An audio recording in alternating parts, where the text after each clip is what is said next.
Мир у нас учит лишь уму, памяти, знаниям и логике. А при познании истины необходимо освоение возвышенной ступени самосовершенствования, осознанности и понимание тех глубинных чувств, которые исходят от души. Ведь духовный опыт находится вне пределов ума. Из книги «АЛЛАТРА».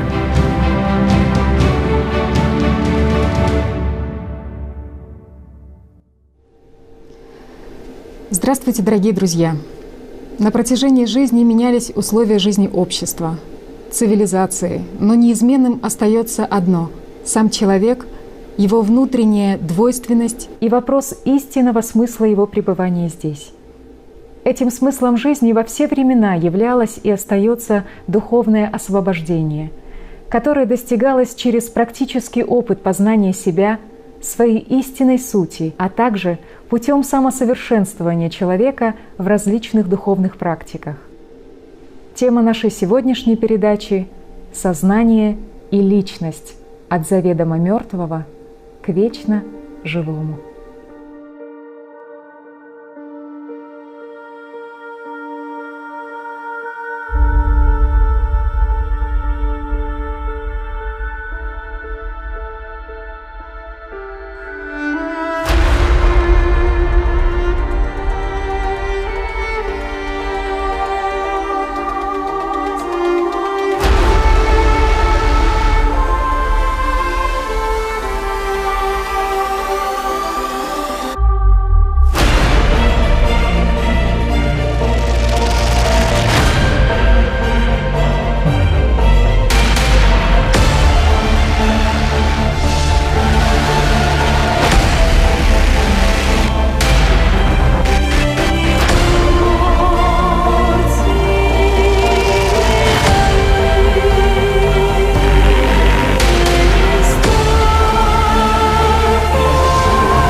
Сегодня моими собеседниками являются Игорь Михайлович Данилов.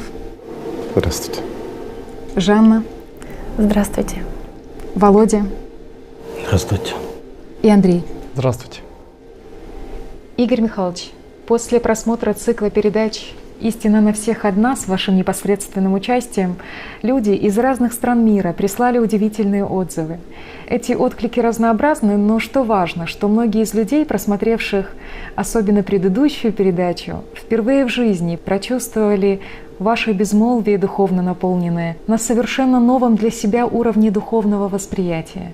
Многие из них прочувствовали, что такое глубинное чувство, то безграничное духовное, часть которого есть в них самих.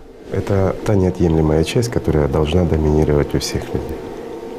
Это естественное состояние для нормальных людей.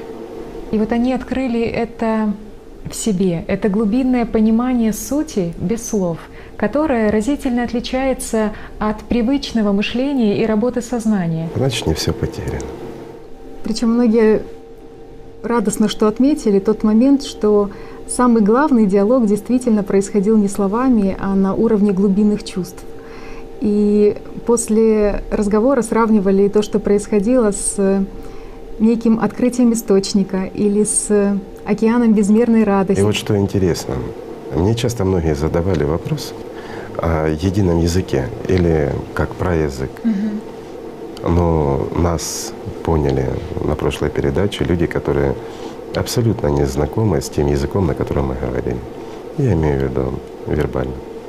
Такой момент интересный, то, что люди после просмотра передач прониклись глубоким смыслом своей религии, ее основ, важностью тех духовных знаний, которые передавались через ее пророков, и нашли для себя тот начальный опорный шаг в духовном, с которого и начинается понимание основ их религии и верований.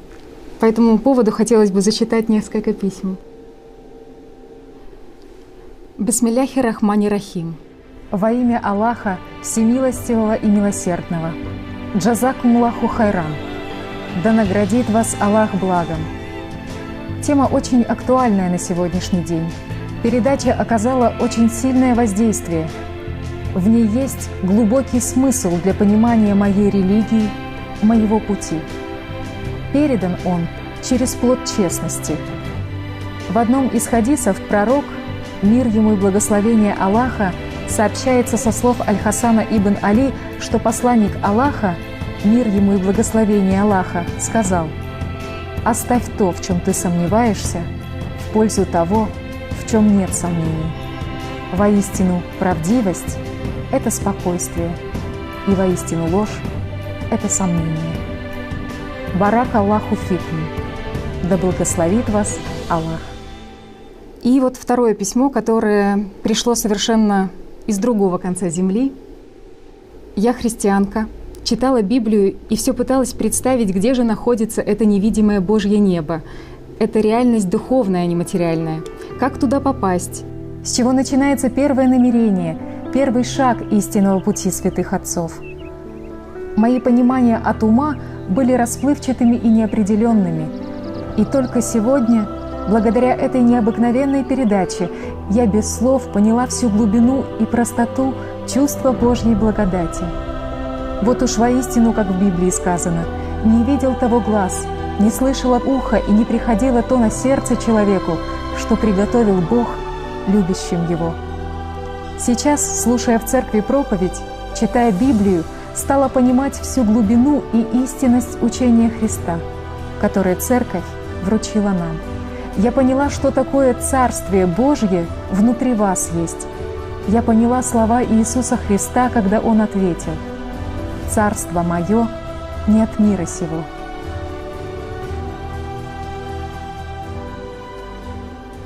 Игорь Михайлович, вот эти и другие письма, они высветили ключевой момент, с чего в идеале должно начинаться практическое понимание знаний любого духовного пути, приводящего к Богу.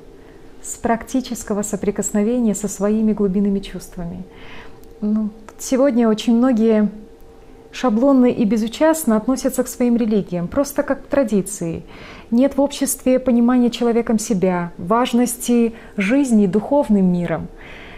В лучшем случае люди пытаются изучить свою религию, но на основе представлений своего сознания. Вот здесь есть маленькое «но». Изучение религии — это одно, а путь к Богу — это другое. Все религии хорошие, мы уже об этом говорили не раз. Нет плохих религий, и все они ведут к Богу. Но вопрос в том, что хочет человек, что он выбирает. Многим нравится просто участвовать, как в театральном действии в религии или еще что-то, просто быть участником. А многие стремятся к Богу. И вот разница здесь существенная. Если люди идут в какую-то религию для того, чтобы на них соседи косо не смотрели, это одно. А если они идут в религию для того, чтобы через нее прийти к Богу, это совершенно другое. И вот здесь нужно сказать, что все религии, они объединены одним смыслом. А смысл прост — путь к Богу. Игорь Михайлович, вот вы говорили в передачах, что любая религия содержит зерна знаний. И чтобы идти по пути, приводящему к Богу, нужно хотя бы на практике понять, что есть иное восприятие, чувственное, восприятие глубинными чувствами. Игорь Михайлович, вот в мире насчитывается около 300 религий, по сути. И каждый в своей религии говорит, что именно его путь к Богу единственно правильный и истинный. Это говорят люди от ума.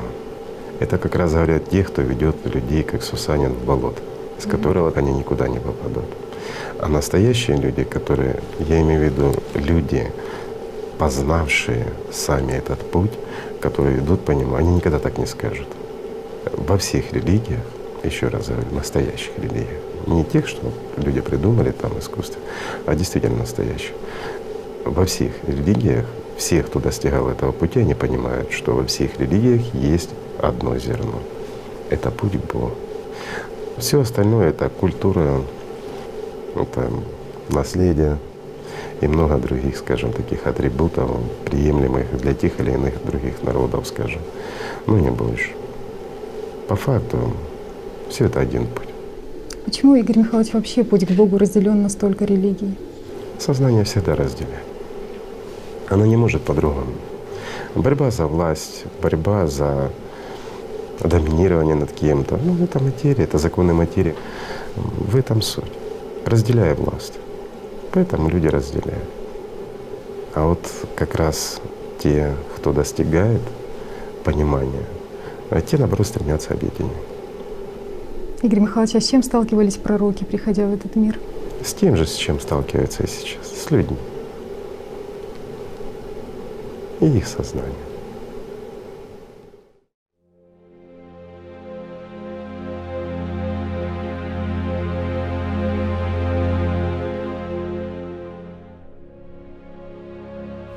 Ничего не меняется.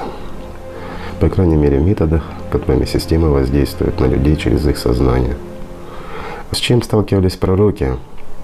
В первую очередь с непониманием людей и требованием от них магии и всяческих чудес в этом мире для подтверждения того, что они пророки.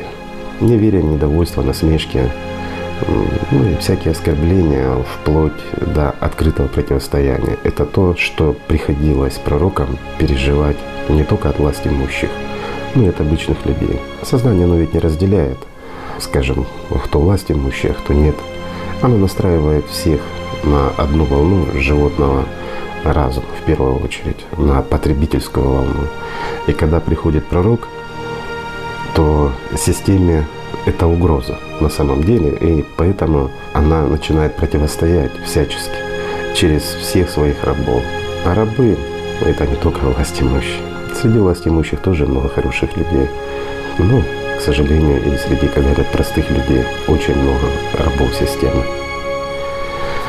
По сути, все это обнаруживает лик системы животного разума, то, как она работает. Система животного разума, она не знает и не понимает, что такое мир духовный. Это в первую очередь. Поэтому она всячески противостоит. А пророки для нее — это угроза ее тотальной власти над личностью человека. Поэтому она и действует через сознание людей, через их навязанную личность и гордыню, вот такими вот методами, делая их агрессивными, вызывая у них страх, а страх их побуждает к прямому противостоянию. Вот с одной стороны, опять-таки страх. Вот интересно было бы отметить, почему человек испытывает страх перед пророком или духовным существом, скажем так. Ведь ему ничего не угрожает. Это миролюбивые существа. Сталкиваясь с пророком там, или будь то просвещенный какой-то, одухотворенный человек, люди испытывают, находясь рядом с этими существами, неподдельный страх, тревогу из-за того, что сознание это испытывает, из-за того, что это угрожает их системе. И сознание активирует свое воздействие на личность именно в негатив. То есть каким-то образом оно пытается их загнать в стойло. Вот через сознание, через гордыню, агрессию, страх, как раз таки руками самих людей, как своих рабов, она пытается противодействовать любым духовным проявлениям. В первую очередь противодействовать тому, что дает настоящую свободу людям от оков системы.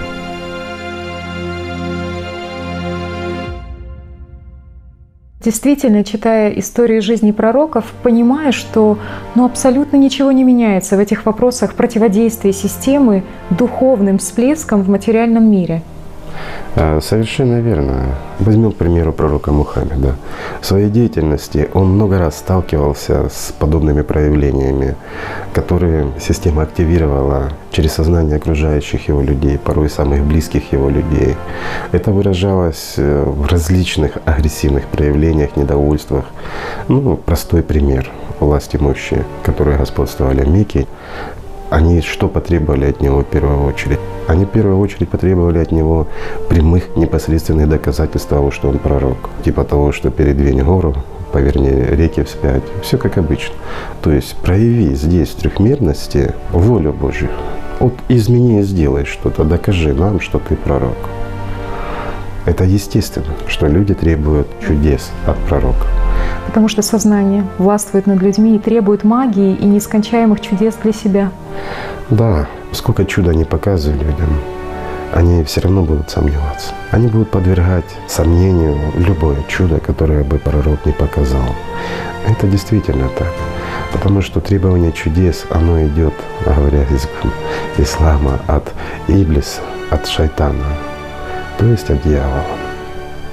Ведь именно гордыня, высокомерие, оно и стало причиной падения Иблиса. Да, в Коране, в 15 суре, описывается такой момент. Аллах Всевышний сказал Иблису о том, что ты имеешь власть только над заблудшими, которые и последуют за тобой. И все они в будущей жизни обречены на адские мучения и наказания жарким пылающим огнем.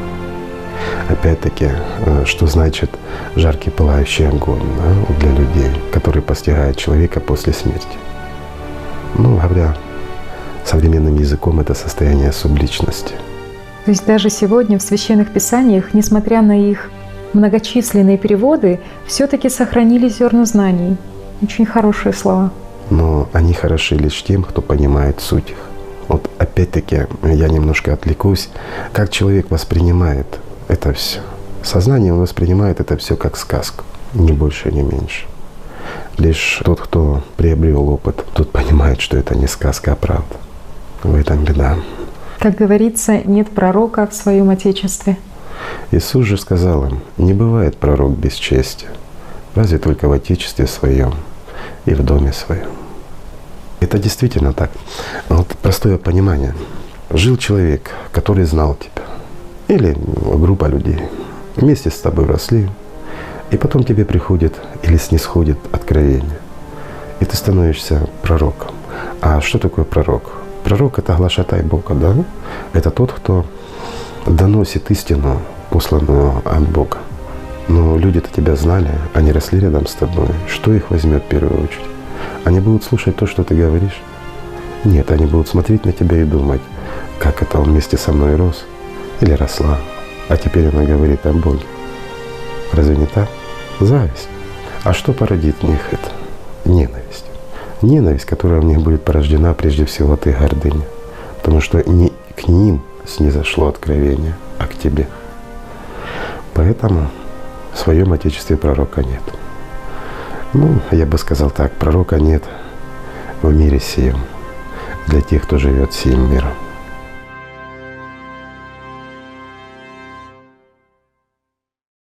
А как система отреагировала на появление в мире Иисуса Христа? Вот то же самое, агрессией. Начиная от осуждения правящего жречества и заканчивая травлей их ненавистью ко всему святому. Да и что просили люди у Иисуса, имея такую уникальную возможность просить о вечном? Снова магия.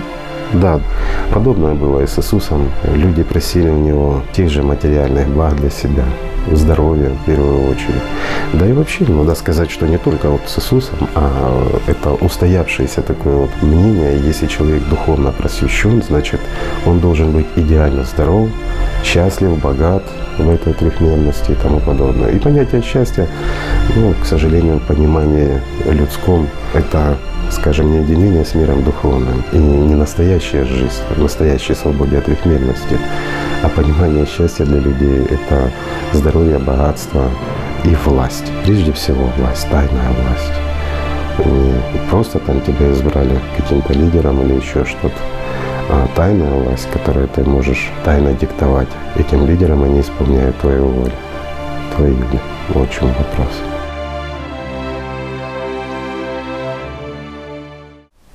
здоровье, богатство, власть. То есть все атрибуты сознания в этой трехмерности. Вот все, что тленно и бренно, все, что смертно и временно. Да, получается, все атрибуты сознания, материальные атрибуты сознания, они навязываются на сознание людей. Почему многие люди стремятся к познанию духовного, так называемого в кавычках знания? На самом деле они стремятся к познанию магии, к обладанию некой скрытой божественной силой, которая позволит им иметь власть над другими людьми в трехмерности. Ну, это прямо противоречит миру духовному. В мире духовном понятия власти не существует. Там как раз свобода от всех этих трехмерных проблем. Почему? Потому что там нет зла, там нет горя, нет зависти. Там есть счастье и свобода. Людям тяжело это понять, находясь в рабстве сознания, потому что для человека, который живет законами этого трехмерного мира, для него настоящая свобода — это когда он может делать, что хочет. Для него настоящая власть, когда он может тайно влиять на кого-то. То есть магия, вот обыкновенная магия, когда его боятся, когда его уважают, когда он богат, независим. Ему плевать, что это длится очень короткий промежуток времени. Почему? Потому что сознание рассказывает, ты же добился всего. Или же чаще всего сознание рассказывает, вот ты научишься, будешь заниматься вот этими тайными знаниями, магией, и ты будешь обладать этим. Ну, как правило, оно же не дает эти знания людям. Она всего лишь им обещает. Хотя многим своим адептам она дает и власть земную, и богатство, некоторым и здоровье даже. Только забирает потом больше.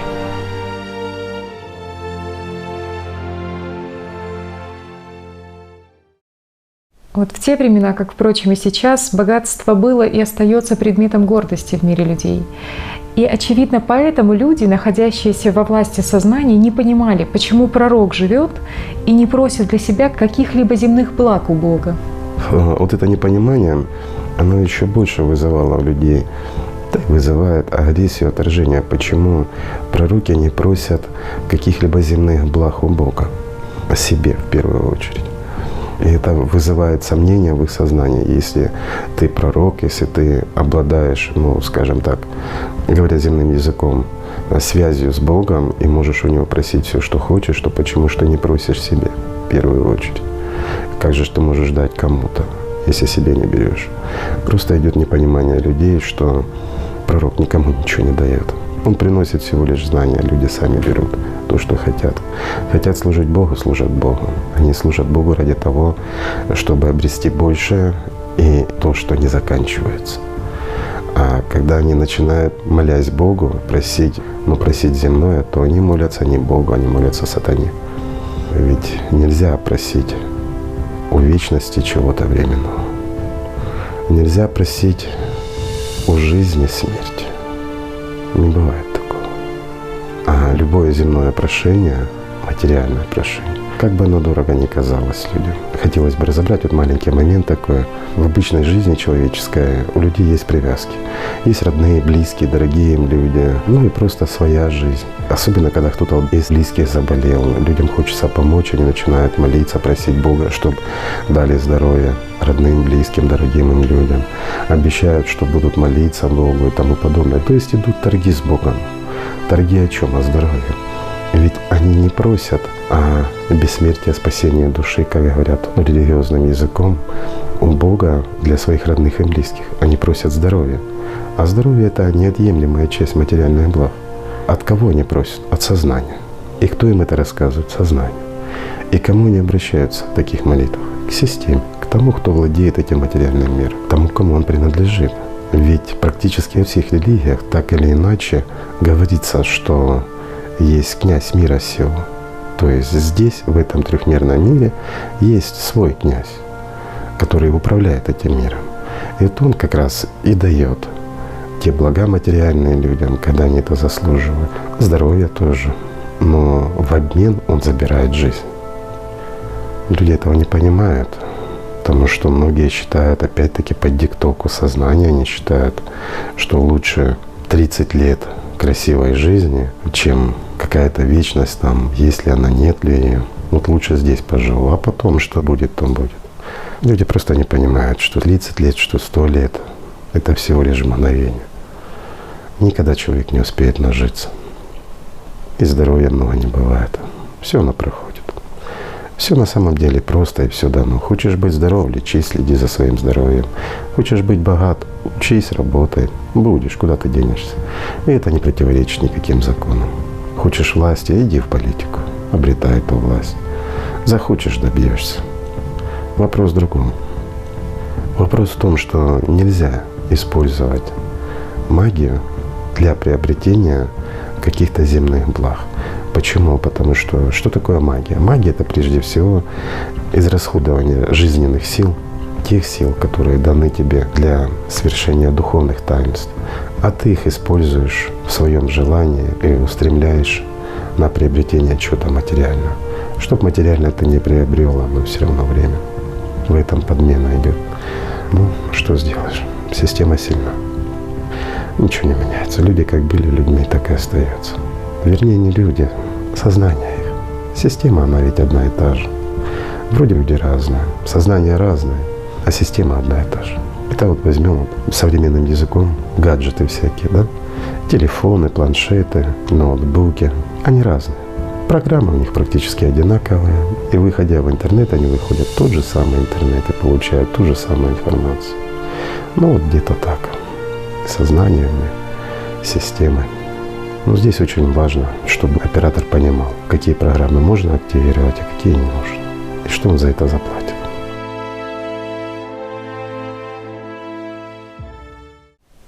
И вот сколько приходило пророков, и в принципе все они вещали об одних и тех же знаниях, о пути к миру духовному, что преодолеть в себе, о двойственности, о системе, о том, что князь мира сего, он действует через сознание самих же людей. И в первую очередь говорили о том, что нужно научиться не доверять своему сознанию, что не думай об этом, не держи картинки, ну и тому подобное. Об этом действительно много говорили пророки, но беда в чем человеческая? В том, что в действительности сознанию человеческому пророки не нужны, и знания не нужны. Ну, или вот если обобщить, сказать, людям не нужны пророки. Им нужны джинны, выполняющие их желания. Но здесь правильнее было бы сказать не людям, а сознанию человеческому. Что такое человек? Человек, прежде всего, это личность. То есть тот, кем не управляет сознание, а кто управляет своим сознанием. А если человек не способен управлять своими эмоциями, своим сознанием, он подвластен сатане. И, естественно, тогда этот человек в первую очередь собирает камни. Для чего? Чтобы встретить пророка камнями. Камнями сомнений, гордыни, зависти системы. Вот с чем и сталкивались пророки. Вот даже от близких, от братьев. Шаблонная фраза от сознания на любой всплеск от духовного. Мол, как бы ты мне ни доказывал, я тебе все равно не поверю. А кто говорил устами этого брата? Как раз и говорил сатана. То есть сознание. Как бы ты мне ни доказывал, я это не восприму. Почему? Потому что сознание, оно ненавидит мир Бога. И здесь кроется первое, самое первое, почему сознание человеческое отвергает все божественное. Потому что сознание человеческое смертно. Так как твой старый компьютер. Он не вечный, ты его когда-нибудь поменяешь. Вот еще, Игорь Михайлович, такой момент. Получается, что пока был жив пророк, те знания, которые он привносил в мир, в принципе, были живы. Ну, не искажены, можно сказать. Благодаря его, авторитету. Нет. Просто они не так быстро искажались, но искажались при нем. Опять-таки, если мы берем Мухаммеда, мы об этом говорили, любой может ознакомиться. При его жизни начали искажать то, что он говорил, и уже там появились несколько человек, которые начали искажать ислам при жизни самого Мухаммеда. А если мы возьмем Иисуса, какие при его жизни подмены и изменения сразу же происходили.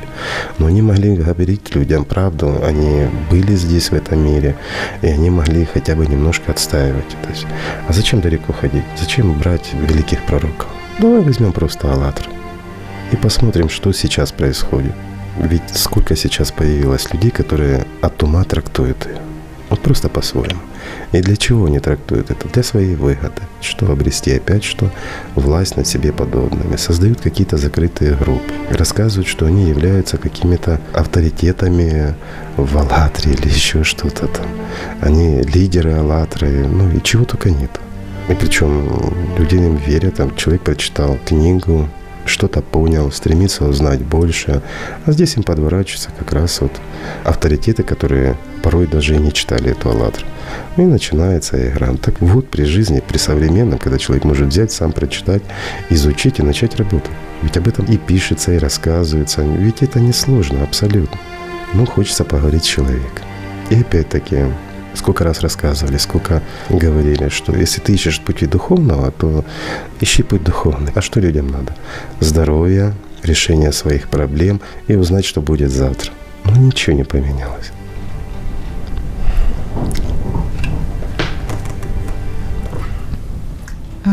Вот как просто, наверное, быть людям для того, чтобы и с «АЛЛАТРой не произошло то же, что произошло с сознаниями в те времена?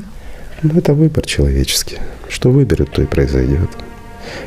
Те, кто стремится к жизни, их ничто не остановит. А те, кто стремятся к служению системе, ну разве можно мертвого уберечь от смерти? Мы сейчас видим не только плохие примеры, но много хороших. И среди движения, и среди тех людей, которые просыпаются. И их значительно больше, это радует больше, что люди слышат, что люди чувствуют. И вот здесь ключевое — радует больше. Это радует. Вот для этого оно и есть. То есть они внутри себя приумножают радость духовную, работая над собой, своими делами, поступками. Правильно. Они отстаивают позиции мира духовного в мире материальном. Тем самым они привносят радость. А радость — это как свет в темноте. И чем больше таких огоньков загорается, тем больше тьма отступает, тем больше радости. Просто видишь, как все просто. Просто, очень просто. Как свет и тьма. Ведь через тьму сознания происходит отрицание всего святого. Прежде всего, отрицание всего святого в себе, как личности. Ну, а что может породить мертвое? Мертвое как раз-таки и порождает мертвое. А живое как раз порождает только живое. Она порождает вот эту внутреннюю духовную любовь. И это очень важно. Очень важно найти в себе этот источник, потому что он порождает безбрежность жизни внутренней. Оно раскрывает неиссякаемый источник счастья, радости. Оно безгранично и бесконечно. И оно дает жизнь тем, кто принимает ее на глубинном чувстве. Оно дает жизнь тем, кто уже совершил свой выбор и живет им каждый день. В Библии есть, в Евангелии от Иоанна, есть один момент, когда Иисус попросил у женщины попить воды земной. И Он сказал ей, что всякий пьющий воду сию, он возжаждет опять. А вот кто будет пить воду, которую я дам ему, тот не будет жаждать вовек. Потому что вода, которую я дам ему, она сделается в нем источником воды, текущей в жизнь вечно. Это глубокие слова. Опять-таки, понять их можно лишь с открытым сердцем, как говорят римляне. А если подходить к этому с помощью сознания, то это вообще нельзя понять. Опять мы сводим это все куда? В сказки. Так можно верить пророку? Сознанием нет. Духом да. Личности не нужно подтверждения. Она знает, кто пророк, потому что она чувствует это и тянется. А вот сознание становится на пути личности, которая тянется к пророку. Почему? Потому что, опять-таки, гордыня и власть. И она начинает рассказывать личности: не верь, гони, возьми камень и брось в него. Потому что он такой же, как и ты, он из плоти, и ты из плоти, а духа не видно. Если был бы он пророком, он подал бы тебе все, что ты захочешь, вот тогда бы ты поверил. А если он не дает тебе, а рассказывает лишь о том, чего ты не ведаешь, ну как же верить? И сознание всегда аргументированно убеждает личность в том, что это не так. И то, что чувствуешь, говорит, это ошибка, это твоя надежда. Бог — это тот, который дает тебе все, что ты не попросишь. Он как родитель.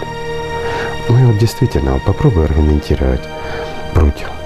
Когда ты просишь у родителей воды, разве они дадут тебе, ну, скажем, вместо воды свинца раскаленного? Нет, конечно, это же родители. Они ж любят тебя. Когда ты просишь еды, они тебе дадут камни? Нет, конечно. Это же родители, они дадут тебе хлеба для того, что ты просишь, чтобы ты насытил свою плоть. Так и Бог. Ты попросишь у Него денег, Он даст тебе, потому что Он любит тебя. Если настоящий Бог. Так аргументирует сознание. Но правда заключается в том, что для мира духовного время пребывания здесь земное, людское — это время небытия, где человек выбирает жить или умереть, соблазниться или освободиться. И все плотское, что идет от Иблиса или дьявола, как говорят, или же от нашего сознания, ну, можно сказать, от всемирного разума, для атеистов, чтобы им приятно было. Все желания, исходящие материальные, которые диктуются сознанием, они временны, и они не несут за собой ничего. Даже желание познать Бога, исходящее от сознания, оно всегда извращено. И оно всегда делает из этого тайну. И говорят, ну как ты можешь достичь Бога, да, то есть мира духовного? Вот сколько не думай об этом, ведь Он не придет. А если ты хочешь познать и научиться чему-то, иди учись и делай. Вот ты хочешь построить дом, изучай, как он строится, бери, строй дом, ты можешь построить. А можешь ли ты построить, человек, мир духовный себе? Не можешь. Почему? Потому что ты его не знаешь. Раз ты его не знаешь, значит его нет. Вот так личность и попадает в зависимости, в рабство. Простыми уговорами. Ну и, казалось бы, логическими объяснениями от собственного сознания. А вот здесь стоит остановиться и подумать. Но если ты сам себе хозяин, то зачем ты пускаешь мысли такие к личности своей? Зачем ты тратишь силу, данную тебе духом, для жизни и спасения, на то, чтобы слушать сказки? Зачем ты жаждешь зла и зачем ты творишь зло в мире сем? Если ты хочешь жить, то зачем стремишься к смерти? Над этим стоит подумать.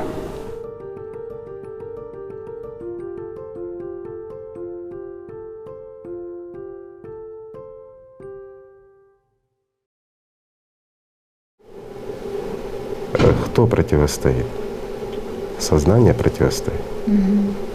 Мы уже обсуждали это тоже, что сознание навсегда противостоит всему, что связано с миром иным. Имеется в виду с миром божественным. Почему? Потому что сознание путь туда закрыт. И для него это страшно. Поэтому возникают такие проблемы. То есть при жизни пророка его не всегда понимали? Его понимали те, кто стремился к Богу. А те, кто жил законами материи, те, кто стремился к власти, они просто использовали его учения для того, чтобы создавать, ну, скажем, свои направления и некие манипулятивные школы. Это люди, которые вкладывают силу своего внимания не туда, куда надо, и живут по законам сознания. Игорь Михайлович, вот для того, чтобы начать вот этот духовный путь от, наверное, первого соприкосновения с Богом до жизни в духовном мире, нужны какие-то инструменты. У кого-то это инструментом является молитва, медитативные техники. Причем это происходило во все времена. Там, от античности до современных религий. В той же философии можно найти очень много, там, у того же Платона, который в Египте искал какие-то мистические… Но он искал не путь к Богу, он искал средства манипуляции. Да,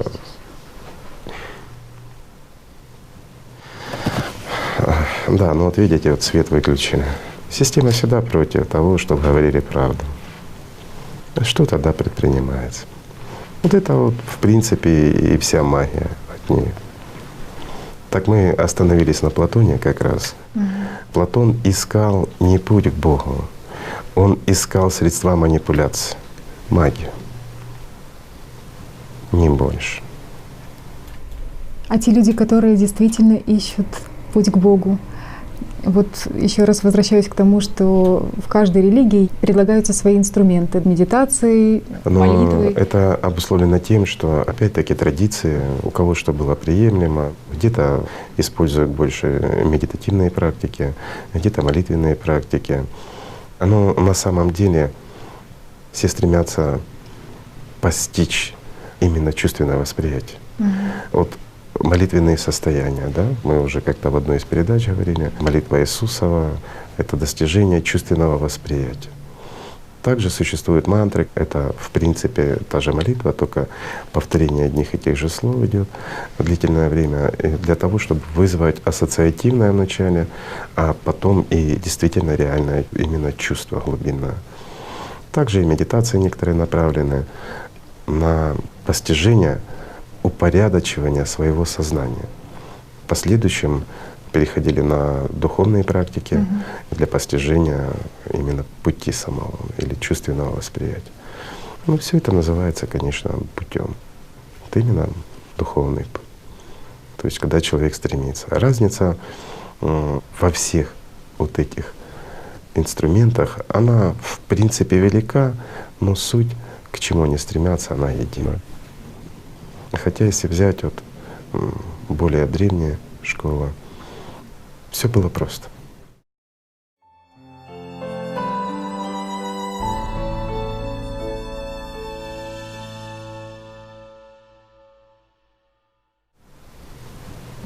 Что ведет к Богу? Естественно, путь к Богу, он идет через духовную практику. Но опять-таки, что можно назвать духовной практикой? Да, все, и аутогенную тренировку можно назвать, и медитацию набрать, и молитва. Это и есть духовная практика. Это работа над собой в постижении мира духовного. Некоторые люди очень легко и быстро идут, то есть они способны осознавать саму суть этого процесса и очень быстро переходят к чувственному восприятию. Но это, скажем, немножко сложненько. То есть, если мы вот возьмем коллектив, ну, из 1001 в лучшем случае. А вот остальным придется, если они стремятся, если у них есть такая потребность, придется проходить путь более длительный, который выверен в тысячелетиях. Это аутогенная тренировка, медитативная практика. Только подход должен быть серьезный, как к инструменту. А в последующем уже и духовные практики. Но это не такой сложный путь, и он занимает не слишком много времени, если усердно заниматься и действительно к этому стремиться. Но есть проблемка еще в том, что люди не хотят этого делать, сознание им мешает. Они не будут делать даже аутогенную тренировку качественно, но будут говорить и желать.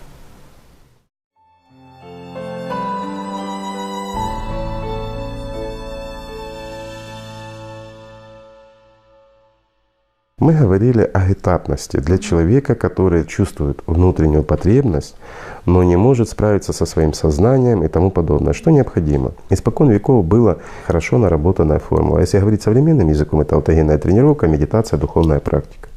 Раньше аутогенная тренировка называлась по-другому, в ней много было всякого людьми надуманного, но вот благодаря Шульцу, который отмел всю философию надуманную, всю метафизику, которую придавали раньше банальной аутогенной тренировке, он это отмел. И он выделил обыкновенную формулу самовнушения. И все. То есть работа сознанием над своим телом. Это был всего лишь первый базисный шаг. А второй этап — это медитативная практика. Это когда работа идет со своим сознанием, с помощью его познается и сознание, и более сложные техники, скажем, аутогенной тренировки. Это вот как раз работа с чакранами, со всем остальным. Эти практики, они сводились к чему? Это более совершенная аутогенная тренировка, но не больше.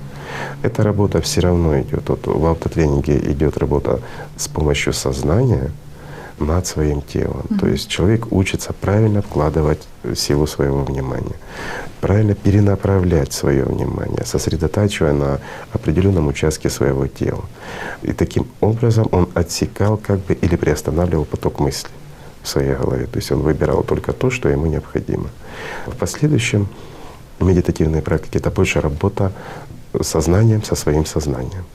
То есть он приучал к дисциплине свое сознание. Ну и, естественно, работа с телом на первых этапах. практически это тот же аутотренинг, только добавлялись ощущения и чувствования потоков энергии, работы чакрана там, ну и тому подобное. По большому счету это аутотренинг. Это и есть не что иное, как медитативная практика. Духовная практика — это чисто духовная практика. Сознание здесь уже ни при чем. Это чувственное восприятие. Поэтому есть переходное. Вот измененное состояние сознания — это одна из форм управления своим сознанием. Что такое измененное состояние сознания? Это тоже сознание, но с измененным восприятием. Но это же не свобода личности. Это одна из форм сознания. То есть измененное состояние сознания — это просто изменение частоты? Аутогенная тренировка, медитация, гипноз и разные вещи. То есть это все инструменты сознания, но не больше. Но духовная практика, для понимания, это за пределами возможностей сознания. Если мы говорим проще или говорим языком физики, вот наше сознание активно работает в трехмерности. Оно может захватывать до 6-го измерения. Выше оно не может работать. Вот высшая магия, она вся происходит как раз на уровне 6-го измерения, когда с помощью сознания, с помощью внушений, с использованием дополнительных сил человек может влиять на этот мир или на других людей. Это не секрет, это испокон веков было. Но выше 6-го не может, потому что там уже начинается влияние мира духовного. А духовная практика — это не отключение сознания. Если ты отключишь сознание, ты прекращаешь воспринимать мир трехмерный. Без сознания ты его никогда не воспримешь. Сознание — это посредник между личностью и этим миром. Благодаря сознанию ты общаешься, видишь, чувствуешь, ну, скажем так, огорчаешься или наслаждаешься этим миром. Ты живешь в нем или существуешь в нем, скажем так. Каждый по-разному выбирает для себя. Но сознание — это необходимый инструмент для коммуникации в трехмерности. Поэтому духовная практика — это не отключение сознания в первую очередь, а это выход личности за те пределы, на которых может функционировать сознание.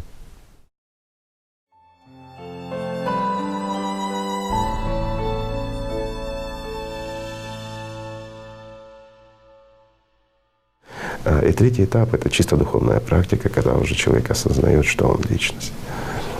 И вот когда человек это осваивал уже, он начинал в конечном счете понимать и осознавать, что он личность, что он становится тем, кто может управлять своим сознанием, кто может выбирать предлагаемые ему мысли, какие-то отсеивать, какие-то воспринимать.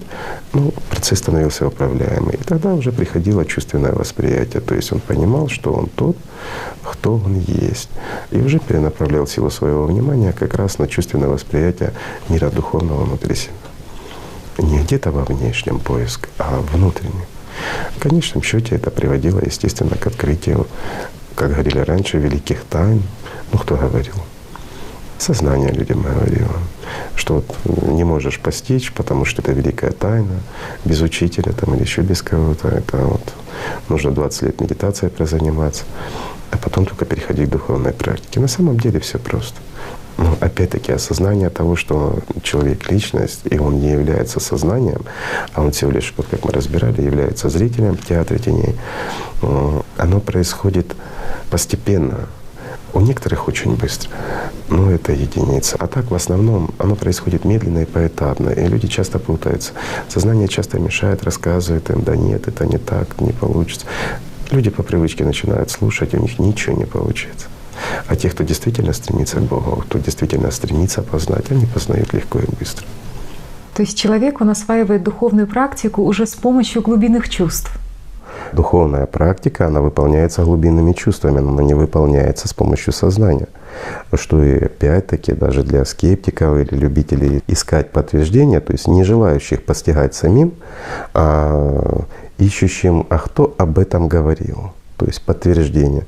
Ну, такие граждане могут свободно полистать историю, опять-таки, тех же духовных старцев во все времена, людей, которые достигали, и они увидят, как они описывали свой опыт духовный для постижения мира духовного во время выполнения молитвы или медитации, что необходимо отметать любую мысль, любую эмоцию. Будь она хорошая, будь она плохая. То есть все исходящее от ума, отвергаются, и лишь чувствами ты постигаешь мир духовный. И кто бы что ни рассказывал, это единый путь. Потому что сознание мир духовный постичь не может. Это все равно, что огонь и вода, банально, это несовместимые вещи. И вот и этот путь проходили очень многие. Но сознание моих наших зрителей, может, тоже сейчас, что они сидят, рассказывают и тому подобное. Святые отцы никогда не делали аутогенные тренировки, они не делали медитации, они молились и постигали, конечно, постигали. Но если мы уберем всю мишуру, то остается что? Остается мантра. Молитва, мантра, повторение одного и того же, с целью достичь молитвенного состояния. То есть вот это молитвенное состояние — это и есть чувственное восприятие. И потом постепенно они развивая это, постигали как раз мир духовный. Но я бы задал вот этим спорящим с нами с той стороны экрана, а сколько в действительности святых отцов постигли это? Единицы. А вот из тех, кто писали об этом, берем, открываем Писание и смотрим. По слову человеческому, пусть оно даже в знакописи, я имею в виду записано, легко видно, кто и что постигал. А кто у кого чего переписывал для того, чтобы достичь значимости. Но опять-таки, почему это происходит? Потому что подражание, стремление казаться, а не быть и тому подобное. А в действительности все религии едины. Бог один. И все проходят через это. Невозможно пройти к Богу никаким другим путем, как только через себя. Отвергнув сознание, постигнув Бога. Любая даже малейшая мысль во время молитвы, она, скажем, сводит на нет всю молитву. Разве не так? Так. Кто об этом не говорил? Лишь тот, кто этого не понимает, кто умом толдычил. Сердцем стучаться надо. Но опять-таки, что за выражение сердцем стучаться? Это ж не значит, сердце — это орган. Но это все была метафора. На самом деле это как раз говорилось о чувственном восприятии. Потому что сердцу как органу приписывали понимание любви, чувства и тому подобное. А Бог — это есть счастье, Бог — это любовь. Мир духовный — это прежде всего это. А тот, кто понял на прошлой передаче, тот знает, что это. А остальным надо побороться с умом, им бессмысленно рассказывать просто потому, что мы не найдем слова. Не потому, что они не способны это воспринять. Пусть не обижаются. Как бы это ни описывал, это все равно будет повторение одних и тех же слов. Все сведется к банальному: любовь, счастье, радость, бесконечный. Все слова, которые сужают действительность. То есть диалог человека, личности с Богом происходит именно посредством чувственного восприятия. А духовная практика — это инструмент. Молитва, медитация — это не инструмент общения, это инструмент достижения общения. Это ключ, скажем так, от двери, за которой есть бескрайний мир. Просто нужно научиться им пользоваться, в правильную сторону поворачивать и не лениться открывать дверь. Еще лучше снять дверь и не закрывать. Игорь Михайлович, чтобы человеку развить вот это чувственное восприятие, ему нужно начинать с аутогенных тренировок? Человек может начинать с чего хочет. В каждой религии есть свои базисы, есть свой опыт своих мудрецов. Но если современному человеку действительно хочется, и он стремится, то гораздо проще все-таки использовать банальные простые вещи, которые действительно помогут человеку в кратчайшие сроки успеть перейти туда, куда он стремится. Потому что это тоже путь непростой. Игорь Михайлович, аутогенная тренировка. Как все-таки правильно ее выполнять? Очень часто люди, расслабляясь, произносят такую установку, что я не тело, я не сознание, я личность, я управляю телом и сознанием, я дух. Люди очень часто совершают подобные ошибки. Почему? Потому что в психологии описывается, что внушаешь себе, что я смелый, я не боюсь. На этом принцип аутогенной тренировки-то и построен. Самовнушение банально. Сознание начинает действительно уже работать так, как должно работать. Но если человек будет себе внушать, что я не сознание, я дух, а сознание подстроится и будет ему рассказывать, что ты ж уже дух, то тебе ничего не надо. Что ты уже святой там, или ангел, как хочешь. В зависимости от религии так и будет называть. Что ты хотел? Бога постичь? Да на тебе образ, зовут тебе, и Бога покажет. Трехмерность нарисует.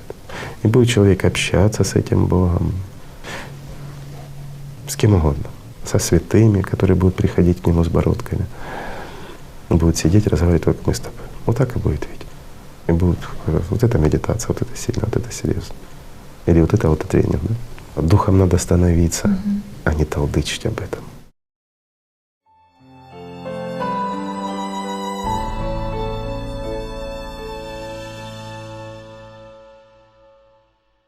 Духом надо становиться, а не толдычить об этом.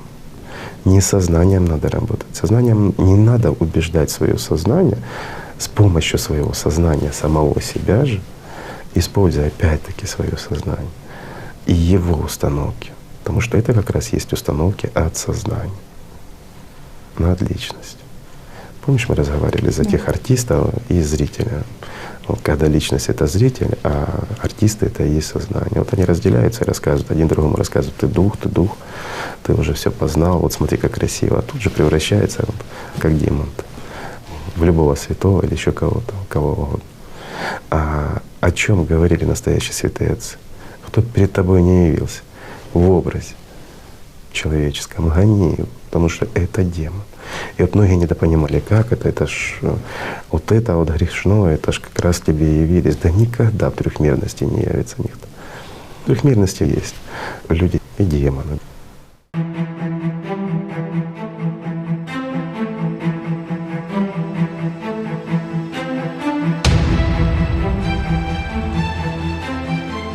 И мы уже разговаривали за артистов на сцене. Это картинки, которые они показывают. Для чего? Потому что вызвал в тебе резкую эмоцию, ты вложишь в нее внимание.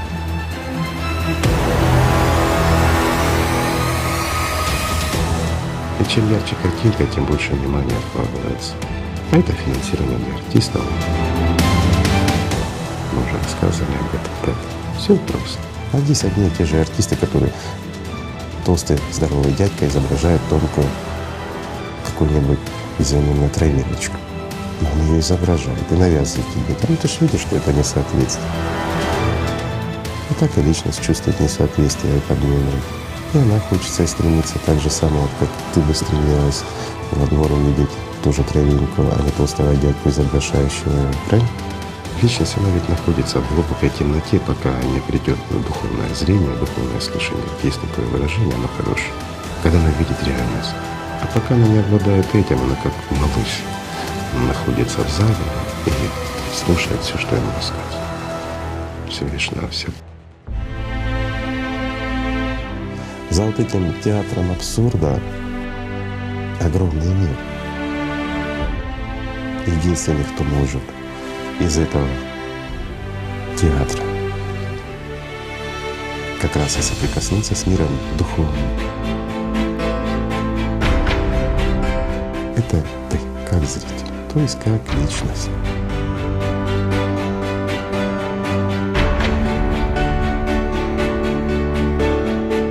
Когда личность выходит за дверь как зритель,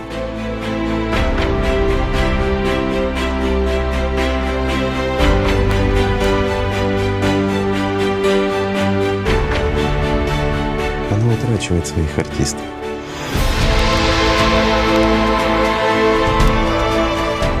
Зачем их клоун, когда есть настоящий?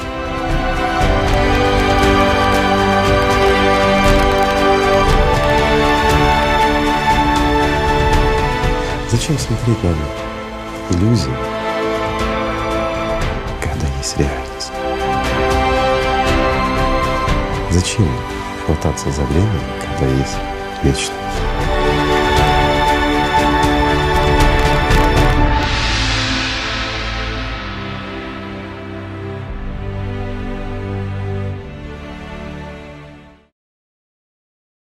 Вообще в духовных практиках различных религий уделено особое внимание теме избавления от иллюзорных образов.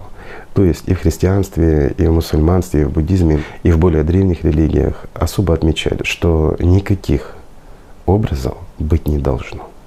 Трехмерных имеется в виду. Особенно в духовных практиках. Да, и вот тут вот есть разница. Когда вот, допустим, первый раз ты слышишь или читаешь об этом, и сознание твое возмущается, мол, как это, почему никаких образов не должно быть? И совершенно другое дело, когда ты знаешь это уже на практике, когда у тебя уже есть свое личное понимание в виде опыта, почему именно так это происходит.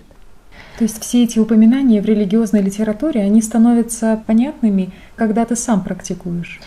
Да, вот именно собственный опыт и дает вот это понимание, и ты уже не понаслышке знаешь, что это за явление и каким образом они отводят тебя от самого главного. А упоминаний об этом просто предостаточно. К примеру, вот древний трактат персидский по суфизму, книга Аль-Худжвири, которая называется «Раскрытие скрытого за завесой». Там есть такое выражение исламского богослова IX века Джунайда аль-Багдади, в котором говорится, что если Господь скажет мне «взгляни на меня», то я отвечу ему, что не взгляну на тебя. А почему? Потому что в любви глаз есть иное, не Бог. И в этом мире для меня стало привычным видеть его без помощи глаз. Так прибегнули к их посредству в мире ином. И вот интересно, что когда ты уже на практике это понимаешь, что для тебя, чтобы прочувствовать Бога в глубине души, ни глаза, ни слух привычный земной, ни какие-то образы иллюзорные, трехмерные не нужны. Потому что это как помехи от сознания, вот от системы. Это то, что мешает. Да. И в христианстве тоже ведь об этом очень много упоминаний. О том, чтобы человек, он не прельщался призрачно представлять духовное. И вот святые отцы предупреждали о том, что ум, он может сам по себе имеет силу мечтать. Может очень легко строить призрачные образы. И чтобы от него не претерпеть вреда, нужно хранить ум бесцветным, безвидным и безобразным. И вот, например, в той же книге «Добротолюбие» в томе 5 преподобный Григорий Синаид… Для тех, кто не знает, это православный святой XIII века, который возродил на Афоне практику Иисусовой молитвы. Да, совершенно верно. Он был одним из первых исихастов. Так вот, он тоже писал о том, что когда, делая свое дело, ты увидишь свет или огонь, неважно, вне или внутри тебя, или какой-то лик, Христа, например, или ангела, или другого кого, не принимай того, чтобы не потерпеть вреда. И сам от себя не строй воображений, которые сами строятся, не внимай тем, и уму не позволяй напечатлевать их в себе. Ибо все сие, совне будучи печатлеемо и воображаемо, служит к прельщению души. Многие святые еще до времен Григория Синаида также говорили о том, чтобы не держать в уме своем никаких образов и помыслов при исполнении практики духовной. И неважно, хорошие они, плохие. То есть даже если они неплохие, все равно на них нельзя сосредотачиваться.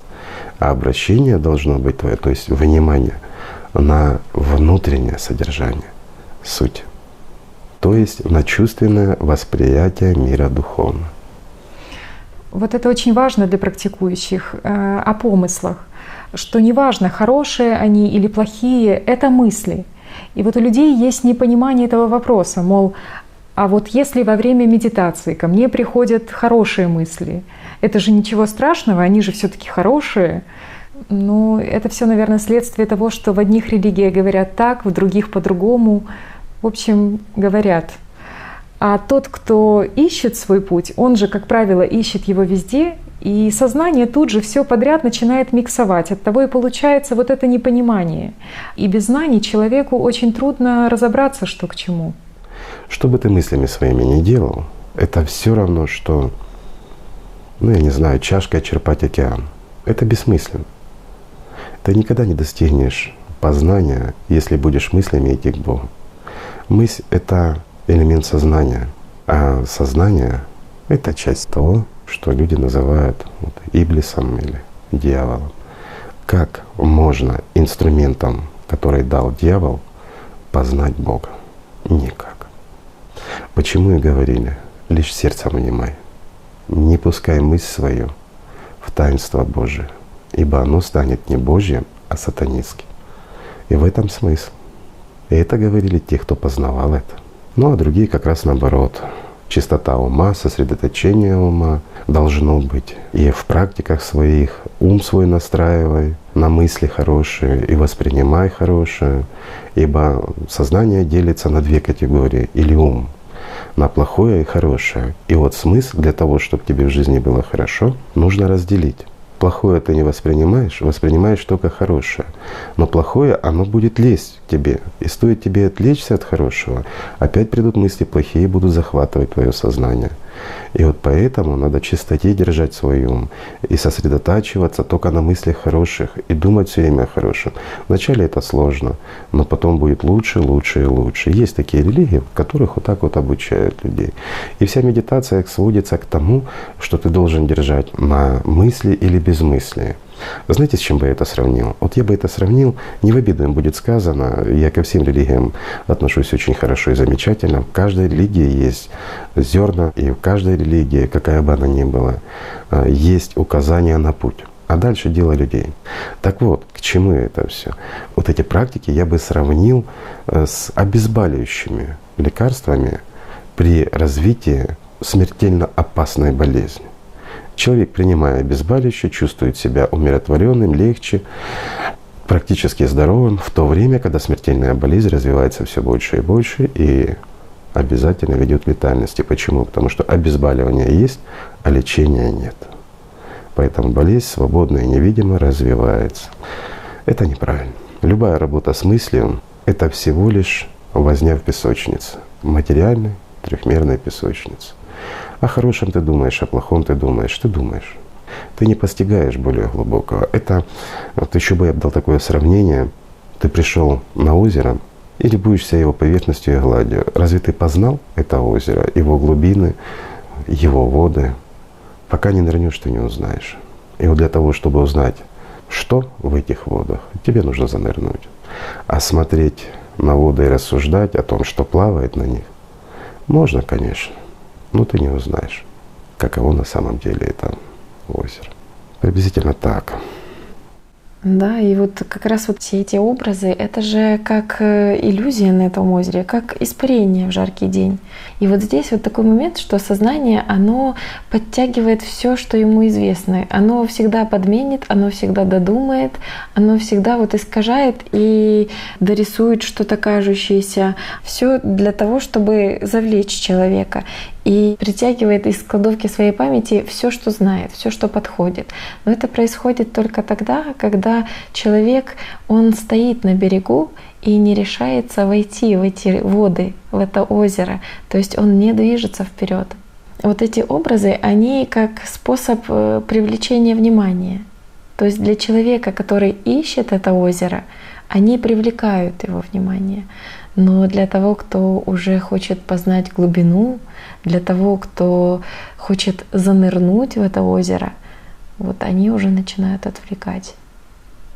Совершенно верно. Как мы уже говорили, образы, они отвлекают, и они, наоборот, настраивают личность. Ну, вот говоря, что происходит? Давайте рассмотрим просто. Образ. Образ — это всегда трехмерный. И он ассоциируется с привычным для нашего сознания трехмерностью. Для личности, а личность она воспринимает не только трехмерность. Но она не активна здесь, трехмерности, да? Да. А трехмерность она воспринимает только через сознание. Сама по себе она не может его воспринять. Этот мир трехмерный, так как мы его воспринимаем через сознание в образах. Значит, по-любому, любой образ, он приходит через сознание. То есть через такое промежуточное звено. Можно ли человеку, скажем, войти в мир духовный посредством сознания? Нельзя. Но информация, даже те же знания, они распространяются в первую очередь трехмерность. И вот когда человек чувствует, что они истинны, он начинает заниматься и освобождаться с помощью того же сознания. И вот здесь сознание, оно работает как некий посредник, который сам себя же разрушает. Вот чем отличаются знания в чистоте своей от искаженных знаний, к примеру. Истинные знания, они всегда говорят просто и указывают путь, не больше. В них есть чистота, которую чувствует личность. В них всегда сохраняется сила. Сила, идущая от Духа, которую вот как раз и передают пророки, ну или кто не говорит, вестники, скажем так. Но опять-таки, когда они приобретают искажения, они прельщают ум, но не прельщают личность. Личность может прельщаться, если частично изменены. То есть есть подмены, но незначительные, сохраняя еще и суть сказанного. Но такие подмены, они опасны, они отвлекают, но в то же время они сохраняют хоть немного сути и той внутренней силы, которую они несут в себе. И здесь все равно у личности есть шанс вырваться. Но когда включаются в значительной степени образы, когда включается жажда магии или еще чего-то, а образ — это прежде всего трехмерность. А за трехмерностью всегда стоит жажда магии, жажда получения материальных благ, сил и тому подобное. Вот об этом и говорили те, кто проходил этот путь и понимали, в принципе, в любой религии. И почему своим ученикам они советовали избавиться в первую очередь от всего земного, то есть от образов в духовной практике и стремиться всей душой, всем сердцем, как они называли личность, именно к Богу, то есть тем чувственным восприятием стремиться к миру духовному, именно к слиянию, соединению с тем миром. Тогда и сознание уступает. Но опять-таки, подчеркну, сознание служило здесь промежуточным звеном. То есть когда человек не обладает свободой, он зависим от трехмерности. И с ним можно беседовать лишь через его сознание. И вот здесь важно, что дается и как дается. Если знания чистые и все происходит честно, как говорится, без подмен, то они передаются и они доходят до личности. И человек чувствует это все. Чаще всего первое, что воспринимает человек, это возмущение своего сознания. Сознание начинает шуметь, но человек чувствует это вот чувство искренности. Оно преодолевает нежелание сознания в познании этой истины. Ну, так оно и рождается, сама истина. То есть сознание, оно часто манипулирует, обманывает и подставляет человека именно через образы. Вот, к примеру, ты встретил человека, и его внешний вид, образ, он порождает в твоем сознании одно впечатление, один образ. Вот сознание нарисовало в себе там какой-то шаблонный идеал или наоборот, что вот все плохо. А потом совместная работа или жизнь с этим человеком, и весь идеал, твою же иллюзию, твое же сознание тебе и разрушило. Почему? Потому что твое сознание, оно узнало, что говорит сознание этого человека. То есть по-хорошему человек подсознательно тянется к духовной части другого человека, но тут вмешивается сознание, и оно все переворачивает на гордыню и власть над себе подобными. Но вот если ты работаешь над собой и живешь иным восприятием, глубинными чувствами, то ты уже различаешь правду от лжи, вот эти подмены. То есть сознание тебе говорит и рисует одно, а ты-то уже чувствуешь совсем другое. Да, и ты понимаешь, что вот в трехмерности это всего лишь образы, которые существуют только в твоем сознании и только тогда, когда ты сам питаешь их вот вниманием. Да, так у нас и общество все построено под линейку гордыни и власти над себе подобными, то есть под доминацию сознания. Все на образах, все на каких-то мнимых представлениях о себе, о людях, о мире в целом. Телевидение, интернет, взять те же фирмы, организации, реклама. Все проакцентировано на образах. Образ — это инструмент магии. То есть если в человеке доминирует сознание, то образ, он может служить для порабощения, так как образ, он привычен. Вот это дает понимание, почему, ища путь к Богу, не следует замыкаться на образах. Совершенно верно. К примеру, возьмем инкультурацию. Что такое инкультурация? Это же сплошные образы, это же приспособление новой религии к культуре местных народов и таким образом замещение традиционной религии на новую. Совершенно верно. Ну вот возьмем христианство. Что происходило, когда начали распространять тоже христианство? Как раз замещение происходило одних образов другими. Ведь по истории первые церковные опыты по инкультурации христианства — это же пошло с проповедей Павла. Вот когда он пытался укоренить новую религию среди греков и римлян. А когда уже христианство стало официальной религией, ну, сначала одной организацией, потом раздробилось на несколько организаций, то, например, в миссионерской деятельности те же католические храмы в разных странах, их же стали оформлять как? Так, чтобы оно подходило к местной культуре. Да, это верно. Вот, например, на иконах что изображали? Опять образы главных библейских персонажей — Иисуса, Девы Марии, апостолов. Но вот интересно, как их изображали?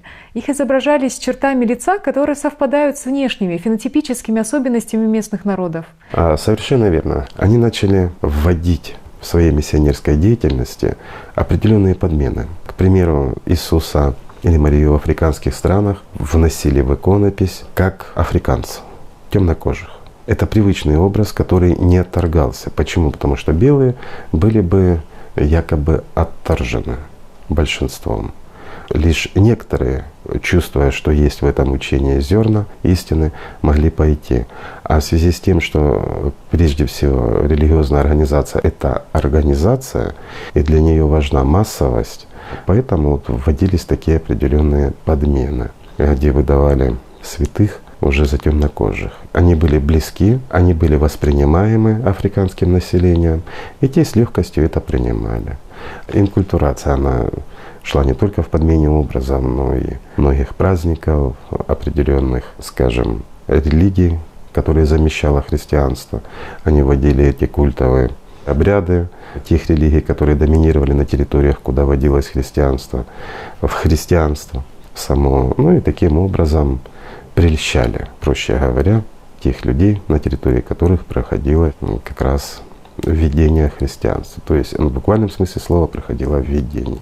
Да, много примеров. Вот те же старославянские святки, которые уже под влиянием христианства стали связываться с рождественскими обрядами, атрибутами которых были свеча, как жизненный огонь человека, и зеркало. Ну и не только в христианстве есть такие праздники, которые были заимствованы из более древних религий. Вот, например, в странах Средней Азии, где традиционно исповедуется ислам, отмечается праздник Навруз-Байрам, то есть Новый год. Это один из древнейших праздников, он отмечается в ночь накануне Дня весеннего равноденствия. И вот интересно, что этот праздник, он отмечает ежегодное поражение злого духа и празднование воскрешения из-под земли доброго духа, несущего свет. Почти как современная Пасха. Интересно, что одними из главных атрибутов стола являются свечи, зеркало и крашеные яйца. Все они имеют символическое значение, и это значение связано с духовной интерпретацией этих символов. Вот, например, свеча. Это внутренний огонь человека, его жизненная сила, а яйцо, оно символизирует зарождение духовной жизни человека. И вот праздник Навруз праздновали еще в эпоху расцвета древней религии зороастризма, которая предшествовала и христианству, и исламу.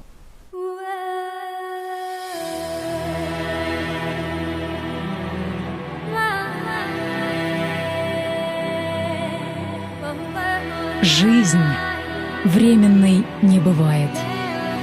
Временным бывает только существование. Ригден Джапо.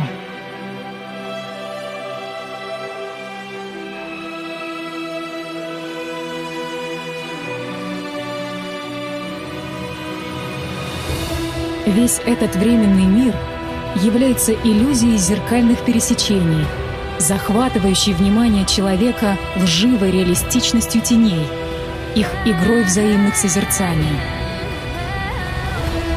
Это множественные зеркальные отражения единого, которые составляют сущность иллюзорного мира, мира множественных псевдокопий. Эти зеркала, проворачиваясь, лишь искажают отраженный свет и не являются таковым светом по своей сути.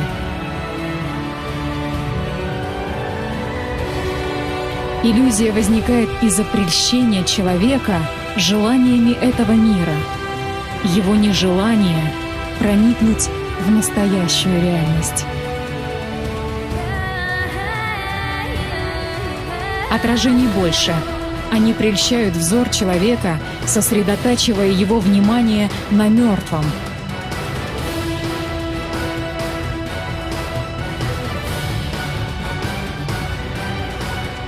Истинное начало, вкрапление силы Аллата, сравнивалось с горящей свечой. Упоминалось, что как только исчезнет горящая свеча, все видимое исчезнет и обратится в ничто.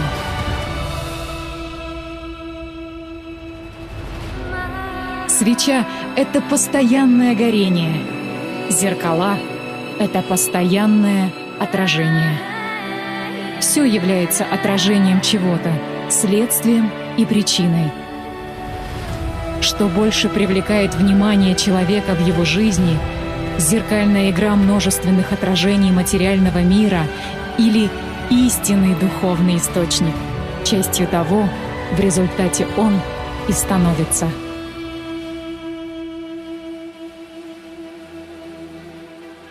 Лишь тот, кто не привязан к видимому, радеет о душе.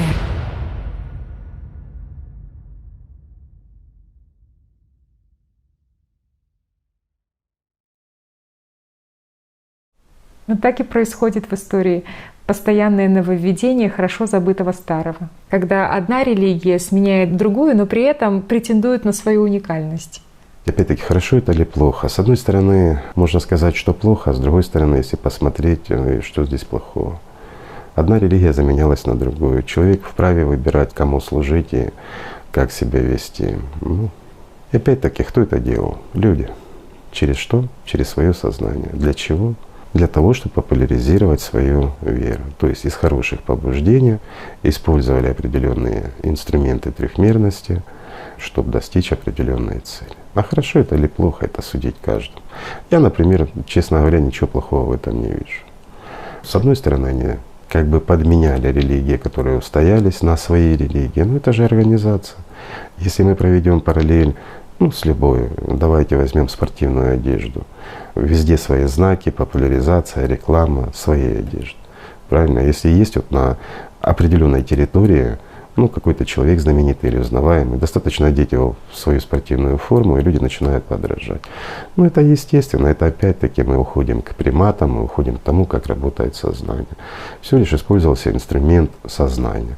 Но кем использовался? Людьми, которые прежде всего заботились о том, чтобы их организация процветала и расширялась. Так же как организация, которая торгует спортивной одеждой, к примеру, или производит ее. Но что можно хотеть от людей? Хорошо это плохо. Как для организации это хорошо. А для людей, которые получали эти знания? Но если они получали эти знания и не пользовались, а как я уже говорил, нет плохих религий. Все религии хорошие. В любой религии, как в любой организации, есть плохие люди, которые служат прямо противоположно. Несоответствие своей религии, несоответствие тем учениям, которые сказаны в этой религии. Но опять-таки, они всего лишь рабы системы, они всего лишь рабы сатаны. Что сделаешь? Люди есть люди. Да, к сожалению, но мы живем в потребительском обществе, где естественный для каждого человека духовный путь, он ограничен, в лучшем случае, рамками той или иной местной религии. А религии, они же заключены в рамки какой-то конкретной организации. И, соответственно, их популяризация в таком обществе, в потребительском обществе, она идет не через чувственное духовное восприятие людей, а через образы, через желания от сознания. Поэтому до сих пор и присуще такое явление, как инкультурация. Если посмотреть глубже, что такое инкультурация? Если отбросить все. Это рекламный ход, всего лишь навсего. Это естественное эволюционное развитие той или другой организации.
Игорь Михайлович, вот знаю на собственном опыте, что может возникнуть такой вопрос, потому что в свое время информация о инкультурации стала для меня, откровенно говоря, шоком, потому что ты вдруг в себе обнаружил, что твое сознание незыблемо считало, например, Иисуса или Марию своими, похожими на твой народ, что они именно такие, какими ты видел в детстве их на иконах.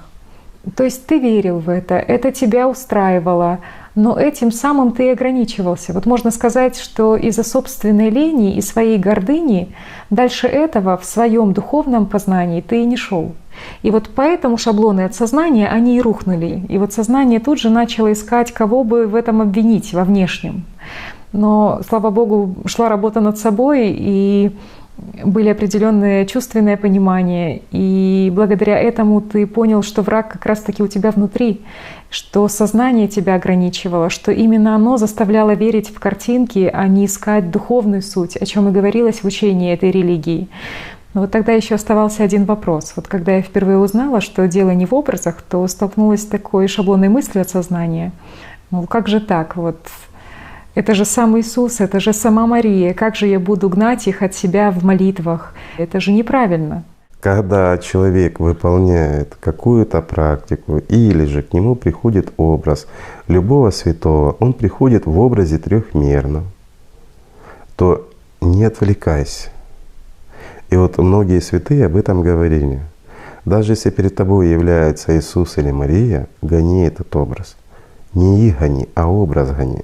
Почему? Потому что сознание это все обличает в образ. Это значит, суть этого образа — отвлечение. Значит, человек находится не в духовном состоянии, а лишь в измененном состоянии сознания. И этот трехмерный образ есть не что иное, как заблуждение, даже если говорит правильные вещи. Но подтекст будет обязательно во вред человеку, а не в пользу. А когда человек в духовной практике, он воспринимает даже тех же представителей от мира духовного, он их чувствует, то есть нету четкой трехмерной формы. То есть тут он уже чувствует, а не видит. Он чувствует. Внимание свое он уже не перенаправляет. Конечно. И ведь людям же не говорят, например, что Богородица — это дух, что есть на самом деле Богородица. Потому что если утрачивается понятие дух, то остается только одно материальное понимание. Понимание того, что это мать, что это защита и забота. И вот здесь очень такую подлую роль играет сознание с людьми, потому что оно активно продвигает образы через те же религии, вот как элемент магии.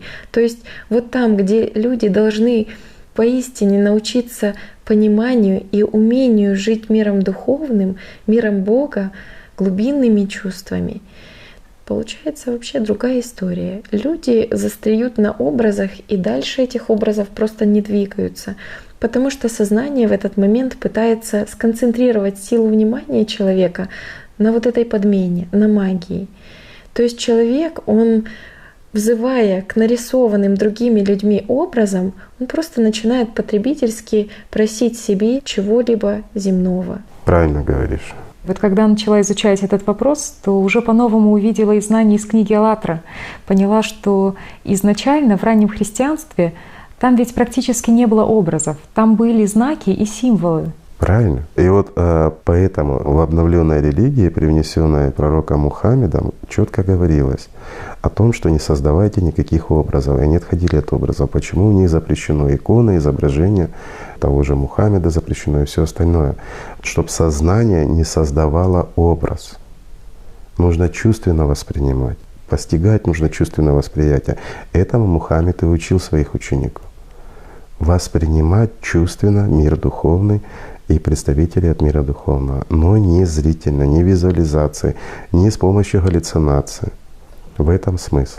Да, ведь в самом же исламе не признают изображений в украшении святынь. Мусульмане слагают абстрактные узоры и рисунки. Совершенно верно. Используют для этого эпитеты, имена Бога или стихи Корана из арабского письма. Правильно. Сами же имамы мусульман говорят о том, что те, кто думает, что Аллах имеет облик, будь то света юноши или старца, они не знают Всевышнего Аллаха, что это просто их воображение и представление, то есть это их иллюзия, несуществующая в действительности. И беда этих людей в том, что они не понимают существования без тела. Поэтому и упорно приписывают Аллаху также тело и свойства человека. Но в Коране сказано, что нет ничего подобного ему. Имеется в виду Аллах. Да, и Бог, Он не имеет предела, чтобы можно было Его представить и постичь мысленно Его природу. Что бы ты в мыслях своих не искал, ты не сможешь найти, чтобы описать Его великий лик. Ибо нет у Него лика. Он настолько велик, что нет ничего подобного Ему.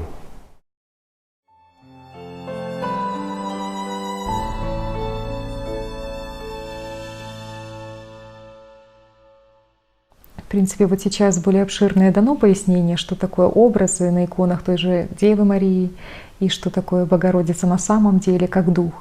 Но вот тогда еще возникал такой вопрос от сознания. А как же вот к людям приходят образы Божьей Матери по всему миру? Почему система часто использует образы? По поводу того, что практически по всему миру люди религиозно настроены, даже и не настроены религиозно, часто испытывают видение представителей мира духовного, то есть в привычных образах. Очень часто видят Марию, Деву Марию, как помощницу скоро.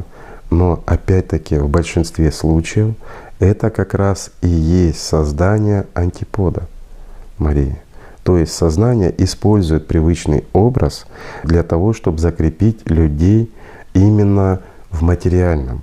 И вот заметьте, человек, находясь в болезненном состоянии, молится, к нему приходит образ той же Марии, да, и он исцеляется. Что будет происходить с этим человеком? У него закрепляется вера в сознании, но сомнения внутри. И человек не идет духовно развиваться сам.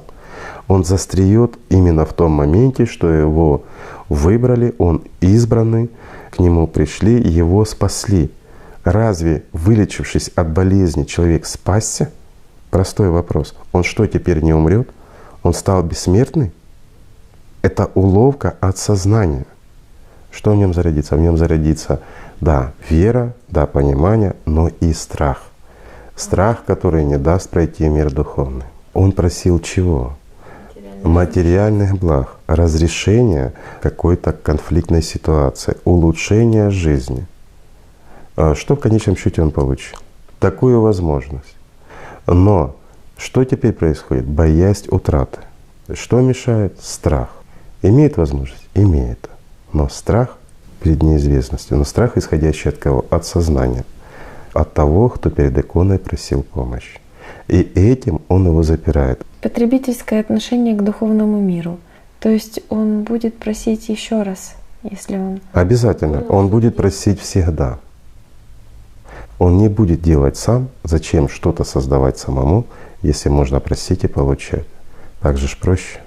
Но бывает и такое. Человек реально чувствует вмешательство.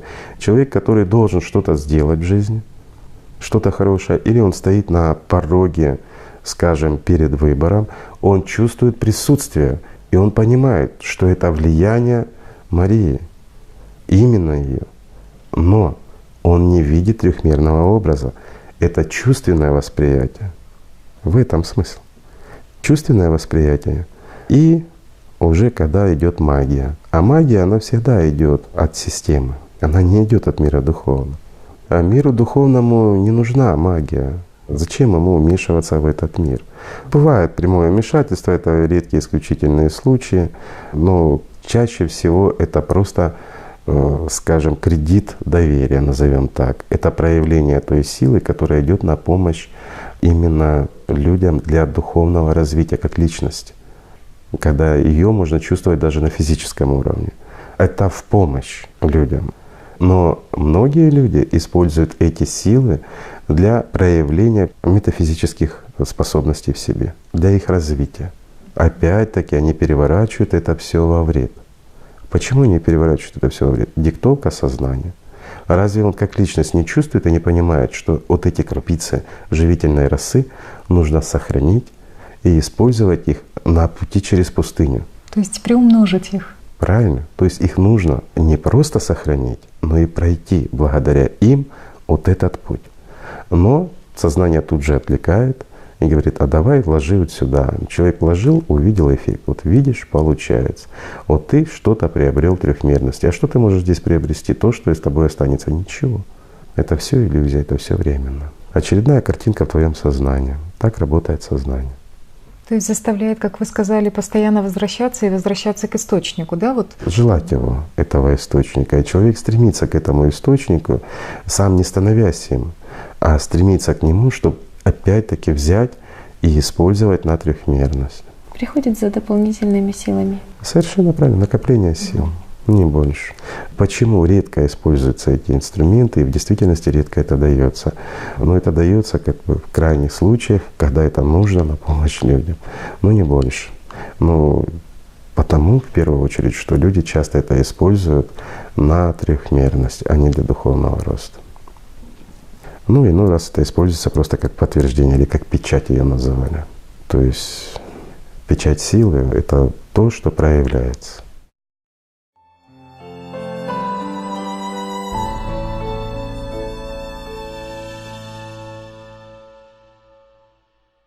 Игорь Михайлович, вот вы говорили как раз-таки проявление Божьей Матери, ангелов и тому подобное. Люди задаются вопросом, чем отличается духовное видение от плода их воображения вообще?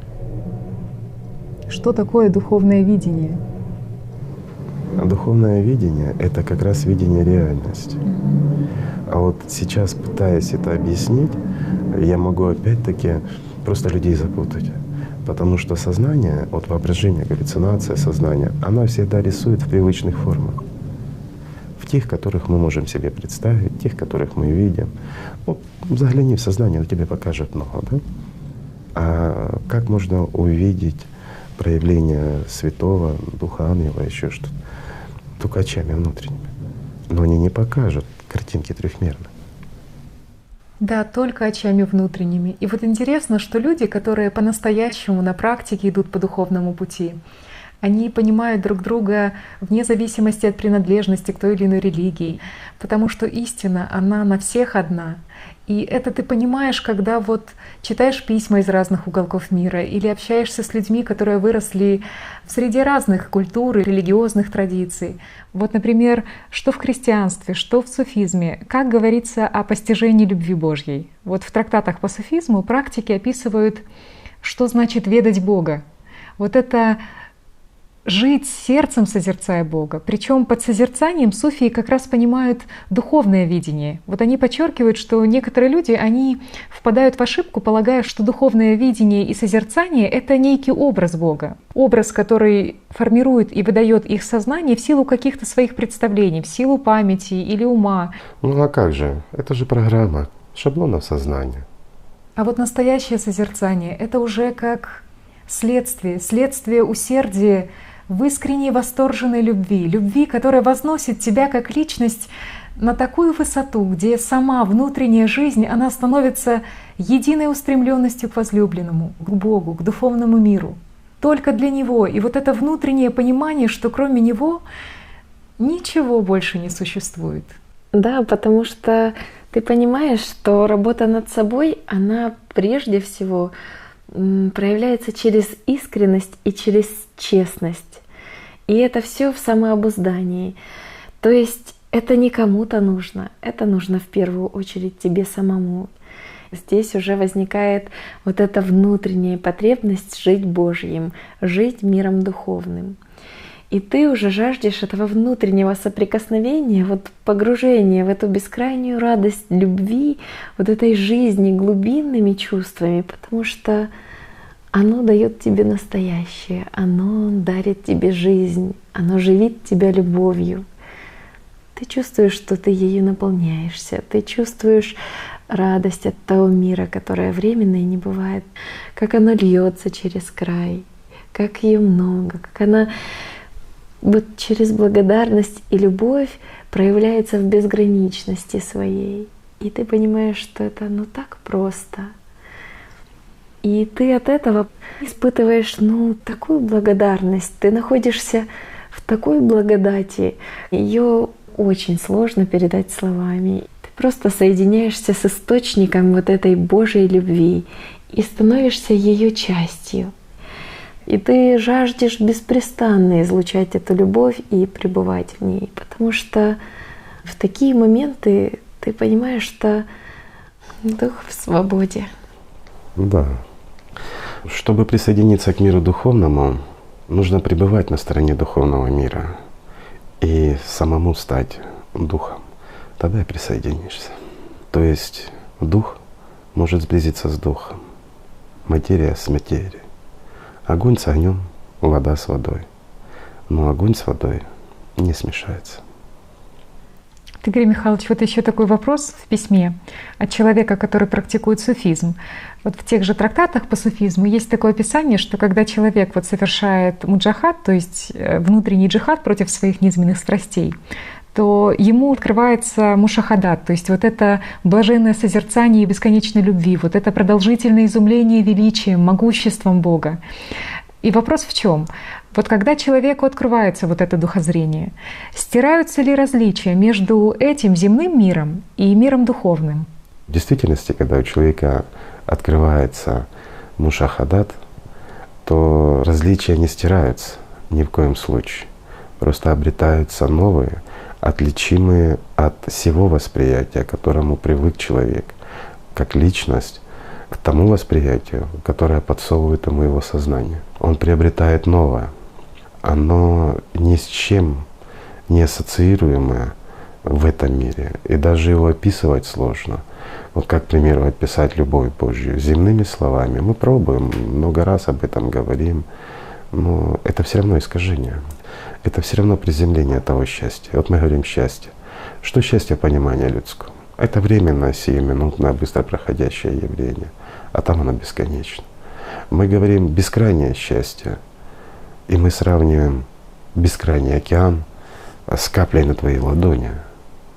И вот эту каплю на ладони мы и называем бескрайним счастьем в мире сем. А на самом деле это океан. Он безбрежен, не имеет ни начала, ни конца. И вот тяжело это передать. То есть различия между миром земным и миром духовным, они не стираются, а… Различия не стираются. Они становятся, наоборот, явны. Это к чему подобная передача о таким манерам знаний или опыта? Оно красиво философски. Оно звучит, об этом говорят и пишут. Ведь для сознания это приемлемо, что стираются грани.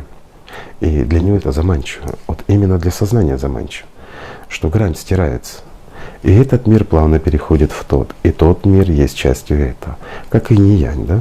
Ну, понятно, что, скажем, то, что дух присутствует в этом мире, и все живое, потому и живое, что есть дух. Убери дух, и исчезнет все. Значит, часть мира духовного присутствует здесь, но она присутствует как движение, не больше. А дальше все делается уже так, как делается. Но делается по воле князя, который управляет этим. И дана ему эта власть. Не потому, что он там восстал, он там силен, или он там равен Богу, и он отвоевал свой мир. Нет, ни в коем случае. Мы уже об этом много говорили, повторять не будем. Но смысл здесь кроется в том, что системе выгодно, чтобы сознание людей так воспринимало. Это тешит ее гордыню. А на самом деле все как раз резко меняется. Вот как раз и исчезают образы. И есть понимание пустоты этого мира.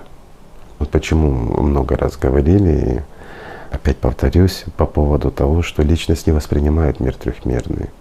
Личность начинает воспринимать этот мир с гораздо высших измерений. Ну а с гораздо высших измерений, даже говоря языком физики, этот мир превращается в ничто, он смешон.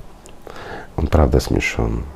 Если было бы такое зеркало, которое бы отображало для сознания то, что видит и как воспринимает этот мир личность, ну, я думаю, это было бы самое крутое шоу, которое могло бы быть в этом мире. Почему? Потому что то, что мы считаем жизнью, оказывается пустотой, которая всего лишь движется, сменяя иллюзии. Поэтому вот подобные толкования немножко вводят в заблуждение людей и усиливают, к сожалению, влияние сознания на личность. И людям, которые вдаются в какие-то размышления по поводу вот подобных изложений, тяжелее вырваться, потому что личность получает информацию от сознания о том, что должны стереться грани и все стать единым. Ну вот она и ищет потом путь туда, где все едино. А различия есть. Не бывает живое мертвым, и уж тем более мертвое живым. Да, действительно, это очень полезная информация, как для практика. Потому что вот еще очень частый пример, да и сама с этим сталкивалась в начале пути, что когда человек только начинает практиковать, то первое, с чем он сталкивается, это вот страх от сознания, то есть вот выйти за пределы привычного. И вот когда, например, у человека впервые в жизни получилась практика, и он соприкоснулся, вот первый опыт соприкосновения с духовным, то вот это первое соприкосновение с неведомым, оно как бы вызывает еще и атаку от сознания. То есть сознание навязывает ему страх. Вот, во-первых, страх того, что человек может потерять свою самоидентификацию. Свою ли самоидентификацию? Вот в чем вопрос. И по сути, ведь свое «я» может потерять только сознание. Что сознание, оно боится новизны. Вот особенно вот в этот момент, о котором ты говорила, в момент соприкосновения с духовным, запредельным для него. Потому что сознанию оно неведомо, и путь у него закрыт туда. Оно не знает, не понимает. И поэтому, вот как сказал Игорь Михайлович, в этот момент просто происходит выход личности за те пределы, на которых может функционировать сознание. Ну да, а если человек не повелся на первый страх, возникает второе сознание. То, что у тебя больше такого никогда не получится. Да, но сначала оно говорит, что вот, мол, запомни вот эти ощущения, которые сейчас были там или которые были в прошлом, и обязательно их повтори в следующий раз. Ну, конечно, потому что оно же знает, что в следующий раз точно так же у человека не получится. Почему? Потому что, начиная выполнять в следующий раз духовную практику, вот будешь напрягать сознание и вспоминать, как же было это у тебя в прошлый раз. А сознание, оно же еще и приукрасит твое вот это героическое прошлое. И ты попал на внимание. Не практика, а какой-то фильм про Супермена от сознания, где режиссером выступает твоя гордыня. Ну и что может вообще показать тебе сознание? Оно показывает очередные иллюзии, образы, все кажущееся, потому что это все, на что оно способно. Вы абсолютно правильно заметили, что сознание создает иллюзию. И к этой же иллюзии пытается привязать личность. Но заметьте, не к практике, не к предыдущему опыту, а к той иллюзии, которую создало сознание на фоне от предыдущего опыта. То есть человек, практикуя духовную практику, независимо от того, молитва, медитация, еще что-то. То есть он получает чувственный опыт, настоящий опыт, опыт восприятия мира духовного. В нем проявляется то, что невозможно описать словами. И вот здесь первичное сознание, так как оно имеет достаточно выраженную связь с личностью, оно получает отголоски, всплески. Оно не получает информации того, что восприняла личность там. Оно получает всего лишь отголоски. Не пламя костра, а, скажем, далекие блики и легкое тепло. Но на основе этого оно создает свою иллюзию. И после того, как человек вышел с духовной практики там, или с молитвы, через определенное время оно заставляет его анализировать, что ты ощутил, что ты воспринял, и уже навязывает свое в интерпретации от системы. Это абсолютно не тот опыт.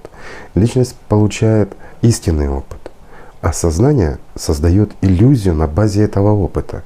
И в последующем оно уже начинает рассказывать личности, что ты должен прочувствовать то-то, то-то и то-то. То есть выводит его в материальный мир. Оно заставляет его прочувствовать физические проявления, которые он чувствовал во время практики. Но опять-таки, что происходило во время практики? Когда личность соприкасалась с тем неведомым для сознания, приобретая духовный опыт, естественно, что происходит, это банальная физика, происходят другие, скажем, более сильные проявления энергии, другие виды энергии. И в теле физическом тоже есть как бы отголоски этих проявлений. И сознание, подчеркиваю опять, первичное сознание, оно их воспринимает.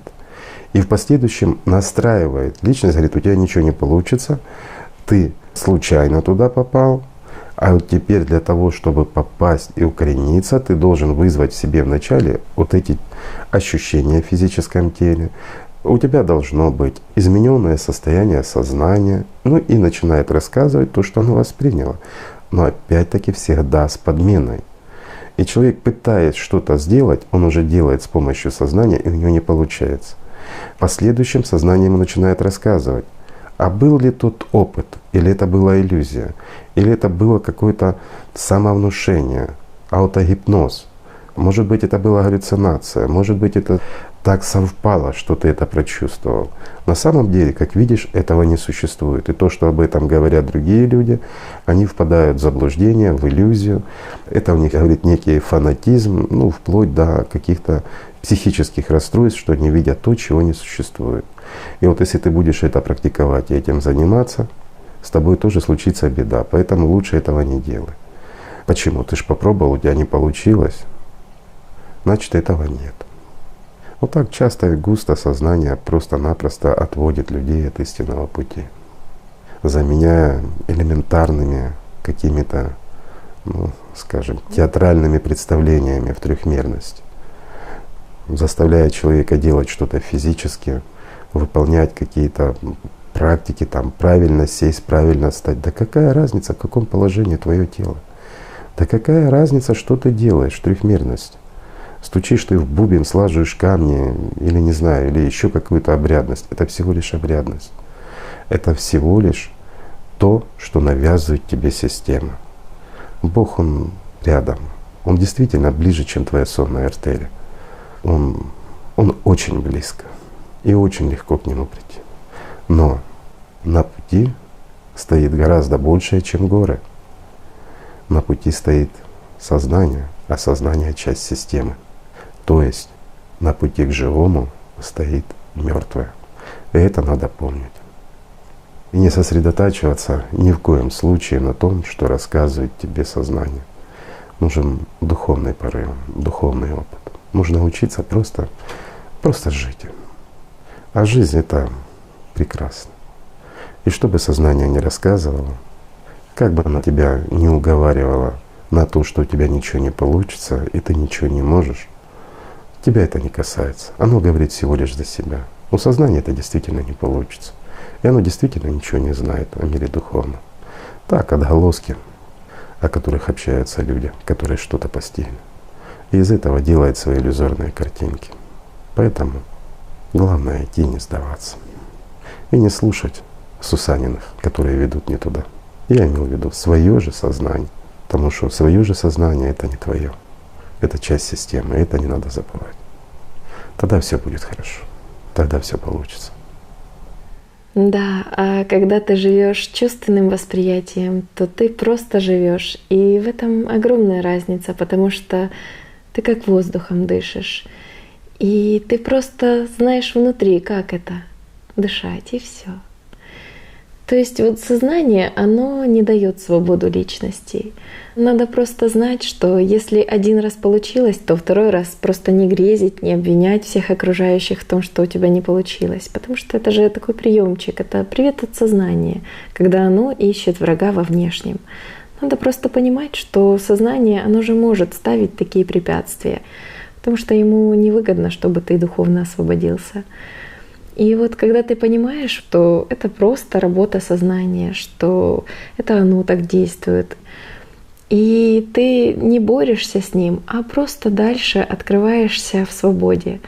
То есть ты понимаешь, что все становится очень легко, что нет у тебя привязки к прошлому, нет привязки к будущему. Ты понимаешь, что в духовной практике постоянное сейчас, потому что это есть настоящая жизнь, а в настоящей жизни каждое мгновение неповторимо. Абсолютно верно. Тогда ты просто живешь внутренним, ты внутри наполнен, ты видишь вот эту разницу, когда смотришь земными глазами на человека, а когда смотришь внутренним духовным взором. Становится очень легко отличить правду от лжи, потому что вот, кто бы что ни говорил, а ты уже чувствуешь, как происходит на самом деле. Человек, он становится для тебя как на ладони. видны все его мысли от сознания, виден он весь по сути своей духовной, потому что ты чувствуешь, а чувство невозможно обмануть. Ты чувствуешь, кто пустой внутри и нет за ним духовного опыта, о котором вещает его сознание. Также ты чувствуешь тех, кто, как и ты, в постоянной практике находится, тех, кто живет духовным миром, кто наполнен этой Божьей родной любовью. Ты видишь его духовную суть, потому что ты чувствуешь ее изнутри, ты понимаешь, что за этим стоит нечто большее, то, что вас объединяет. И вот этот опыт, он не похож на тот, что был в привычной жизни, когда ты вниманием кормил сознание. Потому что в трехмерности ты питал образы, ты питал свое сознание. А когда начал жить духовным миром, то все свое внимание, оно устремлено через глубинные чувства к Богу. Твое внимание направлено к родному, к источнику. Ты просто живешь духом. Каждый выбирает, как ему жить. Каждый выбирает сам. Ты абсолютно правильно заметила. Духовное зрение, оно разительно отличается от зрения земного. Духовное зрение, оно дает понимание истины. Ты видишь то, что действительно есть. А земное зрение — это всего лишь то, что сознание хочет тебе как личности навязать или показать. То есть создает очередную иллюзию, ту, в которую ты должен верить, ту, которая должна тебя отвлекать от твоего истинного предназначения, от того, для чего ты здесь. В этом огромная разница. Также за ложь. Ложь — это элемент системы. В духовном мире нет лжи и быть не может. В духовном мире только правда. Почему духовное зрение, опять-таки подчеркиваю, оно всегда показывает то, что в действительности есть. Важный момент. Люди стремятся к магии из-за того, что в действительности личность стремится к духовному развитию. То есть личность чувствует вот эту потребность духовного развития, развития нечто запредельного, а сознание эту потребность просто подменяет на магию? Да. Здесь есть смысл. И смысл как раз кроется в том, что личность, она стремится узнать правду. Личность стремится к свободе, к настоящей свободе.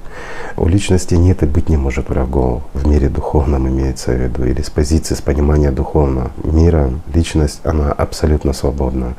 Она ищет эту свободу, она к ней стремится. А сознание, как мы уже не раз говорили, делает все для того, чтобы личность не смогла развиться как духовное существо. То есть для того, чтобы сохранить свою власть, свою иллюзорную власть над личностью. Правильно, абсолютно сказала правильно. И, к счастью, хочется отметить, что очень многие люди это начали понимать. И действительно, со многими можно разговаривать молча на сегодняшний день. И забегая вперед, скажу, что с каждым годом таких людей будет становиться все больше и больше.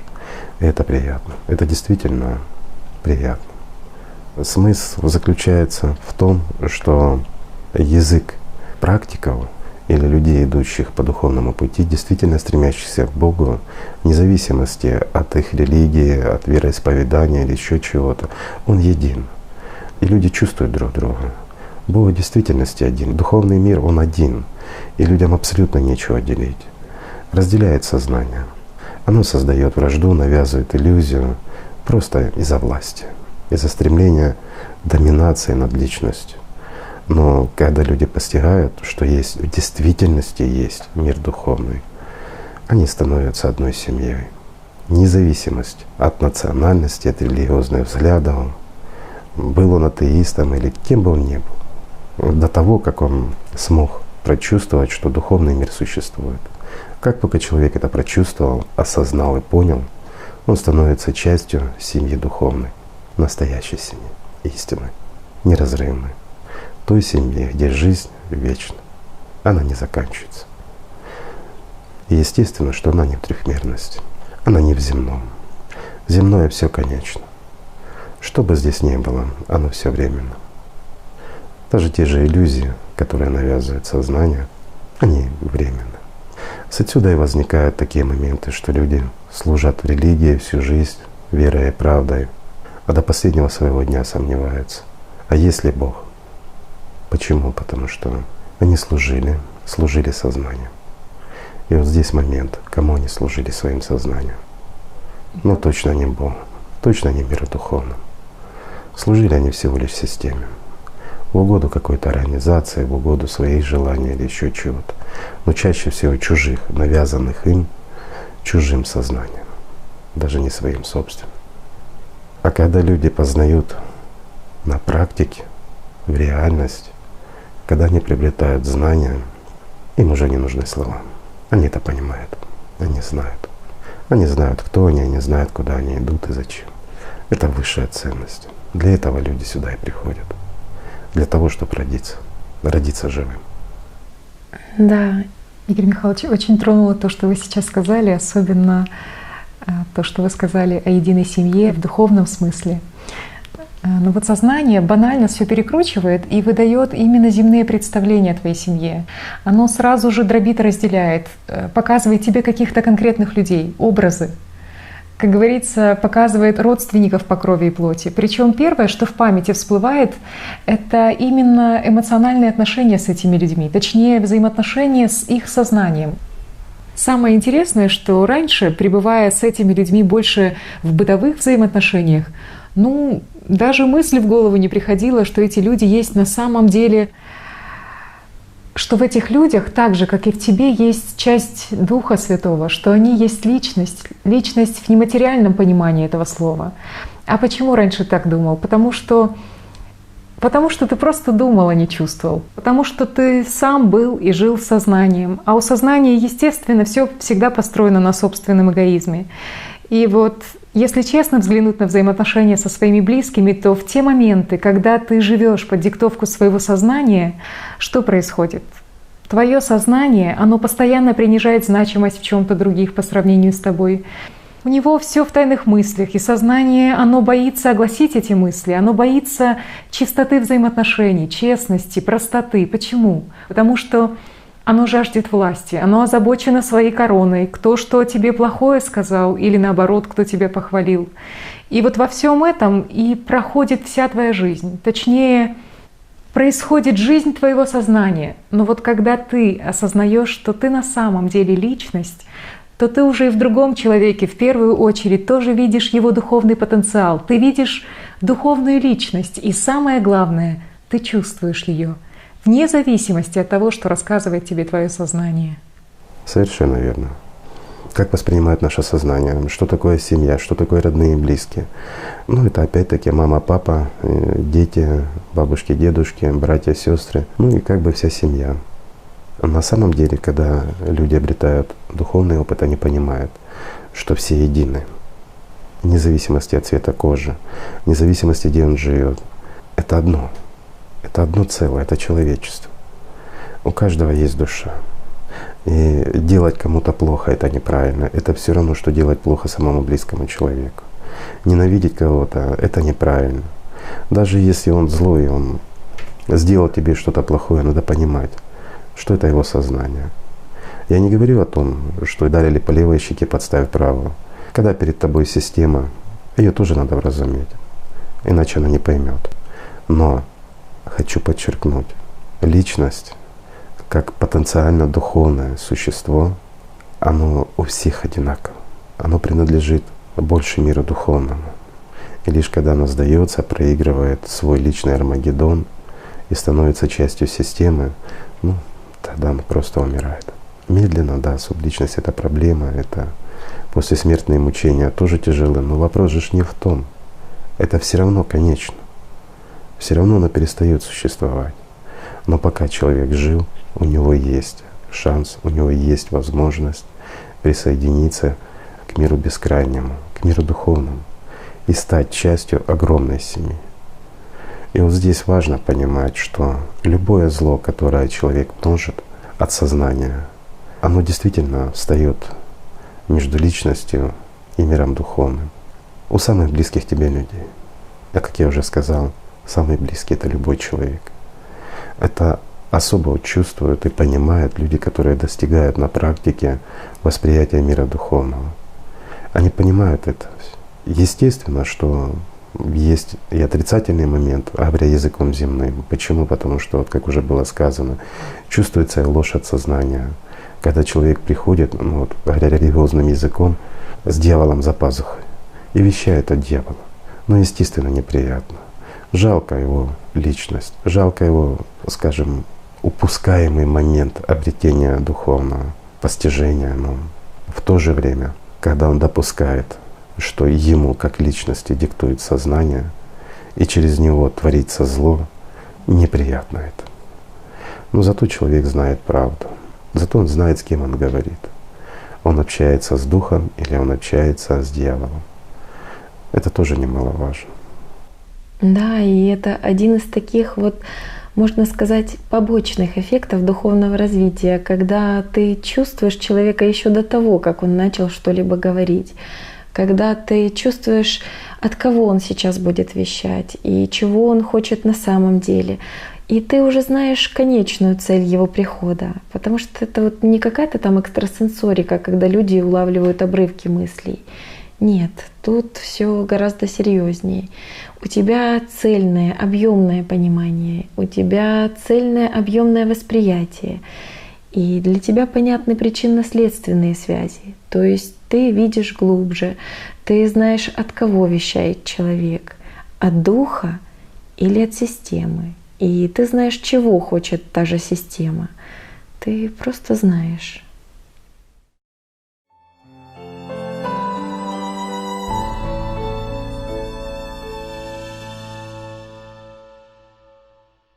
Вот если смотреть правде в глаза, то сознание, оно манипулирует человеком. Оно и помогает, и помощник. Вот и мы общаемся, и воспринимаем друг друга с помощью его. Но оно, прикрываясь своими, так сказать, посредническими возможностями, да, такими вот дипломатическими между личностью и трехмерностью, оно манипулирует человеком. Личность, она не совсем материальна. Если сознание материальное, то личность нематериальна. И вот для понимания этого процесса, просто как это происходит, сознание, оно является промежуточным. Она имеет непосредственную связь с личностью. Почему мы воспринимаем, почему мы видим и ощущаем и все остальное. И вот в этом процессе личность получает ту информацию с трехмерности, которую дает ей сознание, в том виде, в котором мы привыкли ее видеть. Но если человек, когда вот открывает возможность внутреннего видения, трехмерность, она представляется совершенно по-другому. И понятие такого вот образа двуногого там, или еще что-то, ну, это не совсем соответствует действительности. То есть теряется ценность? Ну да. Вот один человек хорошо выразил это проявление. Говорит, как ты видишь другого человека? Он говорит, а вы видели, говорит, вращение электрона? Вот электронное облачко. Ну, что-то сродни этого, говорит, только грязи побольше. Вот это тоже частый вопрос. Что значит иное видение другого человека? Вот когда человек ничего другого, кроме трехмерности, не видел, и нет у него вот этого практического опыта чувственного восприятия, то что его сознание покажет ему в другом человеке? Вот всего лишь тело, то есть, говоря языком физики, трехмерный образ. Потому что так настроено восприятие его сознания. Да, это так. Человек видит в другом человеке трехмерность. Банально, ручки, ножки и все остальное. Но если мы глянем с чувственного восприятия, действительно с духовного восприятия, трехмерность. Что мы видим, вот, даже если мы смотрим на другого человека, мы видим объект. Это размытое пятно. Вот оно подобно, как вращение того же электрона вокруг атома, просто облачко размыто. И видно все его составляющие. Но мы не видим на чувственном восприятии трехмерного объекта. И здесь нам, конечно, в помощь сознание, правильно? То есть через сознание мы видим объект. И получается, когда человек уже духовно достаточно развит, он свободен, он чувствует одно, а видит другое. Он прекрасно понимает, что он видит объект глазами земными, но он видит же этот объект глазами духовными. Он видит, наполнен человек духовно или же не наполнен, пуст он внутри или полон. Пуст с чем? Опять-таки, в каком состоянии находится его личность, в рабском состоянии или уже обрела степень свободы. И вот почему вот многие, скажем, участники, вот они и письма вам пишут, мы зачитывали незадолго до передачи, вот они задают вопросы, почему те, кого они считали духовными, они чувствуют, что они внутри пусты.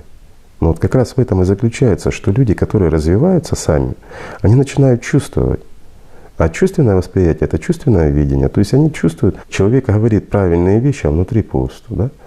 Но так же самое, опять-таки, и сознание может играть над людьми.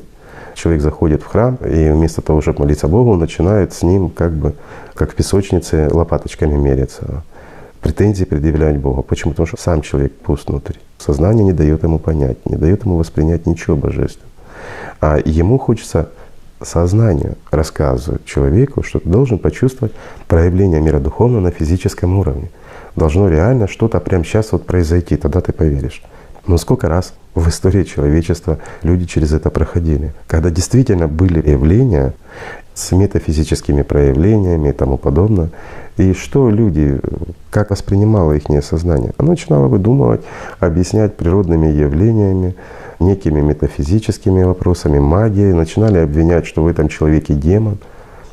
В первую очередь, что сознание рассказывает? Да в нем дьявол сидит, а не Дух Божий, понимаешь? Почему? Потому что гораздо проще обвинить и отвергнуть для того, чтобы личность не обрела свободы. Если личность видит примеры, она понимает, что и она может. А сознанию это катастрофически страшно. Вот она начинает обвинять, рассказывать, да ну, это наоборот демоны там. Потому что системе невыгодно, чтобы духовный человек освободился. Конечно, потому что тогда система начинает работать на него. Ну да, и тогда система вместо того, чтобы получать, она… Получать, она тратит. И вот в этом и феномен. Никто не хочет утрачивать. Это плохой бизнес для нее. Вот тоже еще хотела поделиться таким моментом из своего собственного опыта, потому что понимаю, что может возникнуть еще такой вопрос от сознания у людей, которые идут по духовному пути. Ну, по крайней мере, этот вопрос возник у меня на начальных этапах. Вот когда я впервые столкнулась с этими знаниями, то внутри почувствовала что-то очень родное. И там глубоко внутри было однозначное «да».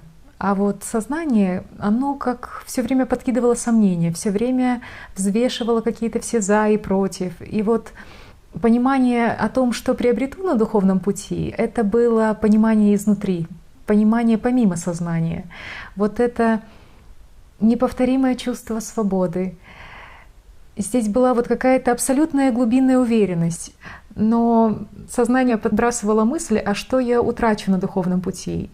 Здесь, конечно, была засада, потому что на тот момент у меня не было ответа на этот вопрос. Можно сказать, возникал даже страшок в сознании. Но хорошего, конечно же, внутри было больше. На духовном пути человек не утрачивает ничего, кроме горя и смерти. Человек приобретает. А поэтому боязнь идти по духовному пути отходит только от сознания.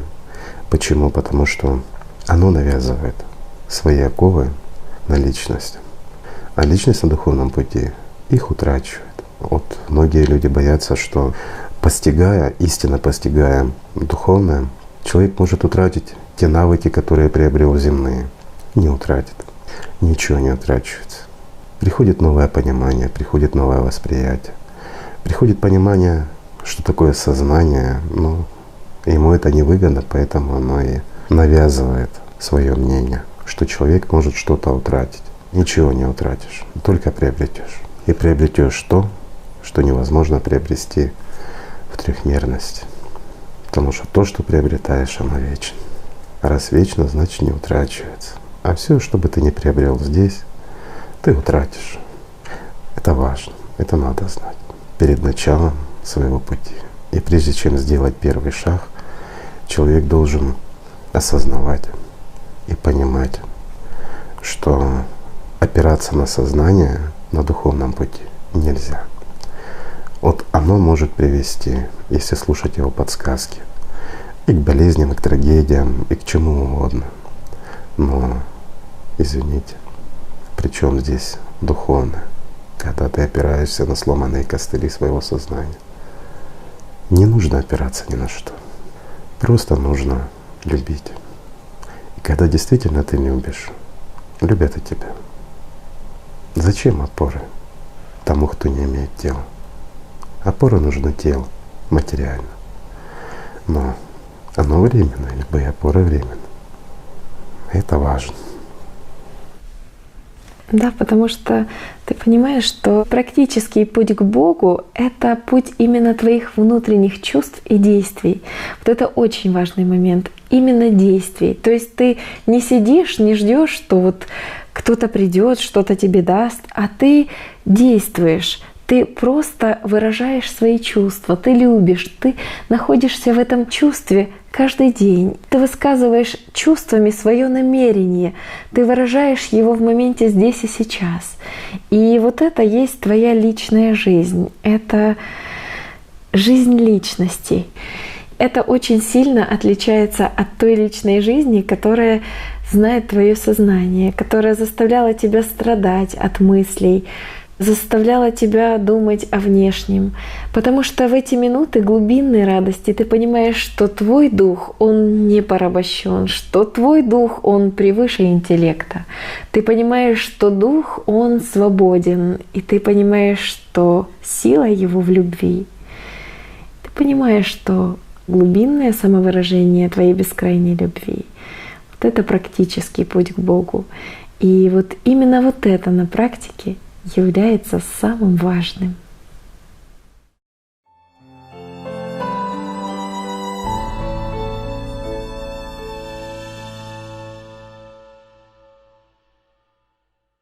Когда люди открыты друг другу, и у них больше доминирует чувственное восприятие, это то, что перед этим мы говорили, то трехмерность они всего лишь добавляют. И на самом деле они понимают, легко схватывают друг друга.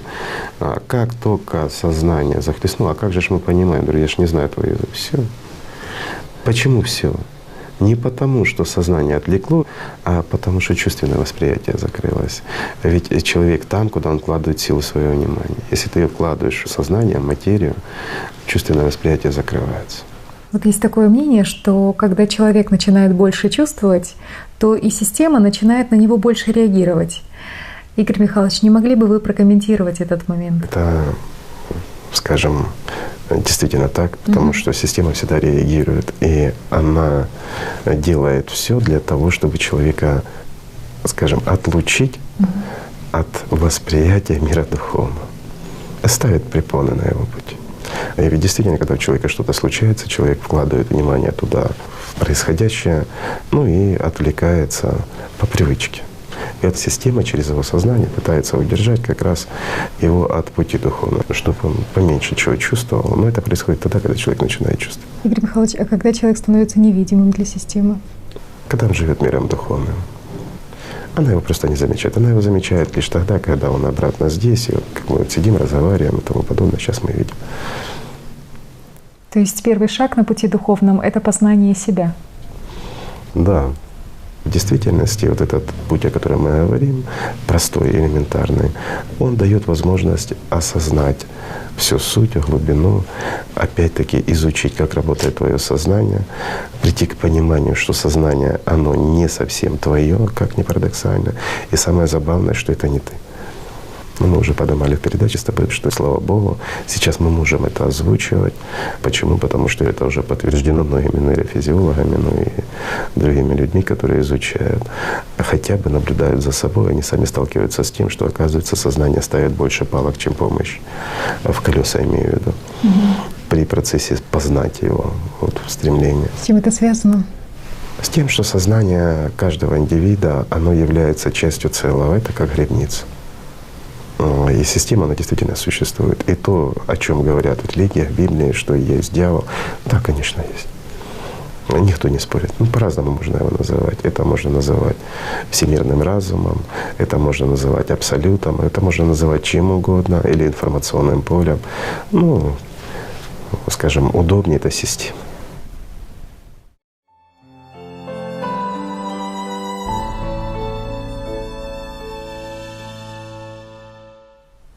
Игорь Михайлович, а вот чего не видят люди? Что все-таки глобально происходит с ними? Вот вопрос хороший. Чего не видят люди?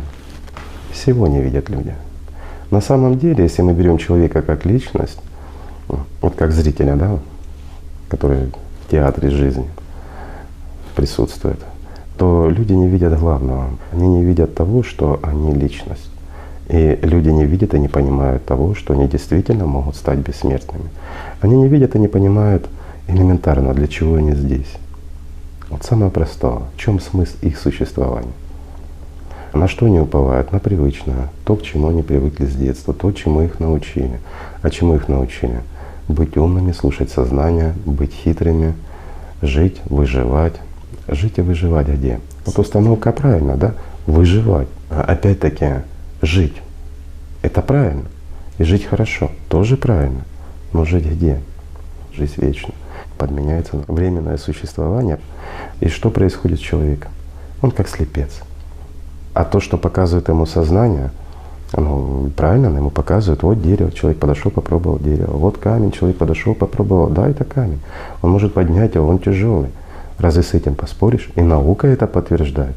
А вы говорите о каких-то вещах духовных, но кто подтверждает? И через что подтверждается? Через сознание. А что такое сознание? А вот человеку как раз и кажется, что сознание — это он. А он ли? И вот здесь самая большая загадка. И самая большая слабость того же, кого называют дьяволом или системой. В этом слабости.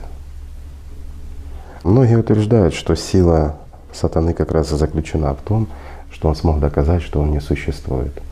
А любой человек, ставший на путь духовный и начавший познавать все сложности этого пути и всю его простоту и прекрасность, то он первое, что он видит, то, что сознание его не его. И оно не служит ему. А это и есть диктатор. Это и есть часть системы, которая им же и манипулирует. И делает из него, как и свободная личность, раба. В этом смысл. Но для того, чтобы человек это увидел, он должен в первую очередь жаждать свободы внутренней. Не хотеть, не желать, а жаждать. Это должно быть его потребностью. И вот тогда, когда человек чувствует эту потребность, вот тогда он может пройти этот путь. А если он хочет и желает, то все хочу и желаю, то все равно идет через сознание. Когда он весь свой опыт духовного пути, назовем его так в кавычках, он пропускает через свое сознание. Сможет ли он куда-то прийти? Ну вот вы тоже. Вы что же барахтались в этом? Ну и как? Можно ли чего-то добиться через сознание? Ничего. Потому что оно сделает все, чтобы ты не продвинулся. Почему? Потому что опять-таки законы материи, управляя властью. Имей, хоть временно, но имей. Это гораздо лучше, чем не иметь ничего, вот, в мире материальном. Ну да, а если же сознание утратит власть над личностью, то оно же просто не сможет выжить. И вот здесь такой момент, очень важно его понимать, что даже после того, как человек при жизни духовно освобождается, то сознание, оно же все равно остается с ним, ну, в комплексном наборе с телом. Но при этом, когда ты действительно вот обретаешь вот эту внутреннюю свободу, когда ты действительно чувствуешь духовный мир, вот живешь им в каждом дне, он становится неотъемлемой частью твоей жизни. Ну и, конечно, становится уже очень легко управлять своим сознанием. Ну, понятно, что сознание, оно же все равно продолжает свою агрессию в отношении тебя как личности, все равно пытается вот такими шаблонами навязать свои программы. Но личность, она уже это понимает. Она понимает, в чем есть правда. И вот в этом смысл. Надо отметить, что атакует сознание гораздо меньше, потому что вот этот процесс, он становится для сознания просто невыгодным, убыточным. А уже когда тело доживет свои земные сроки, то свободная личность, которая вот достигла духовного освобождения еще при жизни тела, она просто уходит в родной дом. Она возвращается в духовный мир. Но осознание, оно прекращает свое существование навсегда.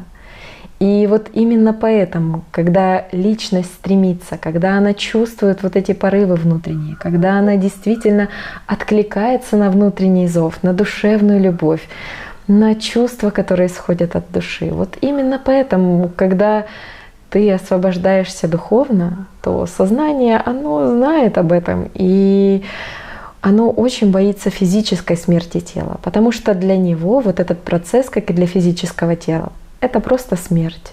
В прямом смысле, да. Вот эта часть системы, которая называется сознанием человека, она прекращает свое существование в действительности после смерти тела духовно освобожденного человека. Но и она утрачивает власть над человеком, когда человек духовно освобождается при жизни. То есть он становится свободным. В этом смысл свободы. Он свободен. То есть он управляет своим сознанием. Любой человек скажет: я управляю своим сознанием. Это ж мое сознание, что хочу, то и делаю. Мы много об этом говорили. И не один раз предлагали людям: сядь и посмотри. Вот с ручечкой и листком бумажки записывай все, что на тебе показывает и рассказывает. А потом прочитай и посмотри, ты ли этого хотел, заказывал ли ты эти мысли, заказывал ли ты эти желания, и почему происходит это все. Это очень хороший практический совет. Когда сознание пытается нагрузить трехмерностью, очень помогает выйти из точки сужения внимания и осознать, кто ты. Потому что я для себя вот так и пишу, как вы говорили, как вы советовали. Вот все как есть, просто для себя, без приукрашений, без каких-то изложений от логики. Иначе, вот как вы верно тогда заметили, когда знаешь, что это будет кто-то читать, то сознание оно начинает активно приукрашать текст, чтобы о тебе никто ничего дурного не подумал, точнее о твоем сознании. То есть нет честности. Вот как в случае, когда пишешь это просто для себя. Вот как говорится, для чистоты эксперимента. И когда вот так по-честному пишу, вот все, что крутится в мыслях, а потом все это читаю для себя, то вот наглядно видишь, что сознание, оно подсовывает тебе какой-то бред больного животного, вот пособие обмана, лжи и клеветы твоего сознания. Обрывочная реклама эгоизма сознания вперемешку с какими-то навязчивыми переживаниями, недооцененностью твоей значимости, одними и теми же фрагментами из прошлого, которые смешиваются с фрагментами дневной информации. Просто каша какая-то. И во всем этом меняются сюжеты, но суть та же. В общем, бред, который шаблонно повторяется изо дня в день. Просто обезьянье шоу. И современная психология, она далека от разрешения этих проблем. Да, можно с позиции психологии, нейрофизиологии, и других наук попытаться доказать, почему именно так происходит, почему сознание там то выдало, шаблонность его. Вся же психология построена на шаблонах сознания. Это чтобы понятно было. То есть они изучают эти шаблоны и изучают приемы манипулирования с помощью других шаблонов над этими шаблонами. То есть опять-таки та же палка, только с другим концом.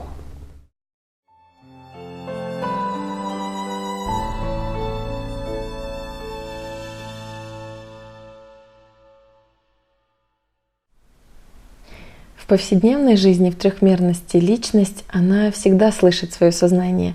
Личность не слышит свое сознание только тогда, когда полностью находится в рабстве у сознания. И тогда для тебя сознание это якобы ты и есть. Да, то есть человек, уже будучи в таком состоянии, которое ты сейчас описываешь, он незыблемо уверен в том, что он и есть то, что называют сознанием. Совершенно правильно. Игорь Михайлович, вот тоже такой момент интересный, что по сути система, она не может повлиять на свободу выбора человека. Что она делает? Она пытается внушить, что… Отвлекает. А что такое внушение? Внушение — это навязывание. Навязывание образа, картинки, это побуждение желания, это опять-таки игра на чем? На эгоизме прежде всего. Это индивидуализация индивида, скажем так, и так уже существующего. Да? То есть это ж ты, а ты обособленный, ты ж вообще, как же, это ж ты. И все для тебя должно крутиться, вокруг тебя должно крутиться. Пусть оно крутится, а долго не. А время бежит так быстро, что смотришь, а уже все, крутиться перестало. Что завтра? А завтра у тебя нет. В этом и смысл. Но это хорошо понимать с позиции, когда у тебя есть не только завтра, а у тебя впереди вечность. Тогда для тебя понятен каждый день, что это ничто. А для человека смертного, живущего сознанием, опять-таки, подчеркиваю, смертного. Почему смертного? Да потому что смертного на самом-то деле. А то для него каждый день — это жизнь. Сознание цепляется за каждый день. И она пытается его делать более бурным, насыщенным. Но некоторые скажут, как-то бурным, насыщенным, если я ничего не делаю. Да нет, как раз в неделании, в скулёже, в апатии, а это и есть бурное проявление сознания. У человека там, как говорят, упадок сил, у него нет настроения там, или еще что-то, или депрессия. Что такое депрессия, если разобраться? Может ли вообще существовать депрессия? Не может. А что такое депрессия? Это часть эгоизма. Или же одна из форм манипуляции самим человеком. Сознание просто ему диктует. И в это время он находится в крайне отрицательных эмоциональных чувствах. Позиция жертвы тоже. Позиция жертвы. А куда вкладывает внимание? Постоянно в свою обиду, в свой скулёж. Что с этим человеком будет? Это все равно, что корову, которую плохо кормят, но постоянно дует с утра до вечера. Каждую капельку выдавливает. Организм не успел сгенерировать молоко, а ее уже выдавили. Ну, вот это вот и есть эти депрессивные состояния. Или же наоборот, крайне веселые. Всего лишь манипуляция. Но за этим есть что-то истинное? Нет, пустота. То есть если глянуть в суть, то оно пустое. А что такое настоящее счастье, настоящая жизнь? Вот с позиции, опять-таки, духовной жизни, когда человек соприкасается с истиной, да? Это, ну, опять-таки, может ли быть депрессия, понимание такое? Ну, это смешно. Может ли вообще быть даже плохое настроение? Это смешно. Да, тело может выглядеть уставшее, грустно, но что происходит внутри человека?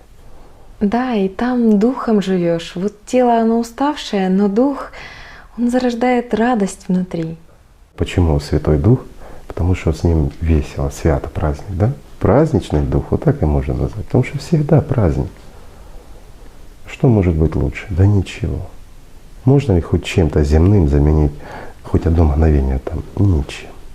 Поэтому, когда человек в действительности реально соприкоснулся с тем миром, он не делает глупостей уже. Он уже старается, пусть вкрив да вкось, пусть через сознание, но он карабкается к этому.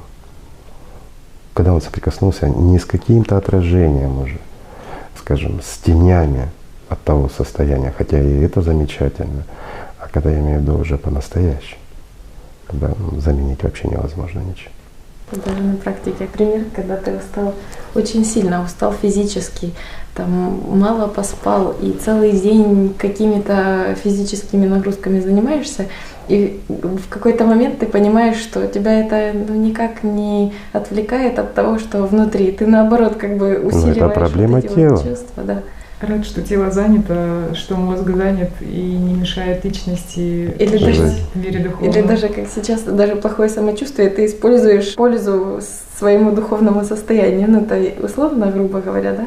Но, допустим, тело обеспокоено своим здоровьем, а ты понимаешь… Здоровьем, отдыхом, но тебя это не волнует. Да, отдых от гордыни и фотография на память твоему эгоизму, это тебя уже не волнует. Потому что все это иллюзия вчерашнего дня. Когда личность постигает то, что должна постигнуть, мир духовный, она освобождается от этих иллюзий. Понятно, что она растет, она познает мир, но она во всяком случае начинает его видеть таким, какой он есть. И трехмерность — это не самое интересное для познания мерность, скажем так. Ну, я имею в виду для личности духовной, потому что как раз сила внимания уже перекладывается в соотношении, скажем так, 70 к 30 на то, что не касается мира материального.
чему пришла сегодняшняя наука?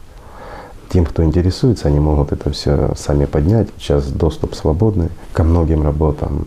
И самостоятельно убедиться, что люди, начинающие изучать, как работает сознание и чем оно является, они приходят к пониманию, что не человек управляет сознанием, а сознание на самом деле — это нечто инородное, которое манипулирует и управляет им, скажем Более так. того, оно же еще и иллюзию рисует А именно для как? конкретной личности. То есть человек Обязательно. видит всего лишь 10%, остальные 90%, как наука сегодня утверждает, что 10% мозг воспринимает Сознание, все. не мозг. Да, Мозг вообще, да, сознание. мозг воспринимает то, что ему дает сознание, и опять-таки в меру своей функциональности, не больше. А сознание, да, оно основной манипулятор. Большая часть информации просто проходит мимо личности. До личности она вообще не доходит. Это да. И вот, кстати, еще один важный момент из практического опыта познания сознания — это то, что сознание, оно преподносит личности информацию уже как готовый ответ, то есть абсолютно не подкрепляя фактами. И всегда оно пытается вложить, оно пытается подсунуть личности какой-то готовый свой вывод. Но сознание, оно боится фактов, и сознание, оно боится практики. Да, это верно. Это опять-таки берем артистов на сцене. Что мы видим? То, что он на сцене. Выступает и играет какую-то роль. А вот вся жизнь артиста, она остается за сценой. Ну, все фрактально повторяется в этом мире материальном. Интересный пример, ну не будем фамилии называть. Играл один товарищ в театре царя Соломона. И вот многие восхищались его игрой, воспринимали, настолько убедительно был этим царем. А в жизни банальный алкоголик. Вот она и справедливость. Царь. Вот тебе и царь. Но его воспринимали люди подсознательно, чуть ли не как самого Соломона. Да, сознание вот подставляет человека, когда он живет материальными мерками и просто играет с тобой, как кошка с мышкой. Результат этой игры уже заведомо известен, по сути. И все, конечно же, замешано на гордыне человеческой. А что еще вот достаточно интересно и доказательно, что сознание, оно всего лишь играет с нами. Почему? Потому что вот многие упираются в головной мозг и тому подобное, изучают головной мозг, пытаются в нем найти сознание. Но головной мозг — это уже следствие, а не причина. И вот простой банальный пример. Когда человек видит в реальности какое-то действие, у него, если рассматривать его головной мозг при этом на оборудовании МРТ, то у него идет возбуждение определенных нейронов. И если человек просто представляет какое-то действие, возбуждение тех же самых нейронов. То есть сознание не отличает одну иллюзию от другой. Это тоже важный момент такой. Почему? Потому что то, что происходит в сознании человеческом, для личности является реальностью. Вот это очень грустный момент, потому что если личность духовно не свободна, то для нее как раз вот и существует только одна реальность, которую показывает ей первичное сознание. Абсолютно верно. Сон простой, мы уже об этом говорили не раз, по-моему. Во время сна человек чувствует себя в реальности. Он чувствует и твердость твердого материала, и мягкость мягкого, и воду он чувствует как воду, и огонь как огонь. Но это же иллюзия. Игорь Михайлович, тоже такой интересный момент, но это уже ближе к свободе выбора, что начиная там с 70-х годов активно эксперименты идут в плане изучения того, есть ли свобода выбора у человека или нету. И в последнее время вот активно пиарится позиция того, что решение мозг принимает раньше, чем человек осуществляет определенные действия или осознает это решение. Но это действительно так. Сознание человека принимает решение гораздо раньше, чем преподносит результат, чем личность это может осознать. То есть получается, что в споре, вот мы заспорили с тобой, к примеру, о чем-то, то результат нашим сознанием уже известен. А мы еще продолжаем спорить. Они уже решили давно, кто выиграет. А как может быть иначе, если твое сознание, мое сознание и сознание всех, кто нас услышит там, если захочет, это часть одного целого. Это что игра в шахматы с самим собой. Как бы ты ни мудрил, как бы ты ни пытался сам себя обмануть, все равно ты выиграешь, но ты же и проиграешь. Да, шах и мат. Можно сказать, идеальный мат. Парадокс заключается в том, что исход этого спора, он заранее известен. Известен не обоим спорящим. Они всего лишь пешки в игре системы. Они оба выбрасывают эмоции, они оба переживают, что-то вкладывают силу своего внимания в определенные слова и ловятся на определенных эмоциях. Но в конечном счете система уже предрекла исход этого спора. Да. И исход такой игры, он очевиден и необратим, если твое внимание в игре. Да. Свобода выбора на самом деле у человека есть. Но этот выбор осуществляется не в сознании, уж тем более не в мозге. Просто у людей есть непонимание, что человек — это прежде всего личность. А личность — структура нематериальна. И сила внимания, которую как раз вот и вкладывает личность, как структура нематериальная, находится в духе, а не в материи. Для того, чтобы стать действительно свободным и жить счастливым, по-настоящему счастливым, и по-настоящему обрести свободу, просто нужно вкладывать эту силу внимания как раз в развитие восприятия чувственного и направлять ее в сторону духовного развития. Но не вкладывать в ненужные мысли, в те картинки, которые подсовывают иллюзорное сознание. И уж тем более не в какие-то эмоции, ненужные, навязанные сознанием. Просто экономить надо и разумно вкладывать, как средство. Тогда и обретешь то бескрайнее, к чему стремишься. Но только тогда, когда ты действительно истинно к этому стремишься.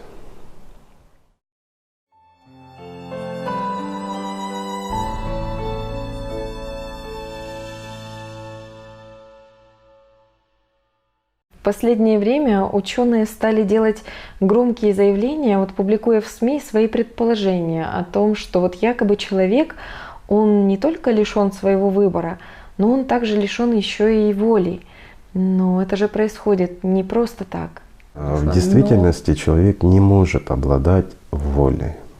Человек может быть проводником воли. Пока он разделен, он не единое целое. А часть не может обладать силой целого. В этом смысл. А воля — это проявление целого.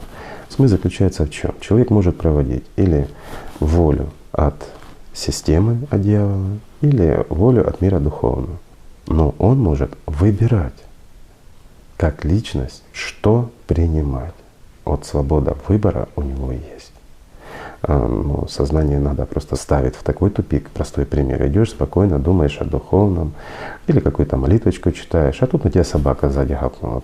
Ну какая реакция будет? Ты что, не вложишь внимание в это? Вложу, а как же? Обязательно. Это утрировано просто.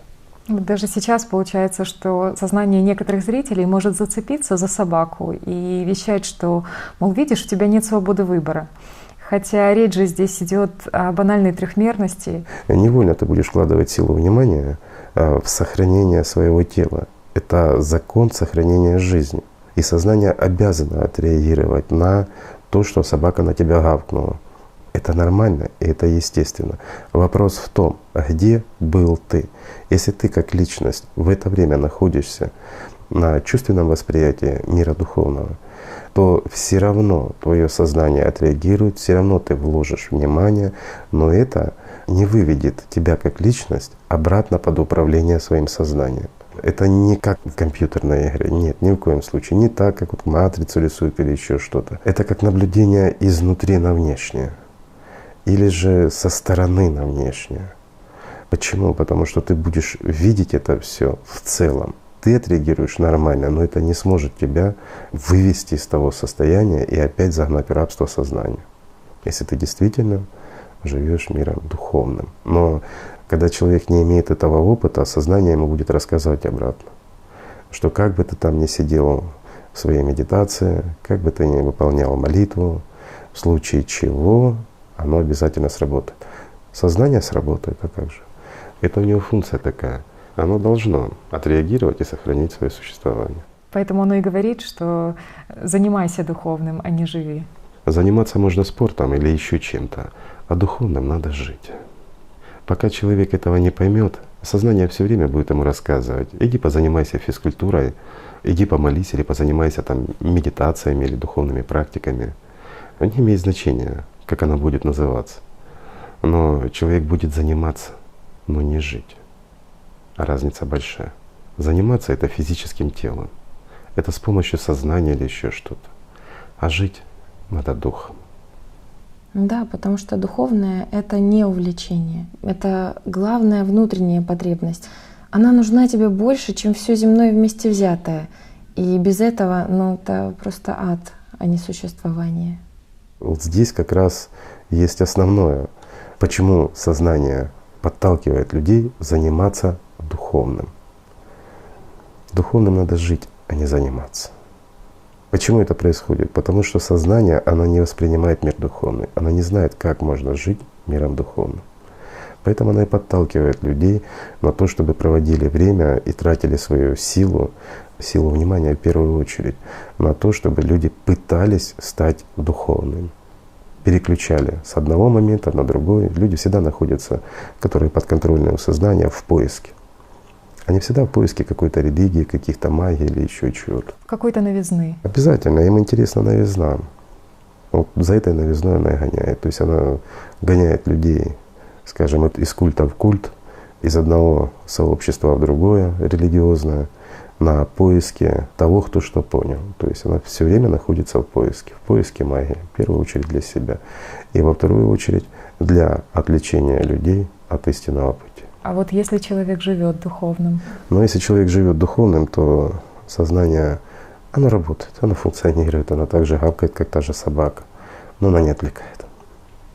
То есть система, она создает условия, ситуации, иллюзии, провокации, и все это делается для отвлечения внимания человека от самого главного.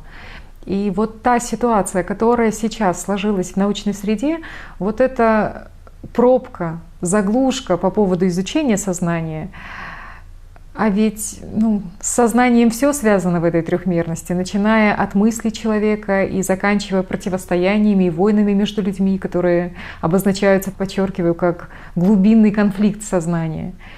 Да, а в чем кроется этот глубинный конфликт?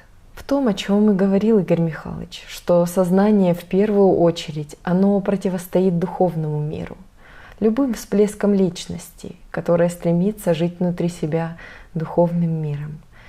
Потому что система, она пытается сделать все, чтобы личность просто не обрела вот эту внутреннюю свободу и осталась в рабстве агрессии и страха. Да, и поэтому знания о том же сознании, они очень важны. И ученые, изучая сознание, жалуются на то, что ответ на вопрос, что такое сознание, он требует именно выхода за пределы стандартных научных методов. Ведь трудность изучения у них возникает уже на этапе постановки самого вопроса. Почему существует сознание? И у исследователей даже термин есть такой — трудная проблема сознания. Да, есть такое. Да, и вот в научной среде эта проблема является важным предметом исследований и в современной философии сознания, и в психологии, и в нейронауке, и в той же квантовой физике. И ученые разрабатывают различные теории сознания, изучают возможности, в том числе и интроспекции, то есть самонаблюдения. Но проблема в том, что они ведут по большей части именно теоретические исследования. То есть они сознанием исследуют, так сказать, срезы того же сознания и делают выводы через собственное сознание, при этом же оставаясь в своей жизни рабами самой системы, рабами сознания. Даже вот отмечено, что как только углубляются в проблемы сознания, то и пошатывается собственное здоровье, и начинают болеть эти люди. Но по сути-то само сознание, именно оно и выполняет вот эту роль универсальной заглушки в изучении самой системы. Система, она стоит против того, чтобы человек смог изучить систему. То есть люди через свое сознание, пытавшиеся научным путем изучить сознание, всегда приходили или к тупику, а те, кто подбирались поближе, они просто утрачивали здоровье. Причем многие навсегда, кто слишком настойчив был, а некоторые лишь на время, пока занимались этим изучением. И через это прошли очень многие исследователи. Как только они подбираются к чему-то интересному, вся группа заболевает. А как только прекращаются эксперименты, выздоравливают. Чем более настойчивым становятся, тем более тяжелее проявляются заболевания. Это же факт, который зафиксирован. Таких групп, кстати, очень много было. И очень многие, которые, сталкиваясь с этими проявлениями, они просто их бросали. Почему? Потому что метафизика начинается необъяснимая. А очень многие из современных нейрофизиологов, ученых, других направлений, которые изучают сознание, как оно работает, как оно функционирует в действительности, понимают прекрасно, что они сталкиваются с какими-то паранормальными метафизическими проявлениями, они боятся даже об этом говорить. А кто в них боится? Опять же то же самое сознание. А что о них подумают люди? Они утратят свою ученость, или еще что-то. То есть сознание предлагает им вложить внимание в ее программы страха и сомнений. Да, очень многие люди лишились здоровья, многие лишились и жизни, когда пытались с помощью своего сознания изучить сознание. Это все равно как бунт на корабле. Понимаешь, корабль огромный, здоровый, а здесь пару моряков решили пообузить, скажем так. Естественно, их или усмиряли, или выбрасывали за борт, по законам того времени. То есть система не позволит себя изучить? Система, естественно, что не позволит себя изучить, если в человеке, конечно, доминирует сознание, а не личность.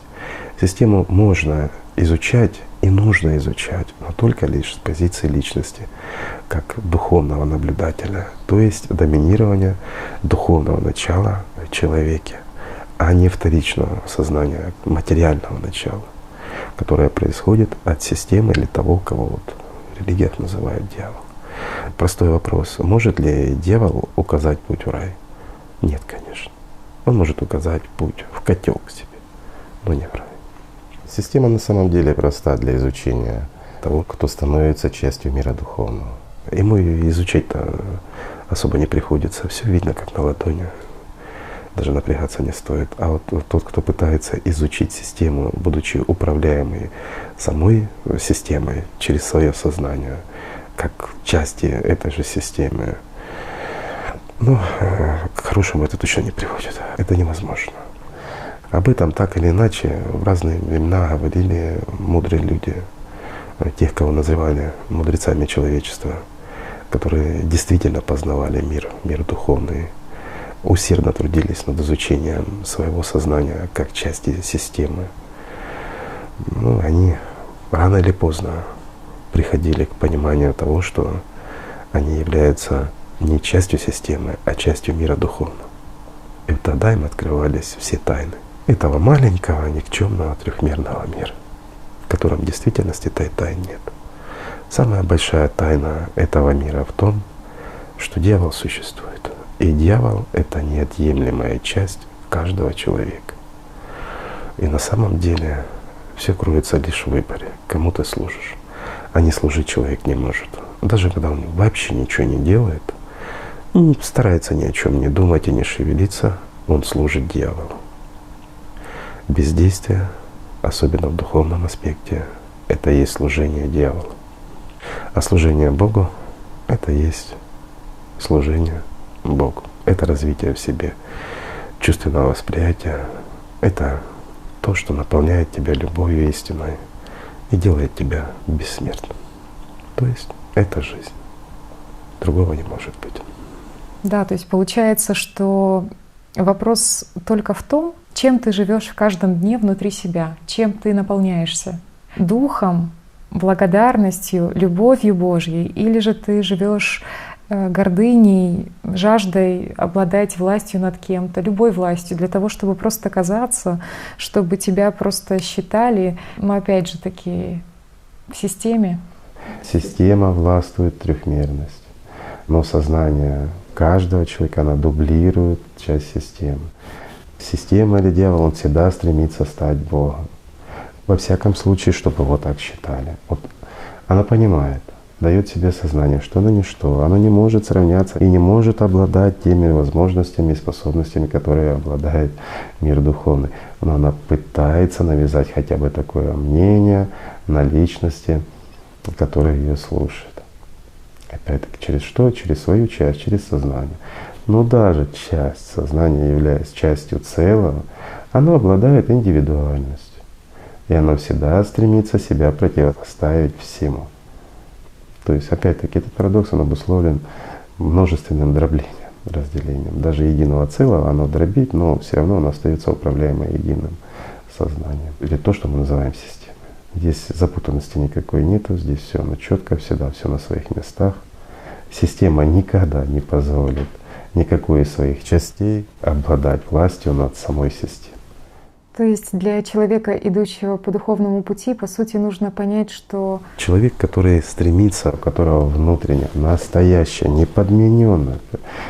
Вот я скажу так, прежде всего человеку надо разобраться в себе. А надо ли ему идти по пути духовному?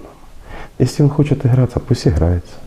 Если он хочет, чтобы о нем так думали, ну пусть думает, пусть развлекается. А если человек действительно жаждет этого, если это действительно его выбор, тогда он должен понимать, что нет ничего проще, чем путь духовный. Вот, ничего не придумаешь ближе, чем мир духовный. Он всегда с тобой, он всегда рядом. Поэтому нужно просто рационально использовать свое внимание. И все. Это очень просто. То есть надо жить этим, а не играть на публику.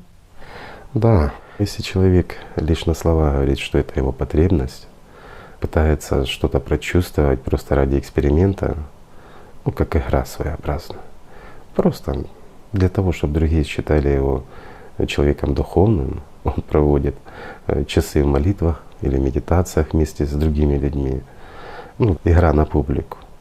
То есть пытается в трехмерности сложить о себе впечатление перед сознанием других людей, какое-то определенное мнение о себе, но в действительности не работает над собой, не живет чувствами, а это очень чувствуется.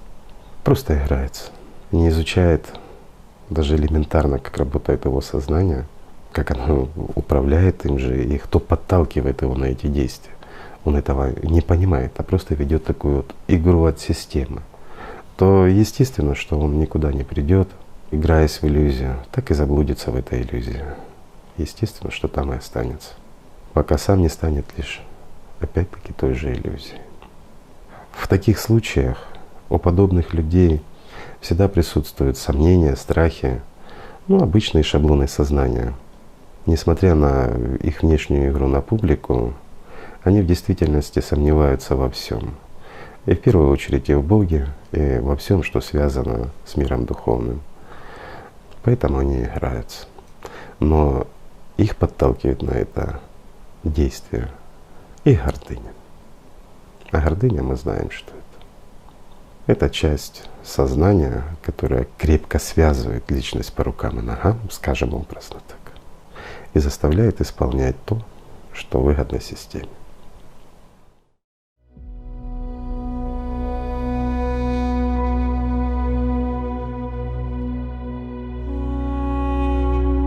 Первое, что делают, это изучение самого себя.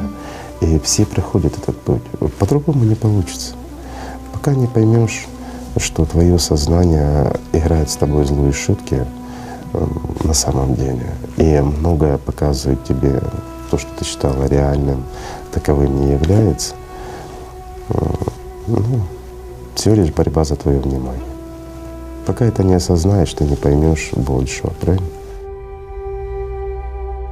Что такое этот мир, да? Это всего лишь иллюзия, это тени, кривые зеркал Септона, да? Что есть некая сила, которая порождает все, это все искажается, и в конечном счете переходит там в волну, эта волна становится материей, и получается, что мы все иллюзия. Но мы ведь с тобой чувствуем друг друга, себя, руки, стол и все остальное. Для нас это важно.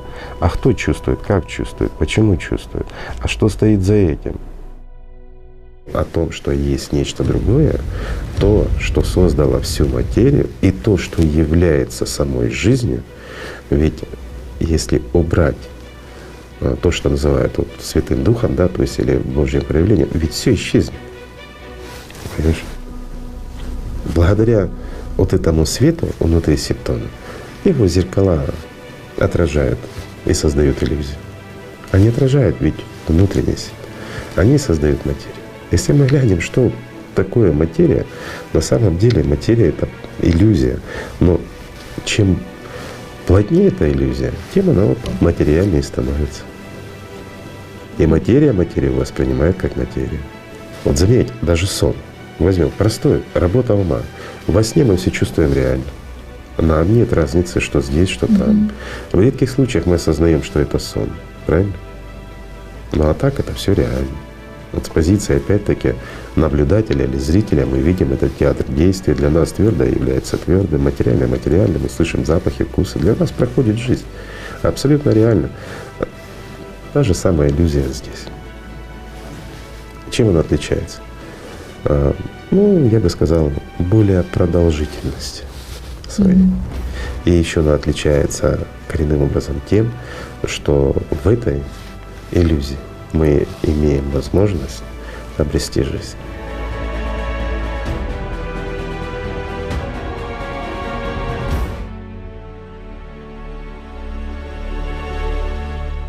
Радость бывает разная. А радость бывает от сознания, от приобретения чего-то. Но она скоротечна. Вот почему радость, скажем, чувственного единения с миром духовным, оно не иссякает, оно не перестает, оно не может надоесть. Да? В чем вопрос? В том, что она всегда, каждый миг новый. Это бесконечность новых ощущений, чувственных восприятий, скажем так. Это кипящая жизнь. Она наполнена жизнью. Но жизнь, наполненная жизнью, по-другому не назовешь. А в мире материальном кратковременная иллюзия. Придя в этот мир, не вышел с него живым, значит, он просто сжег свою жизнь. Поэтому и надо изучать свое сознание. Но здесь есть один маленький феномен. Когда человек изучает свое сознание, оно приходит в ужас, сознание приходит в ужас. А когда личность осознает, что она личность, она испытывает неимоверное счастье. Почему это происходит? Потому что в эти моменты каждый из них соприкасается с тем, кто их создал.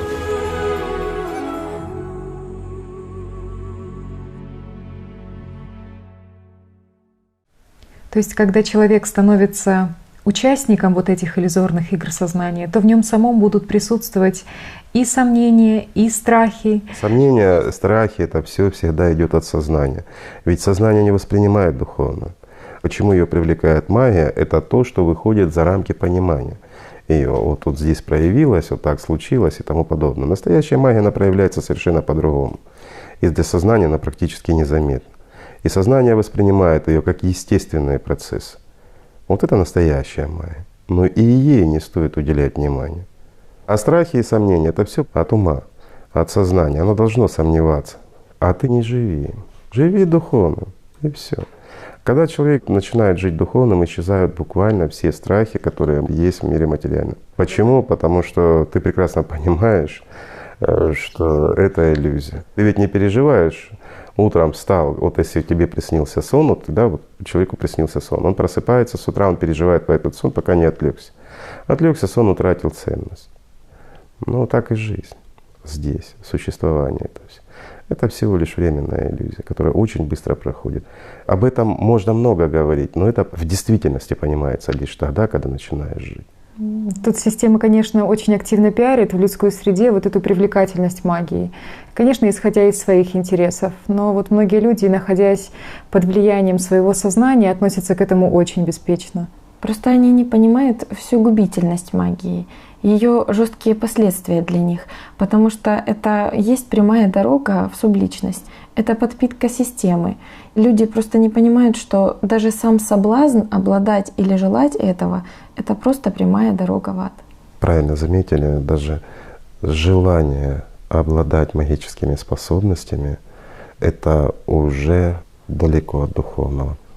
Почему? Потому что желание обладать магическими способностями — это уже тайное желание обладать властью. А властью всегда стремится обладать только сознание. скажем так, система через сознание. И вот оно все выстраивает для того, чтобы иметь власть. Если оно не может, скажем, иметь власть над другим сознанием или чем-то другим, то оно обретает эту власть над личностью. И все делает для того, чтобы больше и больше приобретать этой власти. Поэтому оно жаждет. Система как таковая, она всегда стремится, особенно к духовным тайнам. Для чего? Для того, чтобы хотя бы пролонгировать свое существование. Не то, чтобы обрести жизнь вечную, хотя она стремится к этому и жаждет этого. Потому что понимает скоротечность времени, так как система, она очень разумна, и она себя воспринимает как «я», почему и противопоставляет себя Богу. Но заметьте, многие задают вопрос, а почему система ведь понимает, что она, как разумное существо, да, она понимает, что она смертная, а почему она продолжает навязывать себя и противоставлять Богу, а не пойдет на примирение там, или еще что-то и сохранить жизнь? Ну, во-первых, это антипод, она никогда не может пойти на примирение, потому что она создана для этого. Это первое. И второе, а как поступают люди? Ведь человек, чуть-чуть обретя хоть какой-то навык или хоть какую-то малость власти, он продолжает себя позиционировать и рассказывать. Да? Вот мы многие знаем движения, люди, которые, скажем так, даже аутогенную тренировку не могут сделать, но они бегают и рассказывают, что они уже бодхисаттвы и тому подобное другим людям. Для чего? Потому что им важно, чтобы о них так думали, так считали. Так и система. Абсолютно точно так же она поступает. Она навязывает личности восприятие себя как Бога. И она творит, она показывает, и действительно излечивает от болезни, может нарушить даже все законы собой же сформированные, проявить метафизические различные явления. Для чего? Для того, чтобы казаться в глазах даже такого никчемного существа, как человек, по сравнению с системой, казаться Богом. Ведь люди точно так же поступают. Вот здесь и есть как раз фрактальное повторение малого от большого. Вот интересно, насколько шаблонно действует сознание. Вот вы сейчас, Игорь Михайлович, упомянули о людях, которые превозносят себя над другими, но при этом сами они не работают над собой. И вот сознание, оно сразу в мыслях акцентирует твое внимание, конкретизирует на каких-то людях. Людях, которых ты знаешь в своем городе, в своей стране, но об этих людях не знают другие люди. Там, например, люди, проживающие в других странах. И вот так каждому оно рисует свою иллюзию от собственной гордыни и какого-то местечкового противостояния, причем надуманного от его же сознания. То есть у одного это там Петя, у другого это Ванг, а у третьего будет там, например, Джон. То есть сознание вкладывает каждому уже свой готовый ответ от гордыни. Вот то, о чем говорила Жанна. Но если выйти из точки сужения сознания, то ты уже видишь глобальную ситуацию, в которой нет места твоей гордыни. А ситуация, она заключается в том, что ты понимаешь, как система вообще шаблонно действует в веках. Она вот таким вот способом, через человеческие хочучки от гордыни, через желание власти, внедряется в привнесенное учение, в то, что едино от мира духовного. И система вот все это разделяет единое на множество и превращает в подконтрольные ей течения, религии со своими авторитетами, со своими запятыми и все той же своей жаждой власти. Вот как вы и говорили, что все фрактально повторяется. То есть какая разница, какие люди это делают? Они просто в данный момент служат прихотям своего сознания, а значит, исполняют волю системы. Но ты-то где в этот момент? Потому что у системы сегодня одни проводники, завтра другие, те, которые на самом деле жаждут власти и называют себя, к примеру, святыми. Во всяком случае, они очень хотят, чтобы их таковыми считали люди. Но глобально-то суть не в конкретных людях, а в системе, в том, как она действует. И зная об этом, ты уже понимаешь это и обращаешь внимание на собственное сознание, на свои реакции. Ты во внешнем, в конфликте, в разъединении, тебе сознание рисует очередного врага, или ты чувствуешь правду, видишь глобально проявление системы и не поддаешься на ее провокации. Вот ты задаешь себе вопрос: а кому ты сейчас служишь? Где сейчас твое внимание? Чувствуешь ли ты духовный мир в себе? Что ты сейчас в себе взращиваешь? То есть, когда в тебе доминирует сознание, то в тебе взращивается в этот момент что? Ну вот как раз-таки взращивается гордыня, мания величия, жажда власти. Ну и ты просто вкладываешь силу своего внимания, получается, в эти игры сознания. Причем каждого зацикливает на своей какой-то игре, да? Одного на фанатизме какой-то религии, другого в магии, третьего, кто вообще отрицает и религию, и магию, зацикливает в науке, например, и так далее. Сатана хитер. Не хочешь Бога, не хочешь магии. Ну, вот тебе наука, а чем нет лечения? Главное, чтобы ты вкладывал свое внимание в материальное и временно. И покуда ты думаешь, покуда ты эксплуатируешь, сатана живой. А когда он тебя воспитывает эгоистом, с чувством гордыни, превосходства, и вот чем больше у тебя гордости, тем больше ты раб. Как ни крути, но это так. Чем больше ты себя превозносишь в своих мыслях и считаешь себя превыше всех, тем ниже всех ты становишься. Потому что ты становишься действительно рабом, манипулируемым, управляемым сатаной. Когда ты кого-то хулишь, ты и есть раб. Ну, это естественно. Да.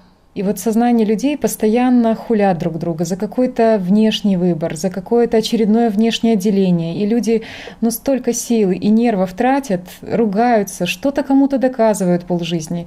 А в результате и проходит это время, и что-то меняется во внешнем. Тоже тело стареет, возможности утрачиваются. И вот люди чувствуют в этот момент, что, по сути, снова обман, снова разочарование. И в итоге внутри пусто, и люди несчастные.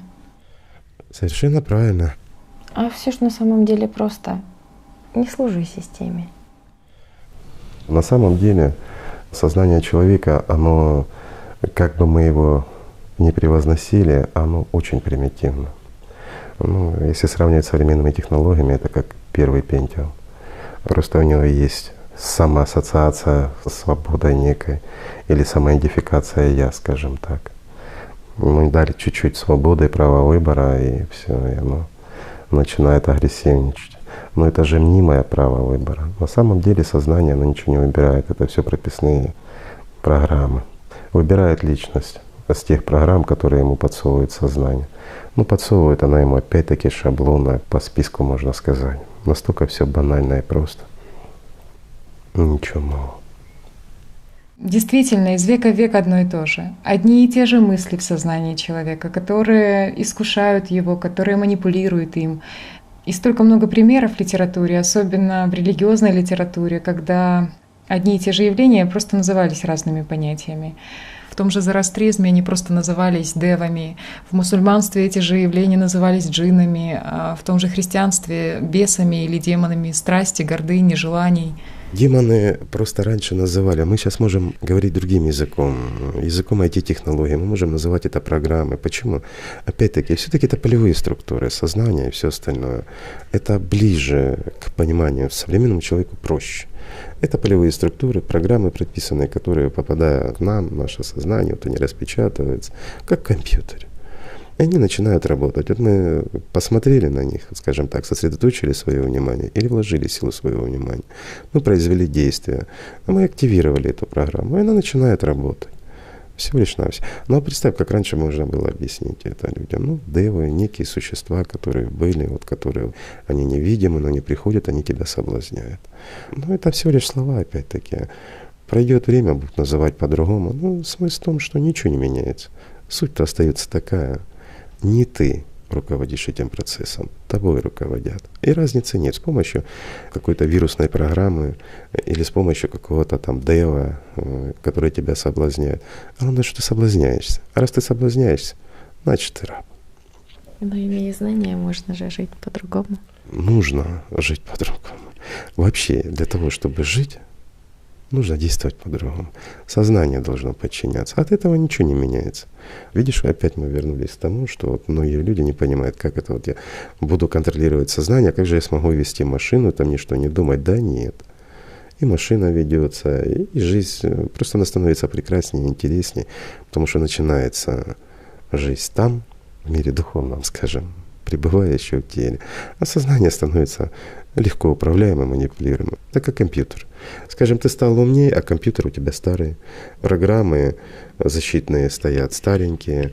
И все равно у него лезут всякие вирусы, всякие программы, которые ты не хочешь. Это же компьютер. Не обязательно же тебе распечатать то, что он показывает, правильно? Вылезла какая-то картинка, которая тебя соблазняет. Ты же прекрасно знаешь, что ее распечатаешь, сейчас зависнет компьютер надолго. Зачем тебе вот это вот раскрывать там? Отложил, закрыл, пошел дальше работать. Все легко и просто. Тоже интересный момент. Получается, что личность обладает вот этой свободой выбора. В принципе, на которую система и не может повлиять. Но в последнее время наблюдается действие системы в чем? В том, что она просто предлагает человеку поверить, что у него нет этой свободы выбора. Да, и мы только что как раз озвучили наглядный пример о научных экспериментах и выводах, что сознание, оно принимает решение гораздо раньше, чем человек вообще его озвучивает. И это заявление ученых, оно же сейчас очень активно пиарится и в СМИ. И какие выводы при этом сделает сознание обывателя? Вот какие мысли у него вообще возникнут, когда ему преподносится вот такая однобокая информация от системы, когда не объясняется суть? Возникла мысль, что ты раб и у тебя нет выхода. Ведь в действительности давайте понаблюдаем, когда этот процесс начался. Совсем недавно утверждалось, что духовный мир не существует, и это всего лишь пережиток прошлого, всего лишь рудимент сознания от прошлых заблуждений. Система действительно, она начала как-то интенсивно отдалять людей от понимания духовного мира, вот о чем она вещала в сознании людей в последние столетия. Получается, что люди спорили, в рамках мировоззрения системы животного разума, материя первична, а сознание вторично, или же наоборот? Но материя всегда стремится доминировать и навязывать свою первичность, особенно над миром духовным. Она предлагает, вернее, вкладывает в сознание людей, что материя образует все в этом мире, и весь мир состоит исключительно из материи. Да, и можно сказать, что как раз с этого начинается учебник по философии в любом высшем учебном заведении. Что якобы материя, она образует единство мира. Со всей этой высокопарной философией от сознания, материализма, идеализма и тому подобного. Пройдя курс обучения, люди, как правило, просто так и не понимают эту всю философию, потому что она идет от ума. Она только пытается затронуть духовные вопросы. Но почему так происходит? Потому что это идет обыкновенная игра системы. От сознания многократно усложняется простое, нагнетается значимость на пустом, и возникает у людей сложность восприятия. Потому что у тех, кто писал под диктовку сознания эту философию, просто нету понимания сути духовного. И поэтому возникает бесконечное рассуждение о главном вместо практики. И именно поэтому усложняется простое. Но это не от того, что люди плохие. Просто система, она пытается таким образом внедрить в понимание человека, что материя якобы первична. Вместо того, чтобы человеку духовно совершенствоваться, он просто бесконечно об этом рассуждает этими высокими категориями. Получается, что такая игра от системы, во что ты мне поверишь, да?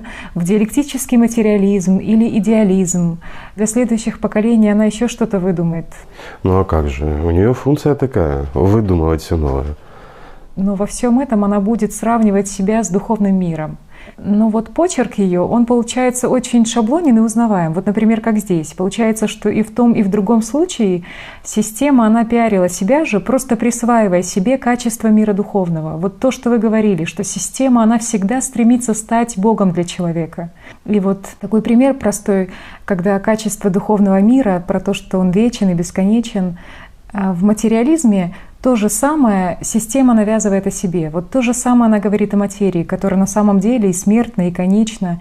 И система утверждает, что якобы в мире нет ничего, кроме разных состояний материи, и что именно материя образует единство всей картины мира. А на самом же деле издревле людям было известно, что Бог един, и что источником всего является духовный мир. Да, и получается, что система на этом, она себя как пиарит, она пожирает внимание за счет того, что перекручивает информацию от источника духовного. То есть она как пересмешник. Но все вот эти накруты, которые идут от системы, они очень чувствуются. И они чувствуются как пустое, потому что когда у тебя есть действительно практика в духовном развитии, вот тогда ты точно чувствуешь, вот ты знаешь, где настоящее от духовного идет, а где просто пустое от системы. Да, или вот такой пример, что тот, кто живет духовным миром, он понимает, что начальная ступень познания духовного мира — это чувственное восприятие, это восприятие глубинными чувствами. И вот система, она очень примитивно переделывает это на себя. Вот она больше привязывает к телесным ощущениям. Мол, после чувственного уже восприятия будет тебе какая-то более высшая ступень от системы.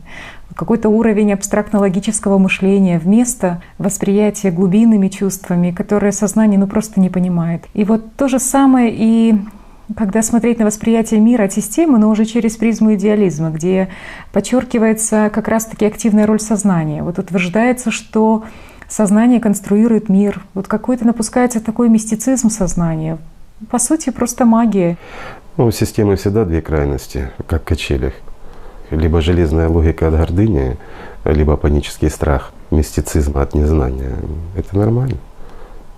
Да, и вот система, она пытается провести какие-то параллели, сравнивая себя с духом. И опять-таки упор делается на что? На сознание, на логику. Например, вещает о том, что человеческое сознание развивается путем преодоления телесной оболочки, как самопознание абсолютного духа.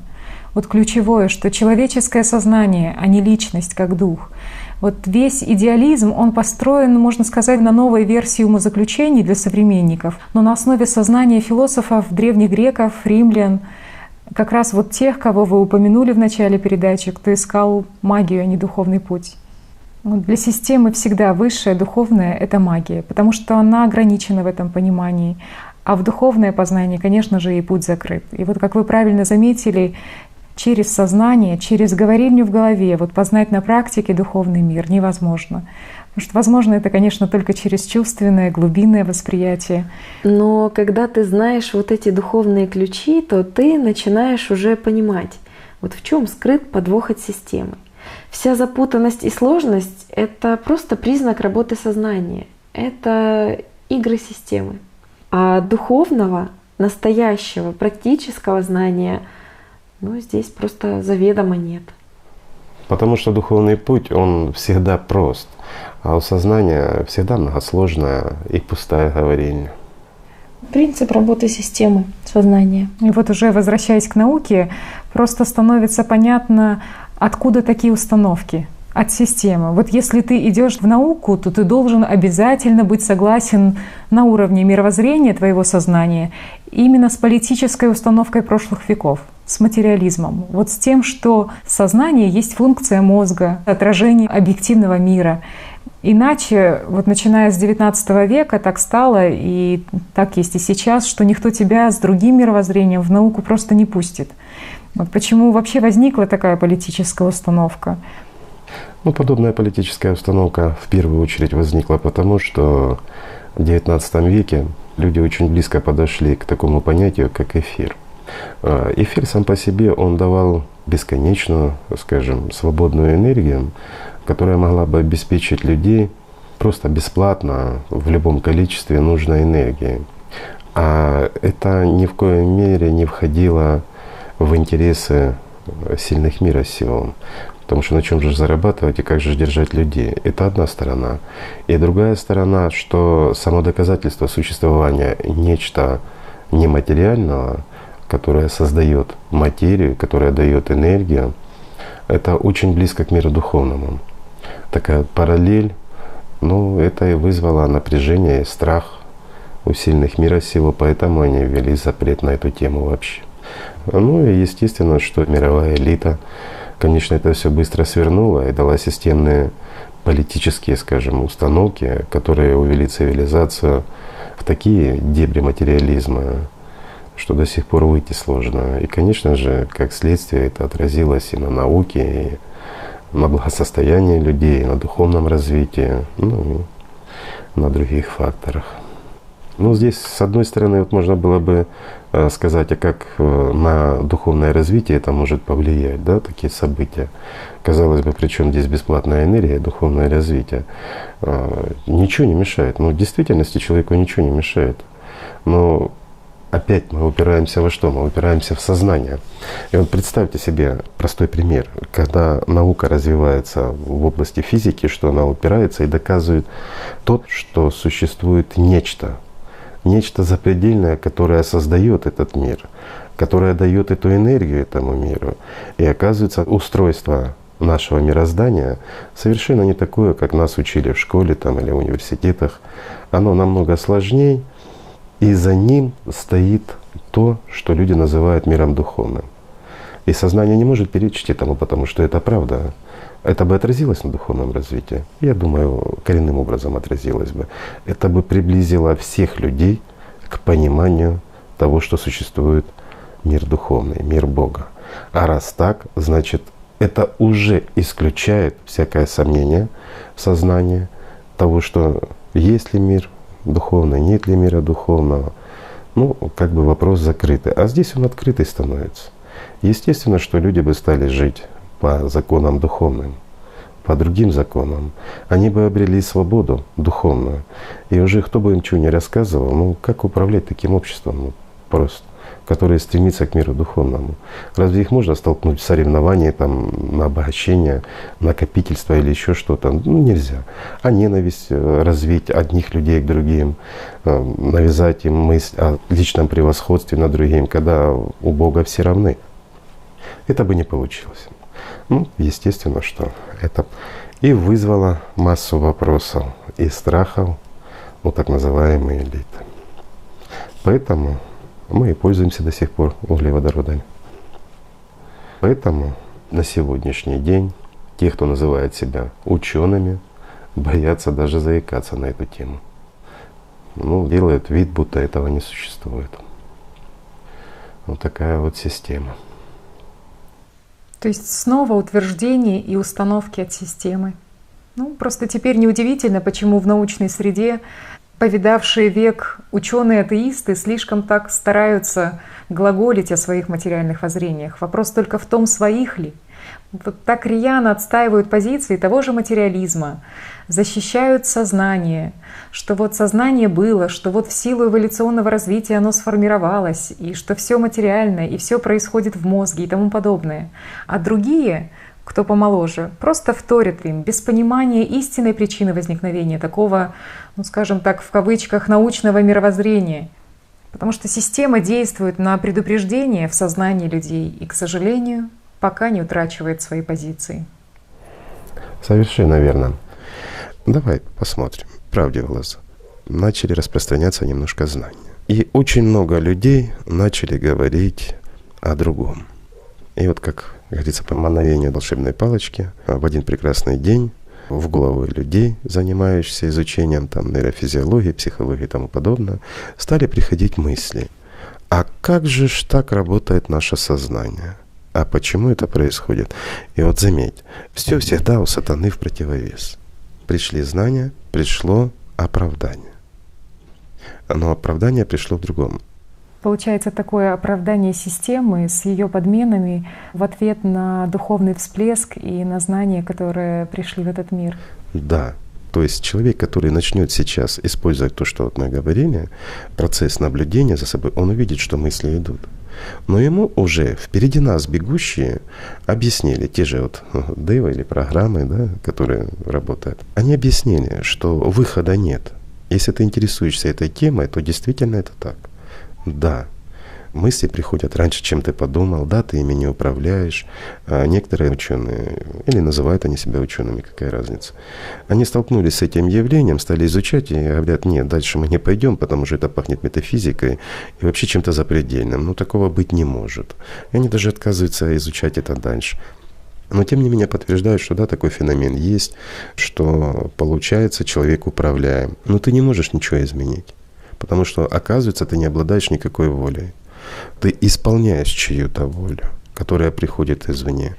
Просто у ученых появляется, можно сказать, страх изучать дальше, вот страх утратить свое сознание. Как будто бы есть непонимание, что с сознанием человек и так не расстанется до конца своей жизни. И вопрос только в том, сознание управляет тобой, либо ты, как личность, становишься уже свободным от власти сознания. Да, получается, что просто сознание умалчивает, что свобода личности — это есть жизнь в духе. Потому что как раз жить духом для сознания непонятно.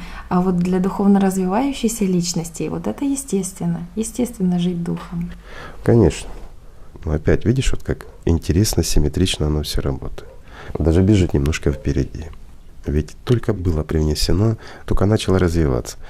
И тут же начались работы в этом направлении. А почему до этого не было? А почему до этого об этом не говорили? Хотя в религиях прошлого об этом всем говорилось. Пророки об этом и говорили. Это интересно. Да, только слышали ли их люди? Даже точнее, кто в них слышал и реагировал. Ведь сознание, оно же все построено на гордыне. У него все отдельно, очень дробно, непримиримо. Да, и, к сожалению, вот как сознание рабов системы дробит знания, духовные привнесенные знания, и истолковывает их по-своему.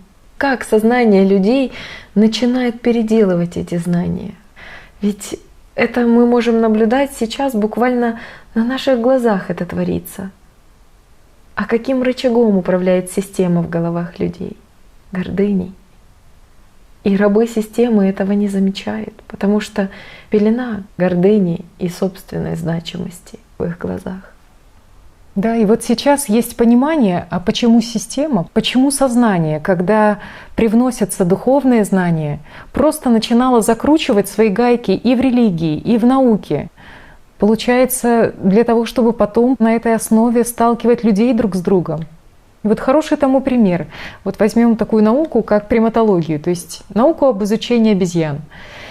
Ведь если почитать историю ее становления, вот все эти трудности, с которыми она столкнулась, причем трудности в большинстве своем связаны именно с психологическим восприятием общества вот этих результатов изучения и исследований биологии обезьян, биологии человека и сопоставления вот этих данных, то просто становится понятным, почему так произошло.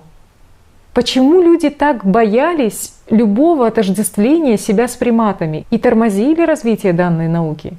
Конечно же, не последнюю роль здесь играл как раз религиозный аспект. И до сих пор есть распри по этому поводу.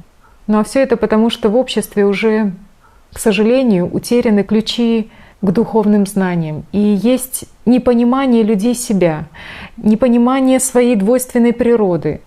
Ну вот на примере приматологии можно же наглядно понять, как система на ровном месте создала большую проблему при помощи трактовки от сознания. И столкнула людей, изучающих эту науку, и людей, изучающих религию, просто лбами. Совершенно верно. Об этом мало кто знает, потому что мало кто интересуется этим. Но в действительности вот развитие того же ребенка и развитие обезьянки до определенного периода оно абсолютно идентично. Есть интересные работы по этому поводу. Да, это действительно так. И ведь этот факт зафиксировали ученые, хотя причина этого для них остается неизвестной. По крайней мере, до выхода этой передачи. Но тут люди из разных религиозных организаций уже стали возмущаться на ученых. Подождите, а как же так? А как же вера? Ведь сказано в Библии, что Бог создал человека по образу и подобию своему. А что могут ответить ученые, если они тоже всего лишь обыкновенные люди, которые сознанием изучают материю? Они могут оперировать лишь фактами и гипотезами. А тут еще ученые обнаружили у шимпанзе именно способность к языковому общению. И это тоже обрушило шквал критики этих опытов, как следствие, так сказать, еще одной религиозной травмы. В общем, нашла коса на камень. И пошла агрессия друг на друга, потому что в головах людей царит сознание. Сознание настолько запутало и ожесточило людей друг против друга, поймало их на гордыне, на страхе, на незнании и даже на терминах. Тут ведь даже слово «приматес», что с латинского означает «первенствующий», первый, которым ученые и назвали в биологии отряд наиболее высокоорганизованных животных. Вот оказывается, что этот термин, он употреблялся в церковной иерархии. И не случайно же в 2006 году один из древних пышных титулов Папы Римского под общим названием «Патриарх Запада» был официально удален из папской титулатуры. Ну вот в расшифровке этого титула там есть, конечно, целый ряд наименований, и среди них есть и титул «Приматус Италии». И вот этот титул, он указывает на то, что епископ Рима является первым среди равных в ряду итальянских епископов. Вот сознание просто шутит над людьми. Оно суживает восприятие людей до точки конфликта. Ну вот если в целом просто посмотреть, что творится по миру. Тут титулы убирают. За океаном спорят, устраивают обезьяньи процессы в противостоянии гипотезам. То есть выдумкам сознания. А в Индии так вообще создали культ Ханумана. Вот этого бога обезьян, бога физической силы и магии. И чтят его, чтят как наставника в науках. Причем это один из самых популярных в индуизме богов. И очень большое количество храмов ему посвященных, алтарей с его изображением. Ну, видите, как сознание работает. Да, беду творит сознание. Ведь духовное оно не понимает. И все время извращает его суть. Совершенно верно. Вот людям просто не хватает понимания и примирения. Вот если бы они все знали ответ на вопрос, что значит в действительности Бог создал человека по образу и подобию, что такое двойственная природа человека, то как подставляет сознание и почему обезьяна, она живет в каждом из нас. Вот если бы они знали ответы на эти вопросы, то не было бы и вопросов ни к религии, ни к науке, которая всего лишь изучает материю, но не более того.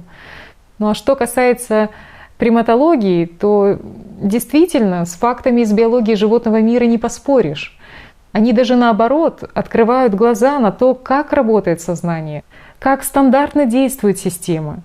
И вот в принципе, как вы нам ранее говорили, Игорь Михайлович, что на примере из зоологии, из тех же ее дисциплин, как приматология, этология, изучая наблюдение за поведением животных, в том числе и людей, можно понять вот эти схемы, вот эти примитивные шаблоны системы, то, как она работает. Ну и, конечно, откровенно говоря, когда сама впервые столкнулась с изучением этого вопроса, для меня это было как ушат холодной воды на голову.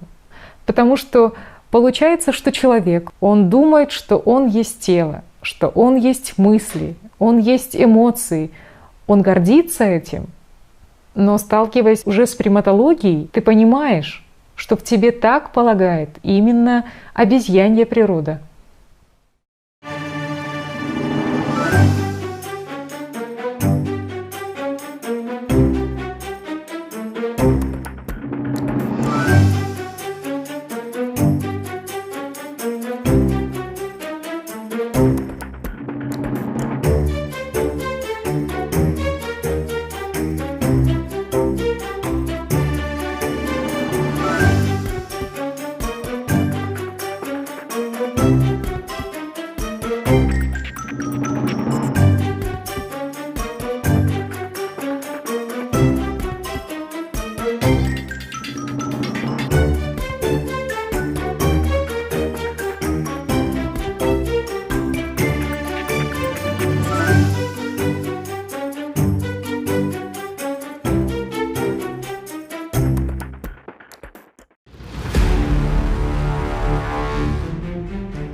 до 8-го дня человек ничем не отличается от животного. Сознание, вот как первично, оно есть и у шимпанзе, скажем, довольно развита. Аналогия очень близко проходит. И детки, обезьянки и человека, они там до 3-летнего возраста, где-то там до 5, они развиваются практически аналогично. А вот дальше человек начинает резко отрываться. Почему это происходит? Как раз потому, что на 8-й день после рождения человек, как, скажем, сосуд, заполняется душой человеческой. А душа, она создает личность. Личность — это как раз то, чем и является в действительности человек. Это то, кто ты есть. Вот душа и личность — это как раз духовная составляющая. И почему человек стал человеком? И почему по образу и подобию был сотворен? Потому что в нем была часть от мира духовного.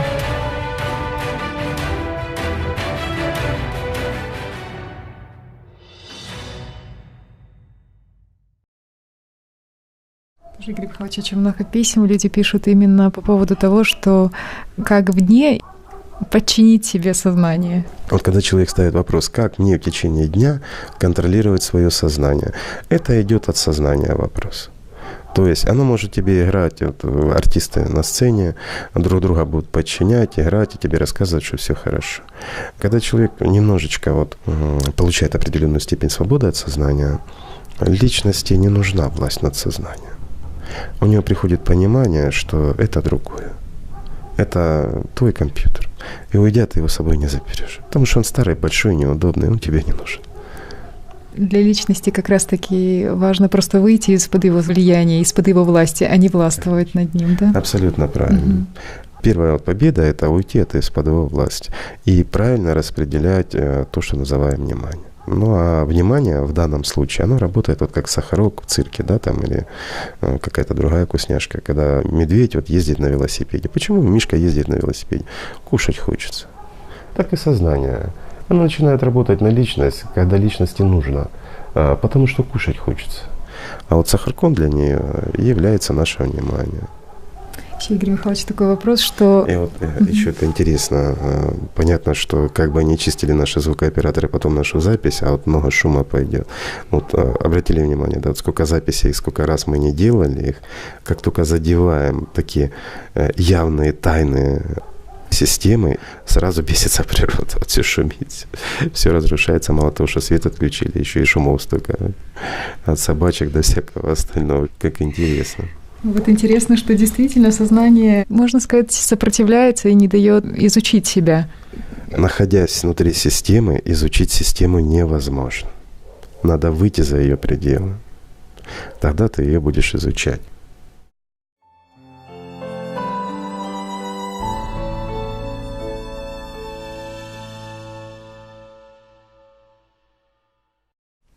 Игорь Михайлович, вот эти знания, которые вы поведали о системе, знания от наблюдателя вне системы, они очень ценны. И в связи с этим ты понимаешь, насколько система, она уводит внимание человеческой цивилизации в свои дебри. Вот все больше отдаляет человечество от основной цели существования, от духовного развития. И вот простой пример из упомянутой приматологии, когда люди считают, что самое ценное в них — это разум, интеллект, не разобравшись с природой происхождения собственных мыслей, пытались научить мыслить обезьяну. Вот дальше природа примата, то есть примитивного интеллекта, дело не ушло. А вот сейчас предпринимаются попытки научить мыслить машину, то есть создать такой самообучающийся искусственный интеллект, такой разум, который бы имитировал психические процессы человека и моделировал интеллектуальное поведение. Можно сказать, что даже превосходил человека. И вот некоторые ученые, они возлагают большие надежды на то время, когда он будет создан. Вот хорошо это или плохо, все, конечно, зависит от того, что будет доминировать в обществе, либо духовная составляющая людей, либо то, как сейчас. Алгоритмы системы животного разума в головах людей. Если ты хочешь узнать, о чем думает система, посмотри внимательно, о чем думаешь ты. Все просто. Просто быть честным перед самим собой. Правильно. Вот говорят, искусственный интеллект, там искусственный интеллект. А что такое наше сознание? Наше сознание, оно как раз и есть тот самый искусственный интеллект. То, к чему современные ученые стремятся, оно уже создано давным-давно. Почему, скажем, наш интеллект искусственный? Да потому что этот мир не совсем зародился так, Как вот, к примеру, нам рассказывает современная астрофизика, что он там зародился из точки, произошел большой взрыв, образовалась материя и тому подобное. На самом деле все гораздо проще и сложнее. Ну, сложнее для понимания современной науки, а проще, потому что в действительности все проще. Да. Современная астрофизика, как, впрочем, и физика, находится, ну, как говорится в народе, в большой засаде. Я имею в виду больше в стадии вопросов, чем ответов. И здесь очень много неразрешенных, ну, так называемых великих проблем, начиная от вопросов космологии ранней Вселенной, о расширении Вселенной, те же проблемы возрастания энтропии, необратимости и стреле времени, и заканчивая вопросами разной интерпретации и непонимания многих процессов в квантовой механике. Вот, например, до сих пор же нет ответа на пресловутый вопрос, куда попадет электрон. Ну и, конечно же, в перечень великих проблем физики входит и вопрос о связи физики и биологии, так называемая проблема редукционизма, то есть сведение законов биологии к совокупности законов физики. Ну, в общем, в человеческом сознании есть желание объяснить жизнь и зарождение жизни на основе четких формул физики. И вот здесь интересно, какие именно выделяются основные вопросы. Это вопросы о происхождении жизни и появлении сознания. И все это подводит к идее создания искусственного интеллекта и создания жизни в пробирке. Так что вопросов в физике, что в астрофизике предостаточно, но ответы на них, они крайне скупы на данном этапе развития науки. Абсолютно верно. Если мы зацепили вопрос астрофизики, то, я думаю, невозможно не сказать о том, что ученые, изучая микроволновой фон, который, как они предполагают, возник после Большого взрыва, так вот, они уже приходят к таким гипотезам и выводам, что наша Вселенная голографичная, что этот мир может быть одной большой такой, скажем, голограммой, и что наше трехмерное видение, то, что люди называют реальностью, на самом деле это всего лишь иллюзия. А почему? Да потому что все мысли, информация, те картинки, которые воспринимает, как считают, мозг нашего тела, хотя на самом деле, как мы уже говорили, не мозг, а сознание, оно все эти мысли воспринимает в двухмерности. То есть все картинки, которые у нас в голове, они двухмерны. И лишь когда личность обращает на них внимание, или же, скажем, наделяет их силой внимания своего, или, как раньше говорили, сосредотачивается на чем-то, вот тогда она принимает трехмерность. То есть вот если любой человек последит, как к нему приходят мысли, в действительности, вот с позиции первичного сознания, скажем так, то он увидит, что мыслей как таковых в словах или еще в чем-то нет. Это только когда диалог идет, когда, как мы говорили, уже артисты крутятся в голове, тогда идут и слова, у нас и споры в голове. А так в целом у нас приходят картинки. Одна сменяет другую, а то их, как на экране компьютера, даже может быть множество, одна перебивает другую. Но они двухмерны. Достаточно обратить внимание, приложить силу своего внимания. Это вот как мы навели курсор, допустим, да, и распечатали, то есть активировали какую-то картиночку. Она приобретает сразу трехмерность даже мозговой. Во всем этом же кроется основной ответ на вопросы и тех же нейробиологов, и математиков, и физиков.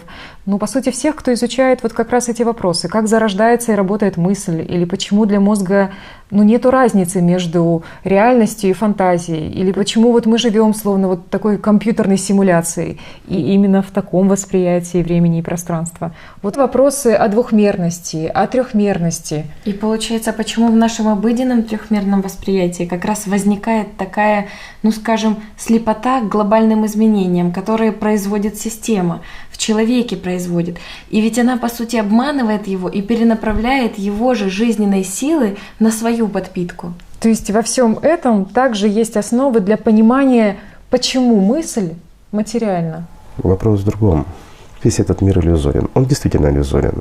Когда мы воспринимаем своим сознанием, то, что мы видим твердое, на самом деле, углубившись, мы уже не раз об этом говорили, мы видим огромное расстояние между атомами. Атомы также состоят из более мелких частиц. И все оно не такое уж и твердое на первый взгляд. Но когда мы это щупаем, к примеру, тот же камень или вот стол, к примеру, для нас он твердый. Наше сознание его воспринимает как твердый плотный объект. И он твердый, но в трехмерности. Если рассматривать с позиции, скажем, более высокого, там, 7-го измерения, ну это может только личность, сознание уже не может, но об этом мы тоже еще немножко поговорим, то получается стол, он вообще не существует. Почему? Потому что личность — это дух, это не тело, а сознание — это привязанная часть к материальному телу. И оно может воспринимать материю лишь как материю. Для нее понятие даже, что такое личность, личность как дух или человек на самом деле дух, оно не воспринимается сознанием, скажем так. Сознание не может объяснить логически это, потому что оно может сравнить вот чашка, стоящая на столе, и стол. Это твердое, это керамика, это дерево. Ну, здесь в сознании есть сравнение, а сравнивать то, чего оно не знает, оно не может.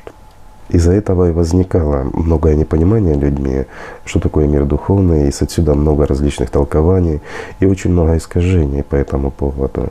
К примеру, о создании даже того же человека, да? Вот, если мы возьмем Библию до сих пор толкуют по-разному.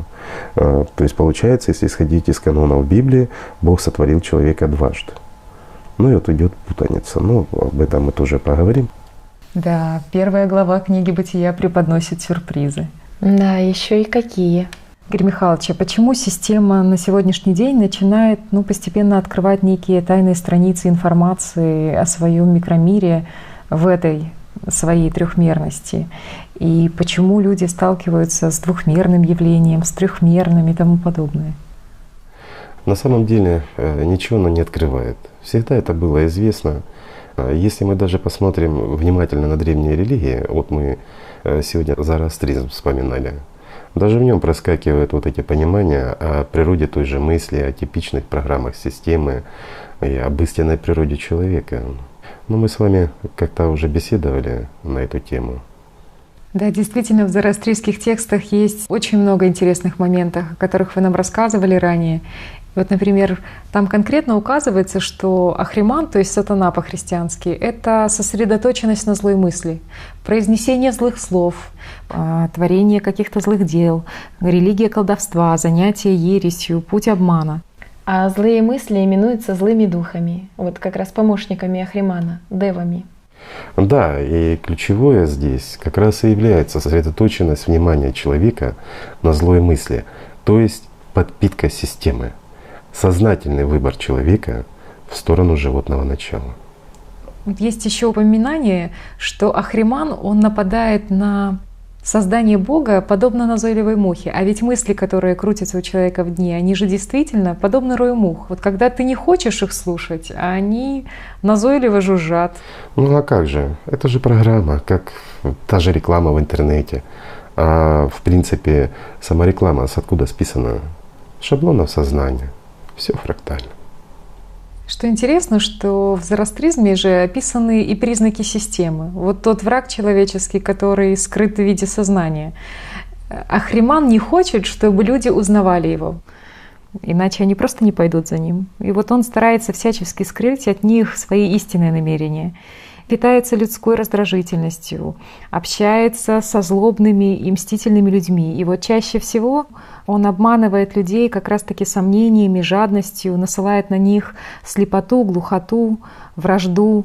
Да, духовная слепота и глухота — это то, что мы повсеместно наблюдаем в современной цивилизации. Вот четко указывается его цель, что целью Ахримана является поссорить людей с Армаздом, то есть с Богом добра в зороастризме, и сделать их своими друзьями. И вот, в общем, перечислены козни системы животного разума. Там как раз вот есть некоторые такие интересные моменты, которые указывают на то, что когда-то вот эта очередная религия, она формировалась из остатков учения о духовном мире.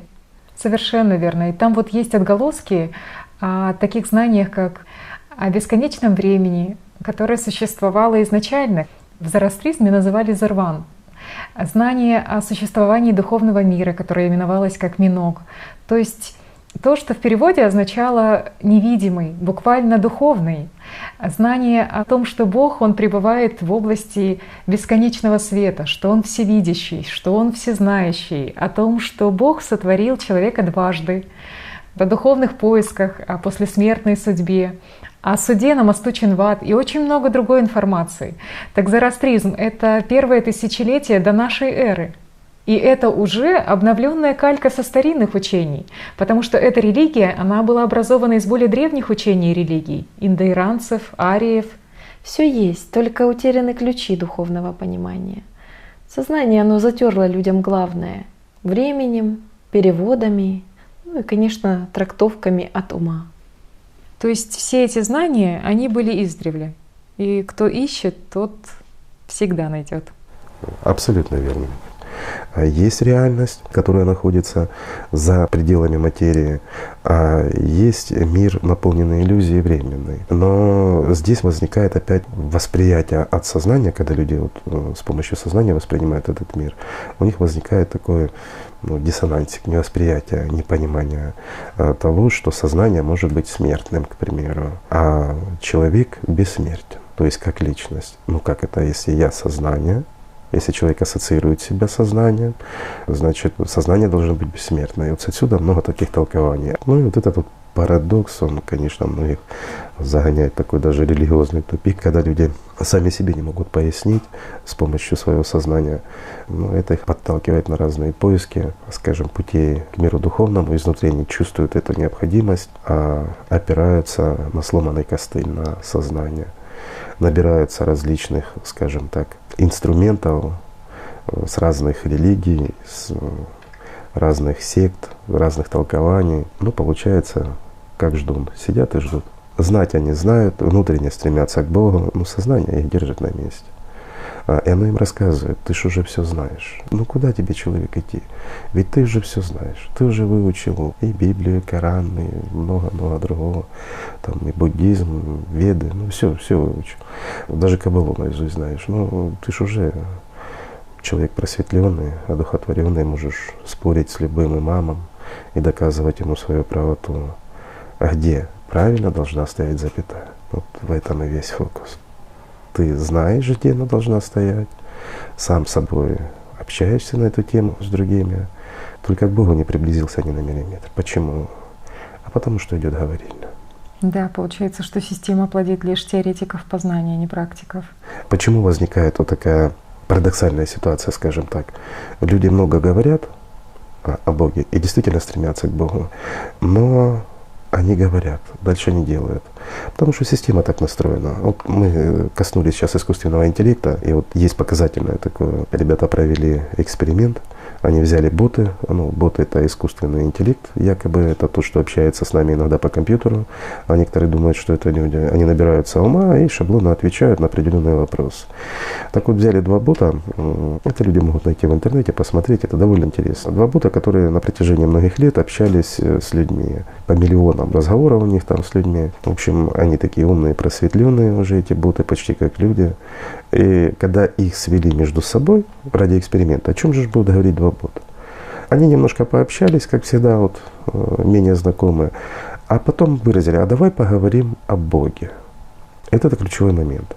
У многих это может проскочить, ну, как бы само собой разумеющееся. Но здесь есть маленький ключ для понимания, как работает система. А система, она так и работает. Сознание людей у всех работает так. А давай поговорим о Боге. То есть давай мы пойдем к миру духовному, приблизимся. Давай мы приложим усилия для познания Бога. Нет. Система настраивает так личность, чтобы она сидела и слушала, как артисты перед ней будут говорить о Боге. Артисты, я имею в виду сознание в нашем понимании. То есть вот эта вот сцена разговора самого себя с самим собой же или с кем-то, а хотя какая разница, когда люди понимают, ну, скажем вам-то просто, а вот для наших зрителей, еще раз повторю, лишним не будет, что сознание каждого человека, оно индивидуально, но оно является частью целой системы, частью того, что вот многие называют абсолютом, там, сверхразум или высший разум и тому подобное. Но это никоим образом не относится к миру духовному, к Богу, никак. Так вот, получается, что мы даже общаясь на уровне сознания друг с другом, это все равно, что система играет в шахматы сама собой. Отсюда и возникает, мы говорили уже о том, что даже когда двое спорят, они еще спорить не начали, они еще не встретились, а уже исход ихнего спора давно предрешен. Так же, вот как играешь сам собой в шахматы. Ну, по-любому, если ты за черных, играют черные. Ну, как же ты можешь сам себе белыми мат поставить? Ну, так и здесь. В этом и весь смысл, в этом вся иллюзия, сказал бы, обмана. Она кроется в том, чтобы человек сидел, как ждун, и ждал, когда к нему придет Бог. И скажет: ну пойдем со мной в рай, ты ведь хороший, ты смотри, ты все прочитал, ты все знаешь, и ты внутренне стремишься ко мне, ты уже заслужил. Система так и рассказывает человеку. Ну не просто пойдем, а ты еще в теле придешь. Воскреснешь в теле. Да, воскреснешь в теле. И будет у тебя много материального счастья и благ, и всего хорошего. Это ж рай, а в раю должно быть все. Вот система, она выдает через сознание людей все, о чем мечтает сама, вот о том же своем бессмертии. Вот отсюда и такие, получается, материальные желания у человека от сознания, как мечты о воскрешении в теле и о материальном рае. Ну, вот, кстати, люди часто и спрашивают, что такое рай. В разных религиях по-разному упоминается за рай. Но рай — это ассоциативная передача. Почему?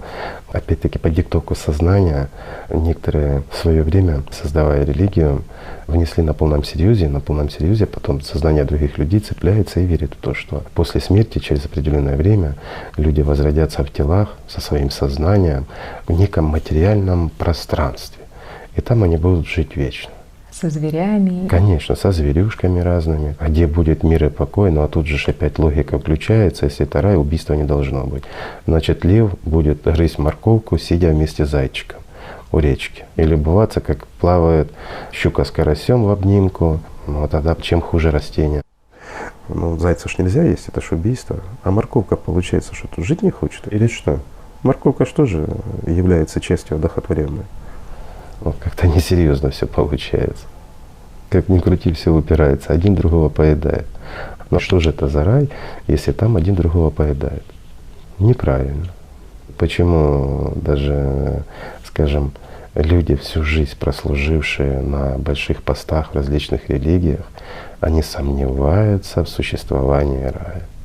Потому что сами себе такого напридумывали от сознания, что их же сознание и верить-то не хочет. А почему? Потому что они чувствуют другое. Да, мир Божий можно почувствовать только глубинными чувствами.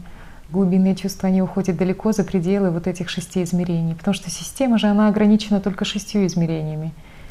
Мир Божий — это другой мир. Он за пределами любых измерений. Он бескрайний. А измерение того измерения, что его можно измерить.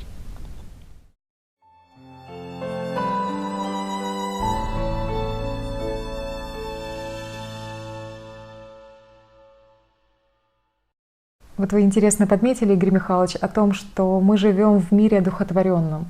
И вот, кстати, люди очень часто путают и смешивают два разных по смыслу понятия — одухотворенный и одушевленный. Вот здесь тоже феномен. Мы берем по религиозным преданиям, когда Бог создавал человека, Он создал и растения, и животных, все, что одухотворено. Подразумевается под словом одухотворено то, что живое. Все, что живое, оно живет благодаря духу, не души. И вот многие путают, люди спорят, что есть ли душа у собаки или нет. Ну, нет души у собаки, быть не может. То, что она тварь одухотворенная, естественно, она бы жить не могла, если бы она была недухотворенная. Даже любая растиночка, любой микробик, он живет благодаря тому, что он одухотворен. А вот теперь я бы предложил людям провести такой мысленный эксперимент, заставить свое сознание немножко поработать на личность, на себя. Вот представьте, берем все, что хотите. Ну, давайте, к примеру, вот как в анекдоте, рыбу возьмем или блоху. Если бы на рыбе была шерсть, на ней бы были блохи. Вот берем блоху, берем слона и берем человека. И вот мы смотрим, абсолютно разные. Но теперь, если мы их разложим, немножко за кванты уйдем, мы увидим всего лишь движение энергии, из которых образуются определенные полевые структуры или волновые структуры, как мы их можем назвать, которые несут уже информацию и тому подобное. Из них образуются первичные кирпичики мироздания, из которых образуются там кварки, потом больше атомы, из этих атомов образуются молекулы, из которых собирается тело. И вот здесь уже пошла разница. То есть вот именно сборка молекул, заметьте, молекул, это уже Бог знает какое соединение. И вот из них уже образуется, с одной стороны, слон, благодаря определенной информации, с другой стороны, блоха, а с третьей — человек. Но человек выгодно отличается от них от всех. Чем? Потому что в нем есть душа. И, естественно, благодаря тому, что есть душа, есть личность. И есть то, что когда-то создавал Бог без тела. Вот мы к этому вернемся. Это тоже интересный момент, чуть-чуть позже. Так получается, что ни у блохи, ни у слона нет ни души, нет ни личности. Но есть определенные, скажем так, сознания. Даже у той же блохи, у нее есть определенные навыки выживания, у нее есть определенные рефлексы, как существовать. Ведь она же не заскакивает на дерево и не пытается его прикусить. Нет, она заскакивает на собаку, на человека там, или еще на кого-то и питается кровью. Это потребность ее. А потребность исходит откуда? Опять-таки от сознания. То, что вот на сегодняшний день многие уже, слава Богу, говорят об этом, что и у рыбы, и у птиц достаточно выраженное сознание есть. Они могут использовать инструменты и тому подобное для выживания. Действительно, и птичка может с помощью палочки там червячка где-то выковыривать, ведь это использование инструментов уже. А рыбы тоже некоторые используют определенные инструменты для добычи еды там, или создания себе лучших условий для зимовки или еще что-то. Это не просто, скажем, какая-то генетическая память, которая их заставляет двигаться. Своего рода это сознание. У кого-то больше, у кого-то меньше. Но у животных нет души. Проведя параллель между живыми существами, человеческое тело, оно ничем не отличается, скажем, на молекулярном уровне от тела той же блохи или того же слона. То есть те же элементы, в другой последовательности, в другом количестве. Но вот мы теперь пойдем обратно по цепочке, то есть пойдем до атомов, с атомов пойдем в частички, до квантовых состояний, потом за квантовый предел уйдем, и мы попадем туда, где есть волны. То, что мы называем энергиями. Движение волн согласно определенной информации, заложенной в них, которые преобразуются в те или иные частички. А вот если мы пойдем еще чуть-чуть дальше, то мы увидим первичную энергию, то, что называют дух. Вот. В религиях и тому подобное тяжело выразить, что это, даже современным языком. А раньше было это еще сложнее. Поэтому возьмем это как определение, допустим, определенные силы, или, проще говоря, вот Аллах, силы, исходящие от Бога. То есть, первичное вот это вот состояние, то, что возникает. Отсюда оно и начинает уже образовываться. А вот эта сила, тот же Аллах, она дает жизнь и телу человека, и телу блохи, и слона, и той же травки. И получается, все, что живет, оно одухотворено. Но это не значит наличие души. Почему? Потому что душа — это немножко другое. Я бы это сравнил, вот современным языком говоря, это нечто портала. Это то, что напрямую и всегда связано с миром духовным. Это то, через что личность может контактировать с бескрайностью и бесконечностью. Это то, благодаря чему личность может действительно воспринимать мир духовный. Это те силы, которые, тяжело их выразить современным языком, но это те силы, которые образуют все в общем понимании, буквально в смысле все. А Аллах — это как раз неотъемлемая часть тех сил. Чтобы было понятно. То есть, исходя из всего этого, получается, что исконная природа всего вокруг, в том числе и человека, она иная. То есть не та, какой ее привычно воспринимает наше сознание. А сознание, получается, навязывает нам веру и восприятие мира уже в суженных, таких ограниченных даже в трехмерности рамках. То есть через тактильные ощущения, зрение, слух и так далее. Сама система, она заставляет личность концентрировать внимание на трехмерных объектах. То есть она же не показывает человеку в сознании. Вот даже мы проводили эксперимент сейчас мысленный, и мы заставляли себя подумать об этом. Но опять-таки, глядя на эту же чашку, глядя друг на друга, мы не видим молекул, нам не дано зрением земным лицезреть это все. И для нас мы имеем формы, мы имеем образы, и руками нашими мы щупаем стол, он тверд. Мы щупаем чашку, она тверда. В этом и феномен как раз всей этой трехмерности, что, находясь в системе, изучать систему крайне сложно. И вот почему люди сталкивались часто, когда изучают систему, находясь в ней, они наталкиваются на неприятности для себя, скажем так мягко. Система никогда не позволит изучить себя. В самой себе же изучить себя. И искусственный интеллект, мы с него начали, Он никогда не будет создан в том варианте, о котором мечтают вот некоторые люди. Почему система не позволит создать клон самой себя? Она будет контролировать, да, можно создать очень умный искусственный интеллект, который будет знать много, будет притворяться сознанием наподобие человека, может шахматы обыгрывать, но это уже есть на сегодняшний день. Многое просчитывать, рассчитывать, но никогда не будет одухотворенной. То есть живым, свободным и самостоятельным объектом, да, потому что он будет в системе и под контролем системы. Да, здесь возникает, конечно, еще один вопрос о 9-м дне. Но если мы его затронем, нам придется зайти далеко за квантовый предел и поговорить о вещах, которые, скажем, были испокон веков закрыты для масс. Я думаю, людям это будет интересно, поэтому, если есть желание, мы можем этот вопрос поднять. Хорошо, было бы интересно. Но вот вначале хотелось бы подытожить, то есть система, она умалчивает, что этот мир — это мир иллюзий.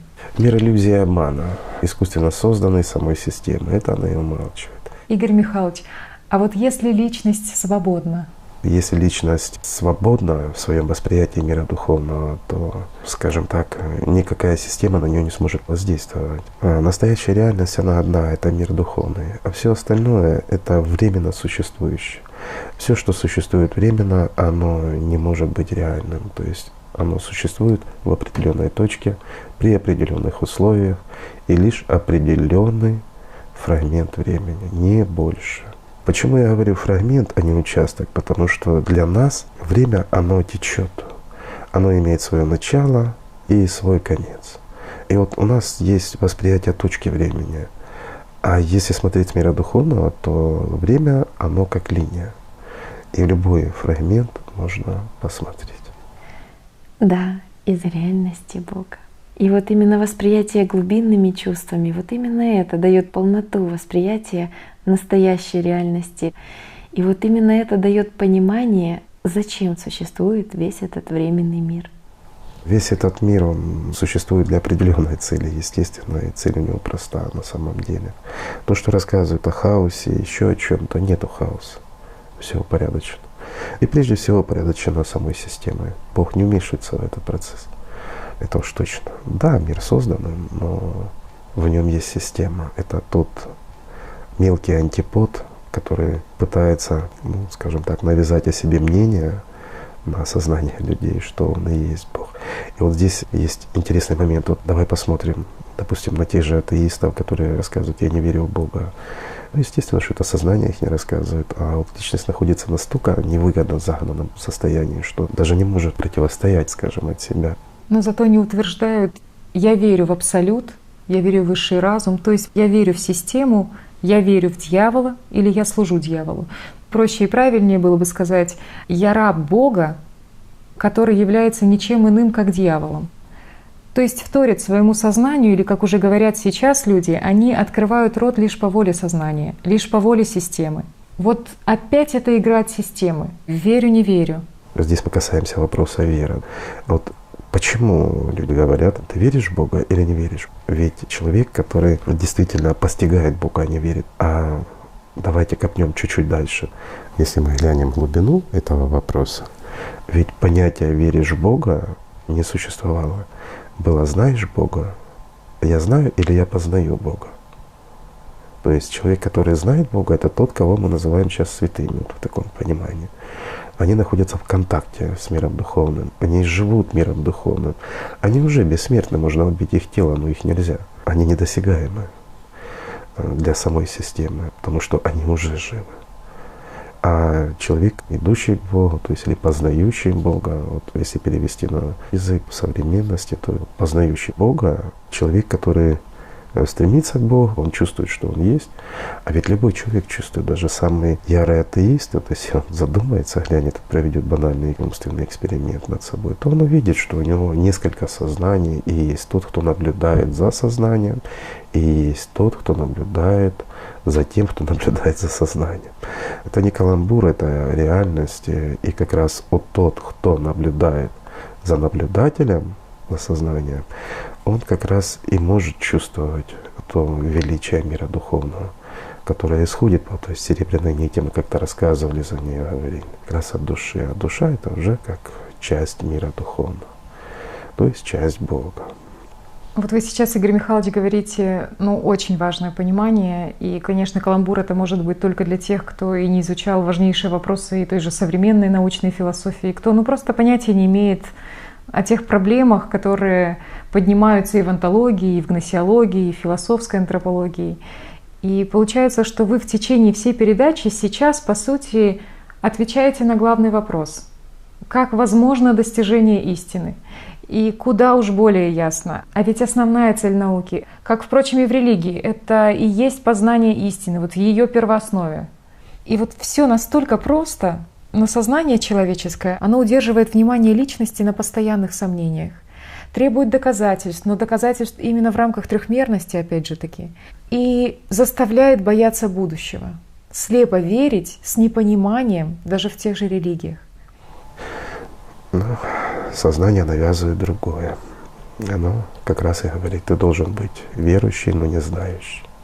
Тебя учат, как верить в Бога, но не учат, как познать. Сознание, оно поддерживает это активно. И вот парадокс в том, что оно очень активно поддерживает как раз все религии, все методы, все навыки, которые ведут к вере, которые заставляют людей идти к неким святым местам или еще что-то, преодолевать, бороться, стремиться. Все трехмерность. А если мы посмотрим, откинем трехмерность и глянем с позиции седьмого измерения, то мы увидим, что человек не двигается в духовном плане. Получается, он ждун, сидит и ждет, когда к нему что-то придет, не придет. Двери у Бога всегда открыты, но люди закрывают их перед собой. И, как я уже говорил, Бог любит лишь тех, кто любит Его, и знает лишь тех, кого любит. Да. Когда человек действительно духовно развивается, а не стоит на месте, то рано или поздно к нему приходит понимание, что этот мир, он как зеркально отображает мир духовный, просто с изменением знаков и своей сути. И вот эти зеркальные отражения система фрактально копирует у себя как тень, как, скажем, некая тень от свечи, от игра. То есть все с точностью да наоборот. Здесь огонь, а здесь темень.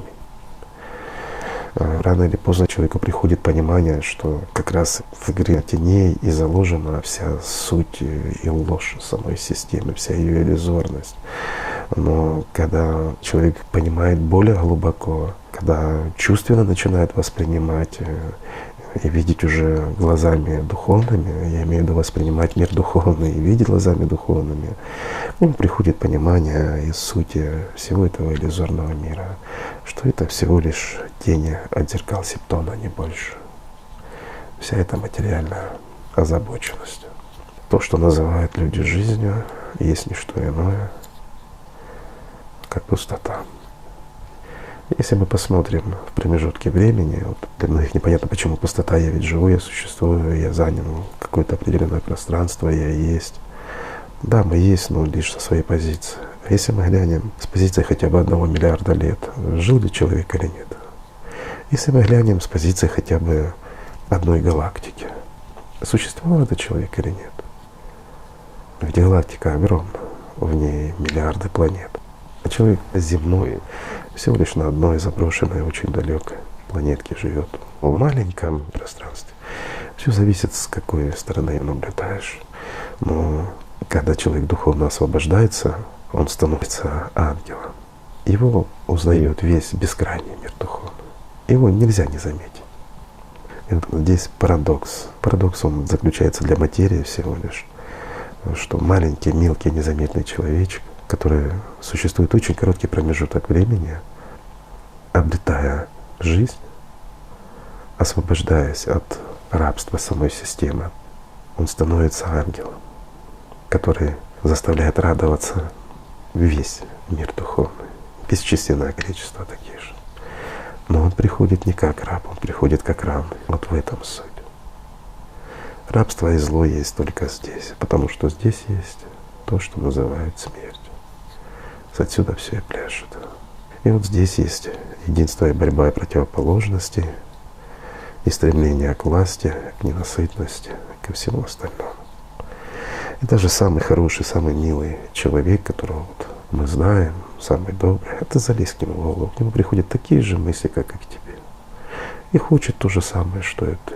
Ну, единственная разница, ты хочешь чая, а он кофе. Ты мечтаешь о Мерседесе, а он о Волге. Или ему не нужна Волга, хочет зебру себе. Ну какая разница? Суть не в вещах и не в их названиях. А суть в том, что все стремятся к тому, я имею в виду все живущие под диктовку своего сознания. Или же все рабы дьявола, они стремятся к одному — устроиться получше в этом мирке трехмерном и помечтать о том мире. То есть сидеть и мечтать, и верить, что оно придет. Но сколько бы ты ни верил, оно не придет, если ты не пойдешь сам. Хочешь любить Божию, научись любить. И ты ее получишь.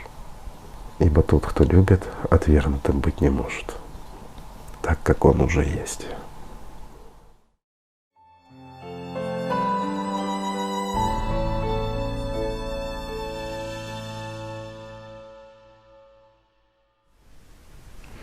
Игорь Михайлович, вот для людей, очень многих, является весьма важным вопрос, что означает, что Бог сотворил человека по образу и подобию своему.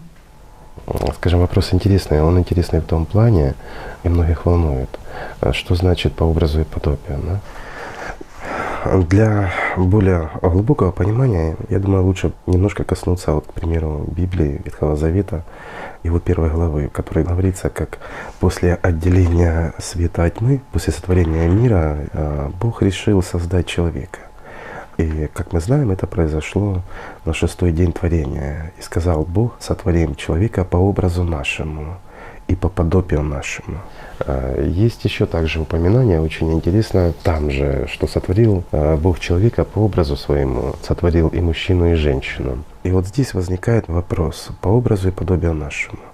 Мы уже не раз поднимали этот вопрос в обсуждениях и других передачах, потому что многие толкуют буквально, что человек создан по образу и подобию Божьему. И вот здесь есть такое вот расхождение, как всегда в сознании. Бог сотворил по образу и подобию своему. Сознание воспринимает себя как образ и подобие Бога. Но в Новом Завете, Евангелие от Иоанна, в 4 главе, 24 стихе говорится: «Бог есть Дух». Это то, что говорил Иисус своим ученикам, что Бог есть Дух. Значит, сотворил Он по образу своему, существом духовным. И в человеке то, что подобно миру духовному, есть Дух. Ну или то, что мы называем личность. Но личность — это, извините, нематериальная. Она есть духовная. Значит, образ и подобие есть не что иное, как духовная составляющая человека. И во многих религиях пытались это объяснить, что человек, что это некий дух, духом рожденный. И что Бог сотворил человека дважды, как вы упоминали. Да, Бог сотворил человека дважды. Тем, кто действительно ищет и стремится к духовному познанию, истинно, не просто по диктовку сознания верит во все, что приемлемо его сознанию, а испытывает внутреннюю жажду, те, как правило, ищут не только в одной религии, а везде, где есть упоминание о Боге. И они, я думаю, неоднократно сталкивались с другими религиями, более древними религиями, обсуждаемыми нами зороастризме и тому подобное, что когда-то люди были бесплотные существа. У них не было плоти. Они зрели, становились тем, кого, вот, к примеру, современные религии называют ангелами, уходили. То есть они были невидимыми, бесплотными духами. Конечно. Сейчас людям понятно сравнение с ангелами, а в древности людям были более понятны ассоциации трехмерности, например, связанные с теми же местными растениями, животными или еще чем-то. То, что они видели и воспринимали в повседневности. Вот если взять, к примеру, тот же зороастризм, то образ первых людей, мужчины и женщины, как подчеркиваю, единого невидимого существа, он ассоциативно сравнивался с благородным ревнем. Это растение, которое росло в тех местах, где зародилось самоучение. Оно представляет из себя такое двухметровое растение, ствол которого похож на две переплетенные змеи. Вот, часто это видели. Да, и ведь этот же символ в виде двух переплетенных змей, кадуцей, Он часто использовался в древности в разных культурах как символ именно рождения, согласия, универсального движения, как символ гармонии двух начал в человеке, инь и янь.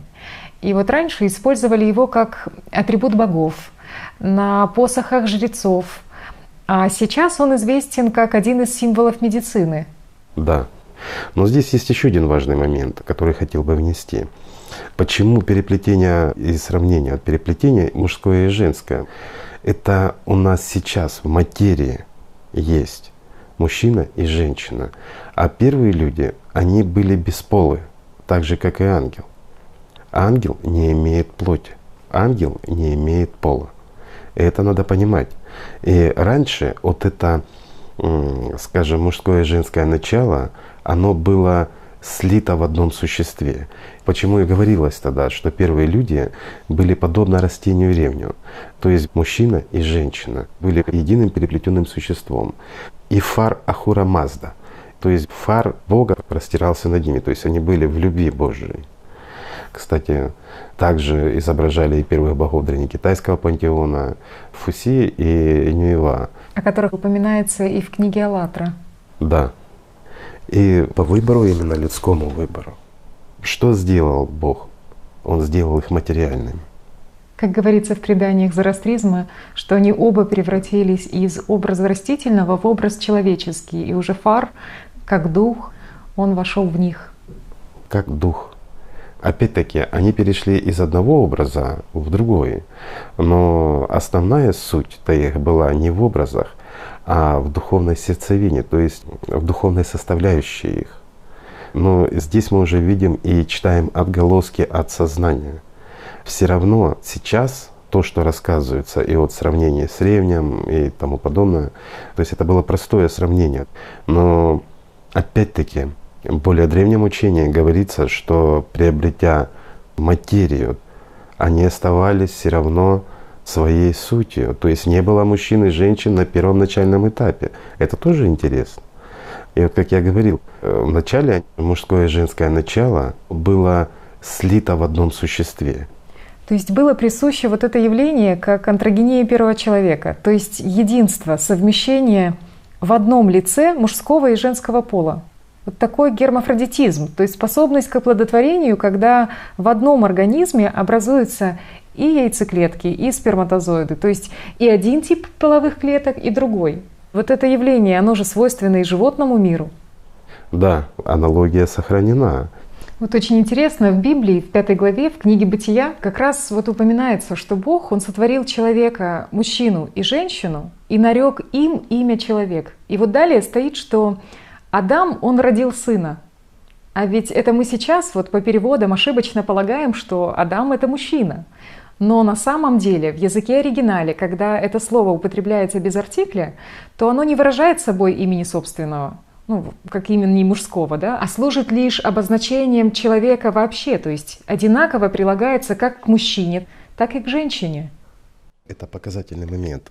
В последующем Бог все-таки утвердил такое половое различие, и люди были разделены на мужчин и женщин для того, чтобы у людей возникло, скажем, ну будем говорить прямо, чтобы усложнить путь домой. Для чего это сделано? Опять-таки, вот у некоторых в сознании возникнет непонимание, зачем усложнять путь домой и тому подобное. Ведь Бог наоборот должен своих детей. Ну, отвечу аналогии трехмерности. Мы ведь посылаем своих детей учиться.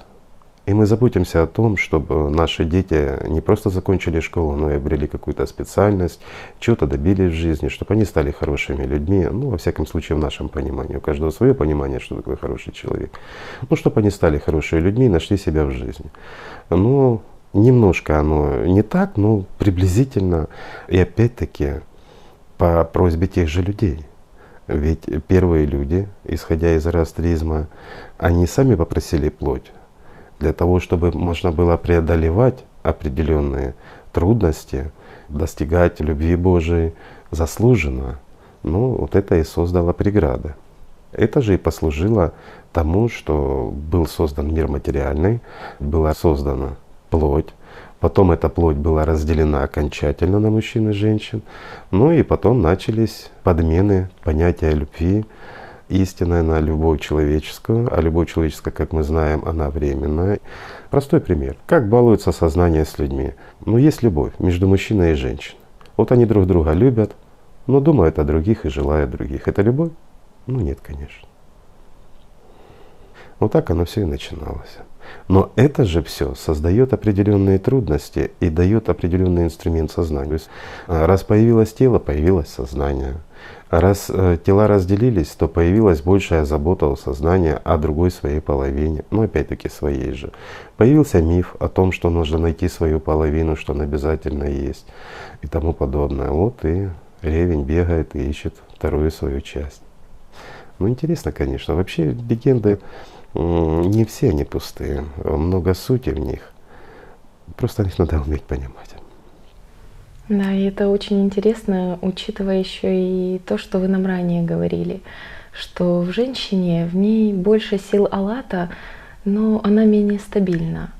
А мужчина, он более стабильный, но в нем меньше сил Аллата по сравнению с женщиной. Ну тут, конечно, вопрос, он не в том, у кого чего больше там, или меньше. Эти соревнования в мыслях — это же игры от сознания. На самом деле всего всем хватает, если рационально вкладывать свое внимание. И вопрос тут в другом.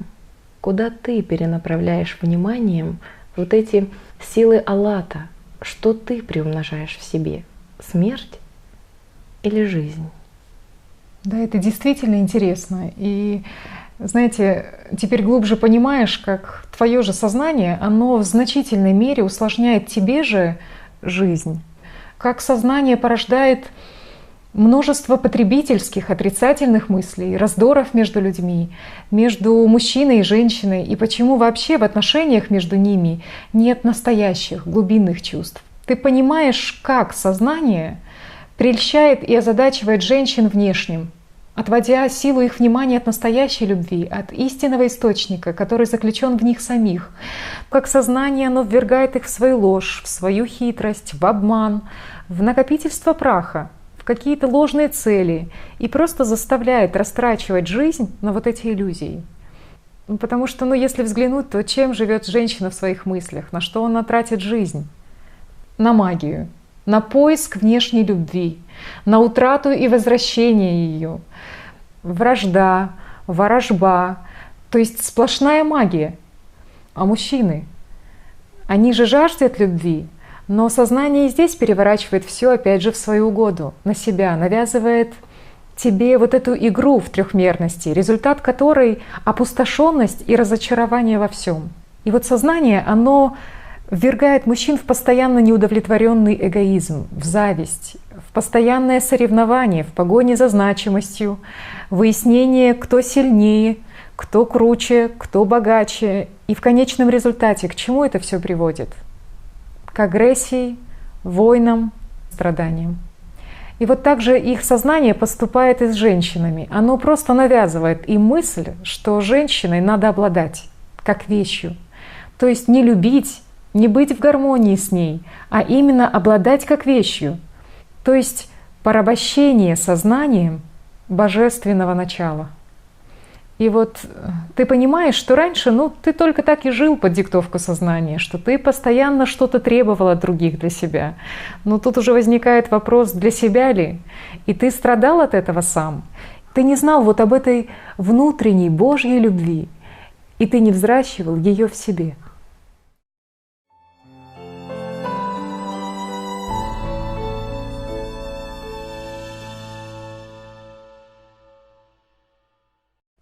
То есть при создании человека было два основных этапа. Это этап духовного рождения и этап преобразования в материи. Сейчас на минуточку остановлюсь и все-таки озвучу те мысли, которые сейчас прозвучали в голове, мысли от системы, когда она вот сейчас попыталась навязать свой готовый итоговый ответ, и чуть было я не озвучила, что было два основных этапа. Это до создания материи и после. Вот всегда оно пытается подставить и просунуть первой мысль о своей вот в кавычках вот этой суперважности.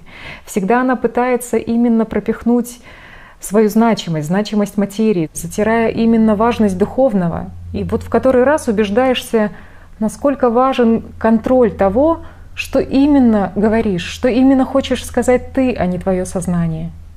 Да, и как говорил Игорь Михайлович, что говорить от сознания и вещать от духа — это же совершенно разное. Вот, потому что сознание, оно же всегда хочет быть партнером для личности, а хуже того еще и диктатором. Но личность, она же не партнер, она не раб сознания. Личность — это хозяин. Это тот, кто оплачивает своим вниманием вот всю эту презентацию сознания. Это тот, кто отвечает за итоги. То есть вот когда ты об этом знаешь, то очень легко быть самим собой и не бояться обличить свое сознание. Да, надо быть честным перед самим собой, честным на практике. Да. Так вот, при сотворении человека было два основных этапа. И ключевым являлся момент именно выбора человеческого, выбора служить миру духовному, даже будучи заключенным здесь, в материи. Совершенно верно. Изначально люди, они зарождались вот как, скажем, маленькие ангелочки. Подрастали, развивались и становились частью мира духовного. Они не знали страдания, не знали зла. Ну, радостно, замечательно, хорошо. Но люди выбрали как раз путь тяжелый. Хотя вот в зороастризме оно хорошо сказано, что они приняли решение, подчеркиваю, люди приняли решение противостоять злу в теле, то есть обрести материальность. Да, и в священных книгах зороастризма, и там вот упоминается как раз-таки это предание, что когда-то Бог, Он задал людям вопрос, надо ли Ему защищать их от Аримана, или же они сами уже в телесной оболочке, в телесном облике могут сразиться с Ним и победить Его, после чего они и станут бессмертными. И вот люди, они выбрали последнее. Это выбор самих людей. Они захотели противостоять Ариману в телах, под его властью начинать с двойственности. Это такой вот серьезный выбор для того, чтобы приходили в мир духовный уже не ангелочки, а ангелы. Это было вынесено в мир материальный, где зарождались люди, становились, рождались, и осознанно потом выбирали, что им нужно вот мир духовный. И интересно, радостно, когда приходит ангел, это же замечательно. Это же такой интересный момент, что вот в книгах по тому же зороастризму сказано, что Бог добра Ахура Мазда, Он создал свои творения именно в виде духовных сущностей. А точнее, Он сотворил духовные образы всех созданий, а уже потом создал материальный мир и придал сотворенному вид телесный. И что Его творения, воплощенные в телесном образе, они смогут одолеть Аримана и созданное им зло, что главными борцами с Ариманом являются как раз-таки сами люди. Да, и вот еще один из таких ключевых моментов, которые там же отмечены, что победа, она возможна только при активном участии самого человека, что человеку надлежит помнить, что он происходит из духовного мира, что он является существом духовным, а не земным. И как раз дела духовные, они гораздо важнее дел земных. Да, совершенно верно. И вот указывается на то, что Ахриман, он очень хочет скрыть от людей то, что реально произойдет с ними, если они будут следовать его намерениям. То есть скрыть наказание за грехи и конец дел. А вот в отношении с Ахура Мазда наоборот, он очень хочет, чтобы его узнавали, он открыт для всех. И вот что еще интересно, упоминается, что человек уже по достижению 15 лет, он должен знать ответ на вопрос, кому он принадлежит, Ахура Мазде или Ахриману. 15 лет это поставили потом в связи с задержкой развития некоторых людей. А вообще изначально это было 11-12 лет. К 11-12 годам человек должен был делать уже свой выбор окончательный, кому он служит. Конечно, да, это вторичный всплеск уже, как видим, мы правы. Это обусловлено вторичным всплеском уже. И человек делал уже самостоятельный выбор, с кем он. с Ахура Мазда или Аримана. И опять-таки во всех религиях, вот если посмотреть, утверждается или же упоминается у некоторых о том, что дьявол хитер и невидим, и что он прячется от глаз. И достаточно обличить дьявола, как он утрачивает свою власть. И смысл здесь глубокий в действительности. Вот мы уже говорили за работу сознания и тому подобное. Но когда человек начинает осознавать и понимать, что сознание над ним играет злую шутку, и он управляем, и оказывается, у него нет силы воли, а он всего лишь исполняет волю. И вот здесь тоже бы хотелось затронуть, мы уже упоминали об этом, человек не раб Божий, ни в коем случае. Но он становится рабом своего сознания. Но у каждого свой Бог. То есть человек волен выбирать себе Бога. Кого? Ахура Мазду или Аримана, или, говоря вот привычным языком современности, сатану или Бога. Кому он служит? А если он служит Ариману или сатане, то вот здесь он становится рабом. А если он служит Богу, то он становится свободным. Вы знаете, в свое время эта информация очень глубоко тронула, что все началось и произошло именно по людскому выбору. Ведь именно это и есть настоящий героизм. И сознанию, конечно, это очень сложно понять, вот всю эту важность и значимость происходящего. Ведь, по сути, ты находишься в глубоком тылу врага человеческого, потому что ты как личность заключен в конструкцию с материальным телом, с активным сознанием, да еще и со всех сторон ты окружен искусственной системой. То есть ты находишься внутри мертвого, и с родным, с живым тебя соединяет только твоя душа. И это действительно надо безгранично любить мир Бога, чтобы иметь вот эту огромную силу духа, противостоять системе, будучи в ней заключенным. То есть чтобы служить здесь, в этом аду, миру духовному, для того, чтобы вернуться домой с внутренней, зрелой, с настоящей победой. Да. Вот, Игорь Михайлович, вы совершенно верно заметили, что древние легенды, они не совсем простые, как кажутся на первый взгляд. Абсолютно верно. Вот и в зороастризме, и в христианстве, вот взять даже сказание о том, что Бог, Он сотворил человека дважды, да, вот мы сейчас рассматриваем этот вопрос. И что мы видим? Здесь тоже вот для пытливых, скажем, сознаний, которые подталкиваются любопытством не от системы, а от личности, немножко дам намек о том, что в Библии описывается, что после 7-го дня, опять-таки подчеркиваю, 7-й день, когда Бог отдыхал. А как мы уже рассказывали до этого, что есть 6 измерений для сознания человеческого. Здесь есть намек маленький для думающих.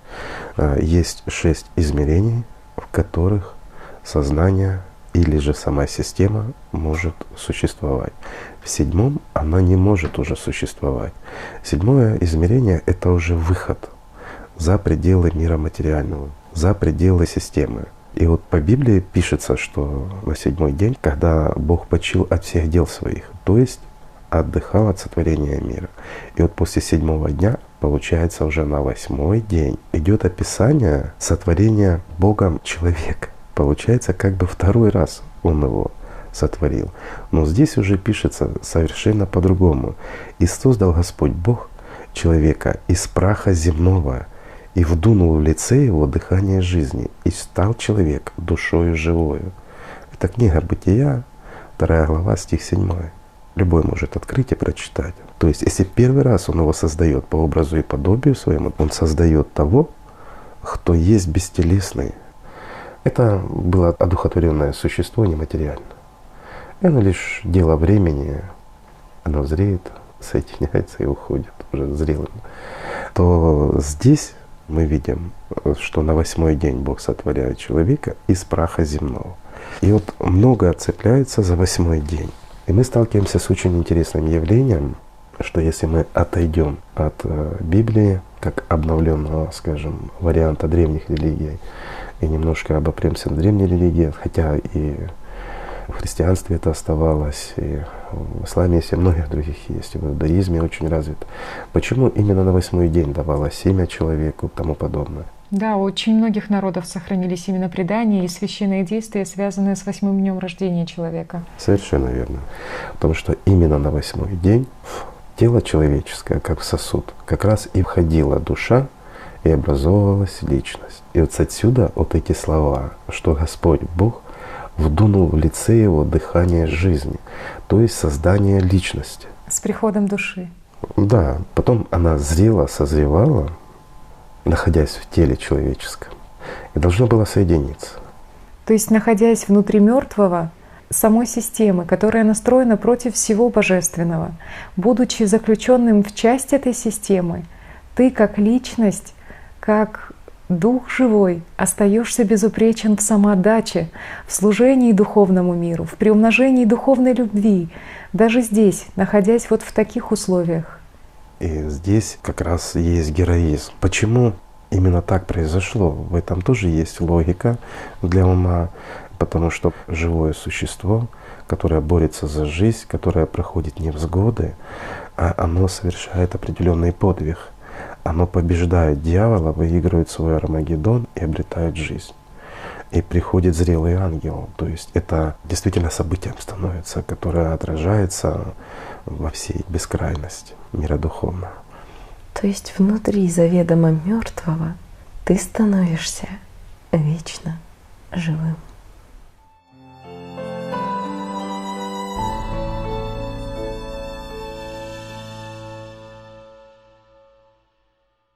Игорь Михайлович, вот мы сейчас говорили о создании первых людей, и было бы весьма интересно раскрыть еще один очень важный вопрос. Этот вопрос в разных религиях называют грехопадением первого человека, а в христианстве его именуют как первородный грех или прародительский грех.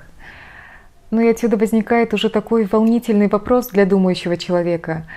А грешен ли я от рождения? Вследствие вот того, что люди, они изначально грешны, как род человеческий. Грешен ли я изначально? Или, например, мои дети или младенцы, если они еще ничего плохого не совершали? Ну, если коротко, то что знает мирянин по этому вопросу? То, что написано в 3 главе книги Бытия, что грехопадение было совершено первой человеческой парой, Адамом и Евой в раю, когда они, искушаемые дьяволом, вкусили запретный плод от дерева познания добра и зла, или как еще его называют, деревом жизни и смерти. И в результате их изгнали из рая, и они стали существами смертными, поэтому уже все люди впоследствии стали грешниками. И вот сегодня очень много разных толков об этом сказании из книги Бытия. Что страшит и тяготит верующего? То, что он грешен с рождения, что у него греховная порча. И что вот он услышал в храме? Что очищение, освобождение от власти первородного греха происходит в таинстве крещения. Это ритуал, который в христианстве считается духовным рождением человека. То есть он как бы формально умирает для жизни греховной и рождается уже в новую благодатную жизнь. И что именно благодаря крещению ему будет дарована свобода от тирании дьявола. Ну, люди верят в это, но дальше веры в большинстве случаев дело не идет. Как правило, люди делают ставку на ритуал, но не на свое личное преобразование, не на внутреннюю работу над собой. И вот среди богословов разных организаций, конфессий и течений тоже нет единого мнения в этом вопросе. Каждый вот он просто ссылается на своих авторитетов, на тех, кто что, когда говорил по этому вопросу. Грешен ли человек с рождения? Вообще Иисус это не говорил. Это сказали люди. Первородный грех — это чисто богословский термин в христианстве. Он был введен через 400 лет после Иисуса. Вот в то время, когда христианство обрело статус государственной религии. Ну, в общем, как всегда, вроде люди и ходят вокруг истины кругами, только когда пытаются понять умом, то возникает вот этот извечный спор, где правильно должна стоять запятая, как вы верно заметили. Говоря о грехе, важно понимать, что человек изначально свободен, и за ним нет греха. Человек, имею в виду как личность. Что такое первый грех? Вот мы часто встречаем в различных религиях что человек изначально грешен, и вот здесь разобраться, что такое грех. Да, вопрос как раз стоит в том, что понятие о грехе, который совершил первый человек, о его грехопадении, оно есть в преданиях и других религий, например, в том же зороастризме. Но к этому мы еще вернемся. Но вот действительно очень хочется разобраться, как оно есть на самом деле. Первый грех на самом деле — это тот момент самого первого греха, когда человек как личность поверил сознанию. Это первая вера в ложь. Вот это и есть первый грех. Когда он соблазнился от сознания, как личность соблазнился на иллюзии сознания, на что-то материальное. Ну и в дальнейшем можно говорить просто, что человек как личность изначально не грешен, но тогда вот возникнет вопрос, почему человек как личность не грешен, а почему же он переходит в состояние субличности, или говоря языком религии, почему он попадает в ад, если он не грешен. Но здесь есть такое понятие, как бездействие. Человек как личность приходит в этот мир для того, чтобы обрести свободу от мира материального и соединиться с миром духовным, то есть прийти как зрелое существо в мир духовный. Но его бездействие как личности, когда человек живет миром иллюзий и все свое внимание вкладывает в иллюзии от сознания, в свою ненасытную иллюзорную сущность, по-другому ее не назовешь, он просто прожигает жизнь. И он, скажем, как вот женская яйцеклетка, которая оказалась неплодотворенной, так и личность. Она неплодотворена, она становится субличностью. Продолжает, конечно, свое существование, так как закон сохранения информации никто не отменял. И пока есть энергия, пока есть носитель, информация будет существовать. И поэтому он и остается вот именно в стадии субличности.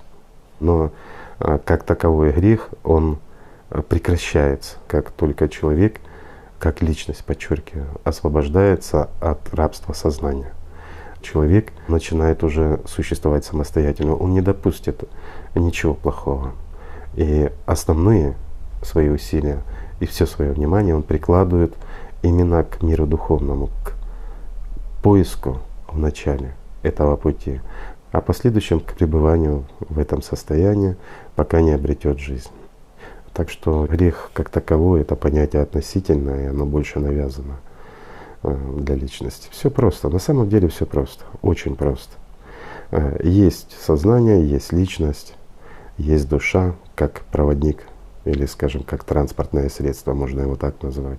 Если личность успела соединиться, то есть если личность отошла от власти сознания, сбросила свои оковы, она увидела реальность, она прочувствовала мир духовный, а прочувствовав мир духовный, уже не хочется от него отходить.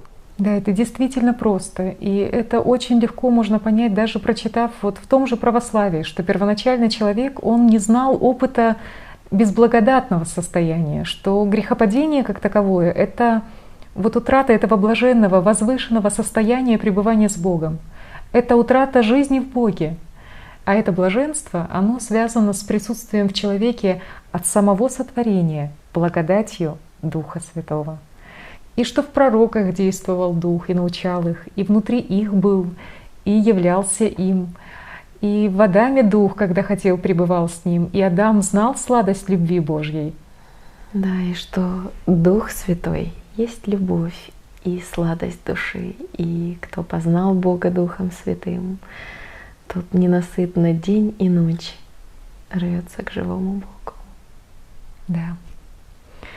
И вот это объясняет также, почему следствием отпадения от Бога стала смерть. Вот насколько человек удалился от Бога, вот настолько он приблизился к смерти. Да, когда личность находится в рабстве сознания, она живет иллюзией, именно навязанной иллюзией. Здесь вот это можно назвать состоянием греховности. И, естественно, за тебя его никто не отмолит. Никто тебе его не простить не сможет, пока ты сам не отойдешь. Простой пример. Человек находится в рабстве у фараона. Берем древние времена. Встречает такого же раба. И тот раб ему говорит: ты не раб, ты свободный, ты можешь идти куда хочешь. А кандалы не обращай внимания. То, что ты можешь ходить строго в определенном месте, какая разница, ты же свободен. Довольствуйся тем, что есть, и радуйся, и хвали своего хозяина. Потому что как раз для рабов хозяин и есть Бог. Он может сделать с их жизнью, что хочет.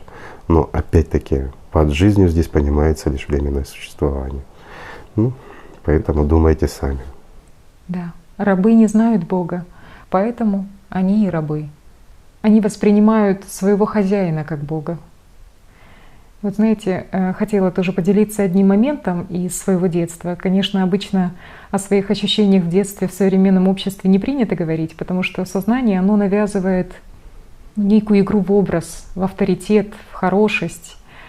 Некоторые истории и рассказы о себе могут, по мнению сознания, портить твою репутацию. Но вот если честно, то просто надоело жить по его правилам. И когда ты для себя принимаешь то, что истина мне дороже, то тогда становится просто легко озвучить то, как оно работает. И вот в детстве я действительно чувствовала в себе вот это вкрапление плохого, вот этой греховности, что ли, что было что-то от животного начала, и хотелось быть хорошей. А вот это плохое, оно постоянно давило, и хотелось этого состояния в себе избежать. Но оно, скажем, было очень навязчивым. Но тогда не понимала, почему так происходит. И вот ты правильно подняла мысль. В действительности в детстве, особенно вот в возрасте 5-6 лет, немножко старше, лет до 10-11, люди чувствуют какую-то двойственность. Они чувствуют, что сознание навязывает им. Они чувствуют, что они этого не хотят, оно навязывает. Они не хотят бояться, а боятся. Они не хотят делать плохое или обманывать, а обманывают. Они понимают, что что-то в них двойственное навязывается. Но когда им не рассказывают о личности, когда для них это сокрытая информация, личность утрачивает ту силу для сопротивления сознанию, не понимает, как достичь вот этой святости, достичь этой свободы. А что такое святость? Это прежде всего свобода от оков сознания. Это как раз и есть от искупления греха. Искупление греха — это как раз и есть отказ от диктатуры сознания, когда ты становишься действительно свободным человеком, то есть личностью, независимой от мира материального. Вот многие скажут, как ты будешь не зависеть от тела? Тело зависит, сознание зависит. Личность, она лишь временно пребывает здесь. Что важнее? Над этим стоит задуматься. Но это не означает, что нужно прекратить, скажем, всякое общение со своим сознанием. Ни в коем случае. Любое устремление ускорить процесс — это идет от сознания. Лишь сознание может диктовать человеку покончить с собой или вот ты сейчас перейдешь к Богу. Просто вот лежи, ничего не делай, не ешь, не пей, завтра ты умрешь, только молись. И ты перейдешь к Богу. Да никуда ты не придешь, субличностью станешь. Почему? Потому что как раз путь к Богу — это именно работа личности, это стремление. Если ты возьмешь, сорвешь зеленый плод, он будет зеленый. Все должно поспеть и вовремя прийти, правильно? Так и здесь. Другое дело, что у одних созревание раньше, у других позже.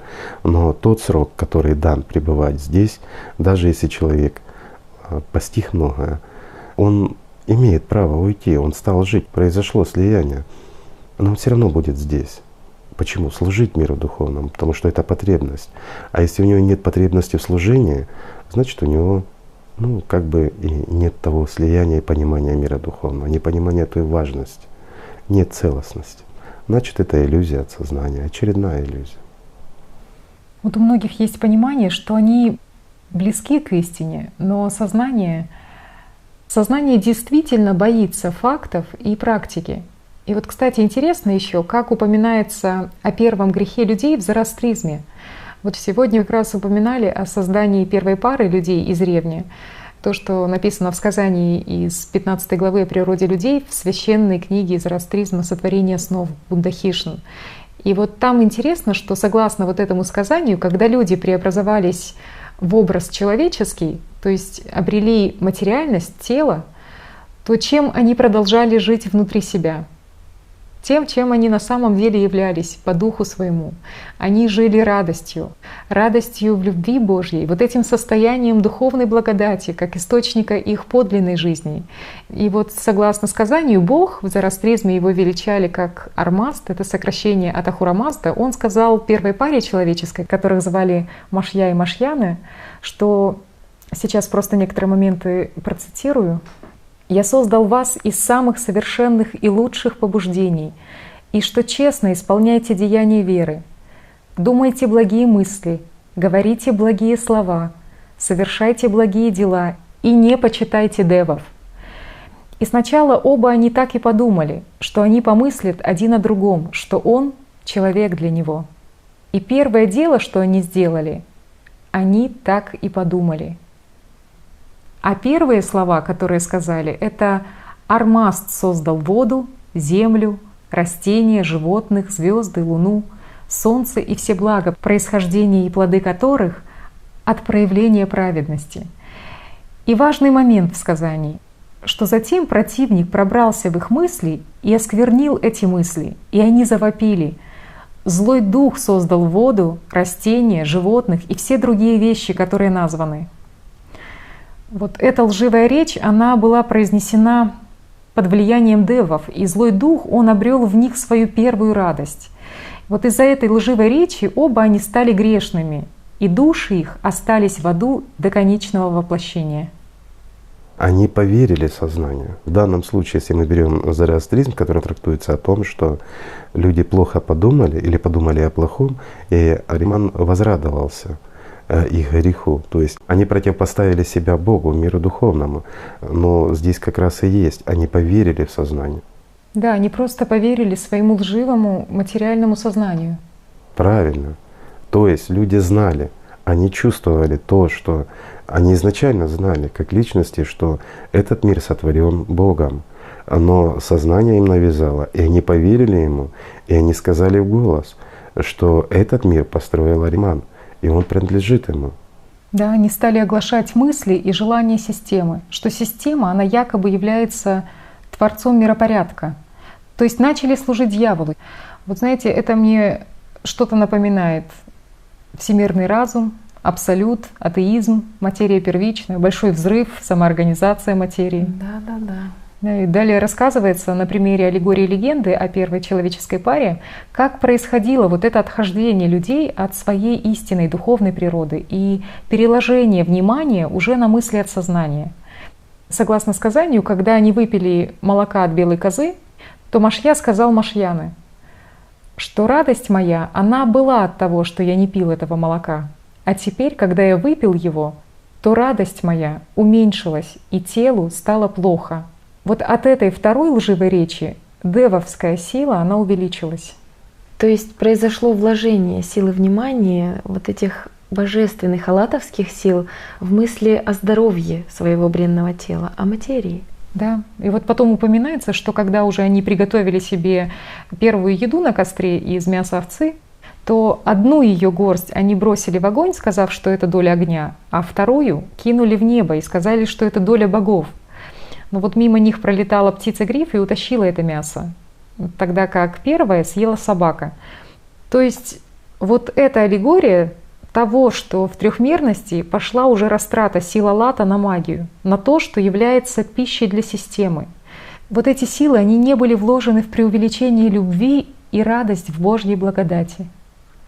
Ну а потом читаем в сказании, что из-за неблагодарности, которую они проявили, девы ужесточились, и Машья и Машьяны, они стали невольно испытывать друг другу греховную злобу. Они встали друг против друга, били друг друга, рвали друг у друга волосы и царапали лица. Тогда девы прокричали из тьмы: «Вы, люди, почитайте девов, чтобы ваш дев злобы отдохнул». Ну и вот далее говорится о том, что Машья, он пошел и совершил, по сути, магический ритуал, отчего девы стали более сильными, а оба они, Машья и Машьяна, стали настолько бессильны, что долгое время не могли исполнять то, что должны были. И вот только после 50 лет от этого момента у них уже появились дети и их потомки, которые сформировали человеческие расы. То есть, по сути, грех первых людей, он заключался в том, что они поверили своему сознанию, стали утрачивать чувственное восприятие мира духовного, глубинную радость от общения с ним.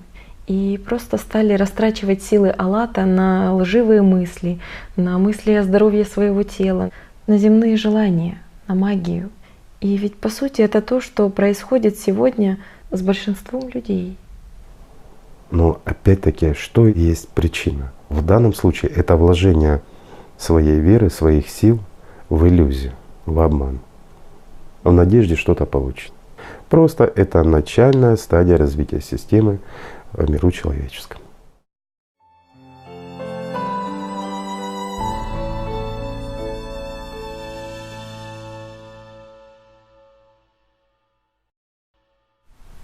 Игорь Михайлович, вот люди часто задают такие вопросы и путаются в ответах. Например, что такое «я»? Или если мое «я» не связано с телом, то как же тогда я слышу?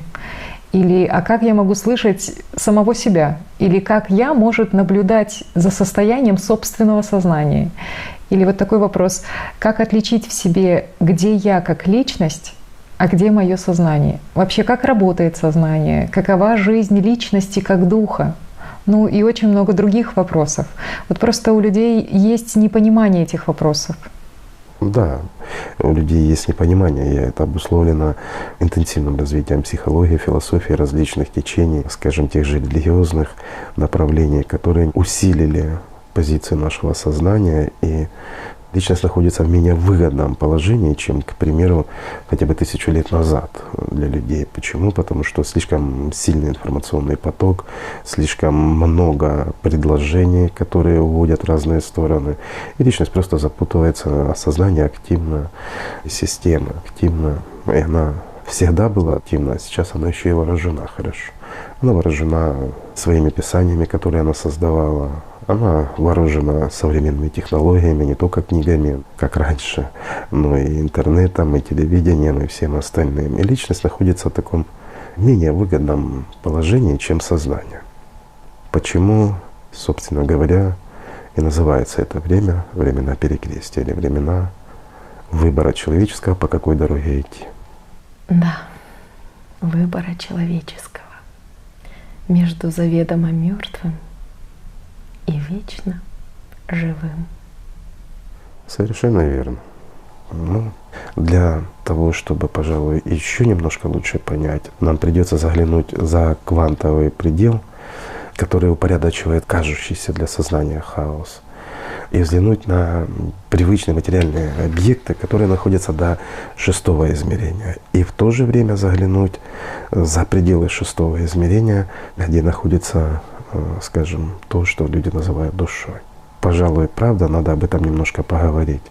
Ну давайте все-таки заглянем за квантовый предел и рассмотрим вот с простой позиции, скажем, для обывателя, чтобы было понимание, что такое сознание, как оно работает, что такое личность. И начнем с самого простого. Ну, логики могут спорить, не спорить, но я расскажу так, как есть, не усложняя эти процессы, а тех, кто будет не согласен с этим, но желая найти подтверждение, может поискать ответы в других источниках, и жаждущий всегда найдет. Начнем с простого. Что такое сознание человека, как оно устроено и почему, самое главное, очень многие закрытые религиозные, подчеркиваю, организации мечтают о 9-м дне. Что вообще означает 9-й день и откуда он взялся? А эта история насчитывает сотни и сотни лет. И до сих пор существует вот этот жреческий клан, который делает очень много для того, чтобы осуществить этот 9-й день. Это интересно. Это сродни всемирных заговоров, это для тех, кто любит за эти заговоры. Смешно, конечно, но было бы не так смешно, если бы это не было правдой. Итак, для понимания, пожалуй, начнем с того, что как развивается человек, как это все происходит. Да, это была бы существенная помощь людям понять, что представляет из себя на самом деле сознание и что такое ты как личность. Да, конечно.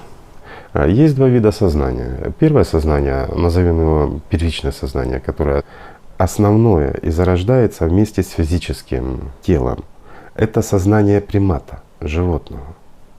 А вот следующая наслойка сознания, которая и проявляется в противовес, скажем, проявлению личности в теле человеческом, это уже вторичное сознание. Вторичное сознание — это как современное сознание или новое сознание, ну еще его называют человеческое сознание. Вот здесь важно понимать, что вторичное сознание — это то, благодаря чему мы обогнали обезьян в своем интеллектуальном развитии. А вот это очень важный момент. Это как раз тот ответ, который ищут нейрофизиологи уже много-много лет. Но их ВОЗ и ныне там. Но, по крайней мере, был до вот этого исторического момента. Да, это верно. Так вот это новое сознание, оно очень агрессивно и активно. Хотя и та часть нашего сознания, это есть не что иное, как часть целой системы. И понятно, что это полевая структура, это ни в коем случае не нейроны головного мозга и тому подобное. Нейроны головного мозга, мы уже как-то это обсуждали в одной из передач, это всего лишь, скажем, физика. Это то, что вот эти полевые структуры преобразовывают физические, потом химические реакции, потом обратно физические и тому подобное. Но это ни в коем случае не то, где происходит или зарождается мысль, и она работает. Но на сегодняшний день, слава Богу, уже наши ученые прекрасно это уже понимают, что они наблюдают всего лишь реакции.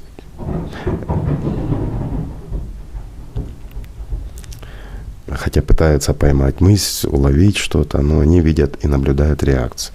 То есть они видят следствие, а не причину? Да. Так вот, я немножко вернусь.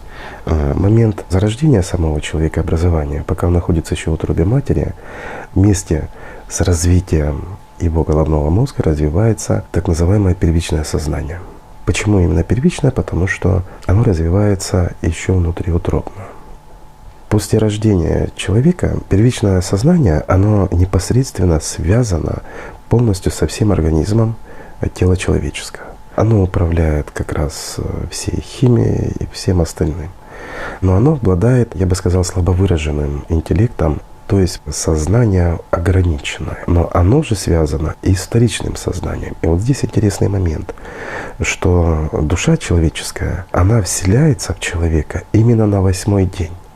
До 8-го дня человек ничем не отличается от животного. Сознание, вот как первично, оно есть и у шимпанзе, скажем, довольно развито. Ведь аналогия очень близко проходит. Детки, скажем, обезьянки и человека, они там до 3-летнего возраста, где-то там до 5, они развиваются практически аналогично. А вот дальше человек начинает резко отрываться. Почему это происходит? Как раз потому, что на 8-й день после рождения человек, как, скажем, сосуд, заполняется душой человеческой. А душа, она создает личность. Личность — это как раз то, чем и является в действительности человек. Это тот, кто ты есть. Вот душа и личность — это как раз духовная составляющая. И почему человек стал человеком? И почему по образу и подобию был сотворен? Потому что в нем была часть от мира духовного. Опять вот интересный момент, тоже его не хочется упускать. Многие люди ассоциируют душу с нечто таким разумным и всезнающим. Но душа — это дверь, скажем, в Академию наук. В Академии наук умные люди, которые знают все. Но скажите, дверь знает что-то?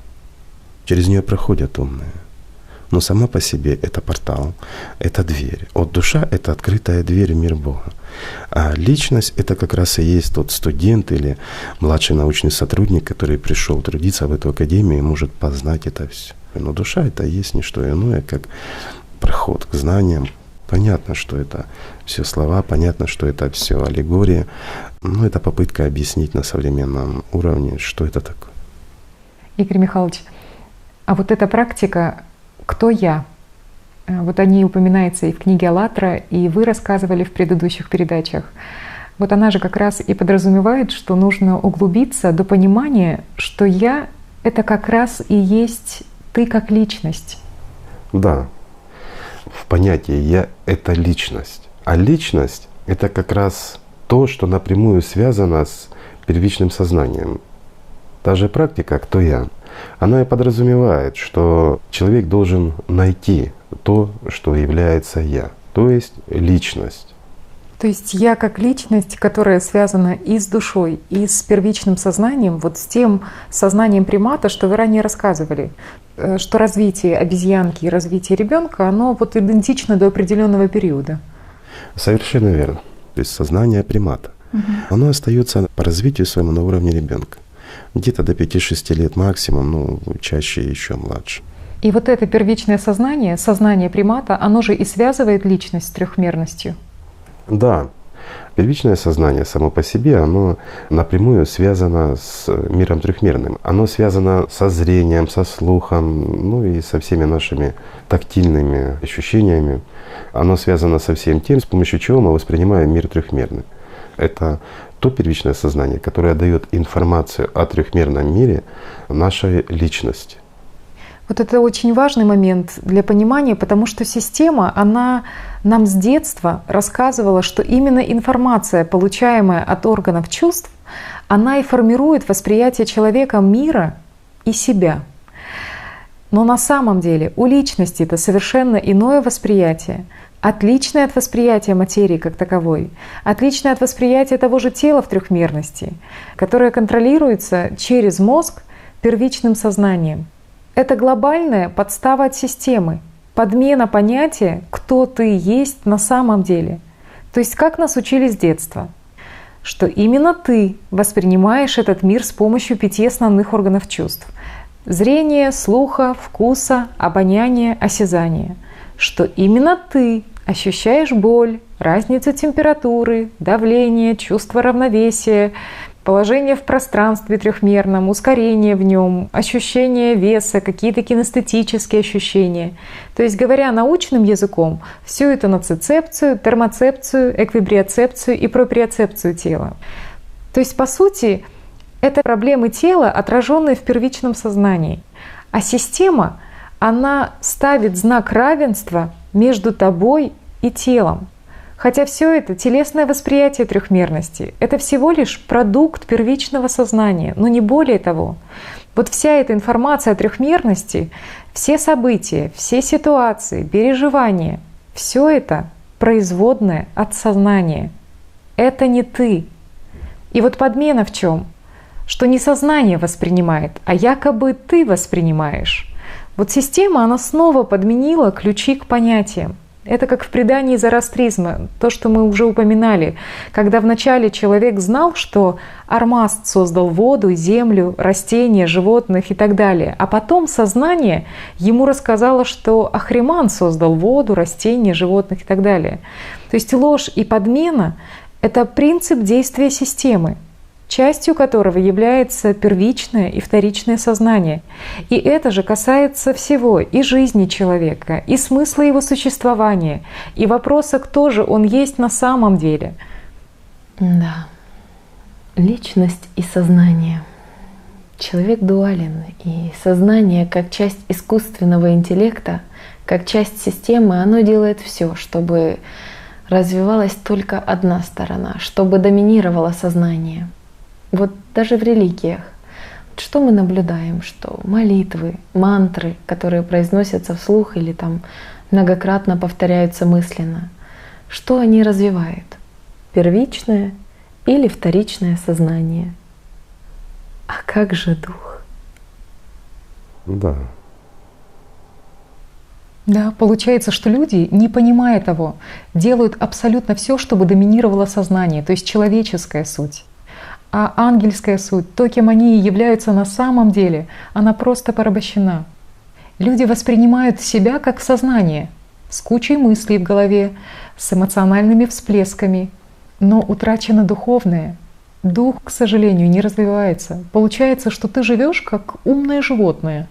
Вот отсюда и жадность, и ненависть, и зависть, и смерть. Да.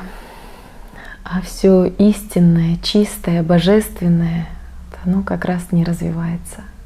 Хотя оно же должно развиваться в первую очередь. Но ты просто отказываешься от того, что делает тебя мертвым, и перекладываешь вот эту силу своего внимания, живешь внутри тем, что делает тебя живым. И вот пока я этого не поняла на практике, то было очень тяжело жить сознанием. Потому что сознание — это куча сомнений, всевозможных ее вариантов, алгоритмов. А жизнь развивающейся личности, это совсем другое. Личность, она же воспринимает любую ситуацию целостно, объемно. Личность, она знает, а не сомневается. И разница здесь огромная между восприятиями. Личность воспринимает целостно и объемно причинно-следственные связи. Вот даже то, что преподносит ей сознание. Но это совершенно другая жизнь. Она очень отличается от жизни биологической. Это сознание, оно создает причину, пожинает следствие. Это у него всегда дробление, разделение, куча хаоса. Но это всего лишь поток обработанной уже информации, которая преподносится личности уже как готовая. Чтобы понять себя как духа, самое лучшее — это развивать его в себе, а не ждать, что все как-то само собой произойдет. Ничего не произойдет, если ты сам к этому не приложишь усилий. Совершенно верно. Вот хотела тоже еще сказать, что сознание, оно же так озадачивает человека и взаимоотношениями, и привязывает его внимание к быту, что оно просто не дает ему опомниться. А что оно скрывает от личности? То, что человек на самом деле — дух. Скрывает то, что для сознания личность является всего лишь источником питания. И что вся эта суета, она просто бесполезна, если в конечном итоге тебя ждет смерть. Совершенно верно. Так вот, в этой практике «Кто я?» мы развиваем то осознанно, что является тем, кому первичное сознание все и рассказывает. То есть то, что видим, слышим, щупаем, все наше восприятие трехмерности. А вот вторичное сознание, оно как раз есть тем, кто развивается дальше. Если первичное сознание, оно застреет на развитии, то есть останавливает свое развитие на уровне приблизительно 5-6 лет, но чаще еще младше, то есть остается сознание как у примата, то вторичное сознание, оно развивается дальше. И вот с его помощью мы анализируем, думаем. Да, анализируем-то мы вторичным сознанием. Парадокс. И думаем, что это мы и есть. Это нам так кажется, что мы анализируем, думаем. Опять-таки, давайте вернемся. Мы — это личность. Личность, она не имеет отношения к миру трехмерному. Скажем, она гораздо выше находится по своей иерархии измерений, но первичное сознание, оно связано напрямую с личностью. Но не связана личность напрямую с вторичным сознанием. Вот вторичное сознание — это то, что по привычке мы, как мысли приходят, образы, идут наши вычислительные процессы и многое другое, логика та же. То есть все эти картинки, вся эта информация, которая к нам поступает, это идет через вторичное сознание в первичное сознание, а потом, пропускаясь через первичное сознание, уже преподносится личность. Это для понимания, что, зачем и почему. Да, и ключевая подмена в идентификации себя. Это ж мы думаем.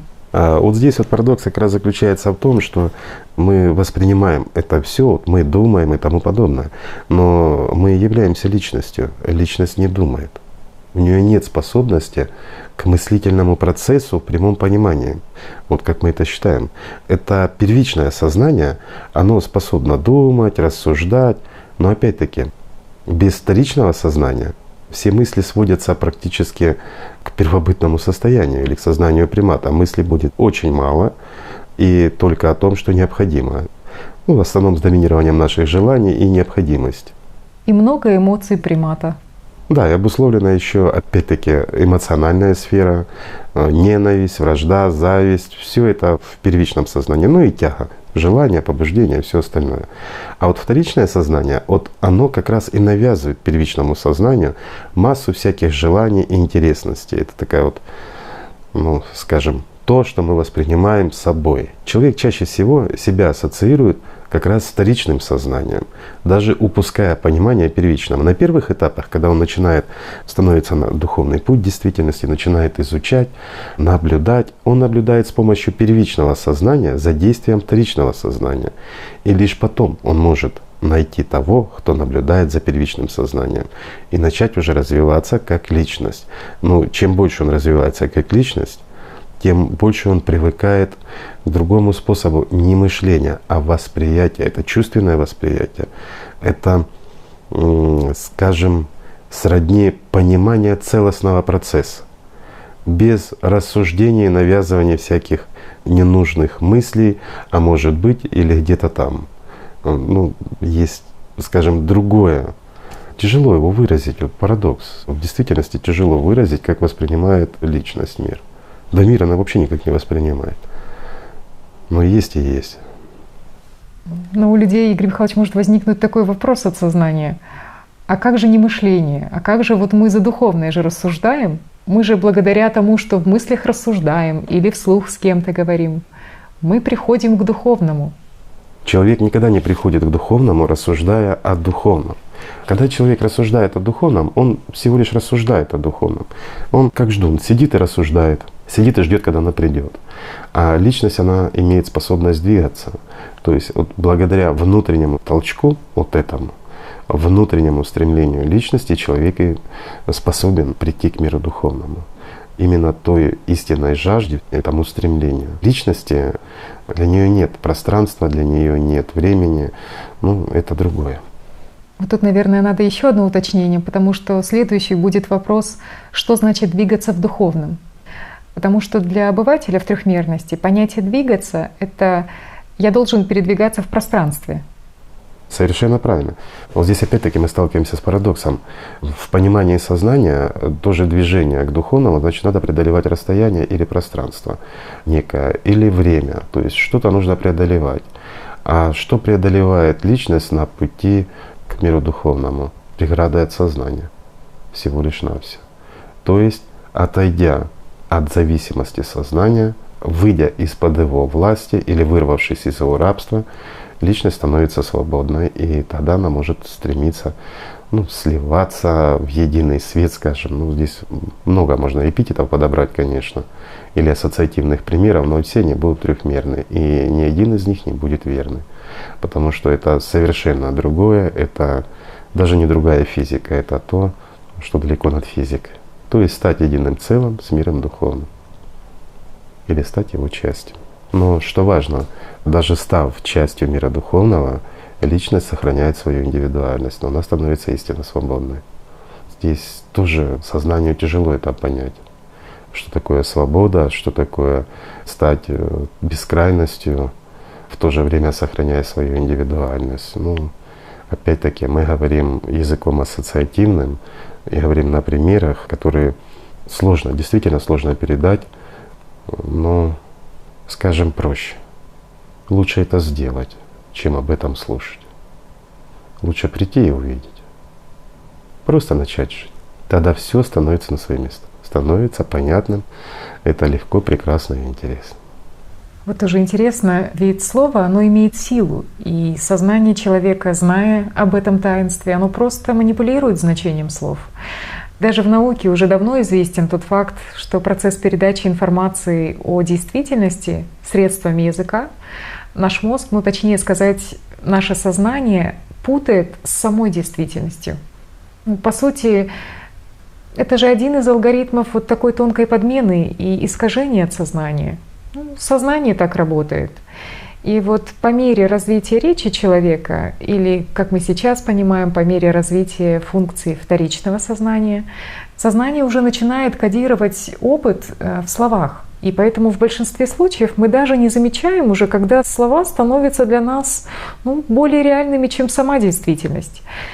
Но слова — это же всего лишь ассоциации, символы. Это попытка передать в трехмерности чувственный опыт. Вот Игорь Михайлович совершенно верно говорит о том, что духовной реальностью надо просто жить внутри себя. И вот на Востоке есть одна замечательная притча о том, как ученик спросил у учителя о предназначении слов. А учитель ему ответил, что слова — это палец, указывающий на Луну. Но когда ты увидел Луну, то о пальце надо забыть. Да, когда на практике это все проходишь, что ты уже видишь вот эту разницу, которую раньше просто не замечал. Разницу в подменах самых ключевых пониманий. Вот, например, когда на практике глубинными чувствами ощущаешь реальность духовного мира, ты понимаешь, что в действительности ощущаешь вот это бесконечное счастье. Ты чувствуешь его, ты понимаешь, что там нет желаний, потому что там есть все. И там есть радость бесконечной любви и много возможностей. Но это именно целостное, это объемное понимание, которое кардинально отличается от понимания сознанием. Вот, грубо говоря, что имеет в виду сознание под пониманием иметь все, иметь много возможностей? Для него это иметь крышу над головой, там, дом, квартиру, семейный уют, машину и, может быть, какую-то копейку на еду, одежду. Бесконечные желания иметь все. То есть все материальное, все, что в трехмерности, все, что есть прах смертный. И теперь ты понимаешь, что потребность иметь все, иметь много возможностей и жить в радости, в бесконечной любви, она же идет от личности на самом деле, от ее желания начать жить. От ее желания начать жить по-настоящему. Но сознание, оно всегда подменяет вот это понимание этого всего и уводит твое внимание просто в смертное. Вот раньше ты слышал, что духовный мир — это свет какой-то. И представлял от своего сознания как мог. С учетом всех фильмов, чужих образов, рассказов, вот все, что слышали твои земные уши и что видели твои земные глаза. Ведь что такое свет в представлении твоего сознания? Это как яркий солнечный свет, который вырывается там сквозь тьму облаков, или просто солнечный свет, который приходит на смену ночной тьмы. Но сейчас ты понимаешь, ты чувствуешь, ты знаешь, что там в духовном мире совсем другой. Там есть свет, в котором не создаются тени. Там есть свет и нет тьмы. И это не то, что представляет твое сознание как свет, который ослепляет или бьет в глаза. Нет, это совсем другое. Или вот как раньше ты прочитал в книге, рассказывал это другим, что духовный мир — это бесконечная радость, наполненная жизнью, и что это покой. А сам не понимал, как же может сочетаться счастливая радость и покой одновременно. Потому что в понимании твоего сознания радость — это эмоция, а покой — это отдых в мечтах там, или сон, или сидение просто телом на стуле и ничего не делание. То есть это просто как два разных состояния сознания. И только на практике ты понял, что имелось в виду под этим понятием. Потому что там, в духовном мире, действительно живая радость, там живая бодрость, там насыщенная, постоянно новая и неповторимая жизнь в бесконечности. И одновременно стабильность и покой. И это совершенно не то, что представляет твое сознание в трехмерности.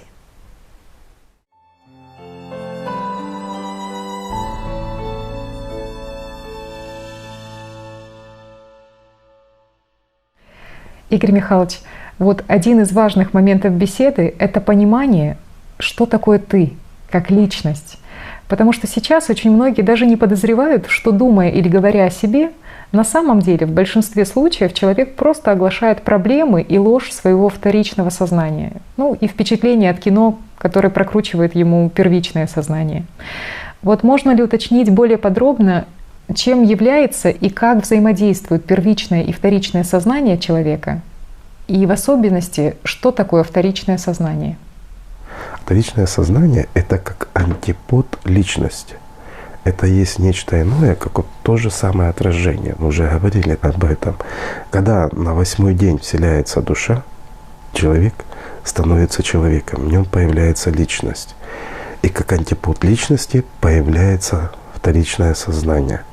Это действительно очень сильный искусственный интеллект. Почему искусственный, мы уже обсуждали, потому что вся система создана искусственно. И первичное и вторичное сознание — это есть не что иное, как часть системы. Вторичное сознание более тесно связано практически напрямую с тем, что люди называют абсолют или высший разум.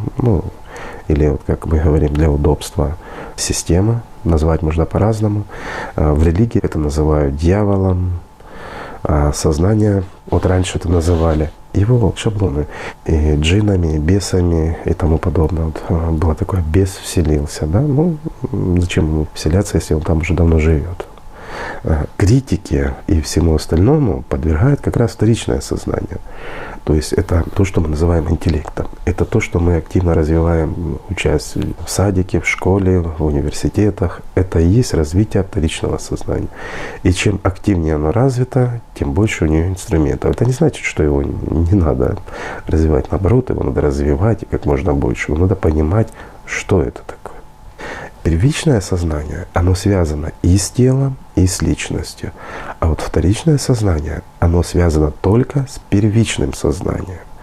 И вот здесь возникает, что каждое из этих сознаний, оно считает себя как «я». И вот между этими сознаниями, как ни парадоксально, есть борьба, но также есть противостояние обоих сознаний, каждого в отдельности и обоих вместе взятых, против личности. Они борются за силу внимания, за те живительные соки, скажем, таким материальным языком, исходящие от личности, за ту энергию. Потому что действительно это как для того, чтобы лампочка горела, надо подать ток. Выключим электричество, лампочка потухнет. Пока наша личность уделяет внимание тому, что нам предложило сознание, сознание активно. Когда мы вот заняты какой-то работой, думаем, на чем-то сосредоточены, вот внешне вот загружены, или просто вот ведем беседу активно, или играем в шахматы, размышляем, у нас работает как раз вторичное сознание. Это там, где нужно много обработки информации и тому подобное. И мы всегда себя считаем, что это мы и есть. Но если мы задумаемся и начнем отслеживать, как приходят мысли, а вот мысли как раз они приходят в основном во вторичное сознание. Вот эти все картинки мелькающие, это все идет там. Но проецируются они на первичном сознании, то есть их внутри нас, скажем так, нашей конструкции, наблюдает первичное сознание. Их не наблюдает напрямую личность. А вот через первичное сознание их уже наблюдает личность. И именно личность дает ту силу, или же то внимание, вот назовем эту силу внимание, она уделяет это внимание на то, чтобы зацепиться за эту мысль, активировать ее или нет. Но парадокс еще в чем? Первичное сознание себя тоже считает как «я». Это тот маленький ребенок, который сидит в каждом человеке. Даже в старом академике сидит маленький ребенок. Психологи, нейрофизиологи это прекрасно знают. Я не говорю уже о политологах. Вы посмотрите, все системы разработаны на малыша, на ребеночка 6-летнего возраста. Вот тогда оно работает. Почему? Потому что это все направлено на первичное сознание. Да, на сознание, которое застопорилось на детском уровне. И вот сейчас прозвучал от вас, Игорь Михайлович, ответ на еще один неразрешимый до этого момента вопрос психологов. Они же со своей материальной точки зрения смотрят на дуальность человека. И вот что они наблюдают, над чем, можно сказать, ломают голову? Что у человека есть несколько «я», и что даже в самом старом, самом умном человеке есть ребенок. Да, вспомнилось, как вы, Игорь Михайлович, нам рассказывали о том, что раньше люди, которые духовно развивались, то к старости они становились мудрее, спокойнее, рассудительнее, потому что был уже большой опыт духовной практики, опыт обуздания своего сознания. То есть они уже крепко держали свое сознание в узде. Они смотрели на мир уже как зрелая личность. В духовном понимании имеется в виду, конечно. В них самих был мир и покой, полнота жизни миром духовным. То есть они жили насыщенностью и разнообразием духовной жизни. И вот в мирской жизни, в трехмерности, их внутреннее состояние, оно было отражением действий во внешнем. Вот к ним обращались за этой глубинной мудростью следующее поколение. Вот эти мудрые люди, они заботились о том, чтобы в обществе царил такой же мир и покой, как в них самих. И чтобы люди не имели вот эту крайнюю нужду в чем-то материальном.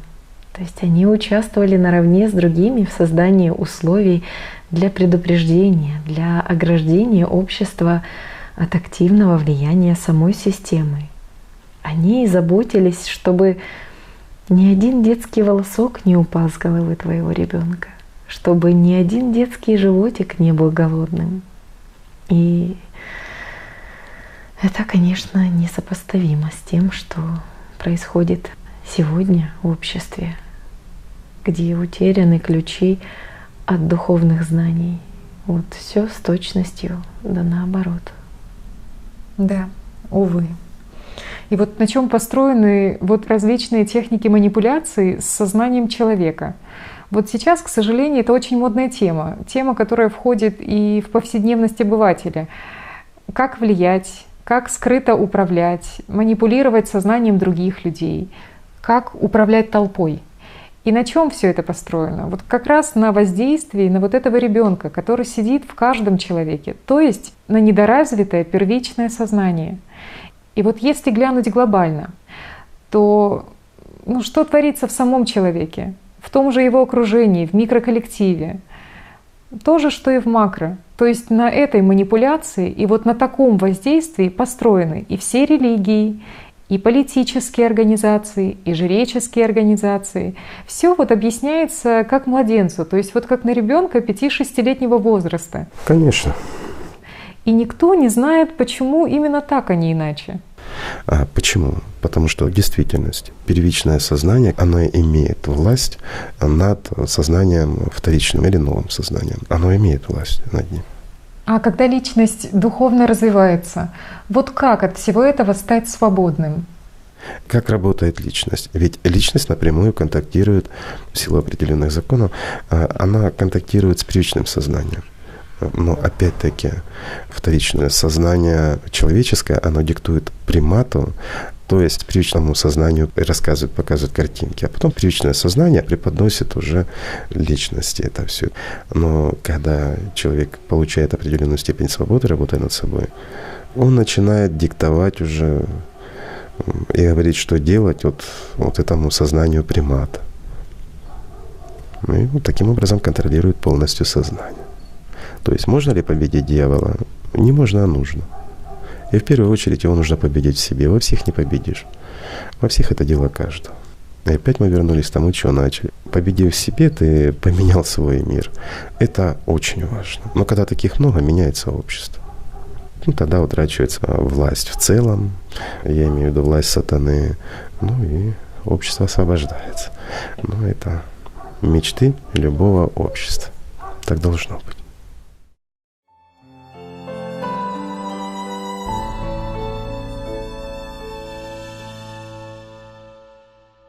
Мы об этом не раз говорили, что сознание, как часть системы, оно всегда навязывает, оно активно, оно заставляет, оно принуждает, оно соблазняет. А мир духовный, он просто есть. И достаточно человеку успокоиться, отойти от мысли. И он понимает, что он может наблюдать за своими мыслями. И вот тот, кто наблюдает, это и есть не что иное, как личность.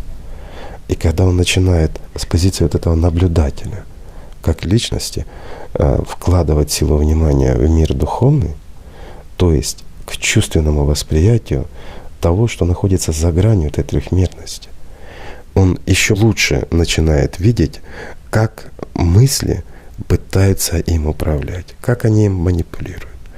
Но когда человек в действительности уже достаточно хорошо изучит и поймет, что сознание — это не есть он, естественно, что оно утрачивает над ним власть. И тут человек может выбирать и делать. Это не значит, что жизнь меняется. Она становится интереснее, веселее. Человек таким образом избавляется от таких понятий, как депрессия, психологические проблемы или еще что-то. Ведь это же все принадлежит системе. Простой пример, как у человека может быть депрессия. Это одна из форм такого эгоистического себялюбия в квадрате даже, я бы сказал. Когда весь мир плохой, один я хороший, меня никто не понимает, а мне ничего не нужно. Но в то же время обратите все на меня внимание, на бедного несчастного. Да? Это один из способов манипуляции. Привлечение внимания. Конечно. Да, стремление к власти. Простой вопрос. Может ли личность этим заниматься? Да нет, конечно. Потому что первое, что начинает человек испытывать, это постоянное присутствие радости. которой нашими словами, вот, земными радости надо с чем-то ассоциировать. Но она бесконечна, она бескрайняя. Это то, что называют счастьем. И вот обрести счастье — это как раз обрести жизнь. Это и есть смысл существования человека здесь. Если человек прожил жизнь и не начал жить, то он здесь зря. Ну, а понимание это есть, личность никуда не девается. У нее есть понимание, но она недоразвита. Она как была вот ребеночком, так оно и осталось. А активация такая чрезмерная, я бы сказал, гиперразвитие сознания, оно просто забивает человека, и он становится, скажем, в действительности даже не раб, он зомби становится. Делает все, что диктует ему сознание. Он просто инструмент в руках дьявола, не больше. Да, кем руководит сознание, тем руководит страх, ненависть и понимание неизбежности. Тот живет по шаблонам. Конечно. Но первое, что начинает, тут мы сталкиваемся опять с таким моментом, он отрицает все, что духовно, или же манипулирует этим духовным в свою пользу. Ну да, создаются и секты, и религиозные культы, и говорят, что Бог так хочет. А по сути идет процесс просто порабощения личности. Вот даже если люди стремятся к Богу, то на их пути система расставляет авторитеты, которые просто наживаются на людях. Вот они прикрывают свои земные интересы словами, что так угодно Богу, что так Бог хочет, или Бог так сказал. То есть манипулируют этим в своих корыстных политических, экономических целях в трехмерности. Как можно им прикрываться именем Бога? Или Бог хочет, отдай. Конечно, человек, если он хочет помочь своей религиозной организации, это замечательно. Но зачем говорить, что Бог так хочет, если ты не знаешь Бога? Зачем Богу твои деньги? Это простой пример. Ну, разве не так? Его природа совершенно иная. Конечно. У него нет интереса в трехмерности. Вообще в мире материальном, уж тем более в трехмерности. Вот некоторые возмутятся, как мы же здесь родились, то есть мы же по воле Божьей родились здесь. Но если мы родились здесь по воле Божьей, значит, молись своей папе и маме. Значит, они твой Бог. Объясняю. Если я пришел в этот мир, а пришел в понимании сознания, по воле Божией, а сознание находится в теле. Мое тело зародилось благодаря папе и маме. Это как то, что говорится по образу и подобию, да? Это разграничение, что есть тело, сознание, ум, а что есть то дыхание жизни, про которое вы говорите. Совершенно правильно. А что есть в действительности та часть невидимая, которая была привнесена сюда по воле Божьей ангелами? Ну, это имеется в виду душа, личность и та возможность начинания жизни. И вот действительно это же справедливо, это высшая справедливость и высшая степень свободы человека. Он может выбрать, кому служить. Он может выбрать смерть и служение сатане, и иллюзию значимости, а может стать ангелом, то есть существом бессмертным, равным среди равных, неотъемлемой частью мира Бога. Это ж интересно, это ж честно. Вот личность — это дух, который обладает свободой выбора. И для многих людей, которые впервые сталкиваются с сознаниями, это такая будет информация, что тот, кто перемещается в пространстве, двигается, тот, кто совершает какое-то действие, водит машину, кушает, думает, это не есть человек, не есть он как личность. Для того, чтобы найти себя, достаточно успокоиться. Мы уже об этом говорили. И понаблюдать за своими мыслями, за своими действиями, в кавычках своими. И вот здесь мы увидим опять-таки, как приходят мысли, но мы прочувствуем эти мысли, приход их. И мы прочувствуем, как я не хочу об этом думать, а мысль лезет. Я не хочу говорить об этом, а я говорю. И вот тот, кто я не хочу, это и есть личность. Вот с этого маленького крючочка и начинается знакомство с самим собой. Парадокс в том, что личность в зеркало не увидишь. В зеркале мы увидим не что иное, временно существующее, материальную оболочку. Да, хорошо, когда человек это понимает и осознает. А вот когда духовные знания утеряны в обществе, то система, она, получается, начиная уже с детства человека, пытается поработить новую личность через первичное сознание. Вот она навязывает, что отражение в зеркале — это якобы ты. То есть ты есть тело, ты есть сознание, и мысли все твои. Ты видишь себя. То есть дает такие установки материальной идентификации, чтобы личность сосредоточила все свое жизненное внимание не на своем духовном саморазвитии, а на ложном «я» от сознания в трехмерности. Там, где власть, потребление системы. Но вот многие молодые родители полагают, что, мол, у ребенка, у младенца, у него нет отношения к этому миру. То есть он еще не научился лгать, он еще не умеет выражать те эмоции, которые уже шаблонами укореняются в более старшем возрасте. Но это до тех пор, пока чуть-чуть не развилось у него сознание. Но как только начинает развиваться вторичное сознание у ребенка, первое, что мы наблюдаем, эгоистическое проявление, манипулятивные настроения. То есть ребенок начинает жить жизнью земной. Первое, что он делает, он приспосабливается, он начинает манипулировать. Он еще разговаривать не умеет. Но он знает, если он поплачет, будет так, как он хочет. Ну так же. Когда ему скучно, он начинает капризничать, его берут на ручки, то есть обращают на него внимание. И вот с этого все начинается. Да, по сути, уже у грудного младенца есть механизмы скрытого управления взрослыми. Это детский плач, который звучит на таких частотах, что вызывает дискомфорт у слушающих и побуждает взрослых к действию, к удовлетворению возникших у ребенка потребностей. По большей части потребностей его первичного сознания, его тела в трехмерности.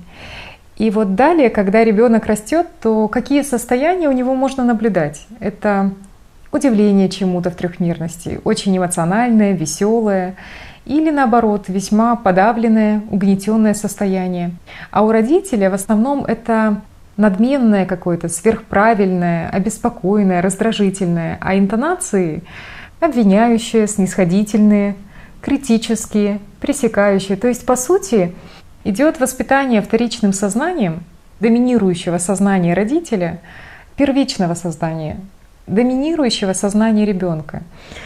А если бы взрослые сами духовно развивались, то там было бы больше именно настоящих глубинных чувств и любви. И вот несмотря даже на провокации от развивающегося сознания ребенка, ведь параллельно развивалась бы и личность. То есть родители бы были наглядным, хорошим, духовным примером для своих детей. И родителям польза, и детям. И вот вы абсолютно правы, что система, по сути, с самого детства, она приучает ребенка тянуть на себя внимание. И это связано с развитием первичного и вторичного сознания. То есть система, начиная уже с детства человека, готовит себе раба.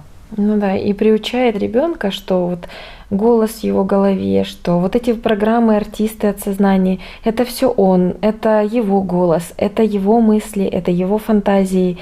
И как раз вот вспомнился момент, когда вы, Игорь Михайлович, нам рассказывали, что после первичного всплеска у деток начинается интенсивное развитие этого вторичного сознания. Совершенно правильно. Это все можно отследить в детях в возрасте 3-7 лет, когда у них начинает проявляться бурная фантазия, образы, картинки, хочучки, жадность. То есть вот когда идет интенсивное развитие вот этого вторичного сознания. Конечно. И дальше мы видим, растут детки. Одна семья, детки-пагодки, к примеру. Один эгоист, второй в души не чает. Кто виноват? И вот этот вопрос интересный. Вот ребенок такой родился. Не скажешь, что у них разное воспитание, у них абсолютно одинаковое воспитание. У них замечательные родители, их воспитывают с детства на, скажем, высших в понимании человеческом, моральных, этических нормах. А человек вырастает или наркоманом, или негодяем. Это часто бывает. А почему так происходит? От влияния улицы или еще кого-то? Да нет. Это все составляющая развития сознания. А все начинается с того момента, когда начинает развиваться вторичное сознание. Хотела еще добавить по поводу того, что когда развивается вторичное сознание, что система с детства приучает ребенка тянуть на себя внимание. И вот когда вы нам впервые об этом рассказали, то очень легко было по этому ключу знаний и читать научные работы по изучению психологии детей, и вообще понимать больше, чем описывается там. Понимать настоящую причину в том или ином поведении ребенка. И вот легко было даже самому себе ответить на вопросы, которыми задаются ученые. Вот, например, о парадоксальности детских разговоров. Вот в отличие от взрослых, для ребенка слово является близким к действию. И вот когда, например, двое деток говорят, то это как монолог вдвоем. Вот каждый из них, он упорно стремится приобщить другого к своей мысли или к своему действию, но при этом не быть услышанным. И вот ребенок говорит как сам собой, вот как будто он думает вслух. Совершенно правильно. И он полагает, что все остальные воспринимают окружающий мир именно так, как воспринимает его он. У ребенка вот этого возраста, получается, идет постоянный монолог. Его не интересует ни позиция собеседника, ни его мысли. Ребенок не заботится на самом деле о том, чтобы быть услышанным или понятым. Вот ключевая характеристика его мышления на этой стадии — это просто выраженный эгоцентризм. Вот для него собеседник — это только возбудитель. Для ребенка важен только вот этот видимый интерес собеседника. Да? Вот, то есть по-простому стырить внимание. Вот идет охота за вниманием. Вот частая ситуация, когда взрослые беседуют о чем-то, ребенок становится в центре и начинает что-то просить или что-то рассказывать, капризничать. Но тем самым он обращает на себя внимание всех взрослых.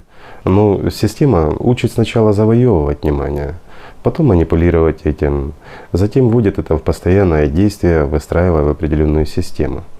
И, естественно, как результат последующего развития вторичного сознания, ребенок может уже активно придумывать всякие ситуации, воображать объекты, которых не существует в действительности, и выдавать это за реальность. Но факт в том, что для ребенка порой и зачастую вот эти его вымыслы являются такой же реальностью, как и для нас то, что нас окружает. Это всего лишь работа его сознания. Да, и вот тоже интересный момент про реакцию на критику, да? Что вторичное сознание, оно на критику от другого сознания уже включает механизмы защиты. Совершенно верно. Расценивает происходящее вообще как угрозу. Система уже с детства человека приучает его к «я». К «я» как центру его эгоизма, к «я» как гордыни. Поэтому она и навязывает такие микропоединки, то есть поединки в споре, и тому подобное. То есть вот такие поединки в споре, где маленький человек, он на полном серьезе, с вложением силы внимания предпринимает попытки выяснить, кто он или его собеседник обладает большей способностью навязывать свою мысль другому. А что это значит для детей? Просто продемонстрировать лишний раз, кто над кем доминирует. И вот такое поведение детей, оно аналогично поведению обезьянок. Затратный, изматывающий процесс для человека и суперприбыльный просто для системы животного разума. Куда утекает ценное внимание человеческое. Да, это верно.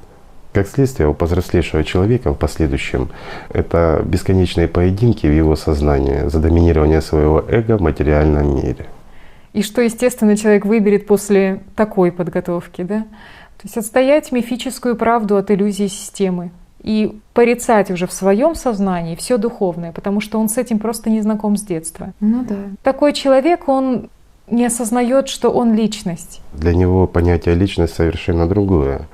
То, что трактует система. Это его сознание, это его эгоизм, его гордыня, навязанные ему с детства, опять-таки, его же сознание. Таким образом, система просто штампует себе рабов. Понятно, что вторичное сознание необходимо развивать для коммуникации и выживания в современных условиях, в трехмерности. Но, опять-таки, без доминации в обществе духовных основ в повседневной жизни, причем на практике, не на словах, ребенок вырастает эгоистом. И система его приучает использовать свое сознание для, скажем так, приобретения личных выгод и для доминирования над другими. То есть ложь даже самому себе изначально. Да, система с детства приучает лгать даже самому себе. И что как следствие в таком случае происходит? Что потом просто нужно прилагать колоссальные усилия, чтобы вообще переучиться, измениться.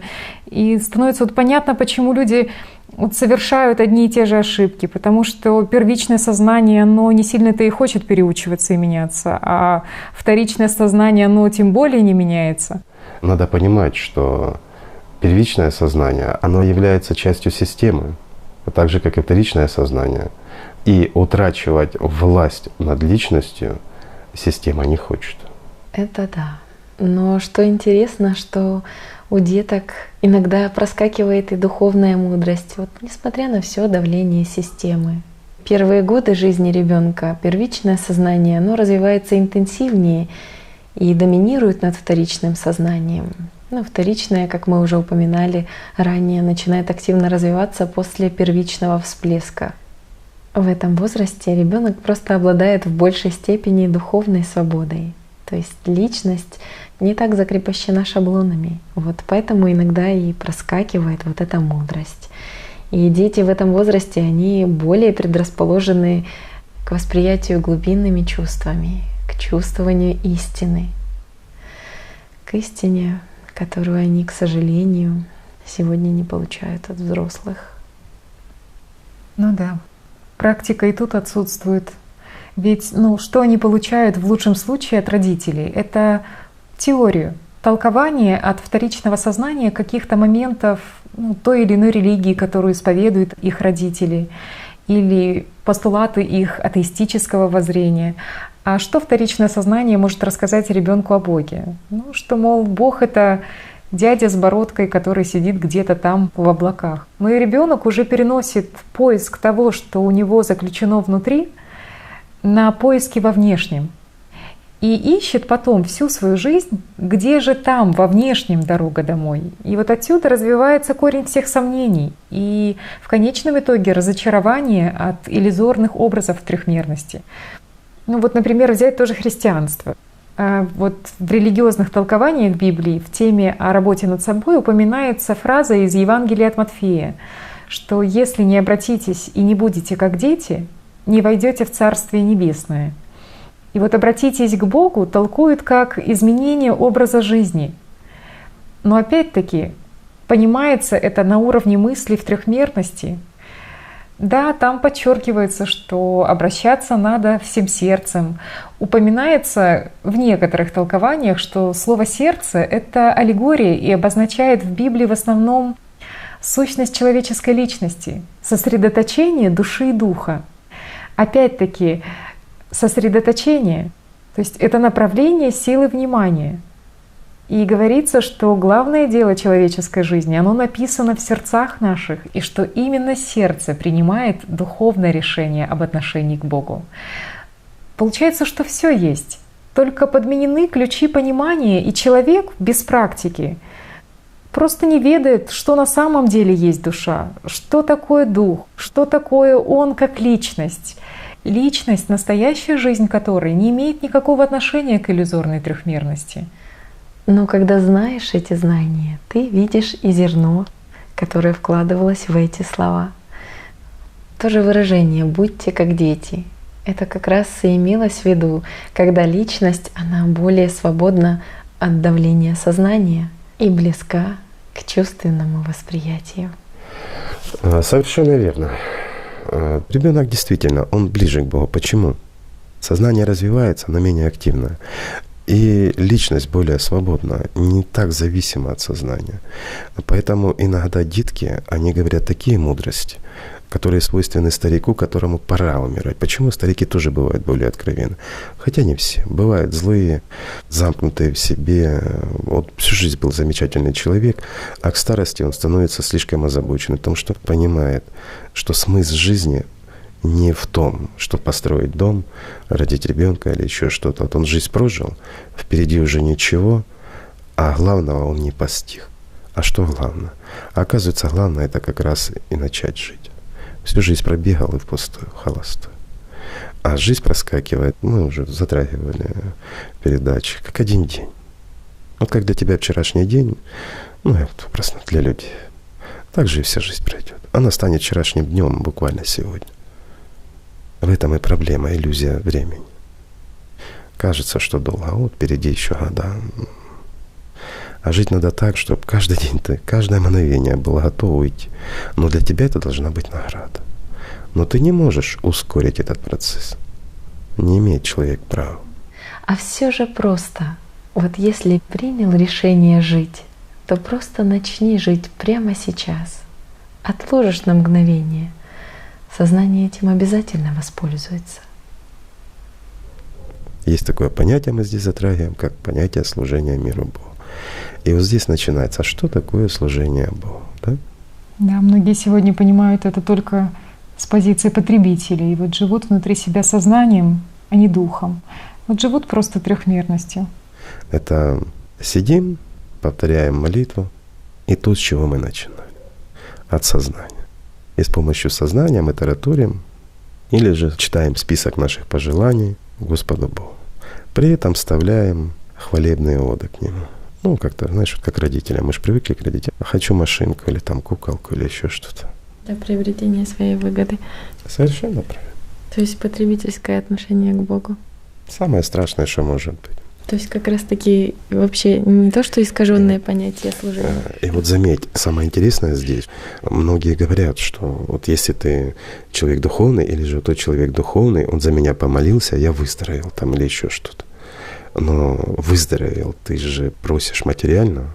И вот исходя из банального понимания, разделения на сатану и Бога, на две составляющие, ты помолился сознанием к Богу, и тело твое выздоровело. Так какой Бог тебе послал твое здоровье по молитве? Разве Бог вечный? А нет, как раз здесь получается, что твое здоровье, как твое тело и твое сознание находится во власти сатаны. Он может забирать твое здоровье и давать. Господь не будет забирать твое здоровье. И уж тем более Он не будет посылать тебе болезни. Зачем? Но опять-таки сознание рассказывает. Ты же дитя Божие, по образу и подобию Его созданы. И Он каждый день непрестанно за тобой только наблюдает. Вот делать Ему нечего, но Он Бог, Он всемогущий, у Него масса глаз. Он за каждым следит, и ушей много, Он слушает, о чем ты думаешь, о чем ты говоришь. Но это же известно, о чем ты думаешь, о чем ты говоришь. Кому? Опять-таки тому же, кого называют сатаной. А почему Ему известно, что ты думаешь? Потому что это Его программа, это Его мир. И им же писаны эти программы, которые вложены в твое сознание, как компьютер. Да, все в системе мертво. Вот просто нет жизни, а есть лишь иллюзии и игры сознания. Вот одни артисты сознания играют роль покровителей, другие — просителей. Но где же в этом сами люди? Где жизнь в них?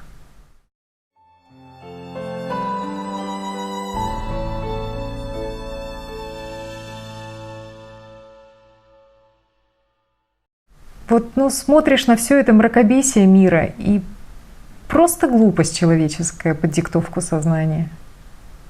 Как-то мне попадалось давно, еще очень-очень давно, мне попадалась рукописная запись одна собора.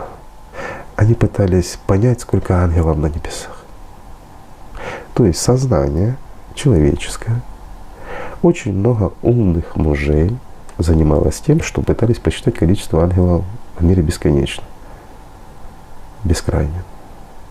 Ограниченное сознание нескольких людей пыталось пересчитать бесконечное и бескрайнее количество ангелов. Парадокс. Но я до сих пор нахожусь под этим впечатлением. В чем смысл вот этого всего? Какова мания величия у этого сознания? То есть системы в целом.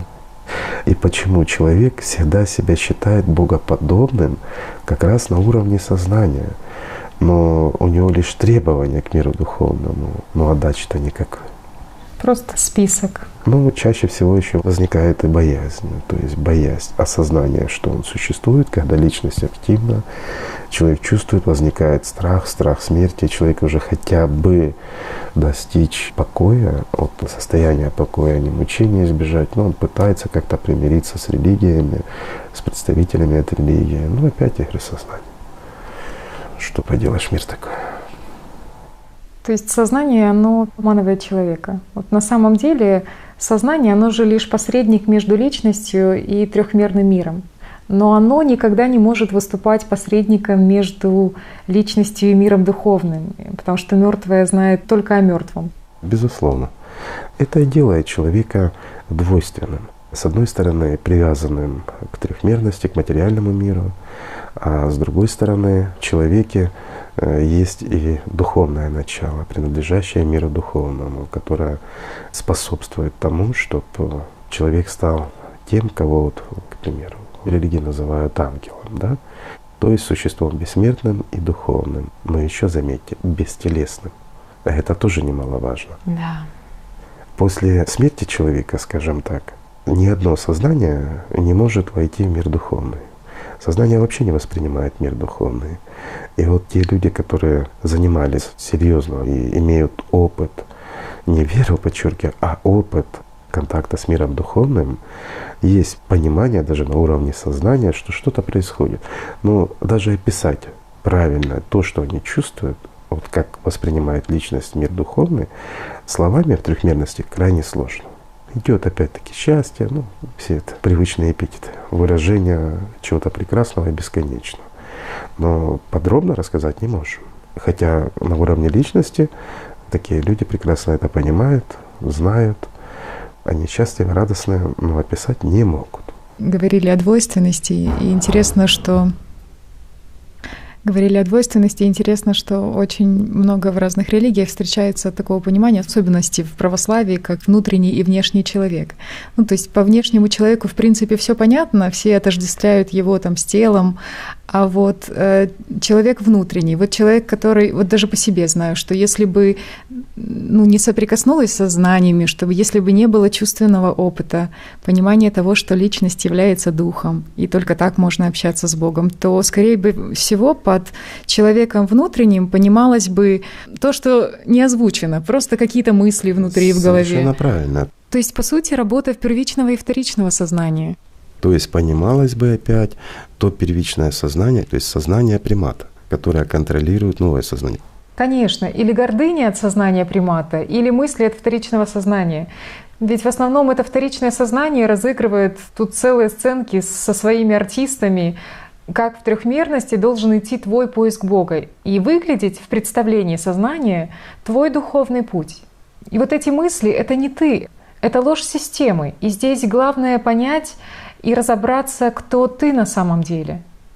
Правильно. Вторичное сознание, оно действительно очень активно. И вот это большей частью то, кем мы себя считаем.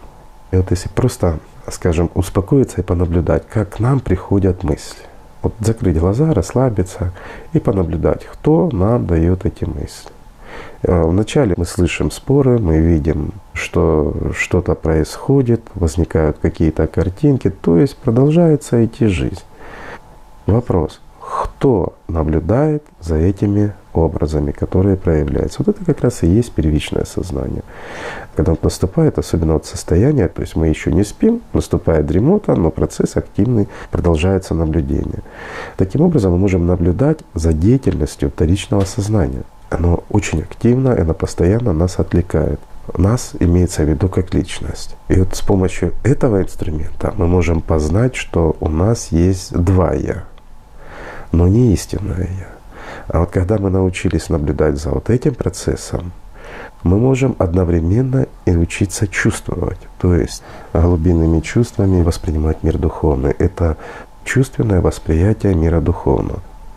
Когда человек развивает духовное зрение, то, как мы говорили, твердый стол или твердая чашка, она перестает быть твердой и иметь такую форму. Иллюзия исчезает. И мы уже видим это все как некие сгустки, полевые структуры, банально, но до 6-го измерения. А душа, она находится за пределами 6-го измерения. Соответственно, и все, что с ней связано, она тоже в пределах порога, скажем так. В 7-е измерение личность уходит осознанно уже, когда соединяется с душой. Я бы сказал, она на грани. То есть очень-очень близко к миру духовному. Но когда мы идентифицируем себя уже, то есть освобождаемся от иллюзий материи, от самой системы, от этих сознаний, мы можем за ними наблюдать, мы можем их контролировать, то вот здесь уже возникает как раз, скажем так, не понимание, а опыт. И личность начинает развиваться, причем быстро и активно. Почему? Что значит развиваться? Вот многие задают вопрос.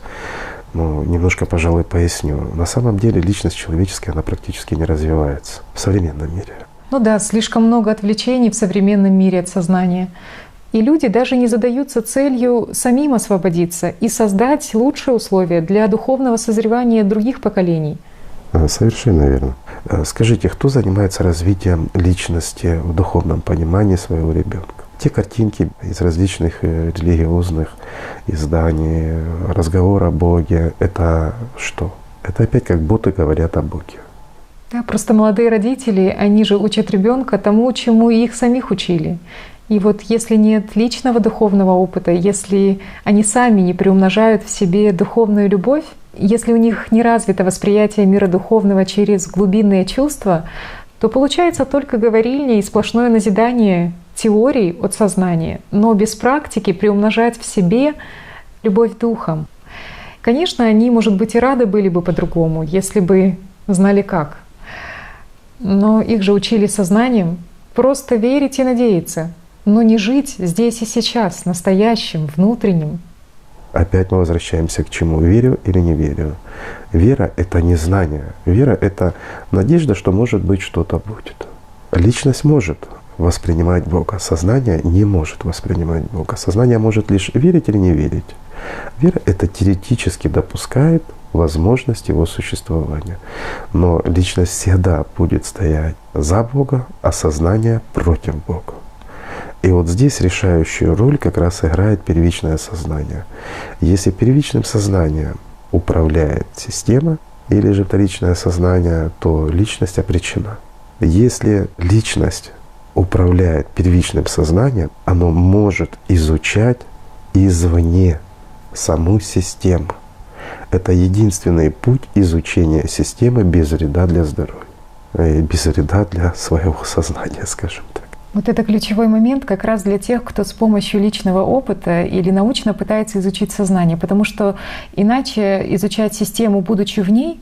Опыт показывает, мы уже говорили об этом, что к хорошему это не приводит. Когда, находясь в системе, изучаешь систему, мы можем лишь наблюдать и получать ту информацию, которую нам разрешит сама система, но не больше. Но это всегда будет выгодное для нее, не для нас, как для личности, а для нее, как для существа смертного, в отличие от нас, как потенциально возможно бессмертного. И здесь вопрос, почему потенциально возможно бессмертно? Потому что то, что называют адом и раем люди, повторимся, много раз рассказывали, уже раз начали, то скажем так. Личность, когда она освобождается от рабства сознания, от материи и познает мир духовный, она, сближаясь, становится единым целым с душой. Она становится тем, кого называем мы ангелом. В древних религиях называлось по-другому, но смысл не меняется от этого.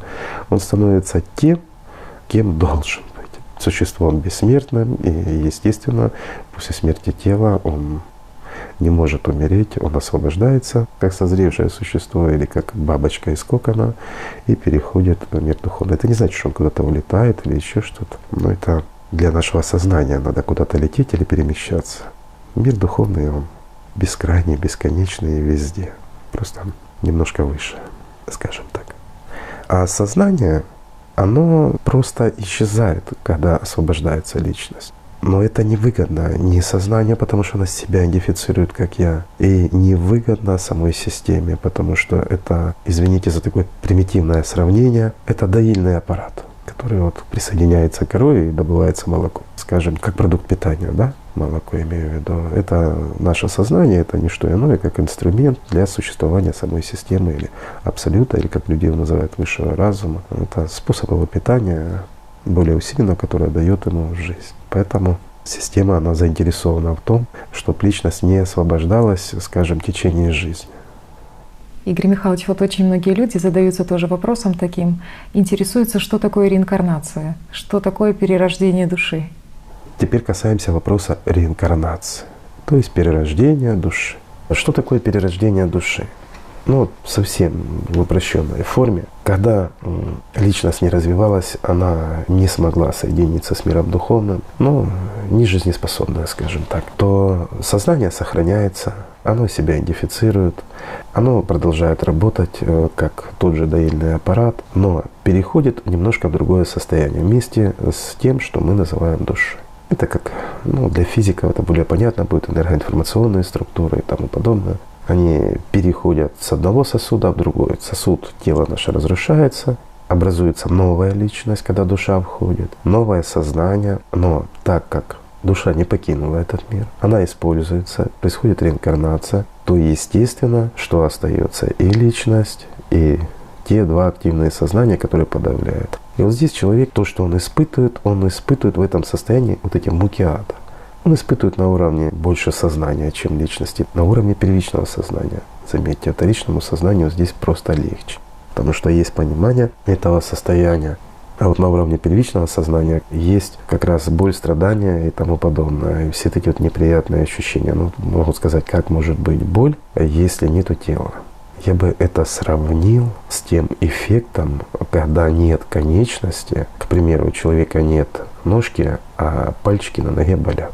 Ну, есть такие фантомные боли называются. И это еще похоже, вот люди, которые переживали инсульты, когда они находились в теле, но не могли контактировать с этим миром, у них, скажем так, не было даже восприятия тела как такового, но остается четкое сознание, понимание всего и вся. Вот это вот и есть состояние субличности. То есть все, что ты накопил за жизнь, все то активное, чем ты жил, оно и будет тебя продолжать сопровождать на протяжении, возможно, и многих реинкарнаций. Пока не найдется какая-то личность, которая освободится, и тогда все структуры разрушаются. Или же пока не будет полной аннигиляции, говоря современным языком, то есть полностью все сотрется. Но это одна из таких форм.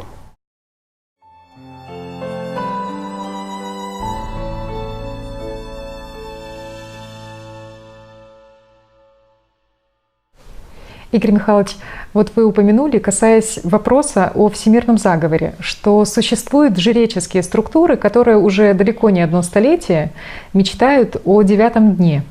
А что такое 9-й день? Вот мечта о 9-м дне системы, она как раз гласит о том, что если на 8-й день в тело человеческое, как и в сосуд, не войдет душа, а сосуд останется пустой, на 9-й день она войти уже не сможет. И система создаст и разовьет в этом неполноценном человеке то, что системой называется Бог. То есть бессмертное, материально проявленное существо, которое будет равное по силе Богу. То есть оно сможет создавать другие иллюзии и поддерживать до бесконечности эту иллюзию. Или антибог, скажем так. Многие люди, которые не в курсе этого вопроса, могут усомниться в том, что в современном мире существуют тайные организации, которые занимаются проектом 9-го дня. Но вот кому будет интересно, могу дать подсказку. Посмотрите, кто инициировал и спонсировал исследования по миру относительно зачатия человека в пробирке и продвигал науку в этом направлении. Хорошая подсказка. Кто в этом был заинтересован и почему? Да. Система всегда противоставляет себя Богу. Она заставляет людей считать саму систему Богом. Ну, это желание системы, оно действительно сквозит через ее рабов. Когда вот некоторые люди, понимая всю свою никчемность как раба, наглядно демонстрируют другим, стремятся, мечтают и хотят быть перед другими людьми теми, кого называют и считают богами. Вот они очень часто рассказывают другим, что они очень многого достигли в духовном мире и преподносят себя, чуть ли не воплощением самого Бога в теле, в общем, хюбрисом. Вот, кстати, именно так в Древней Греции и называли именно высокомерного человека, человека, который был на гордыне, хюбрис. Да, и, к сожалению, эти хрюбисы, точнее хрюбисов, хюбрисов и сейчас можно встретить. Да, и ведь все это обнаруживает лик системы, которая вещает через них. Стремление самой системы уподобиться Богу. То есть мелкое, никчемное пытается уподобиться великому и бескрайнему. И вот, если говорить примерами христианства, то это как мракобесы симонии в желании властвовать над Духом Святым. Вот этот парадокс, он сохраняется. Почему? Потому что просто борьба за выживание в самой системе. Вот она и создает такие вот условия для манипуляции, само собой же. Но такого дня не может наступить, да? В отношении того, может ли 9-й день наступить или нет, еще раз повторюсь, все материально, система, она существует только включительно 6-е измерение. В 7-м измерении уже ее нет. И вот над 6 измерениями еще есть 66 измерений, которые этого не позволят. Для понимания, скажем, хотя бы образного понимания на уровне сознания, что такое этот мир. Вот представь себе цветок. Любой, не имеет значения. Ну, давай ромашку.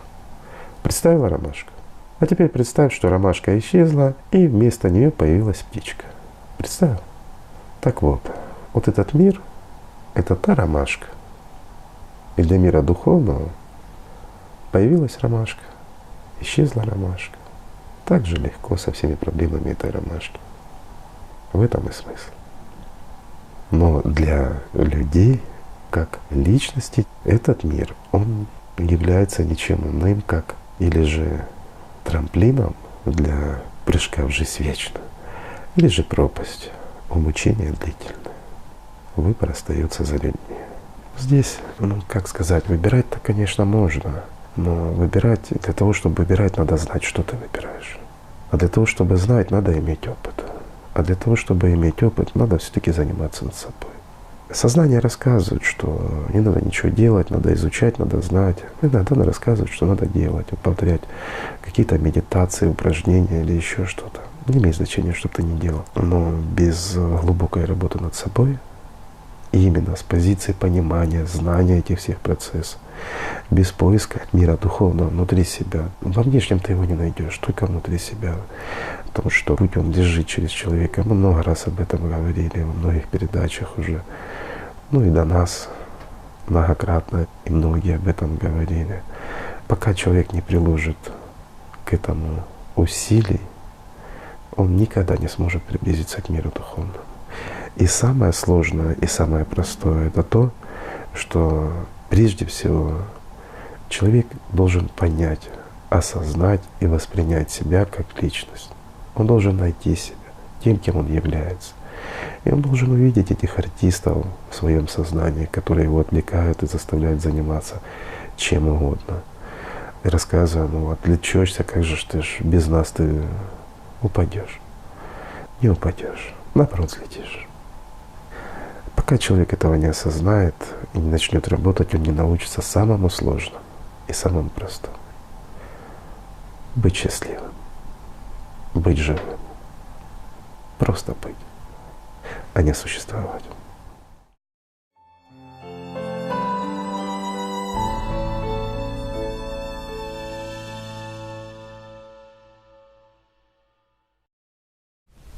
Когда люди немножко изучают систему, то есть действительно начинают заниматься своим духовным развитием, я не имею в виду современный подход как духовного развития, это сидеть в медитации или в молитве и ждать, когда она придет, а когда встает и идет, когда начинает действительно изучать, как сказано, не изучи врага, ты не сможешь его победить. Да, как писали в древности, что смысл существования человека здесь — это как раз победить себя, победить в себе врага человеческого. Парадоксально, но это так. Тогда ты становишься человеком. И тогда вот эта дверь, о которой мы говорили, она перед тобой открывается.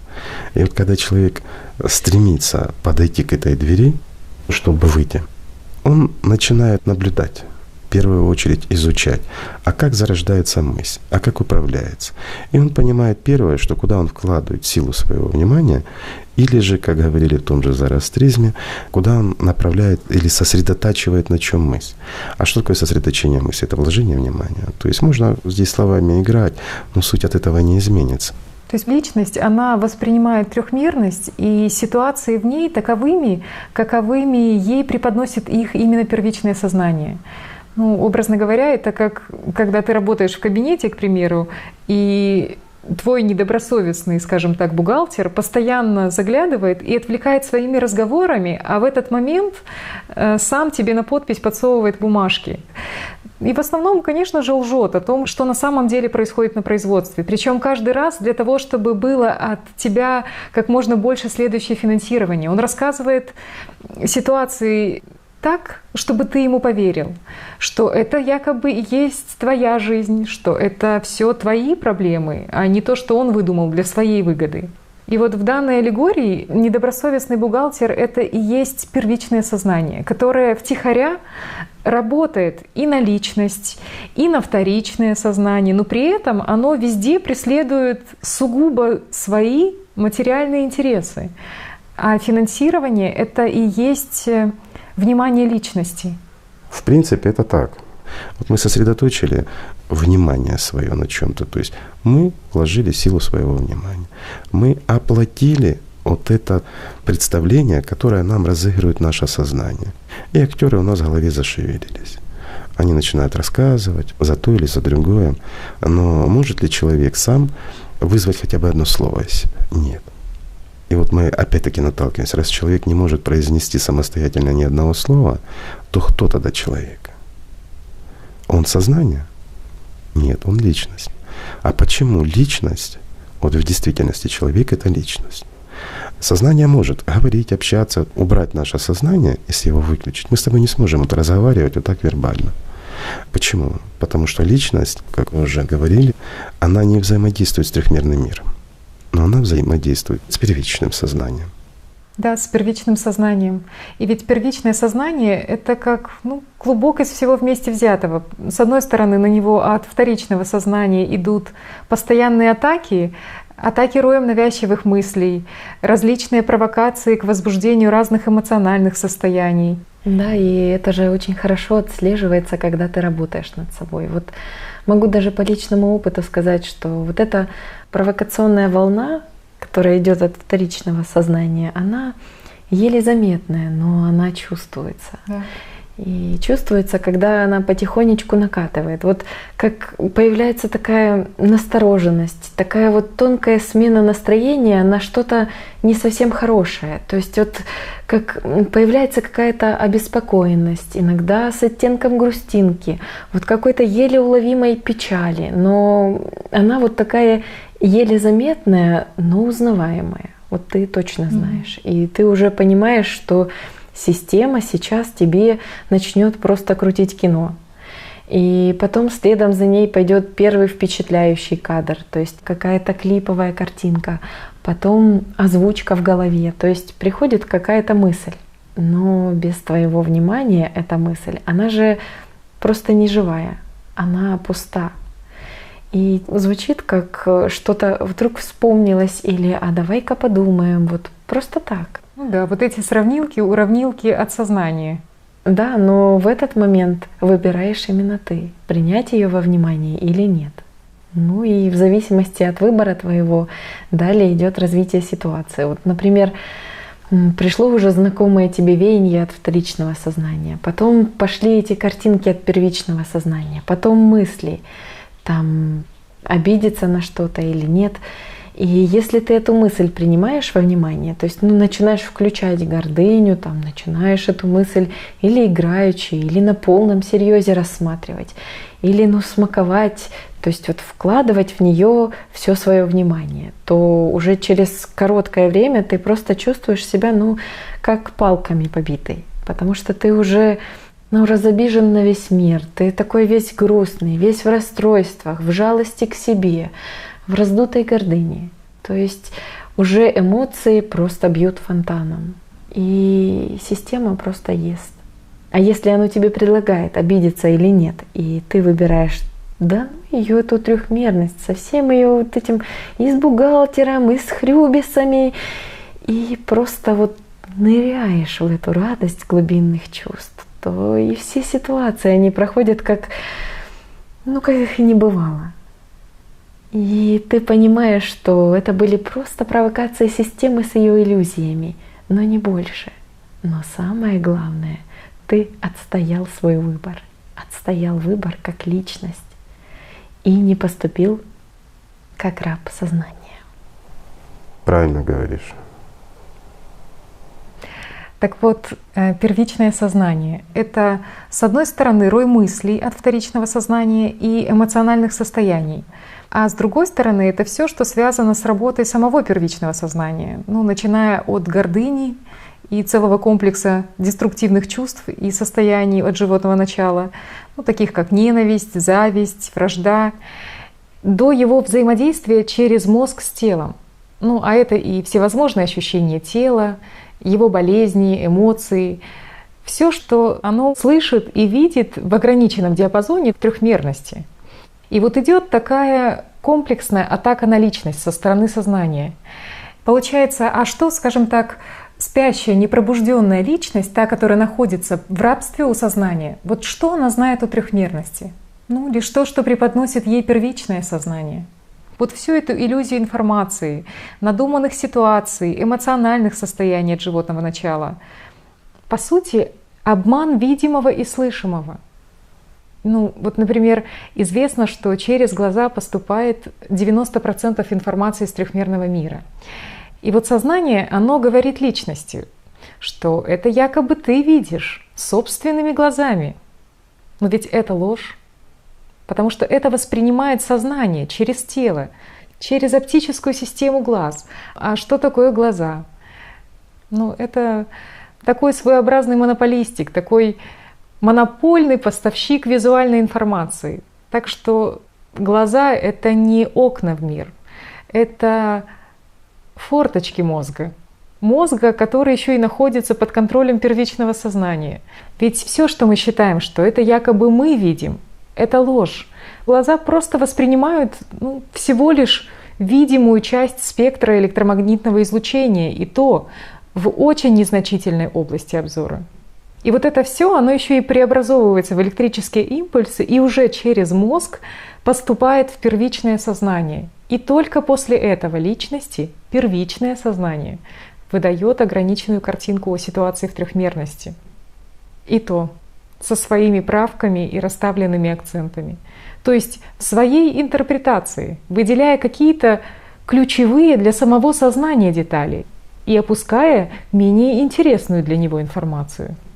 Ну да, для сознания менее интересно что? Ну, как правило, это же все, что не дает такой впечатляющей картинки на скачку внимания. Угу. Это все, что может человека освободить от рабства сознания.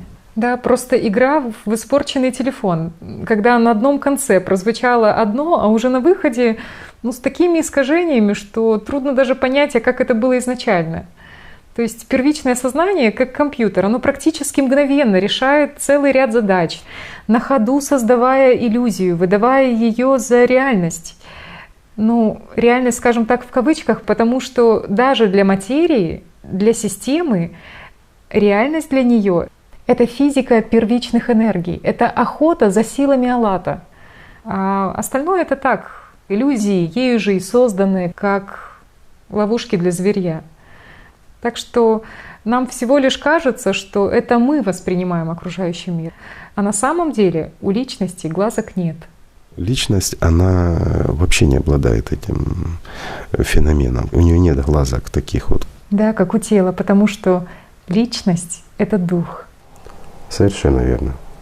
Да, у личности совсем другое восприятие. И вот сейчас вспоминаешь, а как же ты жил раньше? Вот когда твоей единственной реальностью было сознание. Но ведь это же был какой-то кошмар просто. Вот, а ты думал, что такова жизнь и есть на самом деле. И ты жил вот как парализованный больной с одноканальным телевизором, который создавал в твоем существовании просто иллюзию жизни, но не жизнь. Вот жил так, как сейчас живут многие. Вот жил тем, что показывал вот этот канал, а он показывал, что хотел. Ты жил вот этим навязанным, вот этим каналом, навязанным состоянием иллюзии вечной мелодрамы своих коротких сюжетов.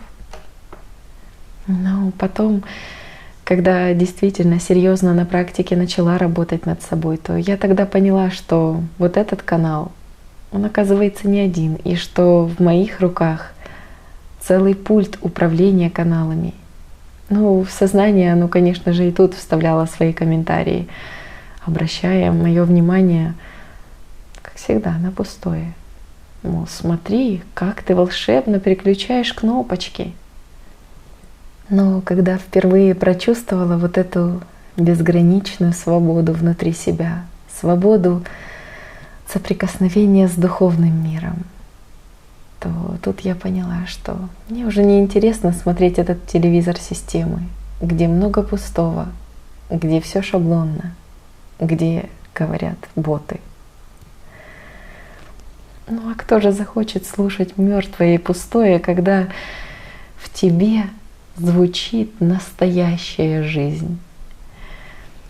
Когда ты чувствуешь ее полноту, когда ты чувствуешь безмерную радость, когда в тебе счастье.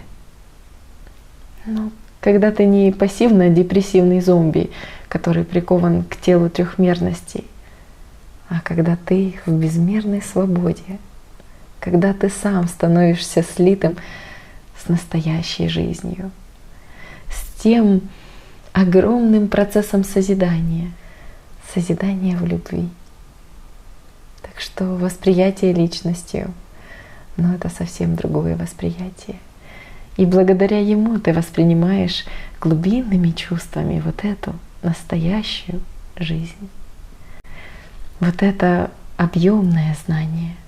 И оно не ограничивается рамками ни времени, ни пространства. Да. Вот еще вспомнила одну важную, на мой взгляд, информацию, которой вы, Игорь Михайлович, поделились с нами в свое время, что духовно развитая личность, она воспринимает информацию о трехмерном мире не только от первичного сознания, но она уже имеет возможность воспринимать информацию и от полевых структур, общего поля сознания, как бы в обход первичного сознания, то есть тех структур из конструкции человека, которые непосредственно связаны со структурами мозга, такими как миндалевидное тело и другими. И в книге «АЛЛАТРА» они подробно описаны под названием «Боковые и задние сущности человека». Да, это верно. Да, то есть если личность свободна от власти сознания, то она просто целостно знает правду. Вот как бы ее ни обманывал и не хитрил вот этот бухгалтер, первичное сознание. Да, и что еще интересно, что у личности, у нее же ведь нет такой функции, как переработка информации о трехмерном мире, как есть у сознания и входящих в него полевых структур.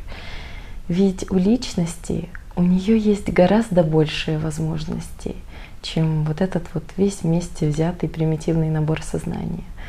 У нее есть целостное восприятие, она совершает выбор, то есть она принимает, говоря языком ассоциации трехмерного мира, она принимает решение, вкладывать в то или иное силу своего внимания или нет.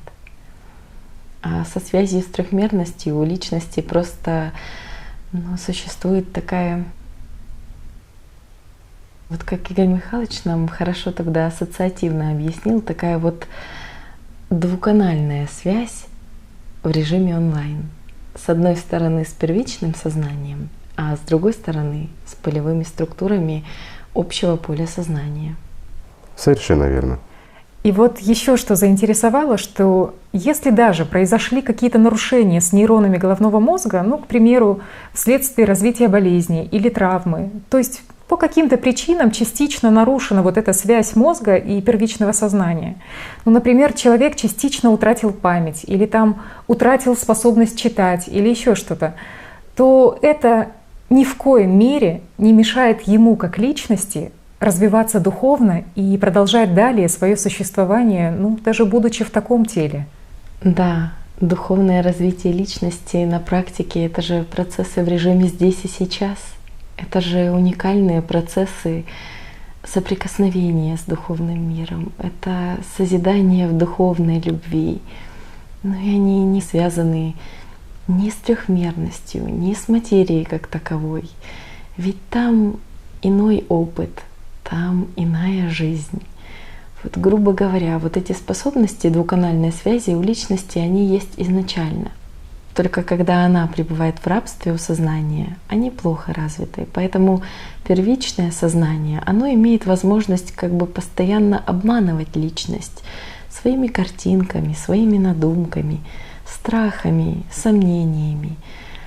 Даже те люди, которые занимаются магией, вплоть до 6-го измерения, они не понимают все механизмы и тонкости работы системы, которая ими же и управляет. Просто в эти моменты им гордыня застилает всю реальную ситуацию. Им кажется, что они такие сильные, что они такие могучие. Но на самом деле они не видят главного действия.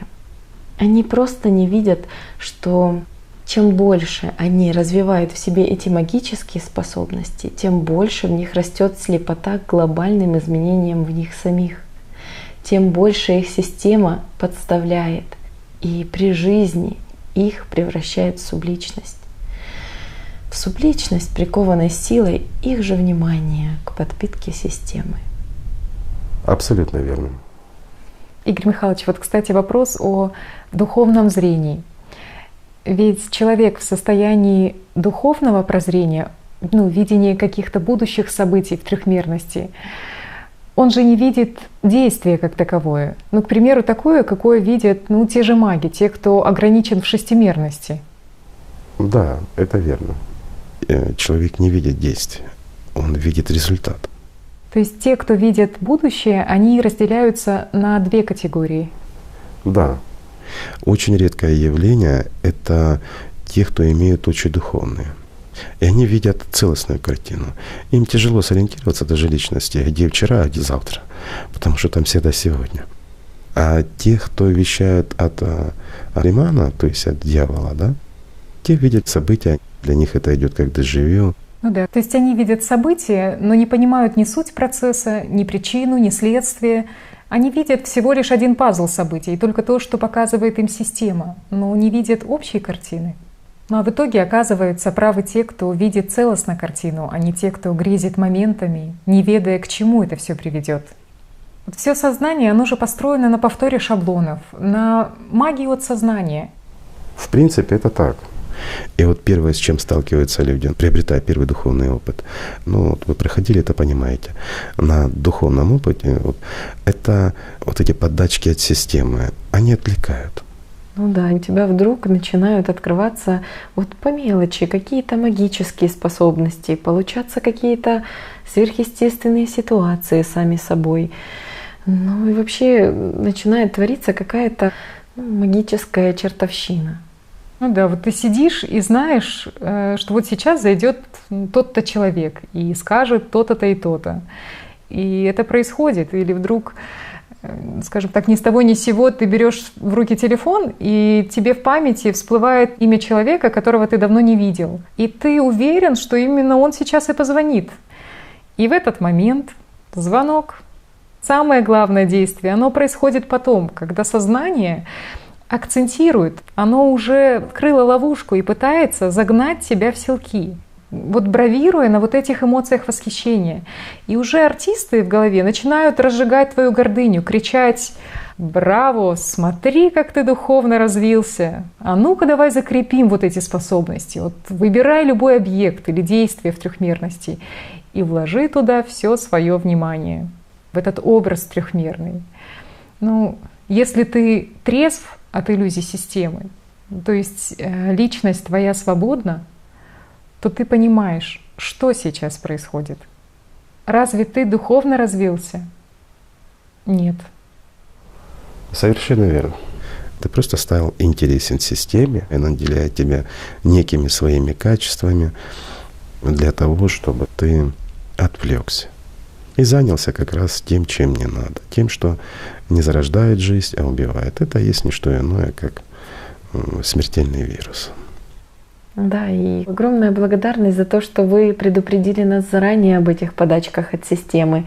И мы уже знали, чего ожидать. Потому что, если бы не эти знания, если бы не работа над собой. Да, действительно, огромная благодарность, потому что система же с детства через какие-то впечатления, которые были получены из фильмов, сказок, да и вообще из окружающего тебя мира людей, где открытым текстом идет пиар магии. Система уже подготавливает тебя к тому, что если ты будешь иметь какие-то сверхспособности, то ты будешь отличаться от других людей, ты будешь оказывать на них влияние. То есть опять все у системы сводится к тому, что ты будешь властвовать и повелевать. Но точнее сказать, это она будет властвовать и повелевать другими через тебя, как через зомби. Она ведь кидает какую-то магическую подачку, как кость собаки. И если человек, он не вооружен знаниями, пониманием, что сейчас в действительности происходит, он начинает искать этой магией всю оставшуюся жизнь. Более того, его гордыня вовлекает в этот процесс и других людей. Система подначивает, Иди и расскажи это другим, похвастайся своими достижениями в трехмерности. Причем в мыслях она же уже выдает образы тех людей, которые восхитятся этим. Даже то, как они будут это делать. Тех, у кого заведомо возникнет к тебе зависть, желание самому этому научиться. Система же не поведет человека к тем, кто будет осуждать за это действие. Нет, тут все рассчитано на годы вперед, и даже учтено, как ты перед своими будущими детьми, о которых ты даже сейчас и не ведаешь, но вот как ты будешь перед ними выхваляться, по сути, заражая вот этим вирусом молодые поколения. То есть вот эти подачки от системы, они очень выверены. Вложения малые, а прибыль огромная. Но когда ты знаешь это, очень легко не поддаваться на эти уловки системы. Даже если что-то и случилось, сверхнеординарное, просто не вкладывай в это силу своего внимания. Понимай, что это лишь привет от системы. Да, вот это важный момент. Просто уходи от этого, не желай. Просто вкладывай внимание в приумножение в себе, любви духовной, в личный рост. Вот в этом смысл. А это никак не связано ни с трехмерностью, ни с ее образами, потому что это другое, это иное. Совершенно верно. То есть система пытается сбить человека, который стал на духовный путь, как раз ничем иным, как магией. Она начинает давать ему различные способности, там экстрасенсорные или еще что-то. Не у всех, конечно, людей это бывает, но у большинства. Но многие как раз вот и жаждут. Возьмем ту же «АЛЛАТРА», да? Вот многих она заинтересовала как раз не людей, сознание многих. Это заинтересовало как возможность не приобретения знания, а возможность приобретения магических способностей. Для чего? Опять-таки, чтобы усилить свою власть в этом мире. В первую очередь над своими близкими людям этого хочется. А когда они этого не получали, сознание не удовлетворялось, потому что первое, что мы говорим, подальше держитесь от магии. И когда человек стремится к магии, то, естественно, это не к нам. «АЛЛАТРА» — это не религия, «АЛЛАТРА» — это всего лишь даже не набор законов или еще чего-то. Это всего лишь, скажем, источник знаний, где находится эта дверь и как к ней подойти. Ни больше, ни меньше. А дальше выбор человеческий. Хочешь, встаешь, идешь, открываешь, заходишь и учишься. Но все время учишься и что-то делаешь. Не будешь делать, ничего не получится. Да, Игорь Михайлович, вот вы совершенно верно отметили, что все начинается с работы над собой, с изучения своего сознания. И вот когда ты на практике начинаешь наблюдать за собой, ты просто начинаешь понимать, что ты себя и не знал, и даже не подозревал, насколько ты был срощен сознанием, насколько у системы все работает на результат. Вот вся эта игра в говорильню, в голове построена именно на управлении, на скрытых мотивах, в погоне за выигрышем. А для системы выигрыш — это сила внимания. И просто по-честному отслеживаешь голоса и споры своих мыслей и понимаешь, что кто-то в твоей голове чего-то тебе навязывает, чего-то тебе рассказывает, причем шаблонно. Знаете, расскажу сейчас за себя.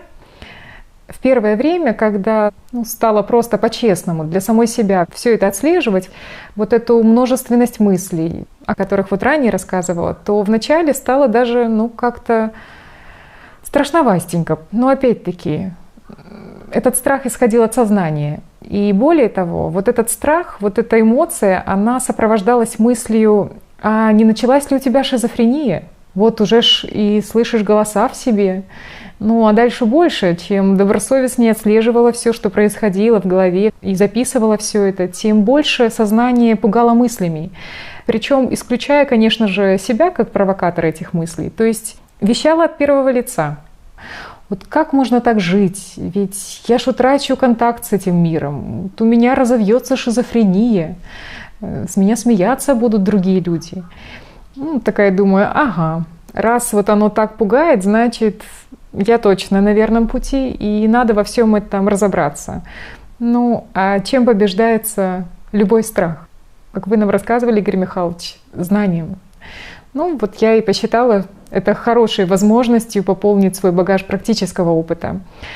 подняла медицинскую литературу, и с учетом вот всех этих уникальных знаний о личности, о первичном, вторичном сознании, те, что вы, Игорь Михайлович, нам еще тогда поведали, выяснила очень любопытный для себя момент, что вот это отслеживание ситуации с работой своего сознания — это не какое-то там полиморфное психическое расстройство, которое связано с распадом процессов мышления и эмоциональных реакций, что и называют шизофренией. И это даже не диссоциативное расстройство идентичности, которое связывают с раздвоением или с множественным «я». Ученые же до сих пор не могут найти причину этого явления. Но вот благодаря вот этим знаниям, которые вы поведали, все же становится ясным и очевидным. Все, что описано в медицинской литературе, это на самом деле проблемы тела, проблемы первичного сознания. Хоть там и используют термин «личность», но опять-таки в понимании «я» от сознания. И связаны эти проблемы в первую очередь с тем, что человек, как раб системы, он просто срощен с сознанием, боится и верит абсолютно всему, что оно предлагает. И первый шаг, который ведет к развитию вот таких патологических состояний, как шизофрения и подобных ему психических расстройств, это чрезмерный эгоцентризм, мания величия, мания власти и, конечно же, желание сверхъестественного. То есть настоящая шизофрения от сознания — это желание сознанием магии.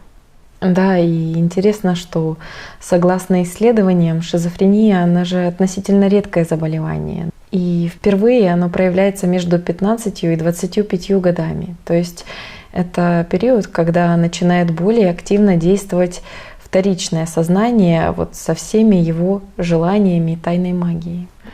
Да, абсолютно верно. Причем симптомы шизофрении, они напоминают проявление подросткового кризиса. Кстати говоря, есть исследования, в которых говорится, что с увеличением риска развития шизофрении связаны не только аномалии биохимии мозга или нарушения в анатомии мозга, но и аномалии в височных долях, гиппокампе и миндалевидном теле. Да, и тут есть над чем задуматься, особенно если сопоставить это с информацией из книги «АЛЛАТРА» о феномене миндалевидных тел, которые отвечают за способность считывать информацию, и о том, как это все связано с физическим телом человека, с его энергетической конструкцией и с работой боковых сущностей. Совершенно верно. Те, кто читал книгу «АЛЛАТРА», те сейчас многое поймут. Но вот меня еще удивил один момент. А почему я испытываю страх перед такими мыслями? Ведь до ознакомления с медицинской литературой я практически ничего-то и не знала об этом заболевании.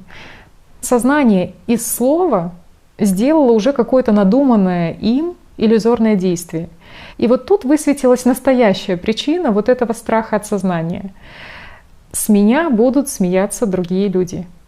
И вот эти мысли от сознания — что же обо мне подумают другие? Какой меня будут считать родственники, друзья, близкие, знакомые? Как вообще я буду перед ними выглядеть? Вот эти же мысли, они постоянно возникают в голове. Не только по этому поводу, но и по другим поводам. То есть сознание заставляет людей жить больше для того, чтобы о них думали другие люди, чтобы их кем-то считали. То есть иллюзорно, чтобы просто создать какой-то надуманный образ в глазах людей. Да, а что в это время происходит с теми, кому адресован этот иллюзорный образ? Ведь сознание другого человека, оно даже не будет думать в том направлении, как полагает твое сознание, что тобой будут восхищаться. Гордыня порождает гордыню, и это породит только зависть и ненависть другого сознания. Оно будет давить мыслями, что тот человек специально так сделал или сказал это именно тебе, чтобы унизить тебя, чтобы показать твою никчемность по сравнению с ним. А ну-ка я ему отвечу то, что точно его зацепит и обидит. Ну и покажет ему, вот создаст мой образ, что я не такой плохой по сравнению с ним, как он считает. Ну и эта игра в балду, она же будет продолжаться до бесконечности в квадратном поле системы, пока не закончится жизнь обоих. Ну и когда ты на практике отслеживаешь в себе и понимаешь всю вот эту свою же глупость, то просто сам себе задаешь вопрос: так стоит ли кормить систему? Или все-таки надо отказаться от своей гордыни и жить внутри себя любовью, жизнью личности, как духа? Ведь тогда же тебе абсолютно все равно, что там в трехмерности пытается нашептать тебе сознание. Да, вот это интересно. И вот когда тоже изучаешь себя по-честному, будучи вне эмоций, вне шаблонов, желаний от сознания, и ты понимаешь, что гордыня и страх от сознания — это всего лишь первый страж на твоем пути к истине. Это первый момент, который вызывает страх у сознания, в первую очередь у людей, и начинает их отвлекать. Ну, это первый страж. Но самое страшное, на чем ловится, это, конечно, вот эти способности майя. Это очень сильно отвлекает. Ну, а дальше, когда человек вот немножко развился, то становится еще интереснее. Вот тут система на каждом шагу пытается их чем-то отвлечь, озаботить. Но это все происходит, пока человек идет к двери. Как только он открыл дверь, все эти чудеса, отвлечения прекращаются. Система на самом деле очень слаба, потому что она имеет власть всего лишь над телом человеческим и его сознанием, но никогда не может владеть тем, что называется личностью, уж тем более душой, и уж тем более никак не может повлиять на мир духовный. Это правда. В свое время очень помогли понимание, благодаря вашим словам, Игорь Михайлович, про то, что 70% внимания нужно удерживать на духовном мире. Ну и 30% на том, чтобы жить в мире материальном, обслуживать там тело, выполнять какие-то функции, задачи, работать в трехмерности. Но на том этапе это было действительно очень значимой подсказкой. Ну, потому что были разные состояния, и ты включался эмоционально. Ну и тогда уже твое внимание, оно переходило на какие-то вещи более материальные. Да, обычные, привычные для сознания. И это очень важно, осознанно понимать, куда ты здесь и сейчас вкладываешь силу своего внимания. Что касается перераспределения силы внимания. Сила внимания — это те же финансы, те же ресурсы, та же энергия, как бы ее кто ни называл, но она в действительности является значимой. И если человек вкладывает вот эту силу внимания, которая у него есть, это как жизненная энергия, назовем так, да, или ресурс определенный его, он вкладывает в большинстве в то, что однозначно временно и умрет, что с ним будет? Он умрет вместе с ним. Обязательно. Кто бы что ни рассказывал, так оно и будет. Но когда человек вкладывает в живое то, что будет существовать вечно, что будет? Он сам становится живым. Правильно. То есть куда стремишься, куда идешь, туда ты в конечном счете и придешь, правильно? Да, и вопрос только в том, что выберешь именно ты. Здесь очень важно, чтобы люди выбирали жаждущих. Опять-таки, далеко не всем это нужно. Вот в действительности не все. На самом деле личность любого человека, я не раз говорил, стремится к миру духовному. В этом ее суть. А смысл существования человека здесь прежде всего — это получить истинную духовную свободу. То есть стать существом духовным, обрести то, что должен обрести каждый человек. Для этого он и здесь. Ну, благодаря тому, что есть сознание, есть подмены и тому подобное, которые, скажем, тоже сознание держит в рабстве личность человека. Человек просто не догадывается, на что он способен и для чего он здесь. Ну, скажем, те же артисты со сцены ему рассказывают, что ты как человек обязан достичь того-то, того-то в мире материальном, это важно. Важно составить мнение о себе, важно чего-то постичь и тому подобное. И таким образом они перетягивают практически 100% внимания личности, то есть притягивает на себя все финансирование. И человек вместо того, чтобы строить дом вечный, он строит, ну не знаю, какие-то временные постройки из того, что под любым дождем размокает. Замки на песке, как говорили раньше, что любой прибой собьет это все и сотрет. Ну, опять-таки, это выбор человека. Человек имеет право выбирать, заблуждаться. Потому что так должно быть, это справедливо. Кто ему мешает послушать себя внутри? Никто. Так ведь. Сам поддается на уловки сознания. Да. Люди, даже начитавшиеся «АЛЛАТРА», опять-таки я говорю, начитавшиеся, не познав ее, начинают рассказывать, что сознание мне мешает, мне то мешает, мне все мешает. Но в это время говорит их сознание. То есть они управляемы, они манипулируемые системы. Достаточно осознать элементарно то, что хотя бы прописано в той же «АЛЛАТРе», и человеку уже ничего не мешает. Через любую религию он дойдет к миру духовному. Разве не так? Так. Сложно? Нет. Возможно? Абсолютно. В этом смысл. Да, и вот если отследить вот и по мыслям, и по разговорам людей, и по исторической литературе, что сознание вообще рассказывает людям по поводу духовных знаний, когда человек вот с этим сталкивается. Оно говорит, что, мол, это неинтересно. Ты должен не себя исправлять, а других. Ты должен бороться с чем-то и доминировать, что твое мнение единственно правильное. Но вот если человек все-таки становится на духовный путь, неважно, сам он или в какой-то религиозной организации, идет, несмотря на сопротивление сознания, и оно уже начинает говорить ему, что ты должен изменить других. Ты же ведь уже все знаешь. Оно вплоть до того, что говорит, что ты должен в служении убивать себе подобных во имя Бога, порабощать, завоевывать кого-то, расширять свои территории. Но когда человек на практике работает над собой, то он уже понимает, что его враг — это не окружающие его люди, а враг в нем самом. Что враг — это его сознание, как часть системы. Система, она и есть система. Извечная борьба и противостояние. Но это все красочно, это все иллюзорно, это все привлекает внимание. Как вспышка света в темноте. Такая раз, она вспыхнула. Человек воля-неволя, внимание привлекло. Но это ж опять-таки и темнота не та, и свет не тот.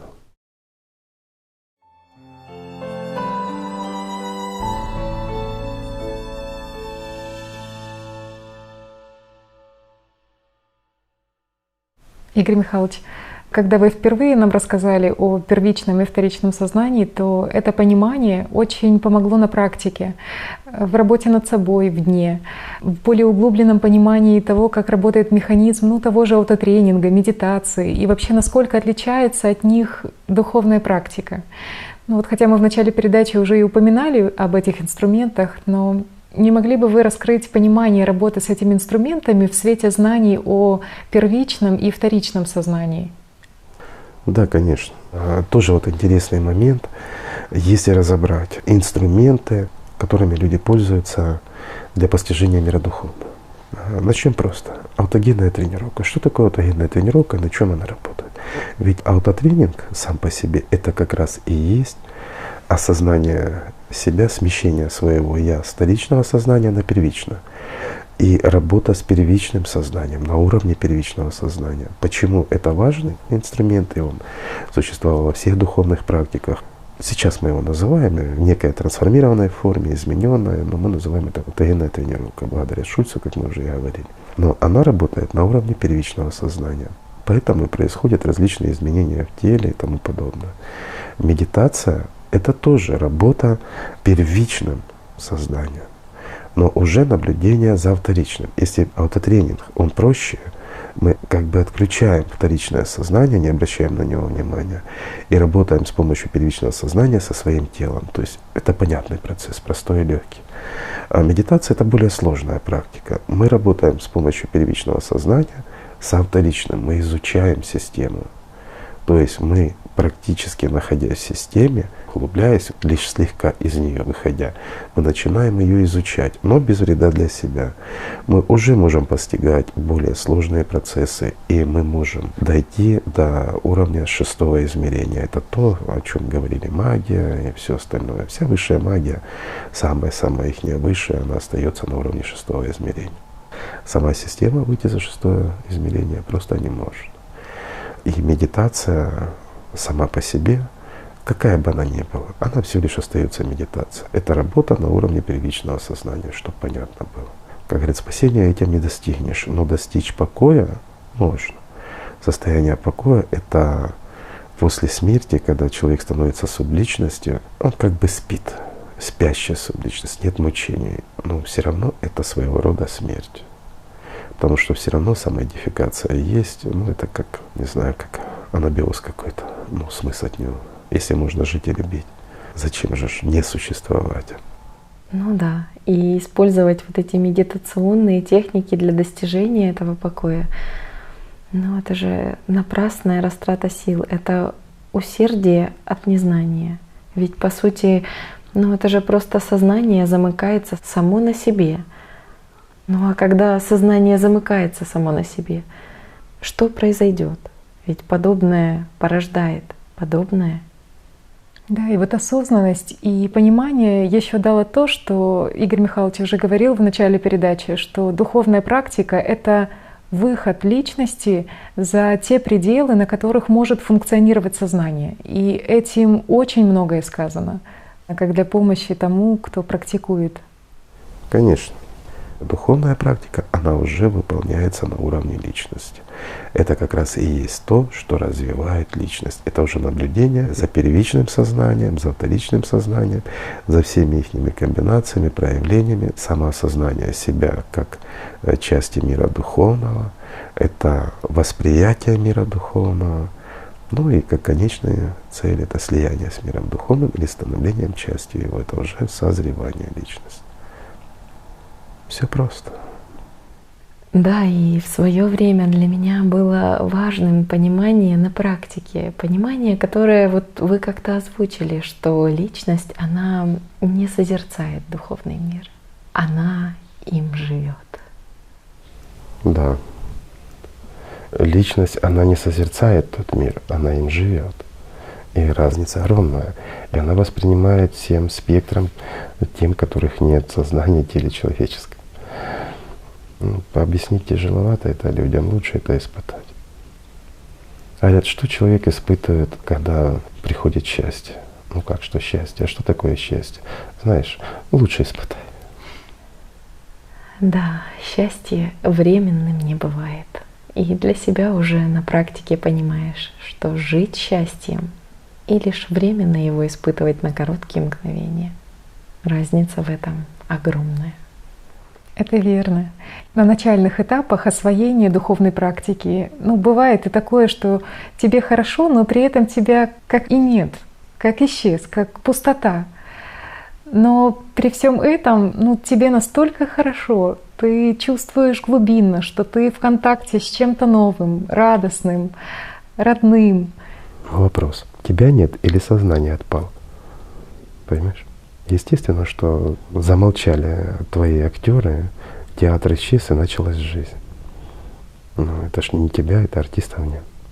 Или одного из твоих я земных. Можно по-разному называть, но это всего лишь слова. Это да. И вот это просто незабываемое чувство свободы, свободы от власти сознания. Игорь Михайлович, вот еще такой вопрос, который задают люди в письмах о молитве. Что такое молитва? Молитва как духовный инструмент. И можно ли с помощью молитвы достичь слияния личности с душой? Что такое молитва? Молитва, она на самом деле проходит многие эти стадии. Чаще всего молитва выполняется под диктовку вторичного сознания. Может быть толк? Нет. Но более глубокое, более серьезное выражение молитвенных состояний — это первичное сознание. Это то, что называется медитация. Ну, такое проведение такой параллели дает понимание. Любая религия может привести к Богу. Мы об этом уже говорили не раз. Нет плохих религий. Есть люди заблудившиеся. Религия не может быть плохой. И мир не может быть плохим. Люди плохие бывают. Потому что слушает сознание, скажем так, которое рассказывает. Опять-таки, сознание же не все время предлагает плохое. Оно же иногда предлагает и хорошее. Но выбирай хорошее, и будет хорошо. Но просто часто для достижения желания, то, что нам навязало вторичное сознание, вот, для этого достижения мы часто поступаем как раз плохо. Но это же наш выбор, правильно? Опять-таки, что выбираем, то и получаем. Так вот, можно ли с помощью молитвы достичь слияния личности с душой? Конечно, можно. Есть самая сложная и самая простая молитва — молитва Иисуса. Если глубоко вдуматься, как проходят эти стадии, посмотреть за теми, вот кто описывал, кто действительно ее выполнял и кто достигал этих состояний. На самом деле их было единицы. И тысячи тех, кто рассказывали, что они что-то постигли. Так же, как и в духовных практиках. Принцип один и тот же. А там повторение Иисусова — это стремление и любовь к Нему, возникающая такая, что опять мы к чему приходим? Мы приходим к любви. Любовь настоящая, истинная, искренняя. Любовь к Богу. Естественно, если ты начинаешь, как говорили раньше, всем сердцем возлюбить Бога. А молитва Иисуса, она к этому и приводит. Именно к возрождению внутреннего чувственного восприятия мира Бога. Это любовь и благодарность к Нему. Ничего нет. Есть любовь и благодарность. Все остальное — это иллюзия. Вот по отношению мира духовного. И вот когда возникает вот это вот чувство, ну это и есть слияние. То есть сложно? Нет, не сложно. Так же, как и духовные практики. Сложны? Нет, не сложны. А что сложно? Сознанием жить сложно. Вот оно рассказывает, что это невозможно. Почему? Потому что для любого, хоть и первичного, хоть и вторичного сознания, вхождение в мир духовный закрыто.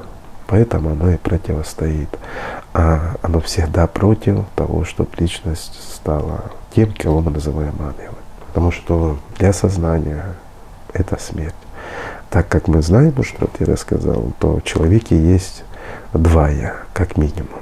Хотя сознание может дробиться, множиться, мы это знаем на примерах, опять-таки, развития различных заболеваний или специальных манипуляций с человеком, когда на базе первичного сознания его можно дробить и создавать сколько хочешь, хоть десяток. А вот понятие «любовь». Вот очень часто люди путают земную любовь с истинной любовью. Опять-таки понятие «любовь». Любовь, понятие земном, оно чаще всего диктуется первичным сознанием, как потребность к размножению, то есть копированию себе подобных. Тоже система в этом очень заинтересована. Или же как вторичным сознанием, тоже есть. Вот вторичным сознанием она более красочна, но скоротечна. А истинная любовь, она любовь только к Богу. Ну и любовь к каждому в мире духовном. Да, любовь к Богу и к каждому, кто находится в мире духовном. Да. Вот мы уже говорили об этом, что система, она пиарит через сознание людей, что у человека якобы нет свободы выбора, что он якобы раб перед Богом. Да, но что умалчивает система?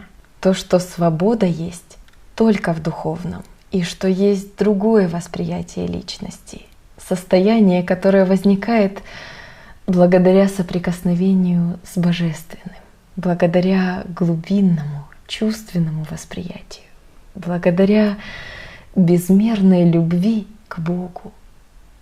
И в этой любви нет страха. Страх, он навязан самой системой, через сознание заставляет людей не любить Бога, а бояться. Вот именно бояться, как великого и всемогущего, но в понимании системы, в понимании силы, а не так, как в действительности. В величии и всемогуществе Его бесконечной любви. Системе ведь неведома реальность духовного мира, реальность вот этой настоящей жизни. Да, потому что удел системы — это тленное и смертное. И вот отсюда идет подмена сознанием духовных основ и пониманий. Ведь даже служение Богу сознание превращает в удел рабов. И вот интересно, ведь раньше уделом называлась область, которая управлялась князем.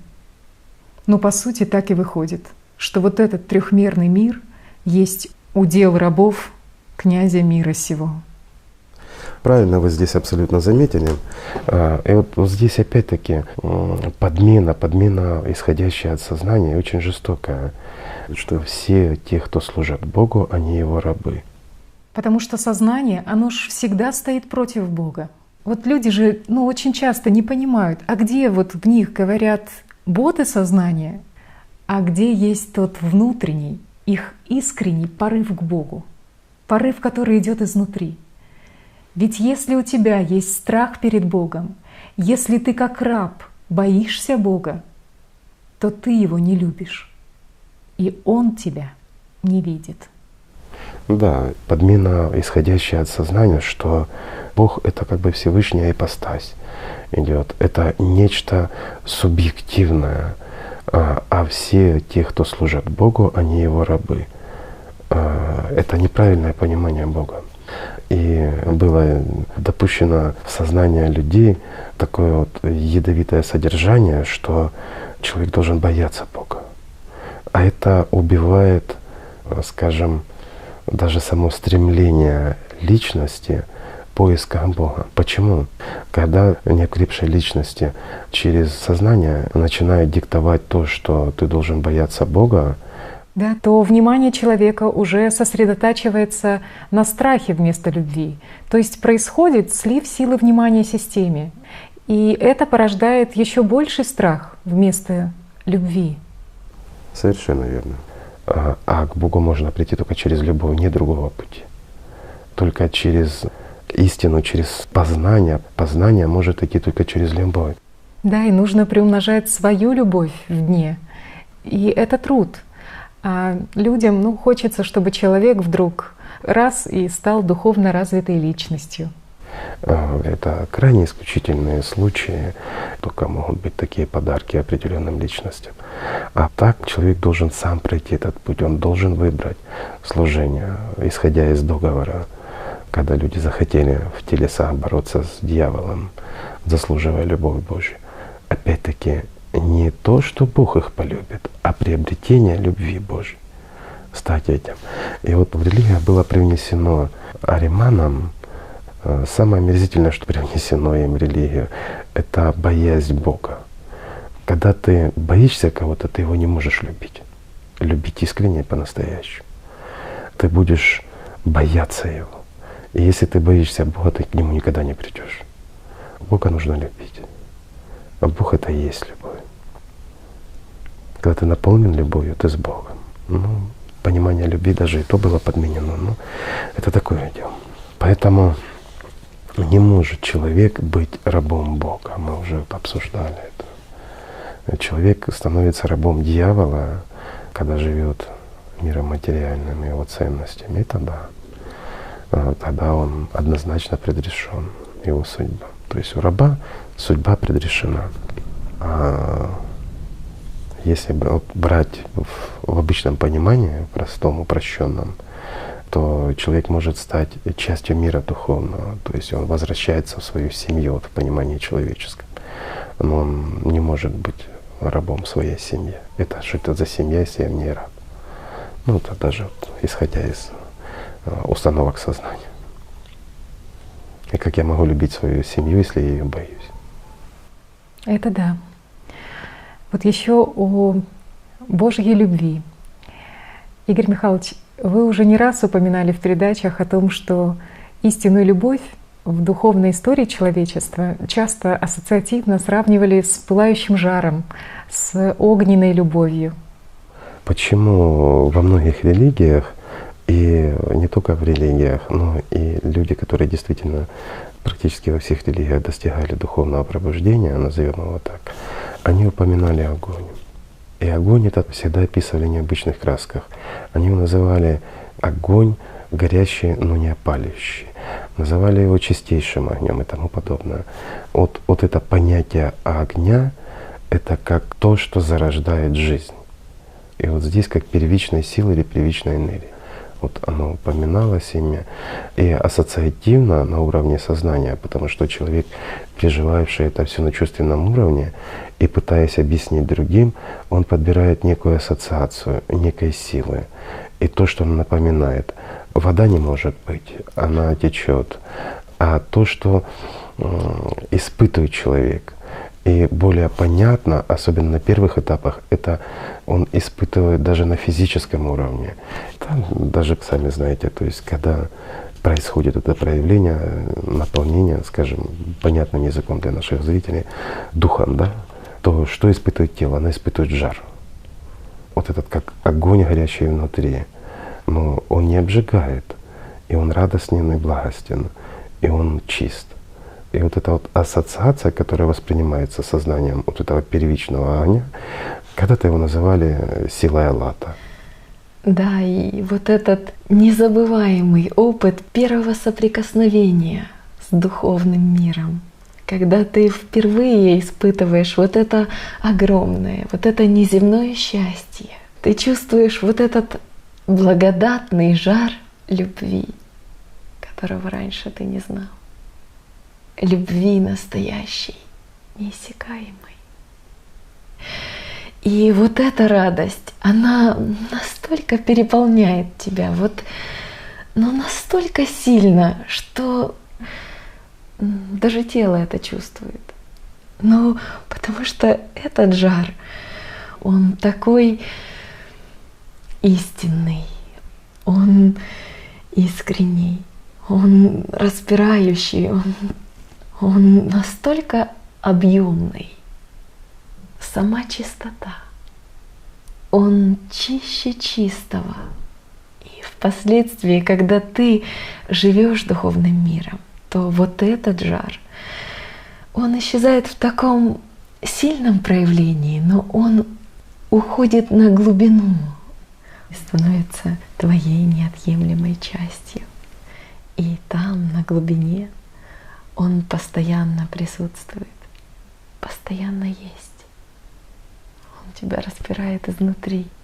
И неважно, днем или ночью, ты как укутан в нем. И проявляется он вновь в своей полноте лишь тогда, когда идет вот это значительное усиление или проявление здесь духовной стороны. То есть, когда идет присутствие здесь из мира духовного. Да. И вот тоже еще было замечено в практическом опыте, что когда ты живешь миром духовным, то просто исчезает чувство одиночества. Ну, до этого постоянно присутствовало от сознания вот это чувство одиночества, чувство разъединенности в физическом мире. Ну, казалось бы, даже тогда, когда ты находишься в кругу самых близких тебе людей, но оно же было постоянно. Ну, как-то ты там отвлекался на какие-то картинки сознания, как-то это состояние сглаживалось. Но вот особо вот яркое вот это понимание этого одиночества, оно было именно на первых этапах практической работы над собой. Вот очень странное чувство. Ты вроде и среди людей, но как в пустыне. Но уже потом на практике пришло понимание, что чувство одиночества — это состояние сознания, это его функции, разделение, дробление, и построена она на эмоции первичного сознания. Но ты уже выбираешь другое, потому что ты уже знаешь другое. Ты знаешь радость и полноту жизни, жизни духом, жизни миром духовным, где ты един со всем духовным миром и духовным проявлением здесь. Да, я абсолютно с тобой согласна. И эта радость, она настолько переполняет, настолько приятно это состояние, когда ты по-настоящему жив, и ты живешь этим. И настолько это сильно и прекрасно, даже сознание воспринимает эту аллатовскую силу. И вот что тоже интересно, приходит понимание на практике, почему знак Аллата обозначали полумесяцем именно рожками вверх. Ведь это же, это как чаша. А когда ты испытываешь вот этот незабываемый первый опыт соприкосновения с духовным миром, то ты же чувствуешь, как происходит чашеобразное наполнение, вот чуть-чуть ниже солнечного сплетения. И ты наполняешься, как чаша. И в этой чаше огонь благодатный. И по-другому его ты не назовешь. Сознание понимает, что это тело, это не чаша. Но когда закрываешь глаза ты чувствуешь совсем другое. И вот это чувство, ты чувствуешь вот эту незримую чашу. И ты понимаешь, что она излучает вот этот жар неиссякаемой любви. Любви истинной. И любовь эта, она настолько искренняя. Ты понимаешь, что она истинная в любви в этой Бог.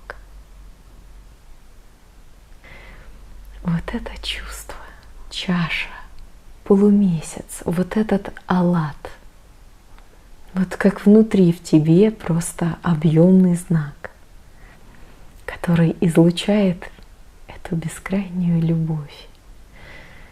Ну, даже сознание это отмечает. И ты понимаешь, почему алат, чаша, которая излучает эту бесконечную любовь. И с отсюда, очевидно, и пошел этот знак, знак алата, вот с практического, духовного опыта людей. И это явно не просто рисунок. Теперь ты это понимаешь на практике. Ты знаешь, что это реальный духовный опыт. Это опыт тех, кто освобождался в веках.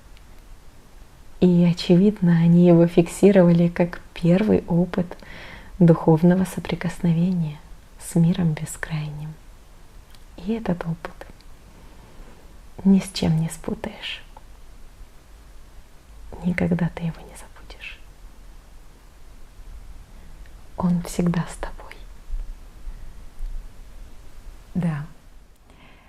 Ведь самые ценные и важные знаки древности, их же находят везде. Знак алата, полумесяца рожками вверх. Ведь он найден практически на всех континентах, на артефактах, на священных предметах древних народов. И вот во многих религиях говорится «за огонь как начало мира», подразумевая под этим божественные силы алата. То есть с него все начинается. Вот с этого чувства внутреннего жара любви человека к Богу. Абсолютно верно. И огонь этот горящий внутри, это проявление наполнения духом, потом как только его не называли. Но все-таки алат, он более правильный, и вот этот тот знак его полумесяцем, какие его только не использовали. Да, есть множество тому примеров. От наскальных рисунков, которым десятки тысяч лет, и о происхождении которых ничего, кроме времени их возникновения, и неизвестно, до артефактов различных верований, культур, цивилизаций, мировых религий, причем недавнего времени, имеется в виду последних 5 тысячелетий. Понятно, что сознание, конечно же, очень многое затерло, очень многое извратило, изменило, скажем так, на свое усмотрение, точнее на усмотрение системы, и превратило в ритуальщину. Но сам факт.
Судя по накопленным артефактам, духовный опыт и практика — это то, к чему стремился и человек эпохи Палеолита, и стремится человек современной эпохи.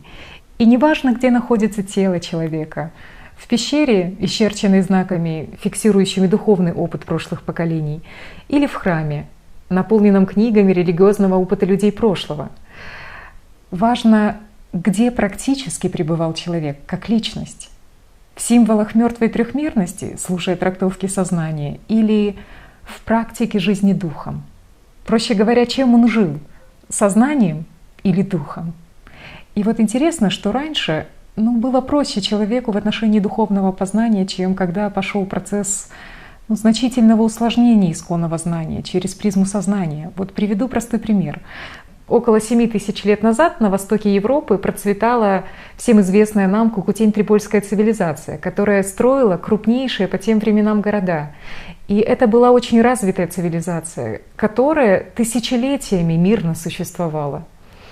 Так вот, согласно найденным артефактам этой культуры, знак Алата, Аллатра, они были одними из основных, и их размещали и в орнаментах, и в узорах стенной росписи, на праздничной, на ритуальной посуде, на предметах, в украшениях. Знак Алата — это было как напоминание о приобретении любви Божьей, стать этим, о истинном огне, то есть как о нисходящем огне, который не сходит как дух и наполняет тебя, и то, чем ты должен жить. Да, и вот изучая эту культуру, ты понимаешь, что такое напоминание было в обществе повсюду.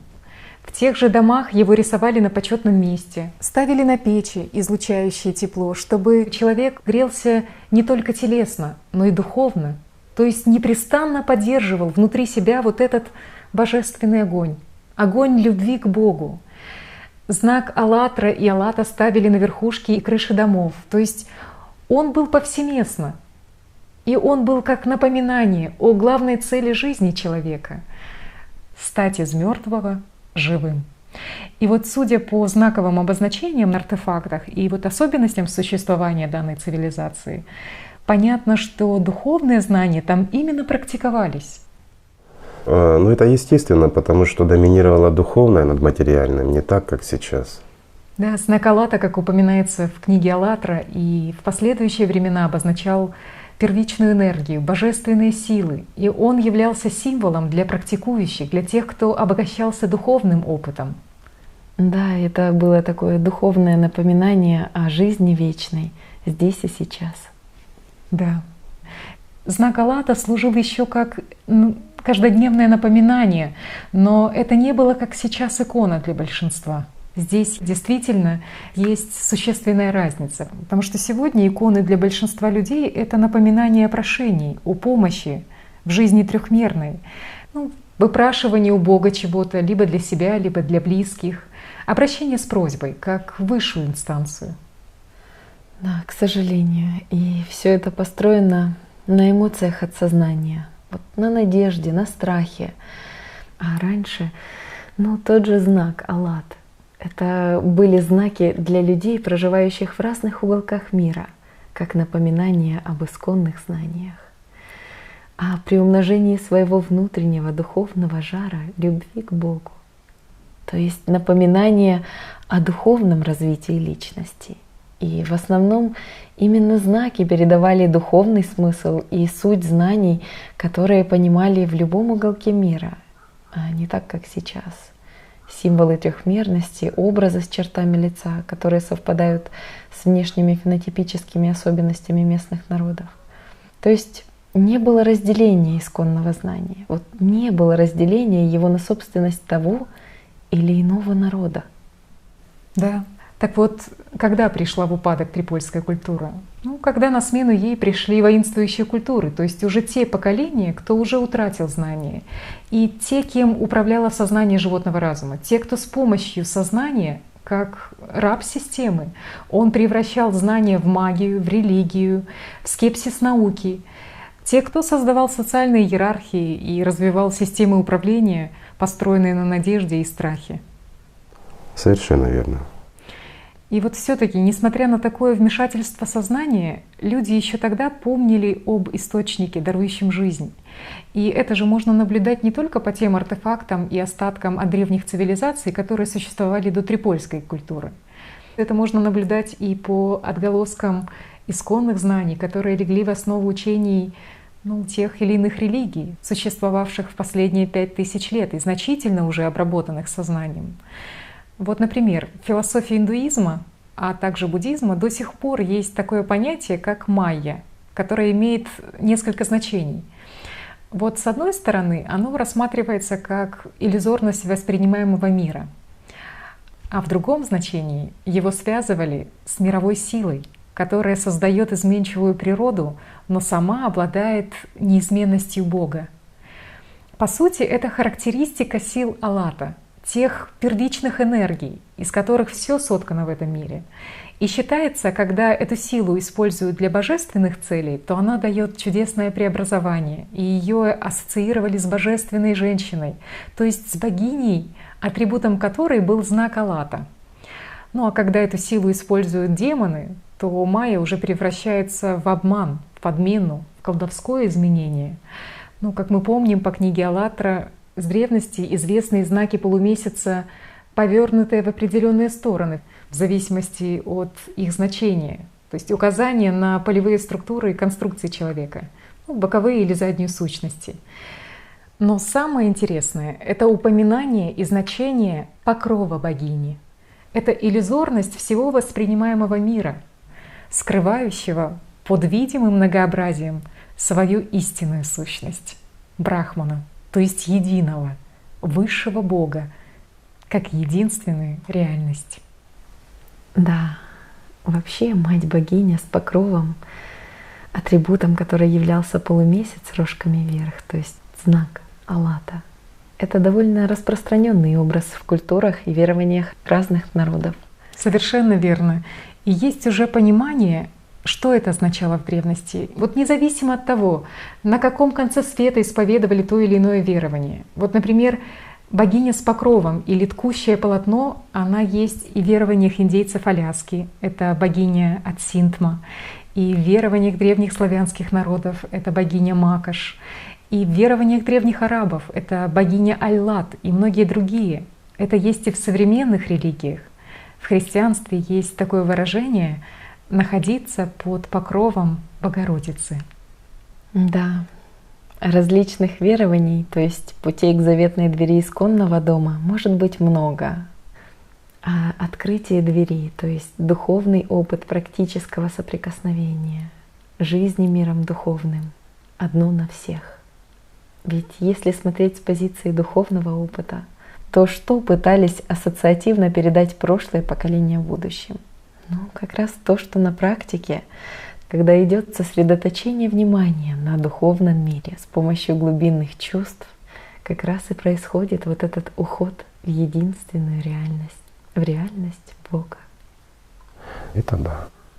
Да, и когда есть практика в духовном познании, то ты понимаешь единое зерно истины, то зерно, которое заложено в духовных учениях разных народов.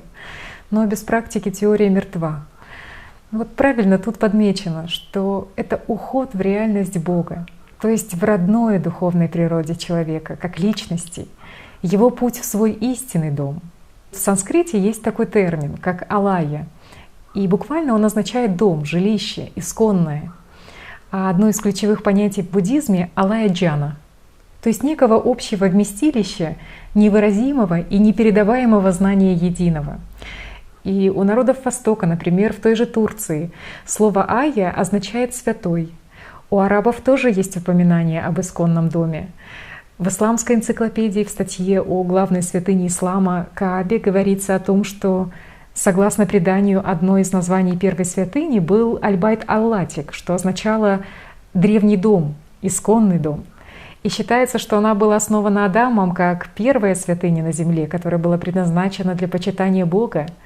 И соответствующее упоминание есть и у других народов. То есть все это отголоски практиков, которые пытались как-то ассоциативно передать следующим поколениям свой практический духовный опыт. Вот то, что связывало личность с истинным домом. то есть с реальностью Бога. Да, но сознание, оно всегда в этом вопросе играло злую шутку, потому что когда читаешь теорию, а потом проходишь практику, то ты понимаешь, что это совсем не то, что твое сознание под этим подразумевало. Ну вот знаю по себе, что если бы вот просто так по отдельности читала вот эти все определения, как это было раньше, то мозг просто отказывался бы что-либо понимать, потому что настолько все запутано людским сознанием в веках, когда выдается за истину то, что на самом деле пропущено через сознание и писалось человеком, в котором доминировало сознание, и это чувствуется. Но сейчас уже другая ситуация, и все знания из разных религий, они становятся простые и понятные, благодаря тому универсальному ключу духовных знаний, о которых вы поведали, Игорь Михайлович. И вот в который раз убеждаюсь, что все, что от духовного мира, оно просто и ясно. Ну а все, что от сознания, оно и сложно, и запутано, и раздуто в надуманных философских терминах до неузнаваемости. Но благодаря тем универсальным ключам, которые вы дали, среди шелухи времени можно в любой религии найти истинное зерно. Истина, она всегда простая, она всегда сама за себя говорит. Ну, это интересные моменты, конечно, такие. Вообще очень много, особенно в знакописи, говорится о духовном, о связи личности с миром духовным. Ну, к сожалению, эти знания утрачены на сегодня. Некоторые вообще трактуются с точностью да наоборот. Ну что ты сделаешь, сознание есть сознание. Игорь Михайлович, вот мы сейчас упоминали о Богородице, которая сегодня для многих людей по всему миру является проводником божественных сил Аллата. И вот не случайно с древних времен ее изображали со знаком Аллата, с покровом.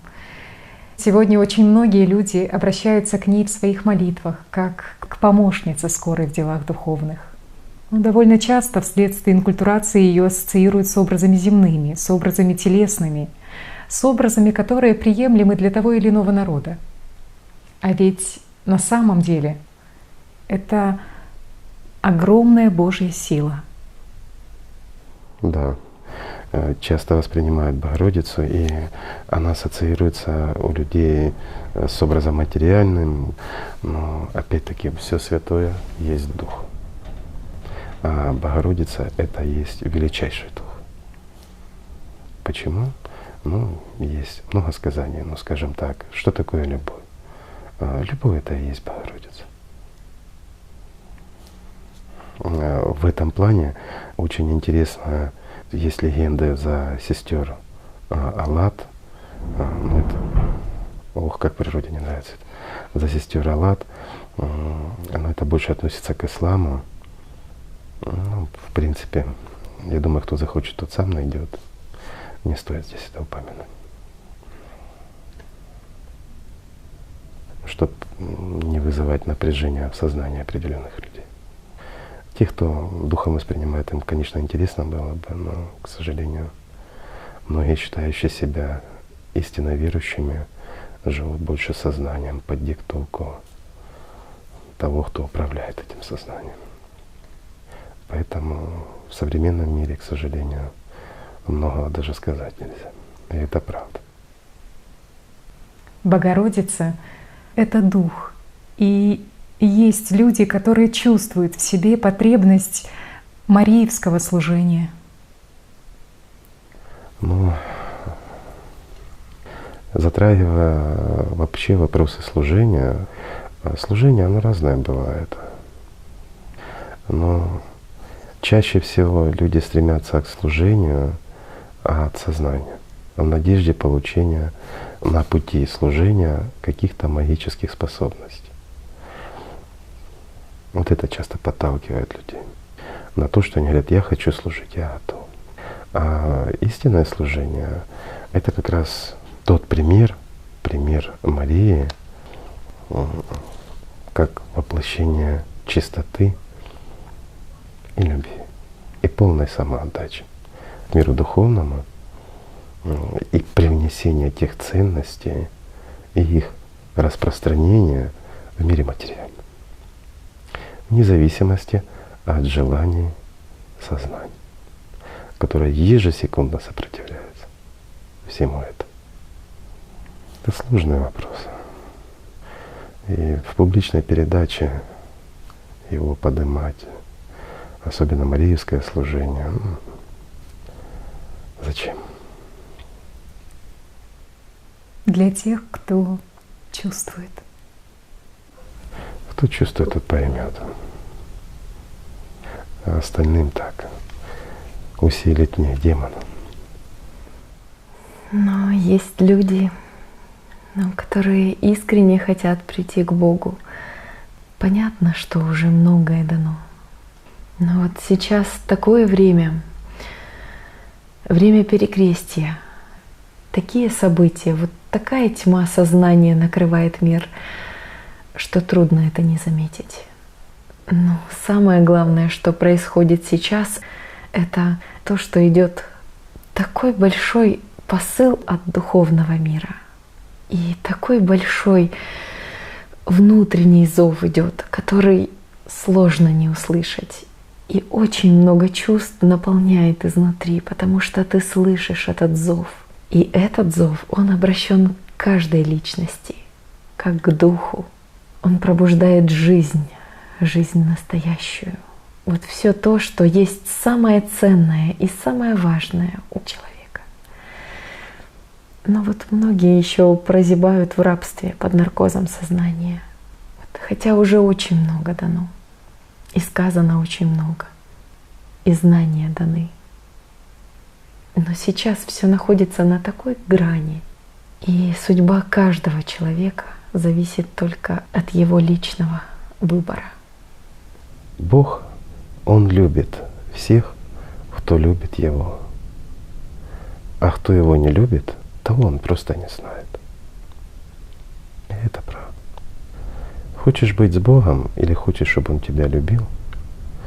Люби Его. Все просто. Действительно, все просто. То есть неважно, какое у человека было прошлое, кто он там, как внешне выглядит. Человек ничего не должен бояться, потому что любовь — это… Любовь — это не страх. Если ты боишься кого бы то ни было, Аримана или Бога, ничего у тебя не получится. Страх от сознания, он там живет. И тело, оно верещит, когда умирает. А душа поет, если она этого заслужила. А сознание должно верещать, потому что для нее это последнее мгновение существования, когда личность освобождается. Это нормально. Да, сознание не дает понимания Бога. Вот когда есть вера, но нет знания, нет понимания, то что получается? Вот сам факт «я верю, но не знаю». Я верю в того, кого не знаю, в надежде на то, что получу что-то материальное для себя. И просят же все материальное. Ну, это же принцип работы системы. Так ты Бога любишь или материальные блага? Но тут возникает еще один вопрос. Ты веришь или ты знаешь? Ты веришь, что после смерти тела ты воскреснешь в раю? Но если ты веришь, ты надеешься, а если ты надеешься, то ты сомневаешься. А если сомневаешься, то в тебе есть страх, но нет любви. А если в тебе есть любовь, то в тебе уже есть жизнь. В тебе нет сомнений, нет страха, потому что у тебя уже есть знание и опыт. У тебя уже есть жизнь. Ты уже живешь здесь и сейчас. В тебе есть знание и любовь духовного мира. В этом смысл. Что ты не надеешься, что после смерти тебе воздастся, а начинаешь жить здесь. Начнешь жить, будешь жить. Не начав жить, жить не будешь. Да, и как говорится в Библии, что посеет человек, то и пожнет. Сеющий в плоть свою от плоти пожнет тление, а сеющий в дух от духа пожнет жизнь вечную. Да, и в этом глубина понимания сказанного. Что посеешь, то и пожнешь. Ведь если ты лишь надеешься, что засеешь поле, то когда придет время собирать урожай, ты придешь на поле и увидишь его пустым. Там не будет ничего, кроме сорняков твоих надежд. А для того, чтобы пожинать, вначале надо посеять. То есть надо не надеяться, надо действовать. Надежды твои без реального действия пусты. Вера — это надежды и страхи, а опыт — это жизнь. Живому — живое, мертвому — мертвое. Надо не мечтать и надеяться, а надо жить. Посеешь любовь, обретешь любовь. Потому что Бог действительно, реально любит каждого, но лишь того, кто любит Его. В этом есть смысл. Люди часто поступают от сознания, по привычке, вот на основе своего прошлого. А любовь, это же другое. Это жизнь. Здесь и сейчас, вне шаблонов системы. Привычка — это шаблоны сознания. Живешь сознанием, будешь действовать по привычкам. Живешь любовью, тоже свободен от привычек. Ты свободен от всего.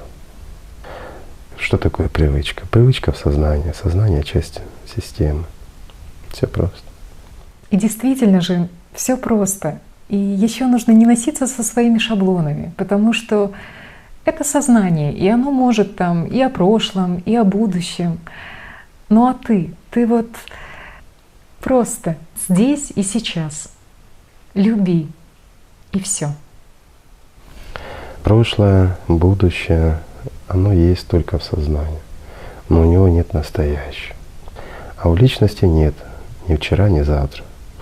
У личности, которая живет миром духовным, любви Божией, у нее есть сейчас.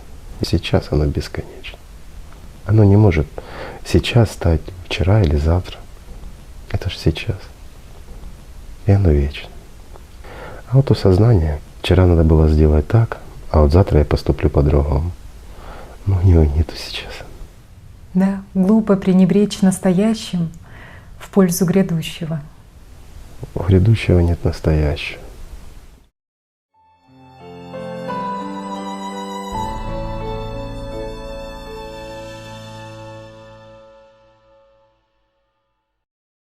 Мир многообразен, а вот шаблонов у системы очень мало. Вот в действительности система атакует. То есть что значит? Приходят мысли, приходят отвлечения всякие. Буквально одно и то же. Они ведь шаблонные, правильно? Вот примеры практически. Вот это вот интерес. Да, совершенно верно. Вот когда люди делятся своим опытом, это, безусловно, обогащает определенными пониманиями на нынешнем этапе духовного пути. Это дает возможность узнать больше об уловках сознания, улучшить бдение в себе, потому что ты здесь и сейчас на практике учишься и познаешь свою истинную природу. Ты учишься чувствовать других людей, отделять зерна от плевел, отделять правду, исходящую от глубинных чувств, от лжи своего сознания. И вот поэтому любой опыт, он только в пользу, как практическая возможность понять, что такое твое сознание, кто есть ты, где есть иллюзии и образы твоим же сознанием надуманные, а где есть правда, без масок системы. И что вообще глобально творится в мире, если не смотреть через призму сознания, а воспринимать целостно, от духа. И вот это понимание свободы — это самый первый шаг. По факту, первое осознание, что человек реально свободен в своем выборе, это первый шажок к миру духовному. Это тоже важно. Конечно. И тем более пользуемся возможностью, что не один я у тебя в студии. Можно спросить и других ребят. Это то, с чем они сталкиваются, это общение с людьми, с чем сталкиваются люди. Это интересно. Да, и вот напомним нашим зрителям, точнее нашим слушателям, что за нашим столом по-прежнему находятся наши гости. Это Володя и Андрей. Правда, они уже стали больше заинтересованными слушателями, чем участниками беседы. Но вот хотелось бы, чтобы вы, Володя, Андрей, если это возможно, поделились основными моментами личного опыта. Вот с чем вам пришлось столкнуться на практике? Вот что понять, что осознать, и работая в коллективах, и прежде всего с самим собой, и в целом, вот что духовно обогащает человека, и что вот на ваш взгляд мешает человеку идти по духовному пути? Вот исходя из вашего личного опыта. В принципе, ничего не мешает. Единственное, что человек, я считаю, что человек должен получить знания прежде всего, для того, чтобы понять, что такое духовный путь, что такое этот мир и вообще, что мы здесь делаем, для чего мы здесь проявились.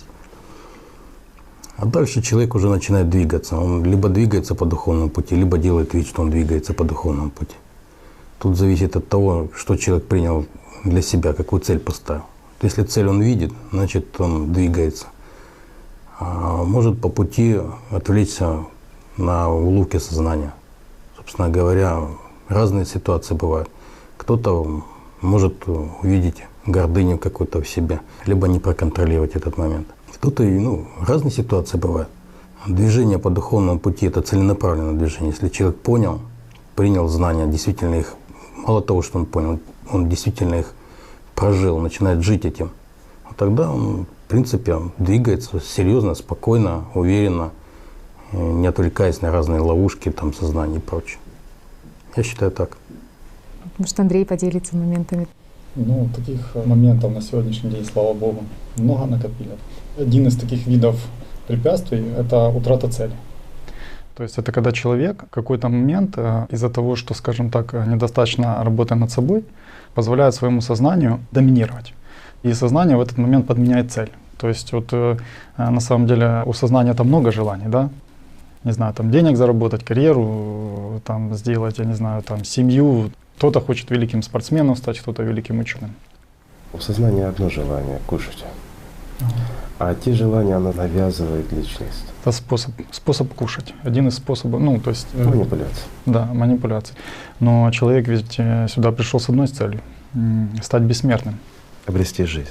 Да, обрести жизнь. Часто бывают такие моменты, когда это понимание, оно как затирается, исчезает. И человек в какой-то момент начинает метаться. Он как корабль, который потерял навигацию. То есть он в море выплыл, а куда плыть, компас не работает. Знаешь, как там бывает, магнит подложит под компас, и он крутится в разные стороны. Вроде бы и корабль есть, вроде и паруса дуют, а корабль просто по морю туда-сюда бегает. И пока не восстановится это понимание, какая цель, конечно, происходят разные вещи. Что Андрей хочет сказать? Я переведу, можно, чтобы было понимание. В действительности, многие люди испытали однажды, как после последней передачи с тобой, они ощутили, почувствовали, и появляется желание прийти к Богу. Они начинают понимать и чувствовать, что это правда, что есть мир больше, чем этот, и есть то, что за гранью нашего восприятия. И этот процесс стремления, он, как правило, короткий. Потому что сознание забивает, человек утрачивает цель, и даже ходят в храмы свои, в своей церкви и тому подобное. Они ходят и не забывают, зачем ходят. Они ходят пообщаться, они ходят для того, чтобы провести интересное время, но не забывают, зачем они приходят. Они забывают, что они идут туда для общения с Богом. То есть увлекаются где-то на пути этими предложениями? Сознание отвлекает от ума. Таким образом, и утрачивается понимание. Да. И один из инструментов, с помощью которого сознание, скажем, личность перенаправляет курс ее движения, это есть лень. То есть когда человек перестает духовно развиваться в какой-то момент, где-то слабинку дает, перестает, может быть, мысли контролировать, то есть допускает в себе какие-то желания, шаблоны, то сознание, оно набирает силу. То есть тут идет серьезное противостояние. Перетягивание каната. Да. То есть вот как Игорь Михайлович сказал о том, что сознание кушает, да, вот тут вопрос действительно становится, кто будет, извините за выражение, кушать. То есть будет кушать сознание и полностью доминировать над личностью, или все-таки личность, пополняя силами Аллата, будет держать сознание на крепкой привязи. И вот лень в этом смысле это тоже один из инструментов сознания, когда человек ленится разбирать и понимать, как работает сознание. Вот простой пример, который вот часто вот на сегодняшний день есть, это когда люди приходят и говорят: вот у меня мысли такие, что я не успею, что я не могу. А простая рекомендация есть в этом смысле: возьми блокнотик и позаписывай, что тебе говорит сознание. И есть очень простой инструмент, когда ты слышишь эти мысли, пишешь: «Мое сознание говорит», и пишешь точно, что он цитирует. Вот сознание говорит: «Я не могу попасть к Богу». Ну, по-моему, все понятно. Но оно же не врет. Но оно же не врет, да. Оно не может попасть в Бога.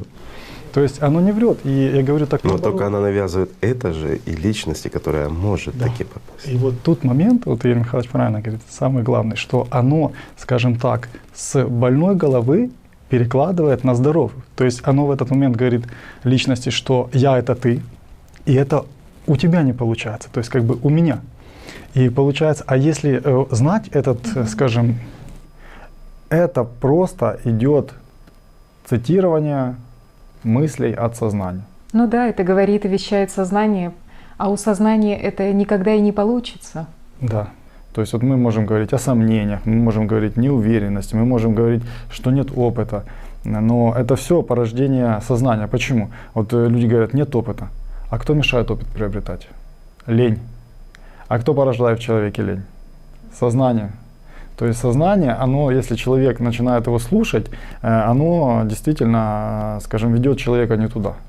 Вот. И, собственно говоря, никто человека за руки не держит. На самом деле ничего его не держит. Он полностью свободен в своем выборе. То есть, но для того, чтобы сделать этот выбор правильный, нужно действительно знать, между чем и чем выбирать. На самом деле настолько просто, настолько естественно. Люди перестают слушать голос в своей голове, а начинают думать о том, как помочь другому. Вот, как говорят, если ты чувствуешь, что тебе плохо, найди того, кому хуже, и помоги ему, тебе станет легче. Раньше использовали немножко другую практику, через дисциплину, взаимоуважение. Хотя бы элементарно, понимание, хотя бы на уровне сознания, понимание, но и придерживание этого. То есть сознание пытается навязать что-то, вот как голос в голове, да, артиста, а отказывает ему. Сознание говорит одно, это нет другое. И вот чувствование вот этого другого, оно тоже приводило именно к чувственному восприятию того, что у них общее. И таким путем тоже люди постигали. То есть во всех религиях это есть. Вот еще интересный момент. Просто пути немножко вот разные. Да, начинается с самодисциплины, а дальше это все, когда люди в коллективе, они понимают, что когда каждый делает свою часть, это все приводит к хорошему в общем коллективе. Но вот ключевой момент, да, все начинается прежде всего с самодисциплины. И об этом говорили всегда и во все времена. То есть кого бы мы ни взяли, вот, кто действительно вот, занимался, шел, скажем, по пути, а не рассказывал об этом и не хвастался на каждом повороте. Все начинается только с самодисциплины. Только человек сам может прийти к миру духовному при действительно жгучем желании. И самое интересное, что мы перебили Андрюшу, это нечестно. Все нормально, просто я так интересно, вот я тоже вот живой такой момент, я просто его озвучу, там, не знаю, вырежете, не вырежете. Очень интересно. А на чувственном уровне я осознал, что я вот говорю вещи правильные, но волна не та. Вот так интересно, то есть я вроде бы говорю правильные вещи и правильно, ну, то есть шаблоны сознания, все, но я чувствую, что оно как-то так фух и на другую волну переходит. И как-то так, ну, интересно это все. Вот, то есть есть общий поток, а вот то, что я говорю в этом потоке, то есть то, оно как будто бы как… Это точно неправильно. Я понял. Не, ну, можно, конечно, дальше, но просто, чтобы оно не сбивало, ну, то есть, знаете, вот это идет, оно… Я понял, ну, это здесь не к месту. Действительно, сознание, оно не понимает, оно не может понять. Оно настроено только на получение знаний трехмерного мира, все. А то, что лежит за пределами трехмерности, сознание не способно понять. И еще вопрос, вот, когда человек начинает понять, что такое духовность. Для человека это может быть культурой, может быть какими-то традициями. На самом деле, чтобы понять, что такое дух, что такое материя, разграничить их и вот понять, что же это такое, что такое глубинные чувства. То есть духовность — это все-таки прежде всего понимание, что есть мир материальный, есть мир духовный, есть мир глубинных чувств. То, что человек способен понять, прочувствовать и в конце концов стать жителем того мира. Это несложно на самом деле. Тут только приложить свое собственное понимание и действительно терпение, настойчивость. Тогда человек это все понимает, это все естественно. Ну, Володя, согласись, приложить собственное понимание. Зачастую сознание именно этим и пользуется в головах людей, создавая путаницу. И ты знаешь эти примеры. Духовность — это жизнь духом, здесь и сейчас. А сознание, как противник всего духовного, всегда незаметно пытается приложить какое-то свое собственное понимание к духовным знаниям. Вот Игорь Михайлович как-то упоминал восточное выражение. Либо человек, он принимает истину, как она есть, и изменяет себя в соответствии с ней, ну, либо он изменяет истину в угоду своим низменным страстям, делая ее ложью. И в результате люди искажают знания. Да, это очень часто такое бывает. Вообще-то, вот как-то по опыту, самое естественное состояние человека – это состояние счастья. Ну, некомфортно жить в этих каких-то житейских обыденных ссорах, склоках. Ну, некрасиво это, некомфортно. А самое естественное – это нормальные человеческие отношения, добрые, добрососедские. Это понимание того, что другой человек такой же, как и я. В нем такая же душа есть, как и у меня. Тут, собственно говоря, нам делить-то нечего. Вот это понимание того, что весь мир единый, он единый в духе, а материя, сознание делит. Володя, а можно вот поконкретнее, вот на личных примерах духовного становления? Вот с позиции уже практики, когда я знаю, что я выбираю, вот наконец-то, это уже не теория, которую я прочитал в книгах, это уже не теория, которую я собрал на всех занятиях, которую я переслушал в записях программ. Вот поделись, пожалуйста, своим практическим опытом. Для меня начало именно стало ключевым, наверное, моментом то, что видел пример перед собой. Это первое, потому что видел, как люди могут собой владеть, выходить из разных ситуаций. И были примеры, как нужно поступать в жизни. И примеры одни, примеры другие. Начал задавать себе вопрос, а как я могу реагировать? То есть вот конкретная ситуация. Самое первое, начал наблюдать, а почему я так реагирую на людей. У меня яркий пример был один. Как-то патологически не люблю пьяных. И как-то в одном из автобусов еду, а автобус такой более-менее наполненный, заходит человек, который выпивший. Первое чувство такое – непринятие. Этот человек улыбнулся, начинает цитировать стихи.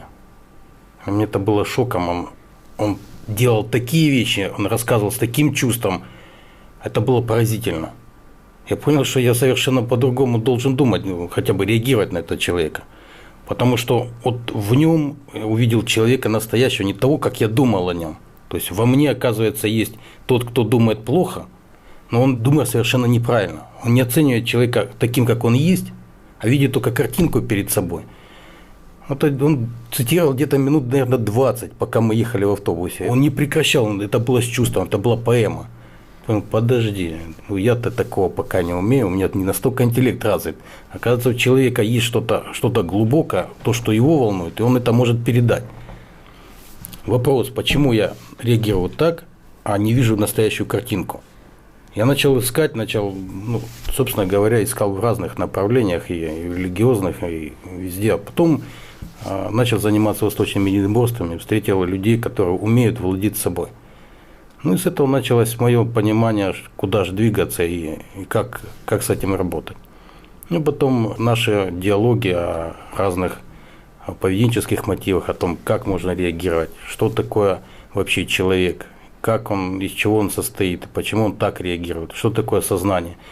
Это стало для меня пунктом, то, что нужно изучать.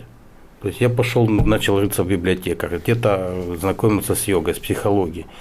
Вот. Потом все это на себе ж проверять начали, потому что вот она жизнь, вот когда в жизни применяется знание, тогда ты понимаешь, что это работает, это настоящее, и с этим можно работать. Тех грабель, на которые наступал, было очень много. Тоже элементарное непонимание своей природы. Ошибок действительно было много. Когда в себе не отследил момента зависти в свое время, вот, и хотелось какого-то материального благосостояния. Ну, естественно, попал в ситуацию, в которой вынужден был реализовывать то, что, как говорится, все ошибки, которые только могли быть. Любая ситуация – это опыт. Надо в себе разобраться. То есть вот с этого, собственно, это первое мое осознание, что принять ответственность на себя и за свою жизнь, и за свое духовное развитие. Начал работать с медитациями, с духовными практиками. И вот здесь я понял, где я могу найти вот это состояние покоя, вот это состояние внутреннего какого-то счастья, в котором ничего больше не нужно. Не нужно не стремиться к какому-то достижению, оно уже есть. Есть внутреннее состояние покоя, есть внутреннее состояние какого-то душевного подъема. И вот это я нашел в практиках. Все, дальше я просто с этим начал работать. Это стало моим внутренним состоянием. Постепенно были еще падения, были подъемы, но это уже стало вот той путеводной звездой, ниточкой, за которую вот ухватился, вспомнил, что да, это есть. Получил какой-то опыт, дало мне возможность изучать эту науку более глубоко. Собственно, вот это то, что мне лично помогло. И когда я увидел, что этого можно достигать самостоятельно, пожалуйста, это оказалось несложно. Нужно просто к этому приложить какое-то внутреннее намерение. Это не желание, а скорее намерение. И вот совершенно спокойно с этим работать. А дальше уже, когда появились вот такие моменты, которые в жизни уже можно было совершенно спокойно их решать. Из позиции вот, спокойствия уже видно, откуда приходит ситуация, где я вложил внимание, почему так ситуация развернулась, где сработал какой-то мой шаблон. И все стало нормально разрешаться, то есть ситуации начали выравниваться. Вот, и отношения с людьми, они уже стали видны, где они начинаются, как их лучше провести, как лучше повзаимодействовать, отношения с людьми стали выравниваться. Все, это стало началом, так сказать, моего становления на этом пути. Хорошо, спасибо. Андрей, а вот у тебя, поделись, пожалуйста, своим практическим опытом. Да, действительно, такой опыт есть. И когда я столкнулся со знаниями, я понял, что я не знал о своей двойственной природе. Я не понимал, что во мне есть два начала, которые, скажем так, борются за мое внимание. И вот этот момент, он как раз стал и ключевым. Я начал заниматься исследованием одного начала и другого. То есть животного начала, да, и духовного начала. То есть, или, скажем, доброй силы во мне, злой силы во мне. То есть, что во мне побуждает к активации этих сил, да, то есть как они работают, почему я там злюсь иногда, а иногда не злюсь. А можно, пожалуйста, на каких-то личных примерах, на опыте, который будет полезен и другим людям?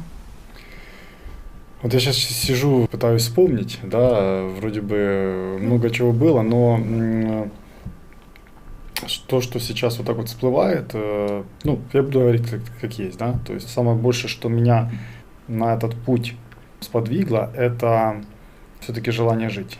Когда уже я начинал, скажем так, серьезно заниматься, те моменты, которые случались в жизни, скажем так, в невидимом мире, эти ситуации, они мне добавляли понимания и остроты, что человеческая жизнь, она с одной стороны вроде бы простая, а с другой стороны очень сложная и очень ценная.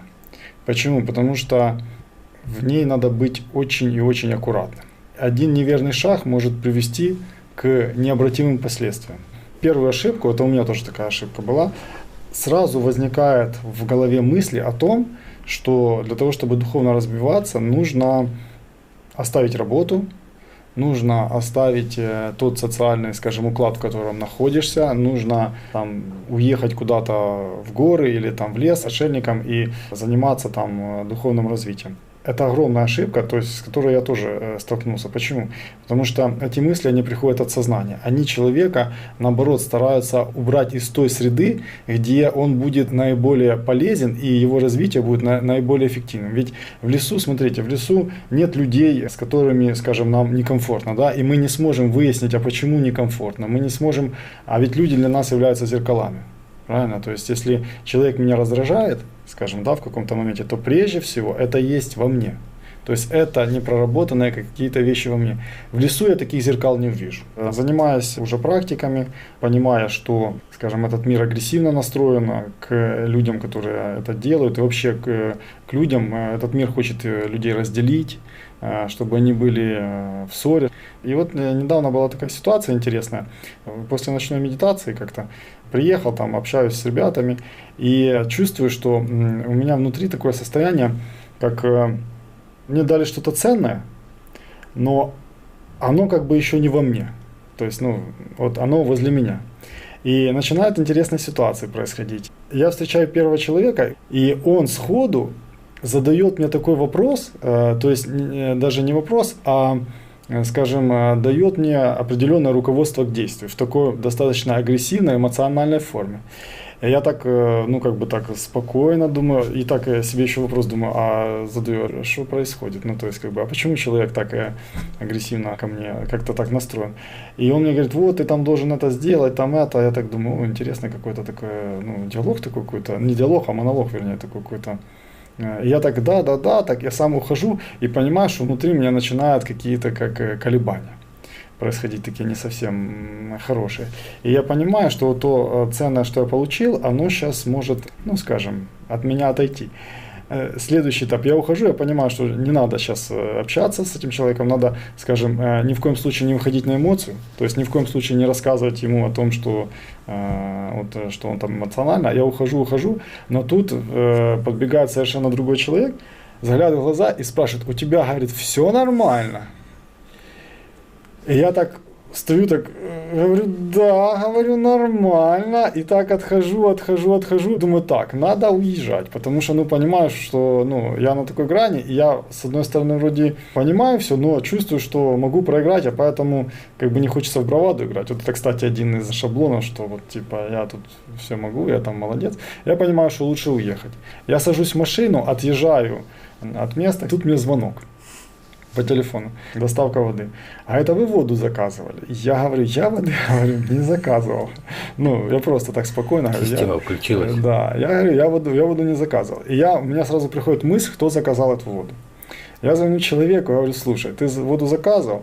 Говорит, да, я воду заказывал. Говорю, а я уже уехал, как бы, говорю, ты понимаешь, что там, говорю, уже никого нет, там, как бы, кто ее примет? А я действительно уехал. Он говорит, а я говорю, где? Он говорит, а я на семинаре.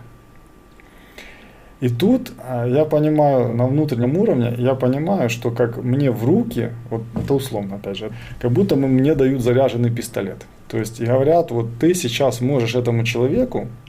Предложили раздражение какое-то, позлиться. Да, и ты можешь ему высказать, как бы сейчас, вот как он так мог, что он воду заказал, сам уехал, никого, то есть не предупредил, все такое. И я понимаю, что вот система мне в руки дала просто оружие, а мне надо только нажать курок. И я понимаю, что вот эта вся сила хорошая, сейчас просто в этого человека пойдет.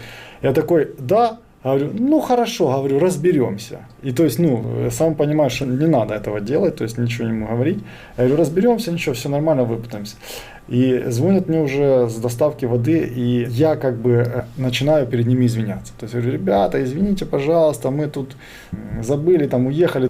Вроде бы я и прав, да, и вроде бы эта ситуация, она ко мне не имеет прямого отношения, и у меня есть по логике сознания все аргументы, чтобы, скажем, там и человеку высказать, и объяснить там людям, что я воду не заказывал, и вообще, что они мне звонят. То есть, да. Но я попросил прощения, говорю, вот, извините, говорю, вот есть телефончик человека, которым этим занимается, пожалуйста, с ним разговаривайте, он там все сделает. И я чувствую, как в какой-то момент вот эта вот благость, которая была вокруг меня, она как в меня вошла. То есть вот это все время, несколько часов, была игра за вот эту внутреннюю силу. То есть потрачу я ее на гордыню, ведь по сути это гордыня, да? То есть в каком плане гордыня? Что человек на меня, скажем, эмоционально со мной разговаривает, да? А вот отреагировать или нет, да, то есть ответить ему в ответ, сказать ему, что, ну, извини, что ты так со мной разговариваешь, да, или просто мягко уйти, промолчать. И вот это вот такие вещи, они, скажем, учат. Это маленькие обучалки, с помощью которых ты понимаешь, что такое вот это вот действительно, скажем, вот эта внутренняя сила, и как она работает, и как система в эти моменты работает, какими способами, но практически всегда она играет на гордыне. То есть в какой-то момент я начал осознавать ценность, вот как сила лата, да? Вот ценность сил, необходимых для личности, для его духовного роста. Человек, он способен чувствовать вхождение сил в себя. То есть ему дана такая способность. И вот как раз опыт, многолетний опыт соприкосновения с сознанием и опыт определенных степеней духовной свободы, он позволяет сделать этот выбор. То есть я понимаю, что если я сейчас, скажем, поступлю по шаблонам сознания, я потеряю ту силу, которая поможет мне быть выше сознания, скажем, да, или, скажем, быть более живым. Более живым, да. И вот это вот состояние и понимание, что такое быть живым, а что такое быть в рабстве у сознания, мертвым, то есть как раз оно и есть вот этим вот стимулом, который позволяет принять решение. То есть, грубо говоря, мне предлагают отстоять эго-сознание с помощью моей жизненной силы. Вот. Ну, я на это не согласен. Ну, это, конечно, хорошо, но тут вопрос в другом, потому что в данном случае пусковым механизмом как раз являлась мысль от вторичного сознания, что со мной не согласовали. Вот когда ты участник вот этих иллюзорных игр сознания, вот этого боя между первичным и вторичным сознанием, боя за корону, то, к сожалению, ты как личность не видишь, что в действительности происходит. Потому что в этой ситуации все же гораздо проще. Сознание, да, оно любит из мухи делать слона, оно любит раздувать ситуацию. Вот из ничего делать какое-то эмоциональное событие. И на самом деле в данном случае оглашено гораздо больше шаблонов сознания, чем сделано выводов. Опять же, это же внутренняя свобода, понимание, что я могу выбирать так или иначе, выбирать какой-то способ действия. Тогда это помогает очень сильно. А это прежде всего знание и опыт, когда начинаешь с этим работать. Такие вещи очень часто бывают. Это всегда есть какой-то момент, когда мы делаем выбор. Он всегда есть. Только чаще всего человек пропускает этот момент и действует по шаблону. Понимание того, что можем вовремя себя остановить в любой ситуации, вовремя принять какое-то адекватное решение, дает возможность нам контактировать с любым человеком, нормально разрешать любую ситуацию, даже конфликтную. В тему то, что Игорь Михайлович говорит, как раз вот и лень, и недоскональное знание системы приводит к тому, что люди начинают желать того, чего желать нельзя. Система, она не спит, и она работает через ближних. Да, то есть я хотел сказать, что вот один из способов, вот когда вот такие вот нарушаются какие-то взаимоотношения с людьми, да, то первое, не обвинять человека ни в коем случае, даже если ты, скажем, неважно, прав, не прав, то есть хотя бы в мыслях попросить у него прощения, ведь мы в мыслях с ним что делаем с помощью сознания? Спорим и доказываем свою правоту, что мы правы, да, якобы, а кто-то не прав или там обижаемся. Это, во-первых, привычка и недостаток опыта. Опыта и внимания. Внимание к самому себе. Работая над собой, я когда-то принял за правило, что я в голове ни с кем не разговариваю. То есть вы знаете, да, ситуации часто, когда произошла с человеком какая-то, скажем, ситуация, может быть, скажем, конфликтная, может еще какая-то, и мы в голове с этим человеком разговариваем. То есть мы ему что-то доказываем или просто вот с нами что-то произошло хорошее, и мы в голове кому-то чего-то там вот моделируем, как мы придем и рассказываем. Это делать ни в коем случае нельзя. Почему? Потому что внутри себя в голове мы в диалог вступаем, извините, с нашим сознанием. Нашему сознанию это очень интересно. Почему? Потому что часто такие диалоги с сознанием, они происходят в эмоциональной сфере. Эмоции — это проводник животного. То есть мы свою силу, необходимую для духовного развития, мы ее перенаправляем, скажем, отдаем сознанию. То есть мы таким образом кормим сознание. То есть мы усиливаем того, кто нас потом будет и порабощать. Частые случаи, распространенные в практиках, там, у меня не получается духовная практика. Это сейчас сознание говорит о себе. Но это так и есть. Но оно делает подмену. Оно это говорит как бы от личности. То есть и если человек забывает, что он думать не умеет и голос в голове ему не принадлежит, то это он все принимает как свое и начинает в эти слова вкладывать силу своего внимания. Ну, смотрите, тут для того, чтобы это понять, во-первых, нужно начать, извините, банально изучать его. То есть просто отслеживать его. Для этого, в принципе, нужен всего-навсего блокнот и ручка. Это вот на сегодняшний день мы понимаем, что личность человеческая, она думать не умеет. И она не умеет испытывать эмоции. Личность, она только чувствует. То есть личность, она не может не злиться, не обижаться, не завидовать. Она чувствует. Принимая этот факт во внимание, очень легко с этим работать. Блокнот, ручка и просто-напросто записываем те мысли, которые мы наблюдаем у себя в голове. То есть наше сознание, оно очень сильно любит предполагать. Вот, допустим, простой пример. Общаемся, человек как-то посмотрел, скажем так, и кому-то во мне показалось, что он на меня обиделся. Да? И сознание что говорит? Вот, он на тебя обиделся, потому что там, и начинает придумывать, почему, по какому поводу. Я беру блокнотик и пишу, вот мне сознание говорит, что человек на меня обиделся потому-то, потому-то. Подхожу к этому человеку, говорю, извини, пожалуйста, вот такая ситуация, расскажи, пожалуйста, так. Он рассказывает вообще совершенно противоположные вещи, что это вообще и ко мне не относится, и это, ну, то есть это у него какие-то там моменты, которые, но в этот момент я, скажем, упустив бдительность, позволил своему сознанию выдвигать эти предположения.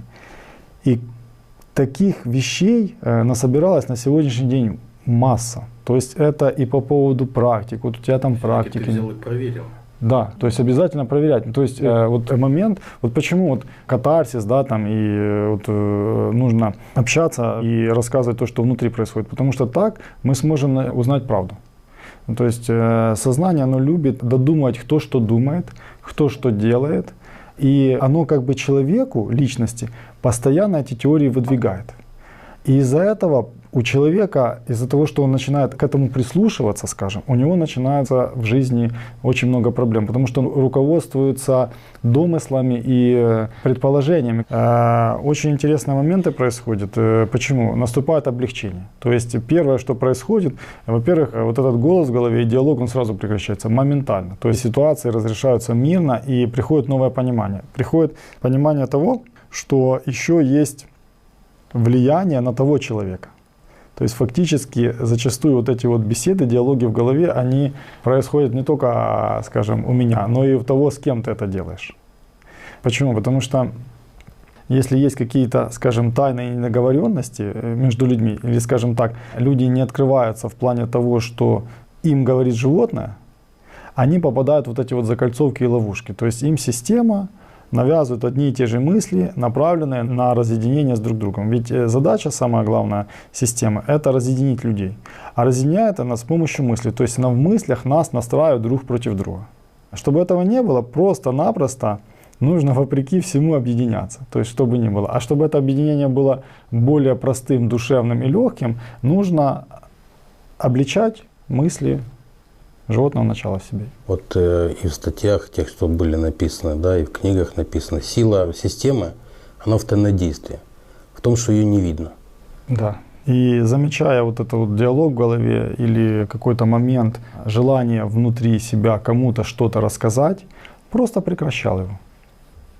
Просто говорил себе стоп, все, я не общаюсь. Либо очень хороший способ, если это ваш знакомый, это, конечно, вот это вот один из самых лучших способов. Позвонить человеку и сказать, ты знаешь, вот я там сейчас с тобой в голове разговариваю и рассказываю тебе то-то, то-то, то-то. Или я сейчас в голове с тобой спорю по такому-то вопросу. Вот эти вот ссоры, они начинаются прежде всего внутри, а потом это выплескивается наружу. Вот если не позволил этому развернуться конфликту ни у себя в голове, ни снаружи, все, решилось миром, никаких конфликтов нет.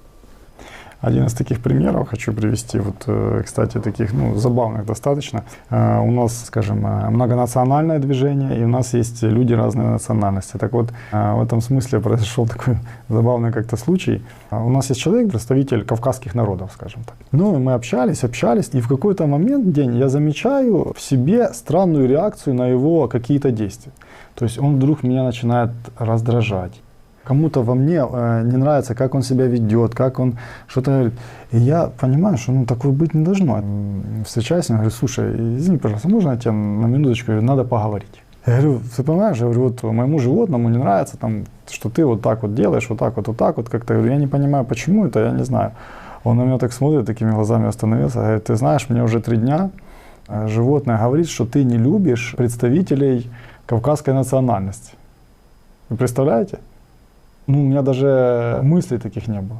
То есть мне оно, скажем, с позиции моих шаблонов, моих каких-то гордыни, а ему рассказывают, что я почему-то стал, скажем, как-то к нему относиться не по-доброму из-за того, что он представитель другой национальности. Мы когда поговорили об этом, мы, конечно, посмеялись. Я говорю: ты, извини меня, пожалуйста, может, я что-то не так делаю. Я говорю: я не хочу с тобой ни ссориться, ни ругаться. Я хочу дружить. Я понимаю, что это система, что она хочет нас разъединить, что мы должны с тобой поругаться и все остальное. Вот мы так не поговорили. После этого вообще даже мыслей не поворачивалось в сторону вот этих вот, скажем, каких-то обид. Не то что обид, каких-то взаимных претензий. А почему? Потому что в тот момент я понял, что когда я пришел и попросил прощения, то есть, казалось бы, не за что, да, то есть система не ожидала, что будет такой поворот событий. То есть она думала, что наоборот будет проявление опять гордыни, каких-то вот этих, знаете, может быть, где-то мужского соперничества какого-то. Система любит на этом играть. Альфа-доминация у мужчин, также у женщин, то есть, такие вот вещи. Но вот этот вот диалог открытый и искреннее желание не поддакивать системе, то есть искреннее желание ее не поддерживать. Больше система, по крайней мере, на сегодняшний момент даже не пыталась эти мысли подбрасывать. То есть, и произошло такое единение. Поэтому смысла нет задействовать тот же самый механизм, который не работает.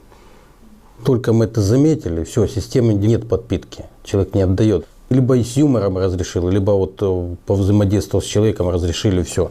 То есть не удалось. Раз, все, система отступила. Когда включается сознание, где-то начинает оценочку подбрасывать. Вот этот не такой, а вот этот неправильно делает. А вот тут какой-то вообще он глупый или еще что-нибудь. Потихоньку, мягенько, как вкрадчиво, такой, как змей подколодный, да, заползает. Так постепенно вот этот вектор уводит. Тупик, уперся человек и начинает бояться, что случилось. Почему нет радости? Начинается поиск виновного. И это снежный ком, который человека закрывает. Но внутри-то он личность. Внутри у него есть душа. Внутри у него есть чувства. Они никуда не делись. Надо просто четко дать себе так: стоп. Все, у меня чувства есть. Никуда они не делись. Мне в духовный мир радость всегда есть. То есть четко дать себе установку, дать себе все. Я не слушаю голос в своей голове. Я никого не оцениваю. Никуда не стремлюсь, кроме как вот у меня один вектор. Вектор духовный. Все, и сознание отступает. Отпускает свои тиски. Пока человеческое тело живо, пока мы еще здесь, мы можем все изменить. Да, есть один из показателей того, что человек двигается действительно по духовному пути. Это состояние покоя, состояние внутренней свободы. Первое, восстанавливаются отношения со всеми, потому что тебе уже не нужно доминировать, ты понимаешь, что такое сознание, ты перестаешь людьми манипулировать. Естественно, понимаешь, когда в мою сторону, допустим, идет тоже какая-то манипуляция, мне ее просто неинтересно. Я просто обхожу этот острый угол, и как-то конфликт залаживается, все. Как-то оно все по-доброму решается. В этом плане очень интересный тоже есть пример. Как-то на занятиях мы договорились с участниками группы проработать шаблон манипуляции. Мы договорились, что никто не будет другому вообще, не то что в семье, а вообще давать человеку совета, когда он не спрашивает. И все, что человек может сделать сам, он будет делать сам, не прося другого ему помочь. Отношения поменялись кардинально. А что, по вашему мнению, содействует объединению людей? Исходя из вашего личного опыта. По моему мнению, что способствует объединению людей, это прежде всего люди встречаются, у них какие-то общие интересы есть. Интересы познания, интересы что-то сделать вместе. Какое-то доброе дело на благо других людей, чтобы помочь кому-то. Когда приходит вот это состояние покоя, состояние того, что мы можем комфортно общаться между собой, это тоже дает ощущение единства. Да люди не должны просто слушать свое сознание. Ситуация, смотрите, она фрактальна. Вот так как сознание нас пытается разделить, нас же в наших же мыслях, также оно нас пытается разделить, скажем, уже не в голове, а вот в общении в коллективах. Каким образом? По той же схеме. Разделяй, властвуй. То есть зачастую люди, которые пропагандируют вот такие идеи, да, что вот туда иди, туда не иди, с теми общайся, с теми не общайся, это банально, они слушают свое сознание, которое устанавливает те же программы. То есть она разъединение. Вместо того, чтобы, если даже, скажем, кому-то что-то не нравится или кого-то что-то не устраивает, а кого не устраивает, всегда что-то не устраивает сознание. То есть вместо того, чтобы прийти просто и обсудить какие-то острые моменты и действительно вот, обличить мысли от сознания, люди зачастую вот, скажем, слушают его и несут эти идеи в массы. Но, скажем, духовно развивающемуся человеку это не повредит. Почему? Потому что он поймет, что это просто работа системы. Просто так как система работает в нем внутри, пытаясь его разделить с другими людьми, также система работает и в коллективах, пытаясь разделить группы людей уже, идущих в одном направлении. Точно так же на сегодняшний день система разделила, вот вы сами знаете, и религии, и все остальное. То есть когда одно зерно знаний было посеяно, и сейчас оно, скажем так, дало всходы якобы в разных направлениях, хотя это все одно. Также точно разделять. Ведь желание власти и, опять же, тайна власти, вот оно приводит к тому, что люди пропагандируют вот эти вот идеи.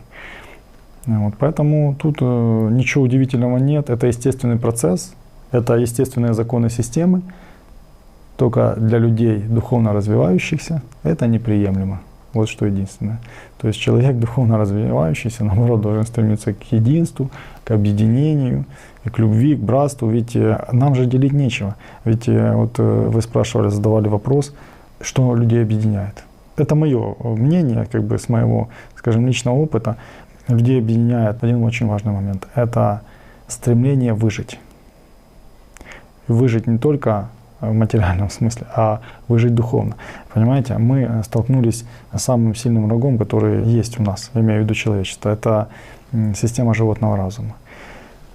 И победить эту систему мы сможем только объединившись. Часто этим же законом пользуются и, скажем, сильные мира сего, сталкивая народы друг против друга. Да? Почему? Они берут идею внешнего врага, вот, ориентируют, скажем, определенное там население на то, что вот есть внешний враг, и это людей сплочает. Это хорошее качество, когда люди сплочаются против какой-то агрессии и опасности. Но дело в том, что не тот агрессор, не та опасность. То есть опасность на самом деле, как оказывается, совершенно верно, она невидимая. То есть не того врага показывают. Показывают, что враг в другом человеке, как бы, да, в его индивиде, а на самом деле враг внутри нас. А глобальная это система.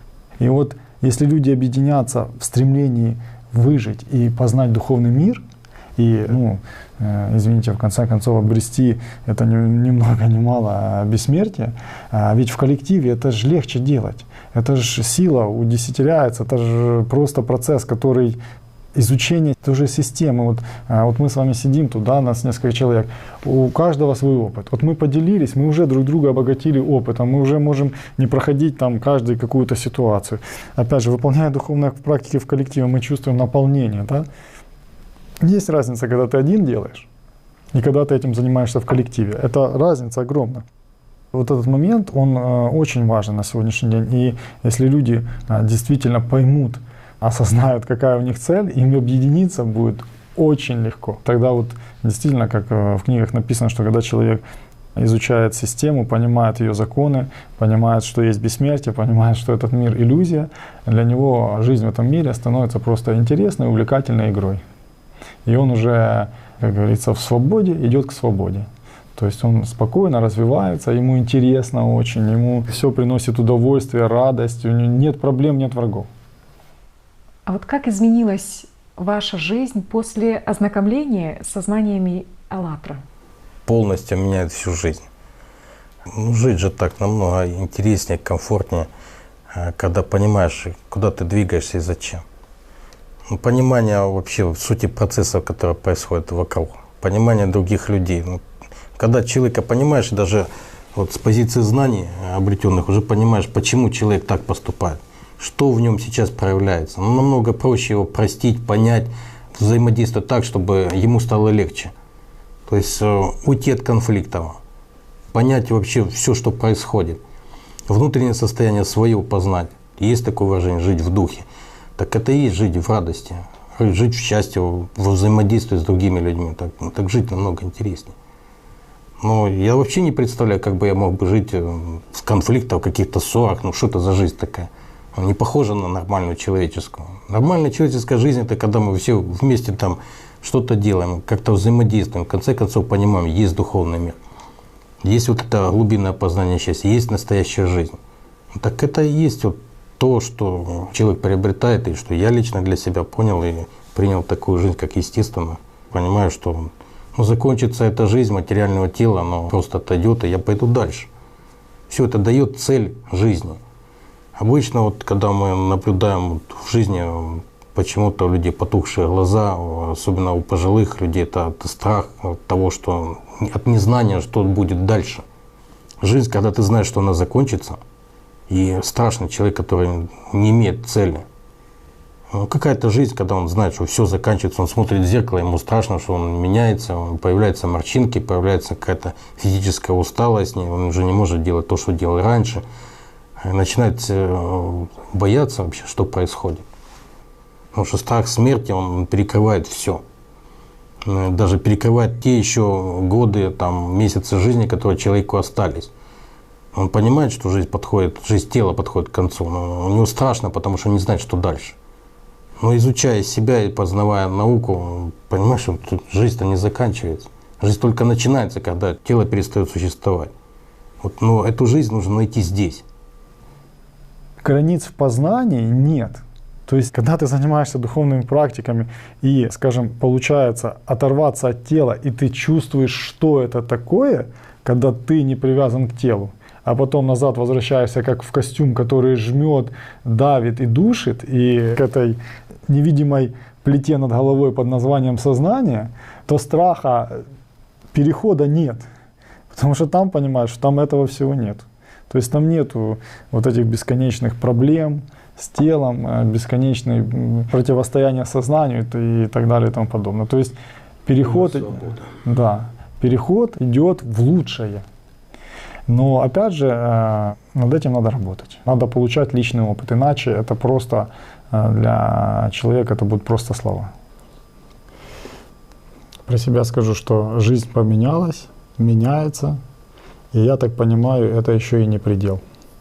Потому что действительно, скажем, тот уклад жизни, который был до знаний «АЛЛАТРА», когда я с ним столкнулся, и сейчас это, оно все выстраивается, вот как Володя сказал, все вокруг цели. Вот цель — это тот локомотив, двигаясь по этой цели, который как бы стягивает все жизненные обстоятельства и все под эту цель. Почему? Потому что на самом деле духовно развиваться ничего не мешает. Но для меня уникальность «АЛЛАТРы» в том, что эта книга, если так можно выразиться, она не заканчивается. То есть это бесконечная книга, в которой заложено очень много знаний. А еще, что лично меня привлекает, там заложена очень, скажем так, хорошая и глубокая энергетика. То есть, знаете, как говорят, между строк. То есть то, что там изложено между строк, оно мой внутренний мир заставляет раскрываться максимально. И я как-то уже говорил об этом, что один из способов, скажем, быть в духе и поддерживать себя в состоянии таком, скажем, возвышенно духовном, это чтение «АЛЛАТРА».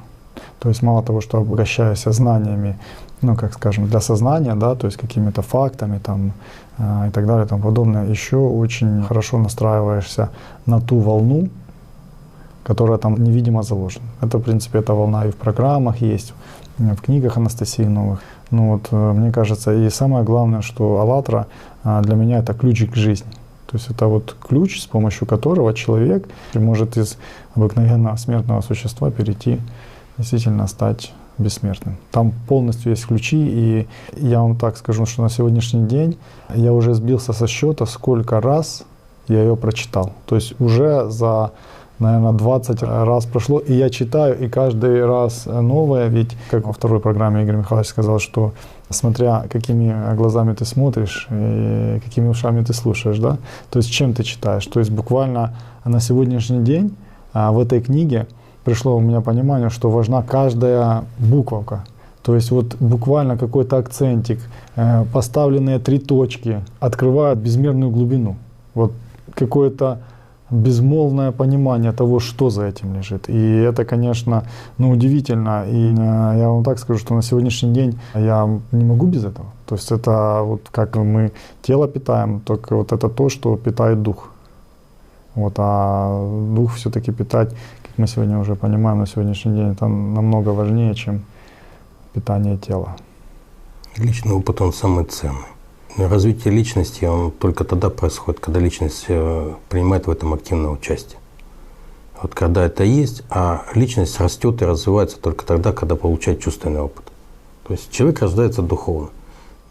Хочется добавить, про себя скажу, работы еще много над собой на самом деле. И гордыня еще не мертва, но, скажем, стало уже очень и очень интересно, потому что если там раньше, да, есть какие-то там непонимания, колебания какие-то, вот сейчас уже просто идет как вот отшлифовка, наработка опыта. То есть это уже действительно интересно. Приходит понимание, вот опять же, вот мы с вами разговаривали по поводу Аллата.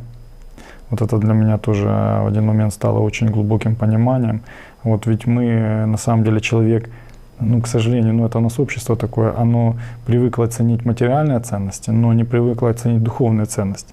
Духовные не в плане каких-то произведений искусства, икон, храмов и каких-то ритуальных построек, а в плане духовности, в плане вот этих сил, которые дают действительно освобождение личности. Ведь, по сути, мы здесь с вами находимся, чтобы научиться правильно распоряжаться своим вниманием и направлять силы Аллата туда, куда надо. То есть это на свое духовное освобождение. А система, она как раз делает все, чтобы мы эту силу потратили на все внешнее. И человек стоит на этой грани, то есть он учится. Опять же, у него есть опыт чувственных состояний, когда он в духе и когда он не в духе. Это 2 разных состояния, когда, скажем, сознание молчит тихенько, и ты чувствуешь, и ты понимаешь, что кроме любви в этом мире ничего не существует, да? То когда на уровне сознания ты, к сожалению, видишь одну, извините, гадость, вот, то есть как-то так, вот, и вот это тоже контрасты эти не дают понимания, что есть что, и как с этим работать, почему это происходит. Вот, на каких этапах. И вот как-то вот так вот потихонечку оно идет. Спасибо. Хотелось бы, в свою очередь, и нам поделиться опытом формирования и становления нашего женского коллектива. Да, конечно. И если вкратце, то у нас чисто женский коллектив. И вот поначалу, пока формировалась группа, то, понятно, были разные ситуации. Вот приходили, конечно, с открытым сердцем, но каждый со своим стремлением. Вот желание постигать вместе духовное, оказалось, оно по-разному трактовалось сознанием разных людей.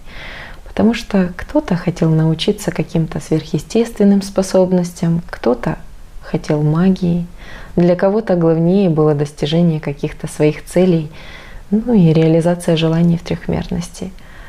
А кто-то просто не мог расстаться со своей гордыней. Хотя, конечно, жалко было, с кем вынуждены были расстаться. Ведь многие же из них были с хорошим потенциалом. Но в группе должна быть гармония. Теория теорией. Но если все стремятся к одному на практике, к духовной работе над собой, жизни внутри себя миром духовным, тогда и группа как единое существо. И вот что самое важное, результаты каждого — это усиление потенциала продвижения группы в целом.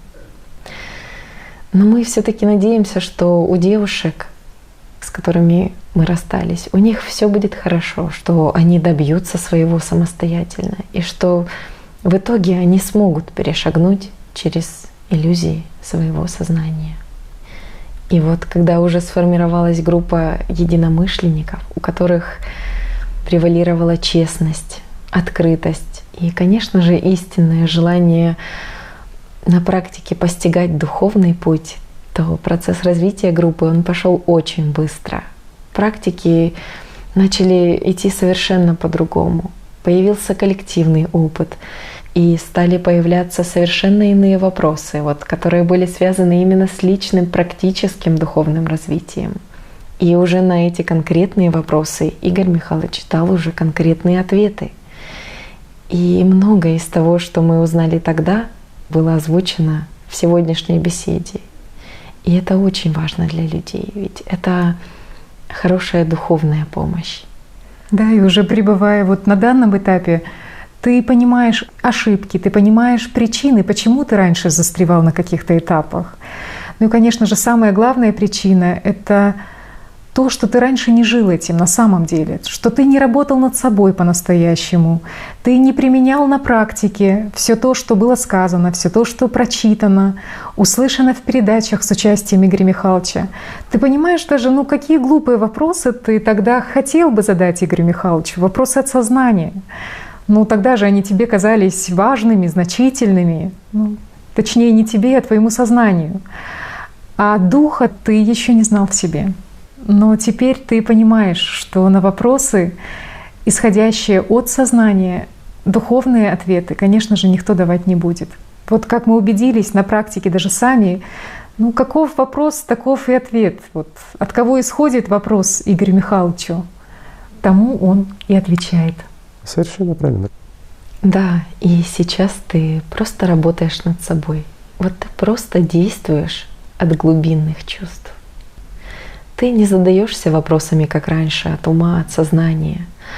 Ты просто ищешь единение, которое наступает от того, что ты находишься в непрерывном диалоге с Богом. И в том, что это происходит в действительности каждый день.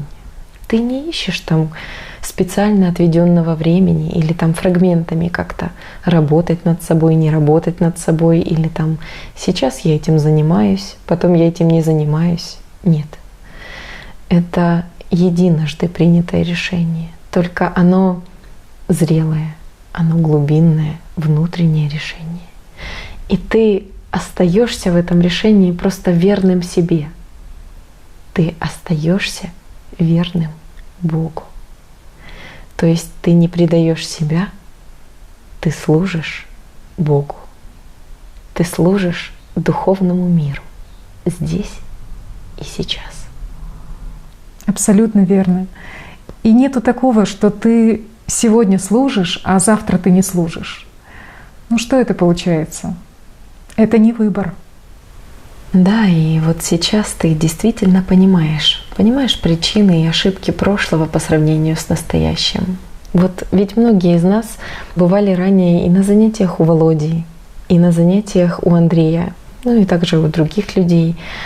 Но каждый раз это был всплеск, было какое-то теоретическое понимание, были какие-то первые практические пробы. Но потом наступал какой-то момент топтания на месте.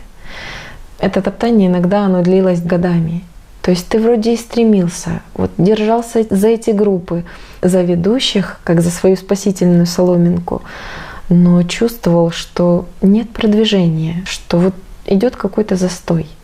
Да, ты переходил из одной группы в другую, вот пытаясь выйти вот из этого тупика, на что-то надеясь, но надеясь во внешнем, что кто-то тебе поможет.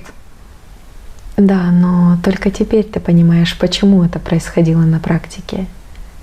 И эта ситуация, на самом деле, она фрактально повторяется в мире, вот в разных организациях, в группах, в общем, там, где люди стремятся коллективно идти по духовному пути, там, где на пути преградой стоит сознание, как говорил Игорь Михайлович. Поэтому мы считаем необходимым разобраться в этом подробнее. Пускай на частных примерах, на примерах наших хороших друзей, наших единомышленников, вот Володи и Андрея. Вот что видно, что чувствуется сейчас, на каком этапе у них произошла остановка, Ну а следовательно, это же произошла остановка и идущих за ними, чтобы и им, и многим другим людям этот опыт, он был только в помощь. Вот Володя, вот он много рассказывает теоретического. И для тех, кто начинает путь, это важно, это интересно. Это действительно надо иметь большое терпение, чтобы ответить на все эти многочисленные вопросы новичков. Вопросы от сознания. Кто я? Почему у меня не получается медитация? А вот у меня есть такая-то ситуация бытовая или во взаимоотношениях с близкими. Что делать? Или «а вот меня не понимают». Или «как мне быть счастливым?» Ну и много другого. Поэтому мужеству Володи надо отдать должное. Он всех выслушает, он терпеливо отвечает на вопросы людского сознания. И как начальный, как предварительный этап — это хорошо. Но потом ты уже не понимаешь, почему проходит год, проходит 2, а ты вот как-то там, где ты был, там ты и остался. Вот чувствуешь, что первый рывок, он был, но дальше роста нет. Ты слышишь те же примеры, что ты слышал раньше. Ты слышишь ту же теорию, что ты слышал раньше. Но как-то не понимаешь, почему же, что ты делаешь не так? В чем проблема? Почему ты стоишь на месте? Почему нет движения вперед? И вот Володя как ведущий, он рассказывает много теоретического. Но чем живет на самом деле? Ведь мы это говорим не потому, что дело в Володе. Эта проблема, она касается многих людей. Так вот, что касается именно практического опыта, то как раз многие люди останавливаются на стремлении достижения состояния покоя, на состоянии комфорта, налаживания взаимоотношений с людьми. То есть вот стремление через спокойствие разрешить миром конфликтную ситуацию в трехмерности. И об этом они говорят другим людям. Ведь отвечая на вопрос другого человека, ты в первую очередь оглашаешь именно то, что ты понимаешь в себе, что тебя волнует, как бы ты хотел в себе это разрешить. То есть эти люди, они довольствуются иллюзией жизни. Поэтому многие их примеры, они ничем не отличаются от застольных разговоров. Это как вот если бы просто родственники собрались за одним столом, и каждый вспомнил что-то поучительное из своей жизни в трехмерности. Вот кем ты был раньше, как ты разрешал конфликтные ситуации, или какие подвиги совершал в трехмерности. А в духовном, и это очень чувствуется, есть лишь желание быть таковым, теоретическое намерение от сознания и внушение самому себе, что ты идешь по духовному пути, что ты развиваешься. Но по сути это этап зависания между аутогенной тренировкой и медитацией. Это жизнь сознанием, это сомнение и страх внутри. Поэтому и желание в медитации достичь хотя бы покоя и уравновешенности. Это постоянное внушение, вот просто как в аутогенной тренировке. Вот как Володя сегодня говорил, что надо просто дать себе четкую установку, что стоп, все, у меня есть чувства, они никуда не делись, мне в духовный мир. И я никого не оцениваю, никуда не стремлюсь. Кроме как вот у меня один вектор, это вектор в духовное. Ведь это же просто самовнушение. И как для начального этапа обуздания своего сознания, этапа аутогенной тренировки, это хорошо. Но, к сожалению, на этом многие и останавливаются. И сознание продолжает крутить кино дальше.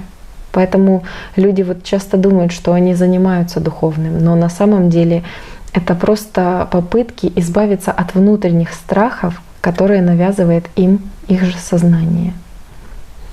Да, и поэтому они боятся сделать шаг далее, потому что активируется их сознание, которое выступает против всего духовного в человеке.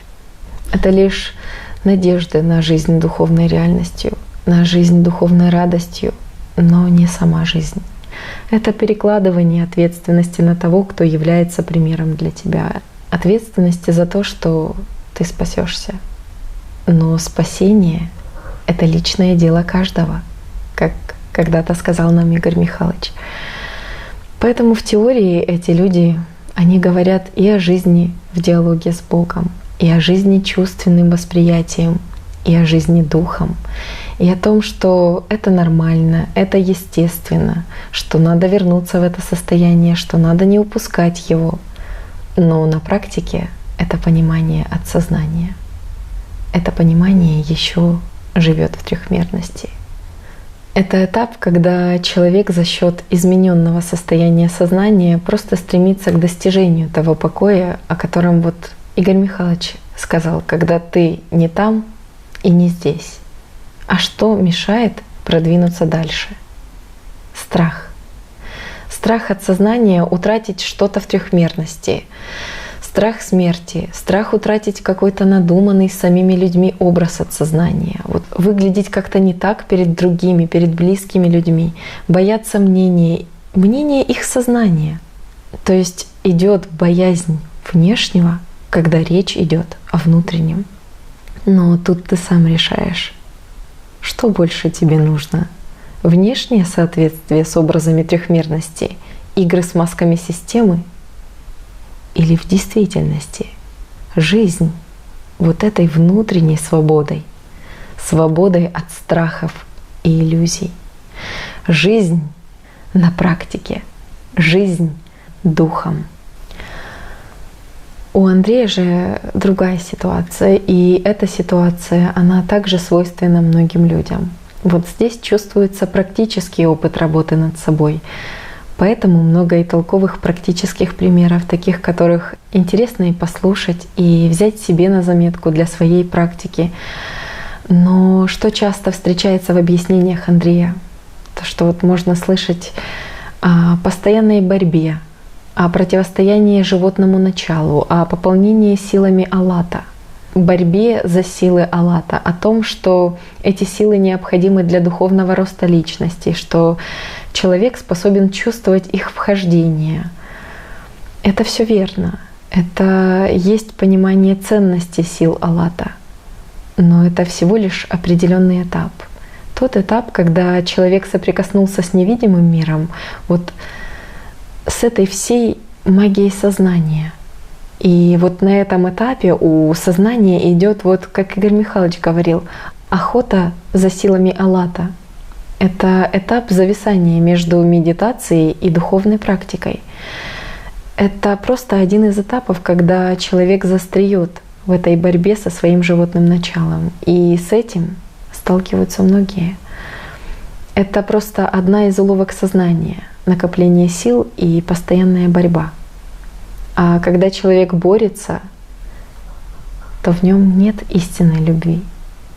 Он все свое внимание просто вкладывает в эту борьбу, а не в приумножение своей духовной любви. Хотя на самом деле все же просто. Когда ты живешь в приумножении Божьей любви, то есть бдение, но нет изматывающей борьбы. Ты же ее, вот эту божественную любовь, в себе и приумножаешь, окунаясь во внутренний источник. Источник, который есть в тебе, истинный, бескрайний. Ты не ищешь во внешнем то, что есть у тебя внутри. Но вот что замечательно, что Андрей, он говорит по-честному, вот так, как есть. Что происходит с ним, с какими трудностями он сталкивается. Он не боится мнения других людей. Он прилюдно срывает с себя маску сознания, маску системы. И он, конечно, живет еще внешним, но уже стремится жить и внутренними процессами. И вот это очень ценно. Ну почему это ценно? Потому что, ну вот, к примеру, представьте, что если бы сейчас священнослужитель, не имеет значения, какой религиозной организации, он просто вышел бы к людям и честно сказал своей пастве: вот извините, пожалуйста, но я не знаю, я сомневаюсь. Я не знаю, вот есть ли Бог, нет ли Бога, но я очень надеюсь, я очень верю в это, что Он есть. пока я не знаю, как жить духом, вот жить истинной, в свободе, в любви Божьей. Мои демоны, они мне мешают это понять. Просто у меня есть страх. Я выучил теорию, но у меня нет духовной практики. Но я стремлюсь, я хочу. Ну давайте вместе попробуем, вот помолимся, совершим ритуалы, которые совершали наши отцы и деды. Вот в надежде попасть в рай. Может, и у нас что-то получится.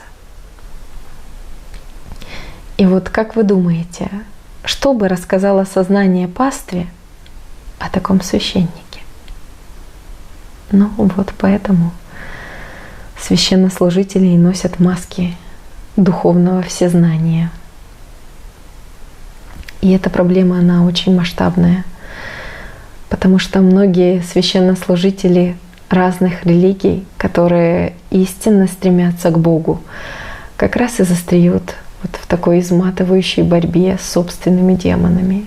Вот вы только вдумайтесь, миллионы священнослужителей, за которыми стоят миллиарды верующих.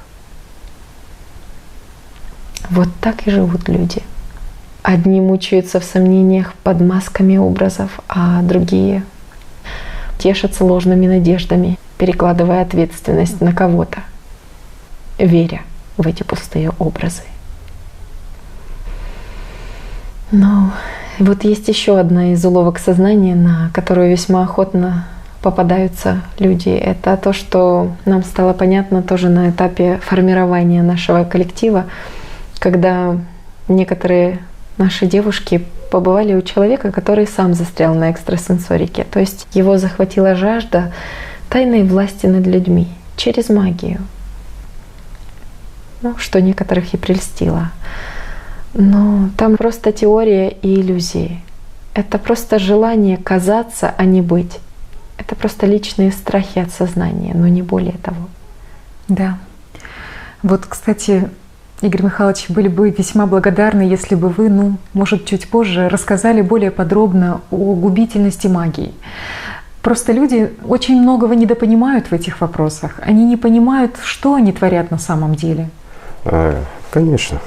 Да, это важный момент. Но еще также хотелось бы отметить, что в период наших метаний и поисков между группами вот не раз были свидетелями того, как в разных группах люди между собой просто выбирали, кто сегодня будет вести занятия. И одни боялись перешагнуть через свой страх, они боялись перешагнуть, возможно, где-то через свою лень, просто боялись брать на себя ответственность, а другие наоборот.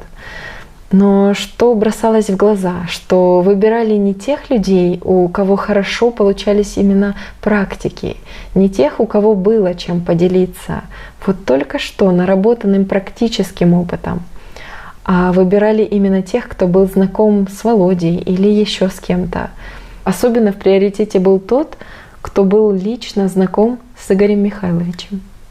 Да, но как в свое время нам сказал Игорь Михайлович, что возле меня бывает много людей, но это же ни о чем не говорит. Не создавайте себе авторитетов и не рисуйте образы, потому что за вас, вашу дорогу никто не пройдет.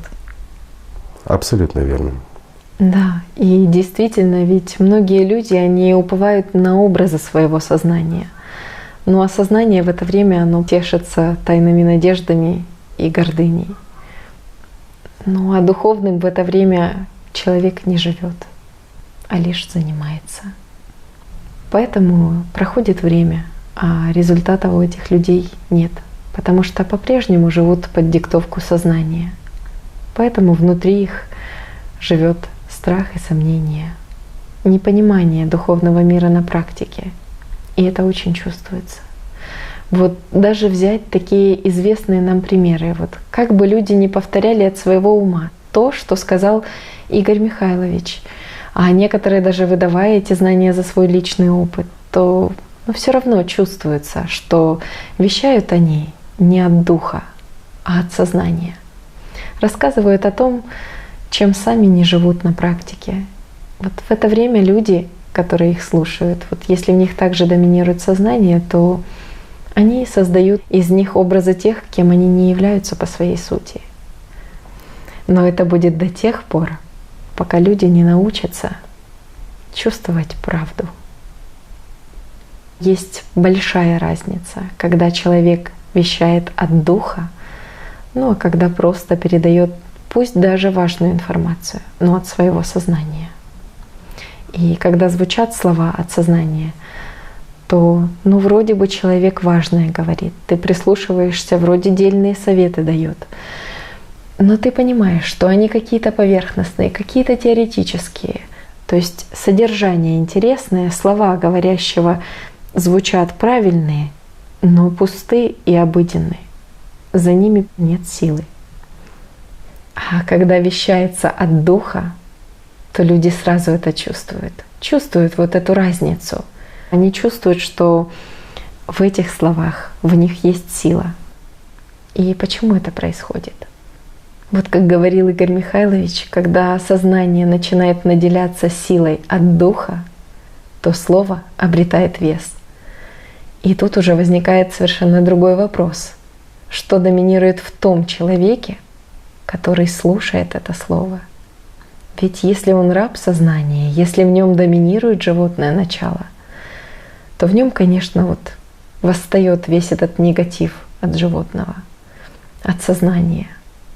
И в то же время появляется вот эта жажда обладать такой же силой слова. То есть начинается охота за силами Алата. Сознание, оно же начинает метаться в вопросах. Ну в чем же тут волшебство? Ну где же здесь магия? Ведь другого сознания оно же не понимает.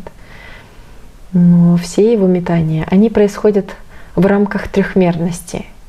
То есть оно ищет, может быть это тембр, может быть это такт, может частоты какие-то, ну а может какое-то иное воздействие. Но когда в человеке как слушателе доминирует духовное начало, то дух общается с духом. Идет незримая духовная помощь тем, кто действительно жаждет быть в соединении с духовным миром, жаждет жить духом. И их не волнует, как именно это будет происходить, потому что в этот момент они поглощены самим процессом, тем, что не видит глаз и не слышит ухо. Они поглощены духовной любовью, тем, что приготовил Бог любящим Его. Да, и не нужно строить образы в трехмерности, потому что образы, они стимулируют либо гордыню человеческую и активируют вот весь этот негативизм сознания, ту же зависть, ту же ненависть, злость, оценку, сравнение. Либо же люди обожествляют этот трехмерный образ, и сознание, оно уже создает ложные надежды, оно выстраивает из него ложную опору из иллюзий, опору на образ, наделяет теми качествами, которых не было отродясь у того или иного человека. И вот какие мысли подбрасывает сознание человеку? Что если этот человек будет ко мне благосклонен, то он меня спасет. И моя духовность рядом с ним будет выше, чем у остальных. То есть ложная надежда и гордыня, но ничего же более. И вот если человек раб сознания, то сознание просто крутит ему иллюзорное кино из образов, причем им же и надуманных.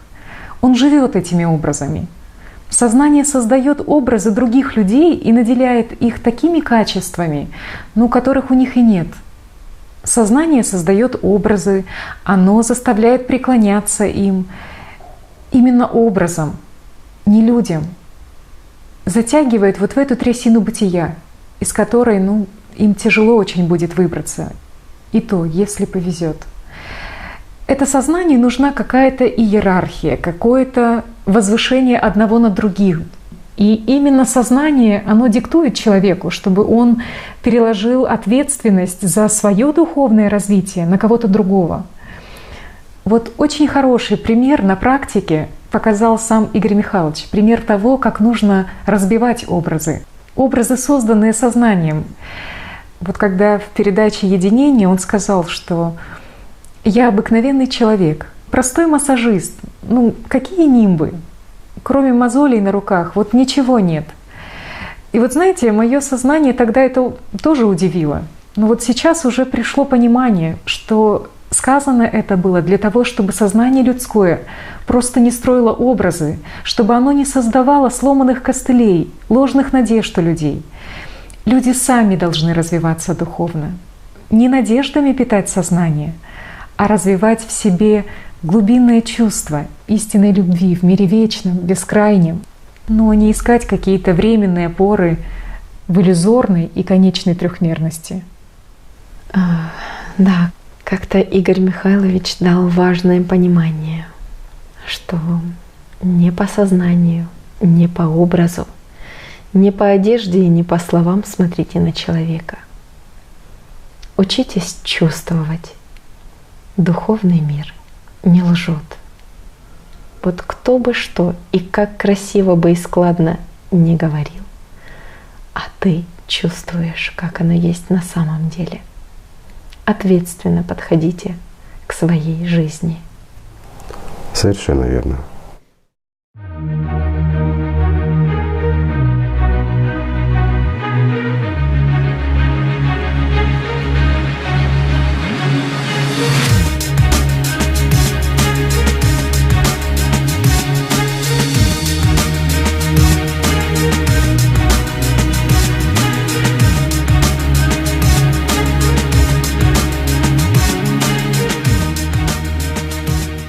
Когда личность постигает то, что должна постигнуть, мир духовный, она освобождается от этих иллюзий.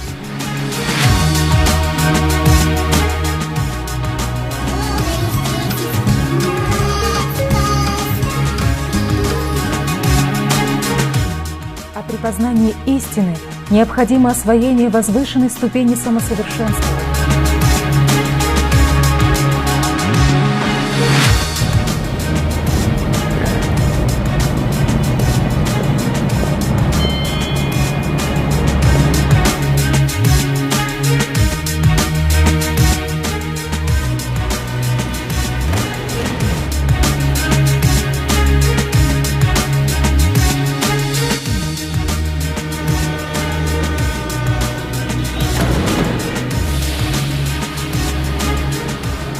Описать тот мир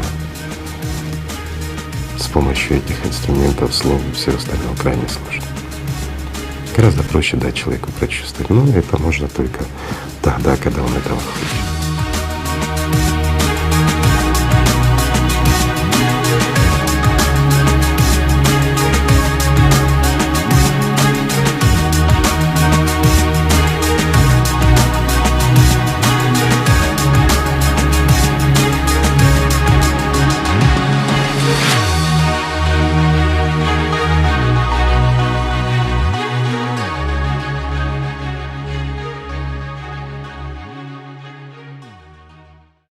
Игорь Михайлович, вот чтобы облегчить человеку именно понимание себя, понимание своих состояний, вот как воспринимает себя сознание, а как воспринимает себя личность? Сознание человеческое, оно всегда воспринимает себя как раз вот как ограниченное «я», как нечто обособленное. Вот как человек себя воспринимает «я». Я, мое, и вот и все. И оно такое капсулированное, оно закрытое. А когда личность воспринимает себя, она себя воспринимает бескрайностью и частью целого. Это интересный момент тоже. Вот человеку хочется же быть духовным, он стремится к этому. А в действительности любой человек стремится к миру духовному. Это внутреннее стремление. Но чаще всего сознание забивает, затирает, дает ложные ориентиры и пути. И таким образом доказывает личности, что мира духовного не существует. Оно соломинкой закрывает лес перед его глазами. Уводит все внимание, смотри, сосредоточься на соломинке. Вот наблюдай соломинку. И за этой соломинкой, когда ты ее держишь перед лицом, и только в нее ты устремляешь свой взгляд, ты не видишь окружающего тебя леса. Вот так работает сознание. Оно закрывает иллюзии своего трехмерного бытия, бескрайность и многогранность бесконечного мира Божьего. А как сместить фокус внимания? Вот как очнуться от этой иллюзии? Наблюдай за сознанием, поймешь, что ты не сознание, вкладывай силу внимания в то, где тепло, хорошо и радостно. Ищи эту радость внутри. Ведь она есть. А постоянным источником этой радости в человеке, вот в конструкции человеческой, является не что иное, как душа. Это как в мороз стоишь перед широко раскрытой дверью в помещении, где очень тепло, и ты чувствуешь это тепло, исходящее из помещения. Где радостно, весело в том помещении, яркий свет и очень тепло. А ты находишься в темноте и на морозе. Ну, спутать невозможно. По-любому дойдешь. Если захочешь. То есть личность, она имеет только духовный опыт и практику. Вот она способна благодаря своему уникальному восприятию глобально понимать исконную правду, отличать хорошее от плохого, делать выбор. И это значительно отличается от искусственной работы сознания, от беспрерывного анализа от ума, когда сознание из мухи делает слона. Постоянным анализом занимается сознание человеческое. Оно берет муху и делает из него слона, заходя с разных сторон, но в то же время изучает слона на ощупь, завязанными глазами. Личность так не поступает. У личности есть целостное восприятие. Она просто знает, что такое слон, ну и знает, что такое муха. Это объемное знание, но оно недоступно сознанию. И вот простой феномен, он описан очень многими людьми в истории человеческой, тех, кто достигали этого знания. Он знает, но очень затрудняется выразить это все в словах. Почему? Потому что сознание отказывается даже облечь это знание в элементарный набор слов, которые имеются у человека. А маленький такой нюанс. Сознание никогда не воспримет человека как личность. Оно всегда будет противостоять и всегда будет грузить. Личность — это чувственное восприятие. И оно абсолютно отлично от восприятия самого себя сознания. И когда человек воспринимает себя личностно, то есть когда он становится свободной личностью, он первое, что прекращает, это врать себе и выдумывать всякие истории. Он не играет со сознанием. Игорь Михайлович, вот еще такой часто встречающийся вопрос. Что такое истинное единение и что такое объединение в людском обществе? Вы как-то рассказывали, что то, что люди называют в современном мире объединение, что это по сути есть примирение. Вот люди часто рассказывают о том, что нужно объединяться и тому подобное. Но истинного единения в этом мире без духовного развития невозможно. Почему? Потому что сознание оно разделяет. Оно первое, что оно делает, это капсулирует человека и выделяет его для самого же себя. Все это происходит на уровне сознания, восприятия личностью того, что рассказывает ему сознание. Что ты один, ты и ты. А объединение — это объединение общности интересов, скажем так, определенного круга людей. Но не больше. А вот истинное единение может происходить только на уровне духовном. Личность, когда достигает восприятия духовного мира, она уже чувствует таких же людей, которые воспринимают тот мир. И вот там это идет объединение. Почему? Потому что личности ничего не надо в этом мире. У нее нет материальных интересов, а у сознания их всегда полно. И вот как бы ни крутили, кто бы что ни рассказывал, всегда есть интересы. Вот возьмем популистов, да? Ну, как бы человек, он стремится к тому, чтобы все люди жили хорошо, рассказывают всем об этом, что он к этому стремится, он борется за их права. А на самом деле о чем он думает? За что он страдает? За что он борется? Здесь срабатывают несколько факторов. Или же личная нажива, или же популяризация себя. Просто, чтобы о нем думали хорошо, чтобы им восхищались. То есть банальное удовлетворение эгоизма. Всего лишь навсего. Разве не так? Так. А личности это надо? Нет, не надо. Почему? Потому что в этом мире мы не знаем даже, честно говоря, вот положить руку на сердце. Если ты живешь в 9-этажном доме, вряд ли ты знаешь всех соседей, которые живут с тобой в подъезде.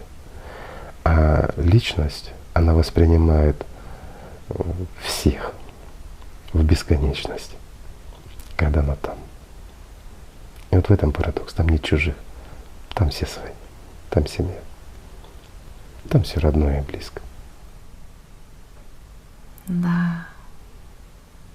И вот когда начинается настоящее чувство, то начинается Такая благодать. это огромная Божья сила. Конечно, благодать наступает, когда приходит чувствование. Вот именно чувственное восприятие. А сознание, оно всегда разделяет и отделяет людей. Оно кого-то наделяет тем, чего у него в общем-то и нет. Почему? Опять-таки борьба за власть, за доминирование. Здесь, как факт, это же порождение ненависти идет. Ну и, естественно, раз ненависть, значит отторжение. Или осуждение идет. Зависть. Личность не обладает качествами ни зависти, ни осуждения, ничего. Говорят, опять-таки, Бог, Он не может осуждать. Он или воспринимает, или не воспринимает. Черное и белое. Приемлемо или неприемлемо. Живой или мертвый. Все просто. Игорь Михайлович, а вот еще вопрос по религиям. Вот очень многим людям сознание представляет, что объединение в низах возможно только тогда, когда на уровне верхов все религии объединятся. Возможно ли такое? Дело в том, что мы уже обсуждали, объединение религии на самом деле невозможно. Все, что главенствует в религиях, это не дух, это сознание в первую очередь. То, что управляет всеми религиями. Почему? Как бы это ни парадоксально было, но это организация. А организации, они отстаивают свои личностные интересы. Все-таки идет борьба за власть.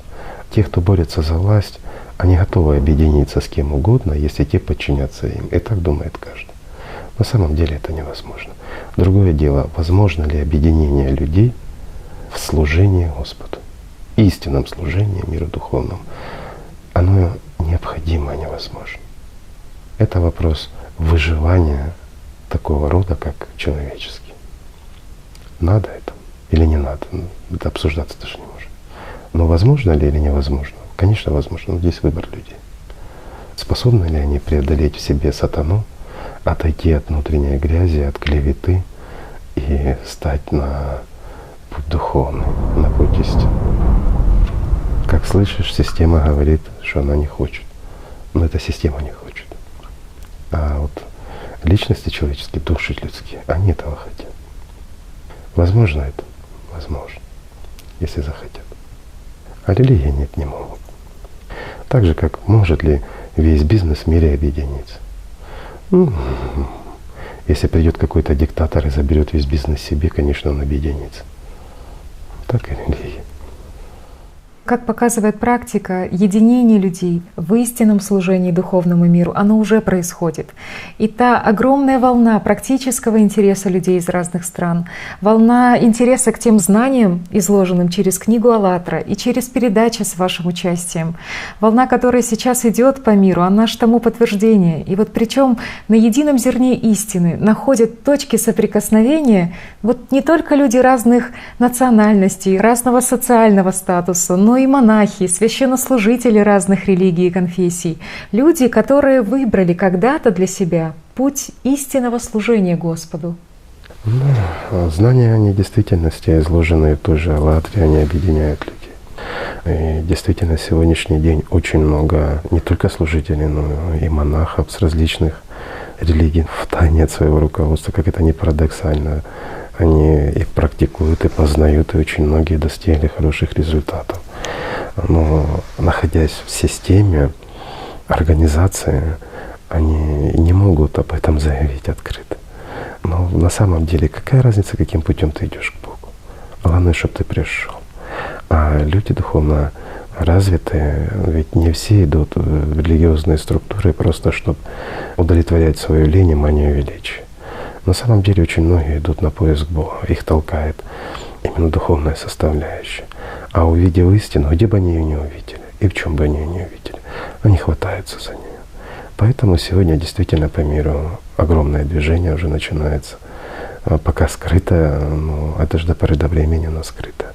Среди религиозных служителей, монахов, которые занимаются вот именно изучением себя с помощью тех же знаний, изложенных в «АЛЛАТРе». Слава Богу, уже много есть с кем поговорить, не открывая рта, что очень ценно. На языке глубинных чувств, который понятен без слов. Да. А когда-то был один язык, и было проще. Это подтверждается опять-таки теми же знаками. Вот мы говорили за «АЛЛАТ» или там за ту же «АЛЛАТРу». Ну да, это же древнейшие знаки, которые находят по всему миру и практически на всех континентах. Это говорит о том, что был единый язык. И люди друг друга понимали, они знали. И в конечном счете Когда люди занимаются духовным развитием, они приходят к тому, что они начинают друг друга понимать на том единственном языке, благодаря которому можно общаться с миром духовным. Другого языка нет. Это язык чувств. Искренне. Поэтому главное не тот язык, на котором говорит система или наше сознание, а гораздо важнее внутренний язык. Но опять-таки, для того, чтобы на нем общаться, нужно в первую очередь научиться общаться с миром духовным. Игорь Михайлович, тоже многие люди выражают свое желание быть в духовном коллективе, развиваться вместе с единомышленниками. Естественно, что все люди хотят находиться в коллективе духовно развитом, среди тех людей, которые живут духовным. Но если ты хочешь быть в таком коллективе, то займись прежде всего собой. Стань духовно свободным человеком. Постепенно и коллектив изменится. Потому что сила, она или отторгнет служителей сатаны, или же вырвет из его мерзких лап душу человеческую. Получится ты, как магнит. Ты или притянешь подобное, или оттолкнешь противоположное. Но твой коллектив сформируется таким, каким должен быть, если ты сам над собой работаешь. Вот люди, которые только начинают изучать себя и познавать через глубинные чувства, они вот также отмечают и сопротивление сознания. Вот когда в какой-то момент незаметно происходит вот этот перескок с глубинного чувственного восприятия на сознание. Человек теряет чувственное восприятие и переключается на сознание тогда, когда его мозг узок.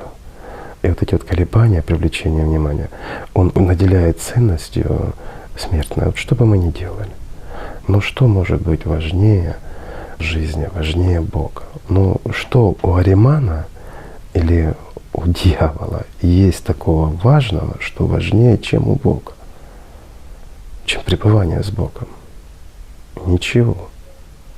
Понимаешь, мы находимся в трехмерности. Это мир дьявола.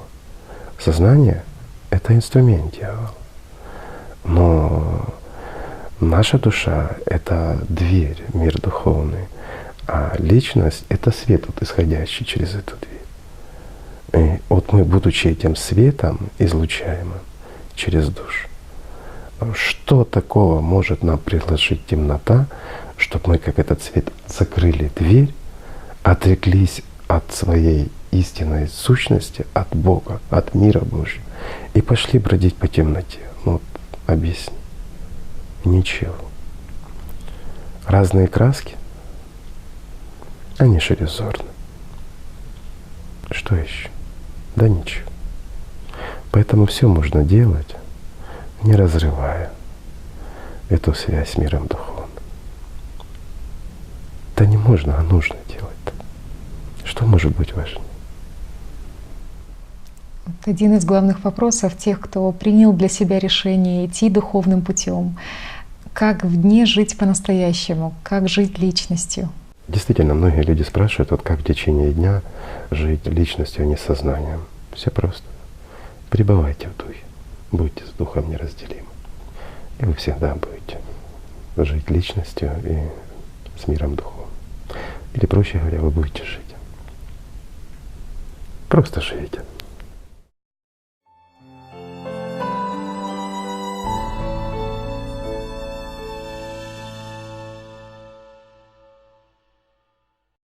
А люди, пытающиеся что-то понять сознанием, вернее, через сознание изучить, как работает сознание, сталкиваются с той трудностью, что изучают головной мозг, а сознание как будто спрятано в этом мозге. Но мозг, как мы уже говорили, это структура материальная, а сознание, оно не является материей как таковой. Ну да, и получается, что вот дальше понимание трехмерности и видимой материи дело и не идет-то. Вот просто наступает какой-то ступор. Ступор от сознания. Есть ограничения, и наука, она боится перейти этот Рубикон. Вот сегодня все больше ученых, они приходят к пониманию, что сознание, оно нематериальное, и его нет в головном мозге.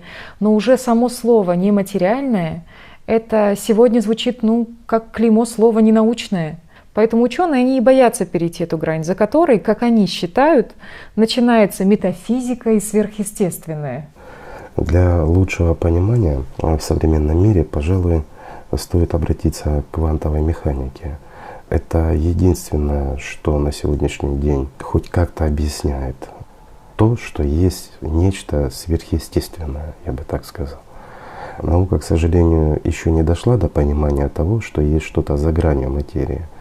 Но во всяком случае квантовая механика, она уже близко подходит к этому и дает экспериментально подтвержденное пояснение того, что есть нечто за пределами привычной нам физики. Если говорить о квантовой механике, то, пожалуй, стоит начать немножко с истории квантовой механики. Чем является квантовая механика, с откуда она появилась, с какими трудностями она столкнулась. Ну, в принципе, с откуда она появилась, это люди могут узнать из любого учебника, на сегодняшний день там много расписано. Здесь бы как раз хотелось затронуть те моменты, которые хоть как-то известны на сегодняшний день людям. Вот именно то, что граничит с пониманием и непониманием. Говоря о квантовой механике, нужно подчеркнуть то, что законам квантовой механики подвластна вся материя, начиная от галактик и заканчивая слезой на щеке ребенка. Потому что вся материя состоит из мельчайших частичек. Вот если мы углубимся в мир материи, сойдем все меньше, меньше и меньше за атомный, субатомный предел, мы увидим, что есть, мы уже не раз об этом говорили, что вся материя состоит из мелких частичек, практически неделимых, как считается на сегодняшний день, но в действительности они делимы. Мы попробуем это немножко пояснить. Вот эти частички, они формируют каждый атом этого мира. Законы, управляющие этими частицами на квантовом уровне, они кардинально отличаются от тех законов, которые люди привыкли в повседневной жизни. То есть камень, подброшенный вверх, падает на низ, ну и всякие взаимодействия, которые происходят, скажем, даже на микроуровне, но более-менее изученные. Возьмем, к примеру, квантовую запутанность. Квантовая запутанность сама по себе, она предполагает, что две частицы могут запутаться между собой, если находятся близко друг к другу. То есть одновременно появившиеся, близко расположенные, они имеют между собой определенную связь. В таком случае их свойства становятся взаимосвязанными. То есть если разделить эти частицы и отправить, к примеру, на разные стороны Вселенной, эти частицы все равно останутся неразрывно связанными.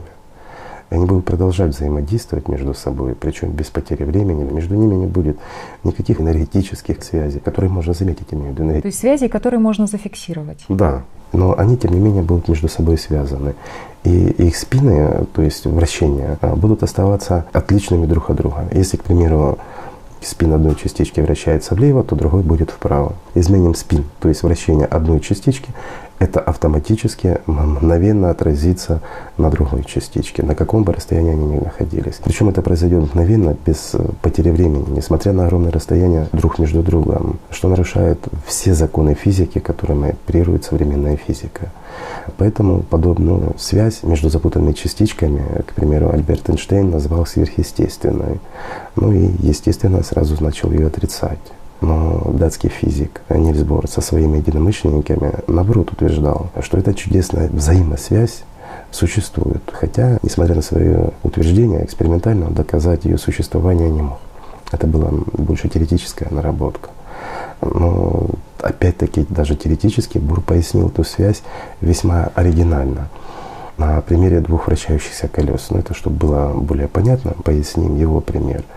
Возьмем, к примеру, два колеса, которые раскрашены полосами в разные цвета, там красный и синий, с фиксированной стрелкой. Он пояснял, что если разнести эти колеса в разные концы света Вселенной и раскрутить их, то если при остановке колеса на одном выпадет красный цвет, то на втором тут же мгновенно выпадет синий.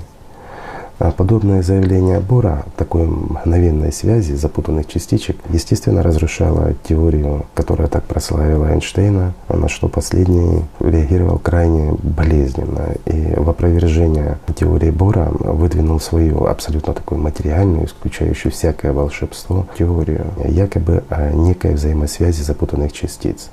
Их связь Эйнштейн пояснял на паре перчаток. Привел пример самый банальный и простой. Он пояснял, что если мы берем, помещаем перчатки в два коробка, к примеру, или два ящичка, мы не знаем, в какой коробке лежит какая перчатка.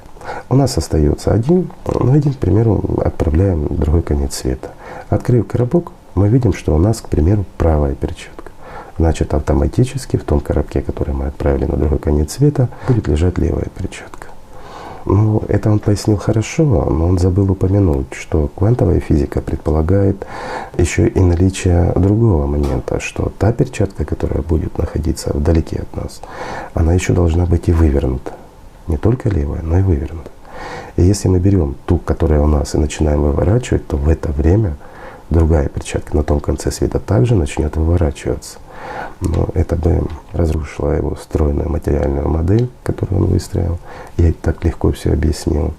Поэтому за это он умалчивал. Да, гордыня в людях еще не мертва. Это широко распиаренное его пояснение, в принципе, полностью удовлетворило общество людей, интересующихся физикой. И физиков, которые соглашались с ним. Но истинных ученых физиков перчаточная теория Эйнштейна, которая лишь указывала на то, что запутанные частички изначально разные, и все, абсолютно не удовлетворила, так как не поясняла их связь. О чем, собственно говоря, Эйнштейн и компания умышленно умолчали, так как тоже не могли парировать это все. Умолчали — это значит, что все-таки что-то знали? Теоретически, конечно, они понимали, что это так, но это бы опять натолкнуло на то, что существует некая другая связь. И это бы подвергло сомнениям, скажем, слова Эйнштейна. А признал, что эта связь существует, это бы подвергло сомнениям его теорию, которая была выдвинута, можно так сказать, в противовес теории эфира. А раз существует нечто подобное, значит, существует и эфир. Раз существует эфир, значит, существует и свободная энергия. Тогда Тесла был прав. А раз Тесла был прав, тогда у людей возникнет вопрос, а почему мы покупаем, извините, углеводороды, а не получаем электричество бесплатно, которое очень много вокруг. Ну, поэтому эта тема была закрыта на долгие годы, но это не успокоило пытливых умы других ученых, которые продолжали работать в попытках, скажем, парировать того же Эйнштейна, который говорил, что пока отсутствуют экспериментальные доказательства такой связи не существует. Это существует лишь в фантазиях тех, кто это утверждает, намекая на Бора. Даже после его смерти его последователи, они продолжали утверждать то, что пока нет эксперимента, доказать это невозможно. И самое интересное, что в свое время появился ирландский физик по имени Джон Белл, который, будучи, в общем-то, теоретиком, физиком, но путем глубокого математического анализа смог доказать возможность экспериментальных доказательств. То есть путем построения машины, которая создавала бы много пар запутанных частиц, можно было доказать эту взаимосвязь. И это уже была не философия, а реальный эксперимент, который можно было провести и таким образом раз и навсегда прекратить этот философский спор. Этот ирландский физик был малоизвестен.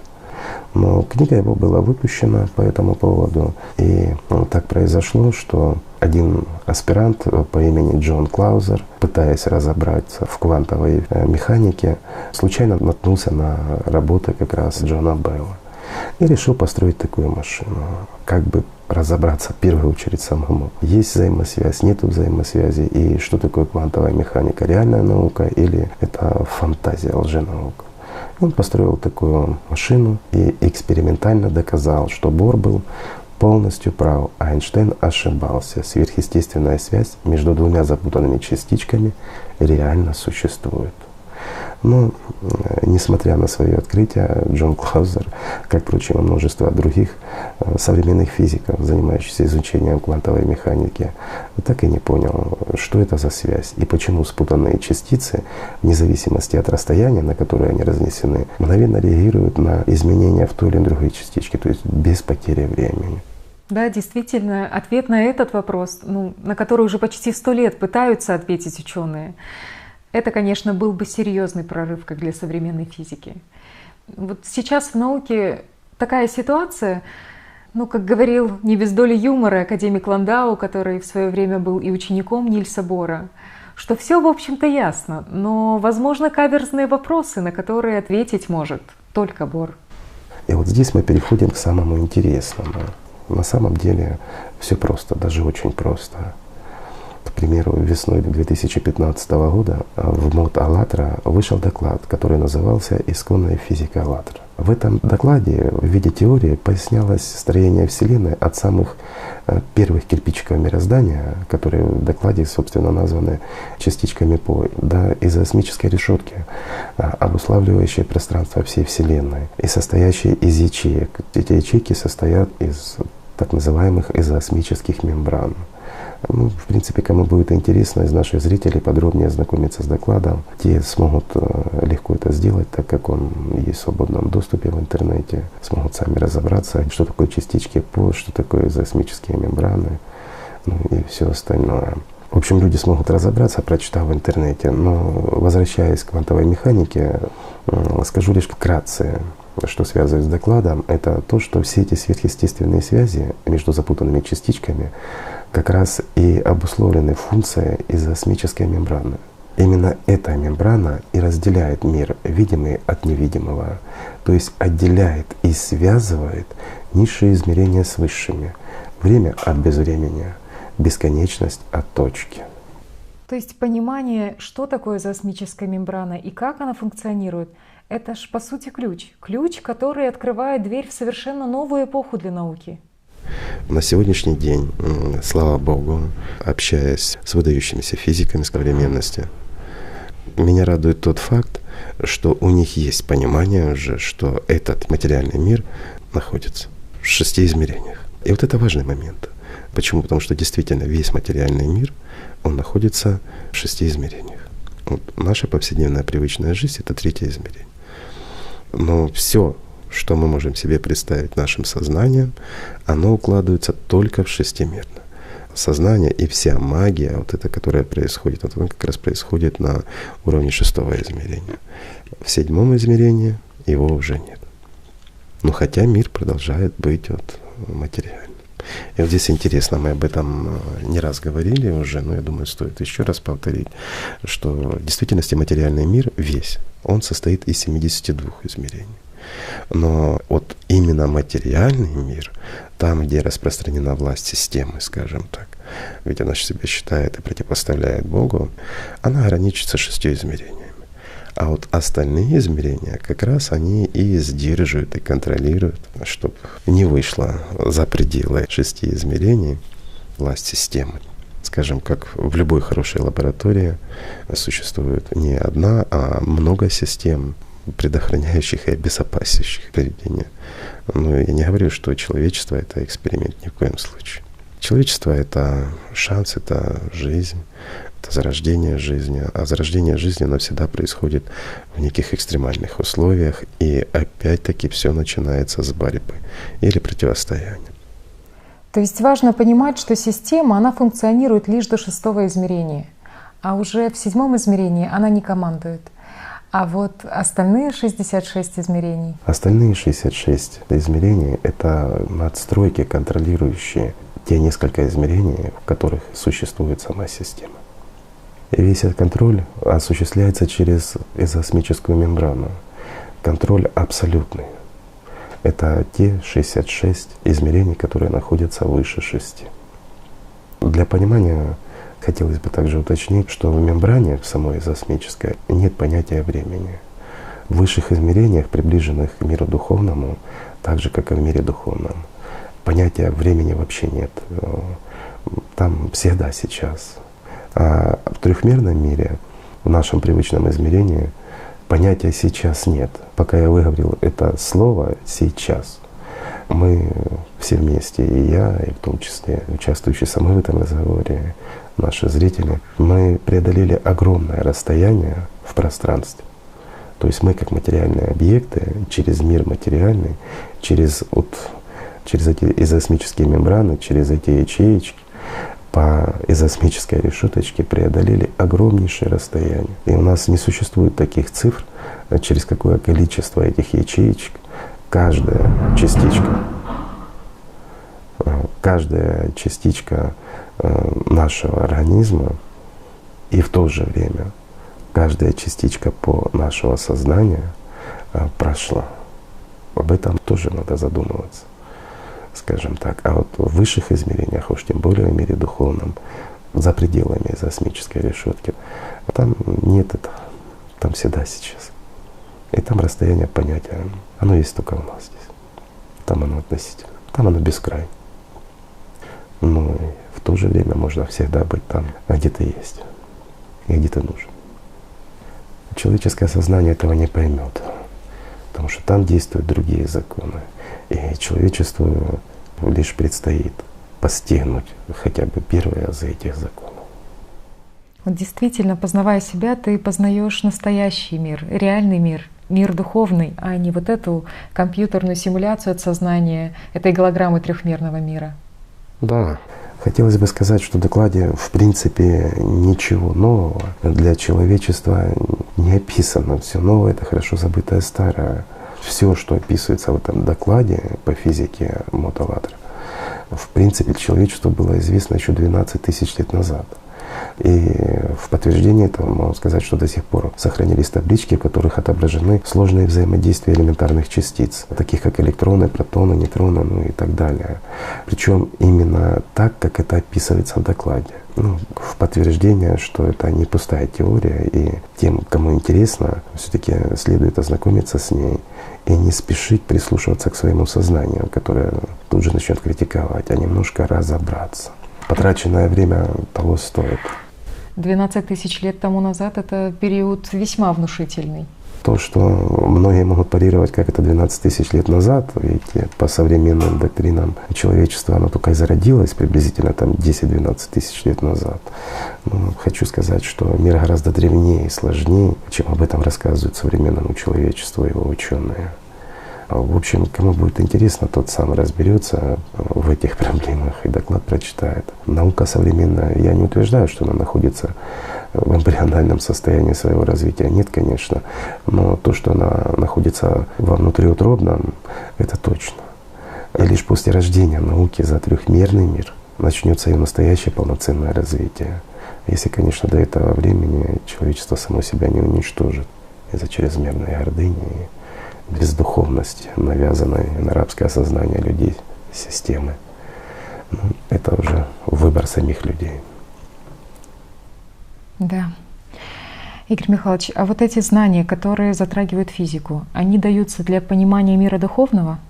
Ну, опять-таки, скажем, те же знания, которые затрагивают физику, другие науки или еще что-то, они, я не сказал бы, что они даются для понимания мира духовного. Нет.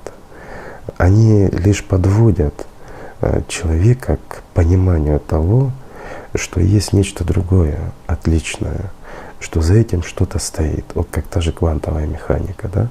Она дает понимание, что не только трехмерностью мира ограничивается. И те законы, которыми привыкли жить, я имею в виду физическими законами, это всего лишь проявленная часть, которая изучена в этой трехмерности, но изучена кем? Опять-таки сознанием, с помощью каких-то приборов, инструментов, которые находятся в этой трехмерности. А вот изучить более высшие измерения, скажем, там хотя бы 5-е, 6-е измерение, никаким прибором невозможно. Почему? Потому что нет таких приборов. Они должны быть там, находиться там. Для лучшего понимания этого вопроса, пожалуй, поясню. Вот сидишь ты на первом этаже высокоэтажного здания в плотно закрытом помещении и держишь в руке зеркало. Все, что ты можешь увидеть, это отражение себя или еще чего-то, там стен, находящихся в этой комнате. Но ты не сможешь в это зеркало увидеть то, что находится этажом выше. То есть вот это вот весь инструмент, которым оперирует человек, находясь на данном этаже, в данной комнате. Вот многие люди, увы, недооценивают роль физики. Пока человек находится в этом мире, ему надо кушать. Вот банально. Нужна одежда, нужна еда. А та физика, о которой я говорил, которая описывает, допустим, тот же доклад, который в Мотолатра вышел, при ее развитии она дает возможность не портить природу. Она дает возможность человеку больше времени уделять миру духовному и не заботиться о хлебе насущном. Почему? Потому что именно та физика, она приводит к пониманию, знанию и возможности оперировать первозданными кирпичиками, которые будут создавать атомы, которые будут создавать молекулы, из которых легко можно производить все, что тебе нужно. Извини, от туфелек до хлеба насущного. Понимаешь, вот банально, от дома до машин. И не нужно человеку тратить много времени на работу или еще на что-то. Но это неприемлемо при современном мироустройстве. Абсолютно неприемлемо. Почему? Потому что человек должен быть управляем и под контролем. Система, она навязывает шаблон на это все. Она всегда создает каких-то людей, скажем, гиперответственных, скажем так, которые берут на себя функцию управлять другими людьми во благо тех же людей. Ну, они лучше знают, лучше умеют это делать и обеспечивают жизнь другим людям. Но в таком случае все должны работать, зарабатывать деньги, а деньги — это как система привязывания человека к этой материальной жизни. У тебя нет денег, тебе нечем заплатить за свет, за газ, у тебя будет холодно, у тебя будет темно в помещении. Но опять-таки, даже чтобы приобрести какое-то помещение для жилья, тебе нужны деньги. Чтобы выйти на улицу, тебе надо одеться, нужны деньги. Чтобы не умереть с голода, нужны деньги. Вот тебе и ответ. Значит, ты что? Значит, ты должна идти зарабатывать. Ты попадаешь в определенные условия существования. Таким образом устроено все общество. И выстраиваются определенные правила игры. Что такое работа? Корень этого слова, знаете? Раб. Вот и ответ. То есть человек привязан, он вынужден сосуществовать с другими людьми в обществе и жить по определенным правилам, которые исключают все, что называется духовным. Максимум, что тебе дадут, это религию, науку. Ну, развлекайся, отвлекайся. Вот и ответ. Все очень просто. Но когда человек получает, к примеру, возможность приобретать все, что ему нужно, не выходя из помещения, или перемещаться куда угодно, без всяких затрат, в том числе и времени, ему средства не нужны. Как управлять таким человеком? А если человек будет подконтролен сознания с такими возможностями, это страшно. Но опять-таки эти знания сами по себе, сознание идет против того, чтобы эти знания входили в мир. Но объясняю, с развитием этих знаний люди познают, вот как квантовая механика, да, люди познают, что есть сверхъестественная связь. Раз есть сверхъестественная связь, значит, есть и другой мир. Мир за гранью этого мира. Значит, есть хорошее и плохое. Люди начинают осознавать. То есть это как тот плод познания добра и зла. Понимаешь, то есть если, исходя из библейской легенды, люди жили и знали только добро, вкусив этого плода, они познали, что такое зло. А сейчас вот подобные знания, они как капельки росы, которые помогают познать то, ищущим, опять-таки, только ищущим, помогают познать то, что есть не только зло, но есть и добро, что есть не только смерть, но есть и жизнь, есть не только дьявол, но есть и Бог, и что не этим миром ограничено существование человека. Как личности? Как личности, конечно, в первую очередь, а не как раба системы. Если человек далек от мира духовного, то он общается с системой. Я бы даже сказал, он просто раб системы. Лишь познав себя как личность, человек сможет научиться контролировать с позиции именно духовного наблюдателя, с позиции личности свое сознание. И лишь тогда он перестанет быть рабом сознания как части системы, то есть, говоря языком религии, перестанет быть рабом дьявола. Перестанет служить системе и станет свободной личностью. Да. Для личности нет преград в познании истины.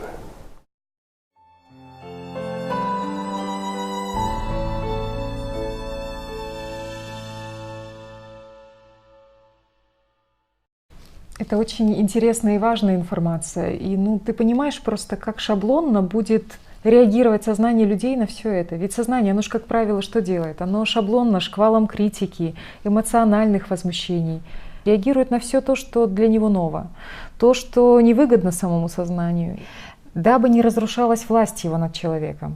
Тем более оно очень агрессивно в отношении всего духовного. Ведь даже услышав эти знания, сознание будет просто атаковать людей, говорить им… Сознание всегда критикует. Особенно если что-то связано, вот еще раз говорю, с какими-то истинными знаниями. Если сознание услышит что-то об истинном духовном, оно всегда встает на дыбы. Ну да, если исходить из позиции сознания, то о чем оно может вопить? Вот это его эго-я. Не приведишь ты, сатана, чтобы сознание утратило власть над личностью. Ну, не скажешь, не приведишь, Господи, потому что не подходит к системе. Она же все-таки, говоря языком религии, принадлежит сатане, то есть смертному. Да. Почему? Потому что для сознания это непонятно, оно никогда не сможет понять. И вот то, о чем я сейчас говорю, у многих будет вызывать просто бурю в сознании, отторжение, вплоть до того, что хочется выключить, но в то же время, так как есть упоминание о том, что находится за гранью понимания сознания, система многих будет заставлять слушать и переслушивать, даже если они будут находиться на сознании. Почему? Потому что самой системе всегда интересно познать что-то новое. Вот для того, чтобы обрести некую власть. Она всегда стремится уподобиться Богу, поэтому находится в постоянном саморазвитии. Это она так считает, я имею в виду систему. Что когда-то она сможет развиться в каком-то плане, что станет равной. Но все в системе ограничено. Конечно, все ограничено в системе. Но еще раз повторюсь, даже то, что я сейчас рассказываю, оно может вызвать целую бурю негодования, возмущений в сознании у многих людей, кто в действительности находится сейчас в рабстве у системы. Это надо понимать. И даже люди, будучи далекие от того, о чем я рассказываю, могут, скажем так, подвергнуть критике мои слова. Это мягко так сказано. Хотя их это вроде бы и не касается, они случайно это прослушали. Но в то же время может вызвать целый шквал возмущения. А почему? Если они задумаются, кто в них возмущается и почему. Если они считают, что их это не интересует, что они самостоятельные, все понимают и знают, то почему же они так возмущаются на это? Почему они не возмущаются на другие вещи, которые происходят в этом мире? Почему не возмущаются тем, что люди убивают друг друга, обманывают? Почему они не возмущаются тем, что в этом мире есть зло? Простой вопрос. А когда говоришь о хорошем, все, значит, это тебе выгодно. Значит, вот кто об этом говорит в сознании людей? Они сами об этом думают или им это рассказывает система? Опять-таки банальные шаблонные установки от системы. Все сводится к чему? Обратно к такому узкому пониманию разных вещей. И сразу проводятся параллели с чем-то. Да, получается, что система вырвала фрагмент из разговора, отыскала в памяти, более-менее похожие. И не важно, что оно иное по содержанию. Ей главное быстро подставить, выдать как результат. А поскольку система — это дом лжи, как говорили древние, то ей не важно, что результат ложный и подставной. Одним словом, искусственный интеллект хитрить изволит. И хорошо, если оператор толковый сразу выявит эти ошибки в компьютере своем, сам разберется, что к чему. Но, как правило, люди же не замечают, когда система впихивает невпихуемые. Банальное восприятие мира шаблонами сознания. Банальное шаблонное мышление. Да, система, она сама порабощает. И поэтому человек, в котором доминирует сознание, он во всех своих конкурентах видит именно поработителей. И просто удивляешься, когда встречаешь некоторых людей, которые даже не понимают, что они говорят, кто в них диктует, как они реагируют на ту же книгу АЛЛАТРА, на движение, на то добро, которое воплощают в жизнь люди в разных странах мира.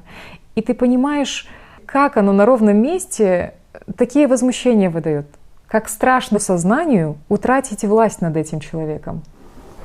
Это же сознание возмущается. И опять-таки, у кого возмущается? У тех же рабов системы. Система, она брехлива, она всегда обманывает. И в первую очередь она обманывает самого человека, личность. Она его просто эксплуатирует. А беда в том, что люди не понимают, что то, кем они себя считают, они собой не являются. Это не они. Сознание — это инструмент, но это не человек.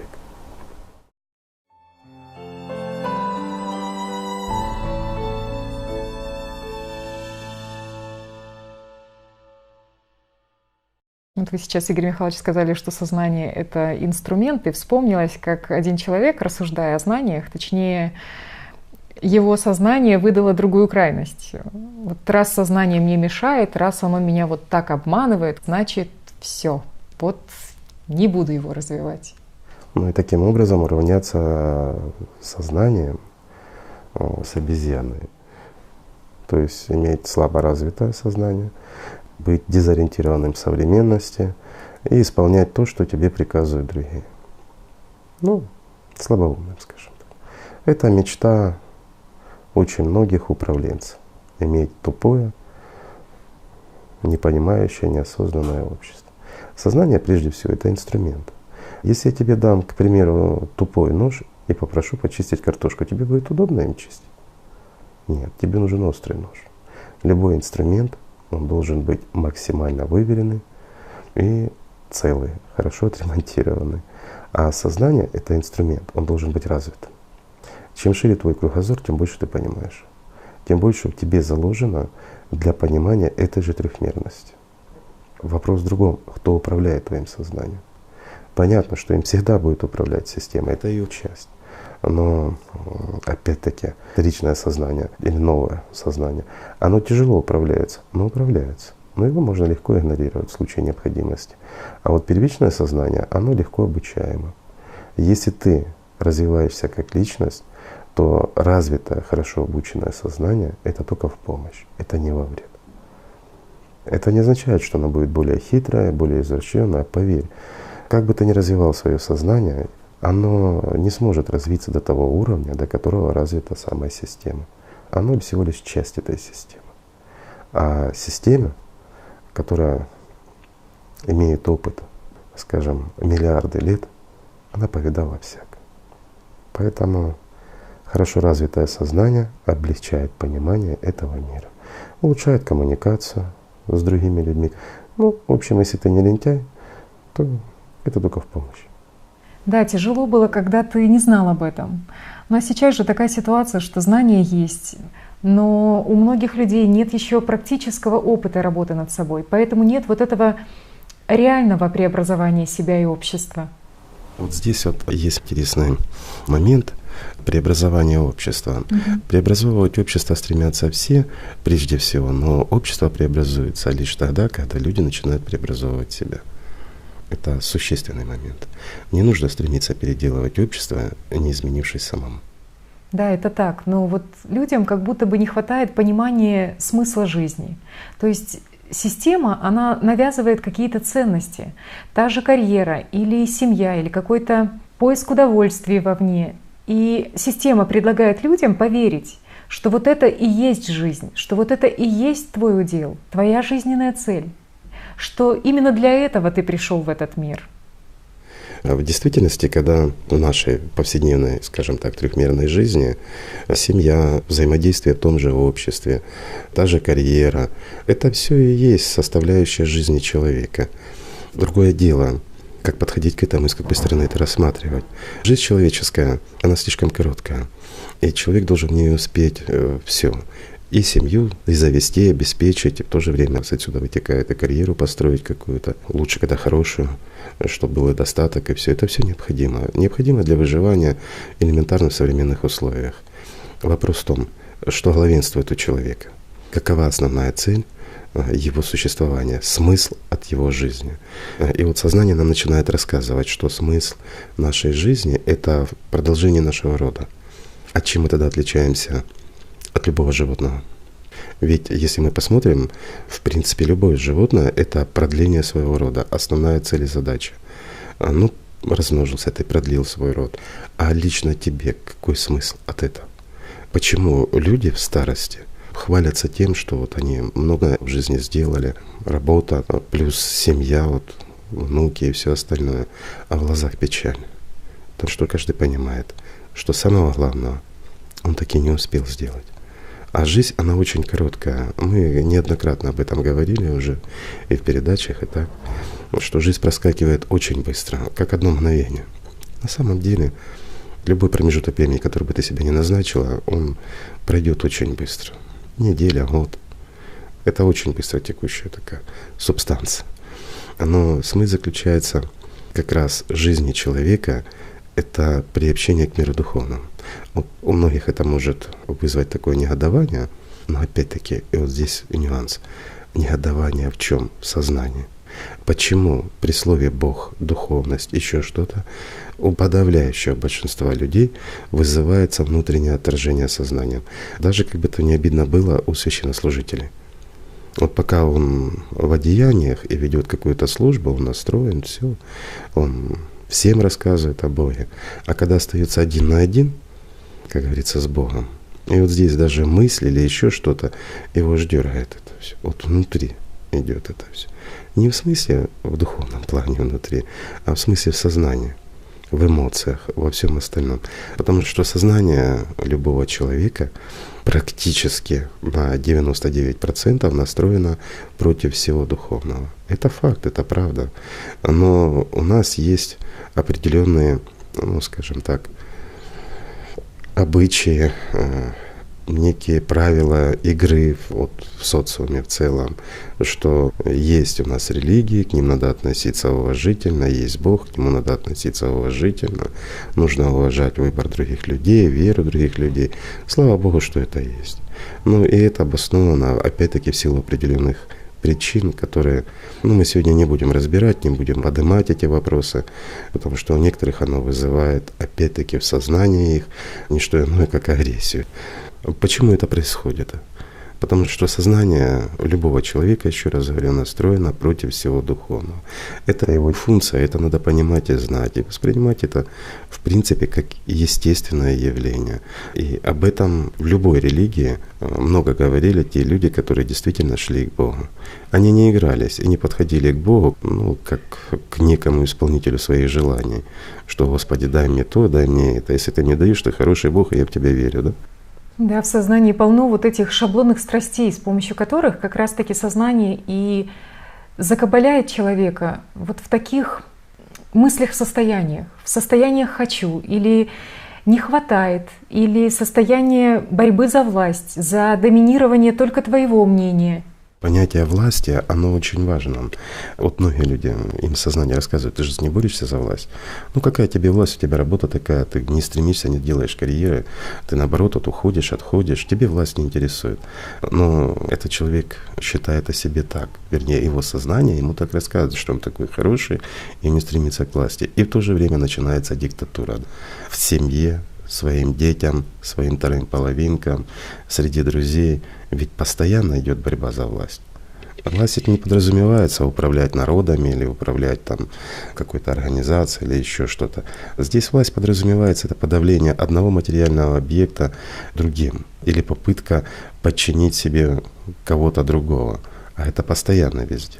Вот это очень интересный момент, что если в людях доминирует диктат сознания, они могут объединиться опять-таки по интересам.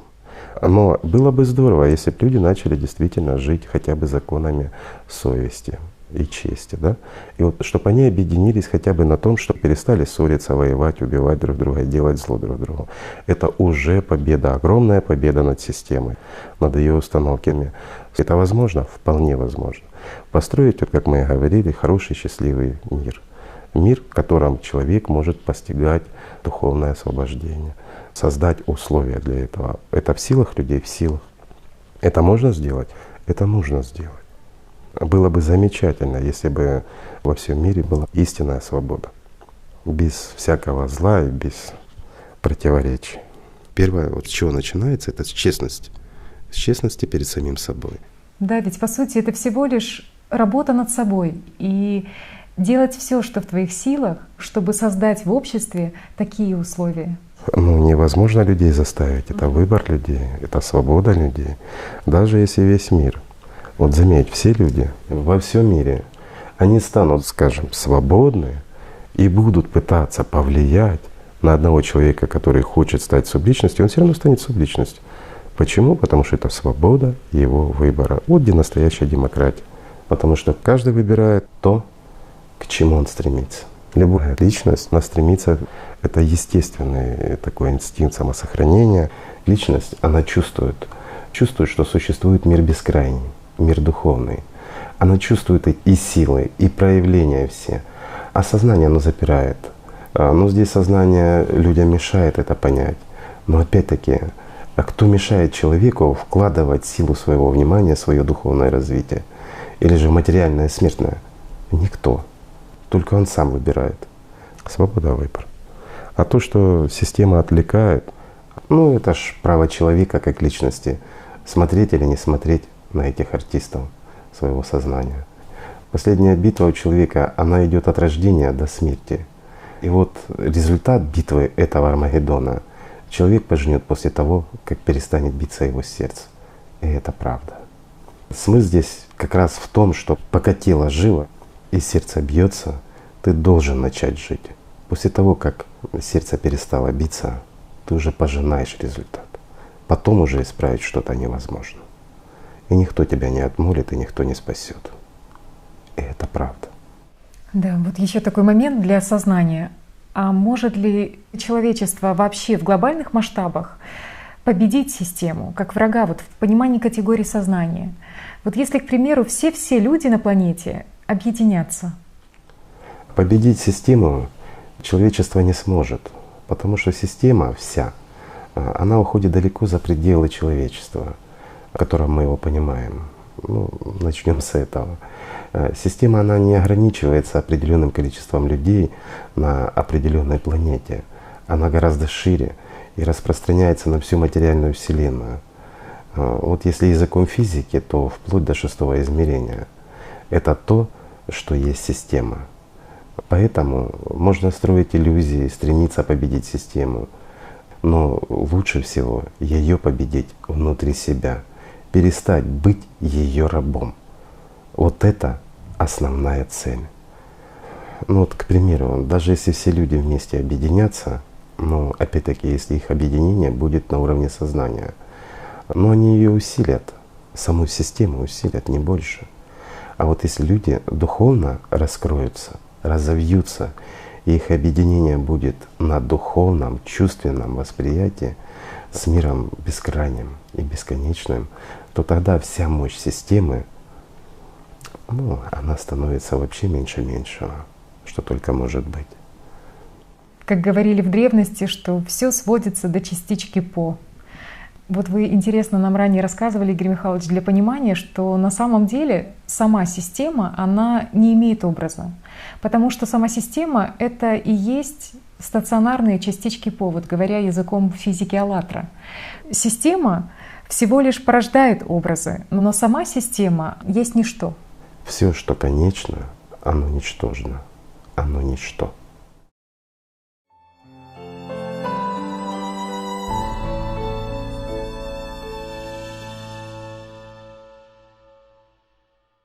Игорь Михайлович, вот мы уже неоднократно упоминали в передаче о губительности магии, но вот глядя на современный мир, понимаю, что люди недостаточно понимают, что такое магия от системы и что творит их сознание в повседневности. Ну, скажу вкратце о том, как, например, когда-то рассуждало мое сознание, когда я слышала об этой теме. Ну, что вот магия, так она ж меня точно не касается. Я же там не экстрасенс, и не великий предсказатель, не маг, который выполняет какую-то обрядность, и не баба-яга, которая в котле лягушек варит и на метле катается. Потому что в моем сознании магия — это колдун из сказки, или факир из цирка, шаман из фильма. Это какие-то образы, какие-то волшебные действия, которые либо видела в фильмах, либо читала в сказках в детстве, когда из ничего появляется что-то.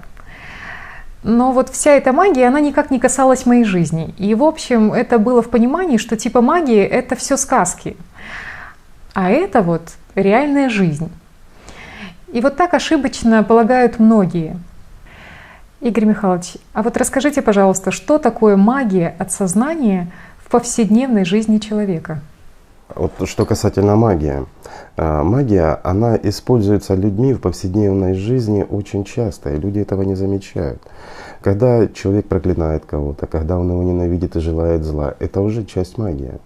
Это надо знать и понимать. Когда человек приходит для общения с Богом в храм какой-то, а просит о здоровье своего тела или родных и близких ему людей, это тоже магия. Когда человек просит богатства или разрешения какой-то проблемы в материальном мире, это тоже магия. Все, что касается исполнения в трехмерности каких-то человеческих желаний, опять-таки касающихся всего материального, а здоровье — это тоже часть материи, это часть тела материального. Это все есть магия. Это надо понимать. И, к сожалению, это пошло еще от древних жрецов. Они навязывали людям, так как понимали, что люди поклоняются высшим силам, они их запугивали. опять-таки пугали кем? Пугали Богом. Но разве это нормально? Бог это любовь, по-другому не скажешь. Нельзя подобрать слов в любом языке современного мира, чтобы описать, что такое Бог. Только любовь. Вот это истинное понимание.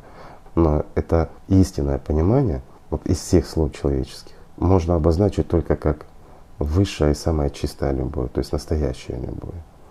Любви другой не может быть на самом деле, мы уже обсуждали это и не раз. Поэтому получается, что люди хотят или не хотят, но не сталкиваются с магией. Когда человек планирует, допустим, какую-то встречу на завтра, ну понятно, ты планируешь, понятно, суть беседы, возможно. Изучай вопрос, подготавливайся, тренируй свое сознание, подготавливайся на возможные ответы. Это одна сторона. Но когда человек в голове начинает прокручивать, в голове ли вопрос? Сознание. Вот эти артисты на сцене начинают разыгрывать ему роли. И человек видит, как он общается с другим человеком. Уже на завтрашний день он планирует, и он уже пытается воздействовать на своего оппонента для достижения желаемого результата для себя. Разве это не магия? Магия. Человек тратит те жизненные силы, которые должны направляться на чувственное восприятие, на контакт с миром духовным. Человек тратит на материальные блага, на исполнение собственных желаний. Потом говорят, вот хороший человек, а что ж так плохо?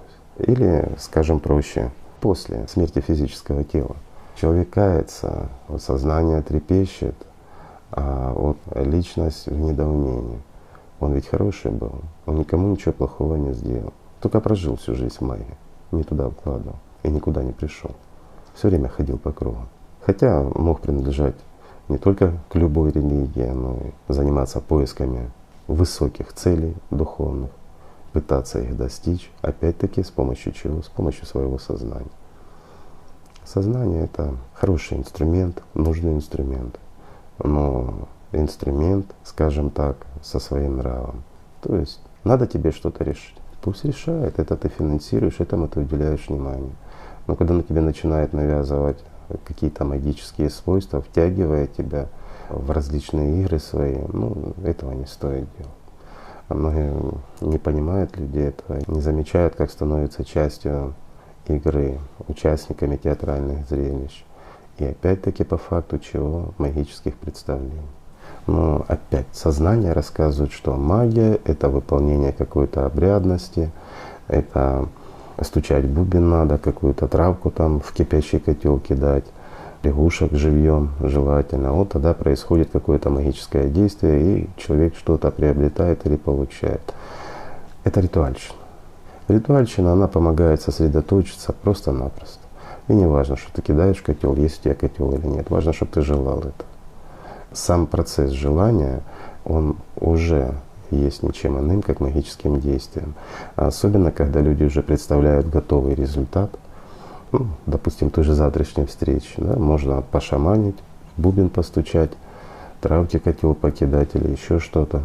А можно просто представить готовый результат, как ты встретишься завтра с человеком, что скажет он тебе, что скажешь ты ему, в разговоре поспоришь, а потом ты его вот так вот легко и убедишь. То есть игры сознания. А люди не понимают, что в этот момент твое сознание, оно контактирует с его сознанием. Хотя человек этого и не замечает. И ваше сознание уже принимает определенное решение. Решение принимает, как правило, то, которое необходимо системе. Скажем так, аккуратно. Но результат всегда предопределен. Но когда ты не делаешь этого, система не гарантирует результат ни твоему сознанию, ни сознанию твоего оппонента. Ты подготовил материалы, которые тебе необходимо, выучил, пришел на встречу. А дальше будет так, как будет. Ты не проигрывал сценарий, ты не занимался магией, ты свободен в данном случае. И здесь шансов выиграть спор намного больше. И это не магия, это правда. Почему? Потому что система не подготовлена к твоему действию. Да, и я вот помню, как вы нам рассказывали, и это очень помогло в осознании, что магия — это жажда влиять на кого-то. Да. Магия — это мечты и желания, это жажда влиять на кого-то в будущем или желание что-то переделать в прошлом, переписать свое прошлое. Вот если бы тот сказал, то я бы вот так ему ответил. Ну, надо сделать. Идешь, делаешь. Хочешь сказать, скажи. А нет, забудь. Но ни в коем случае не играй в игры с сознанием. Вот в эти его игры альтернативного существования. Ведь ты отдаешь реальную силу, а взамен система лишь холит твою гордыню. Да. Зачем вступать вот в этот мысленный, абстрактный диалог с кем-то? Крутить эти разговоры в мыслях по 2-3 суток, пусть даже до встречи с этим человеком. Зачем визуализировать, что ты чем-то обладаешь? Ведь это и есть магия. Люди очень много думают о пустом, фантазируют, но ведут в мыслях беседы с другими людьми, спорят, доказывают. Причем спорят о том, что было давным-давно, думают о событиях прошлого или вообще событиях будущего. Но ведь это и есть магия от сознания, когда ты уделяешь внимание трехмерности, тому, что в конечном итоге, как капля, точит камень. И эта магия, она отличается от творческого планирования. Ну, например, когда тебе надо просто приготовить еду. Ты планируешь, что приготовить. Это обыкновенное планирование, обыкновенная приоритизация, как распорядок рабочего дня. Но когда ты представляешь, как тобой будут восхищаться, как тебя будут нахваливать за приготовленную еду, вот это уже желание удовлетворения своей гордыни. Это уже магия от сознания. Визуализация. То есть надо тебе приготовить еду. Готовь, действуй в этом направлении, а не представляй. Да, магия — это если ты не можешь получить эмоцию желаемое, то сознание, оно начинает в мыслях крутить альтернативную реальность. Но заказывал ли ты это кино? Ведь что происходит? Ты вызываешь образы и наделяешь их силой внимания, то есть действием.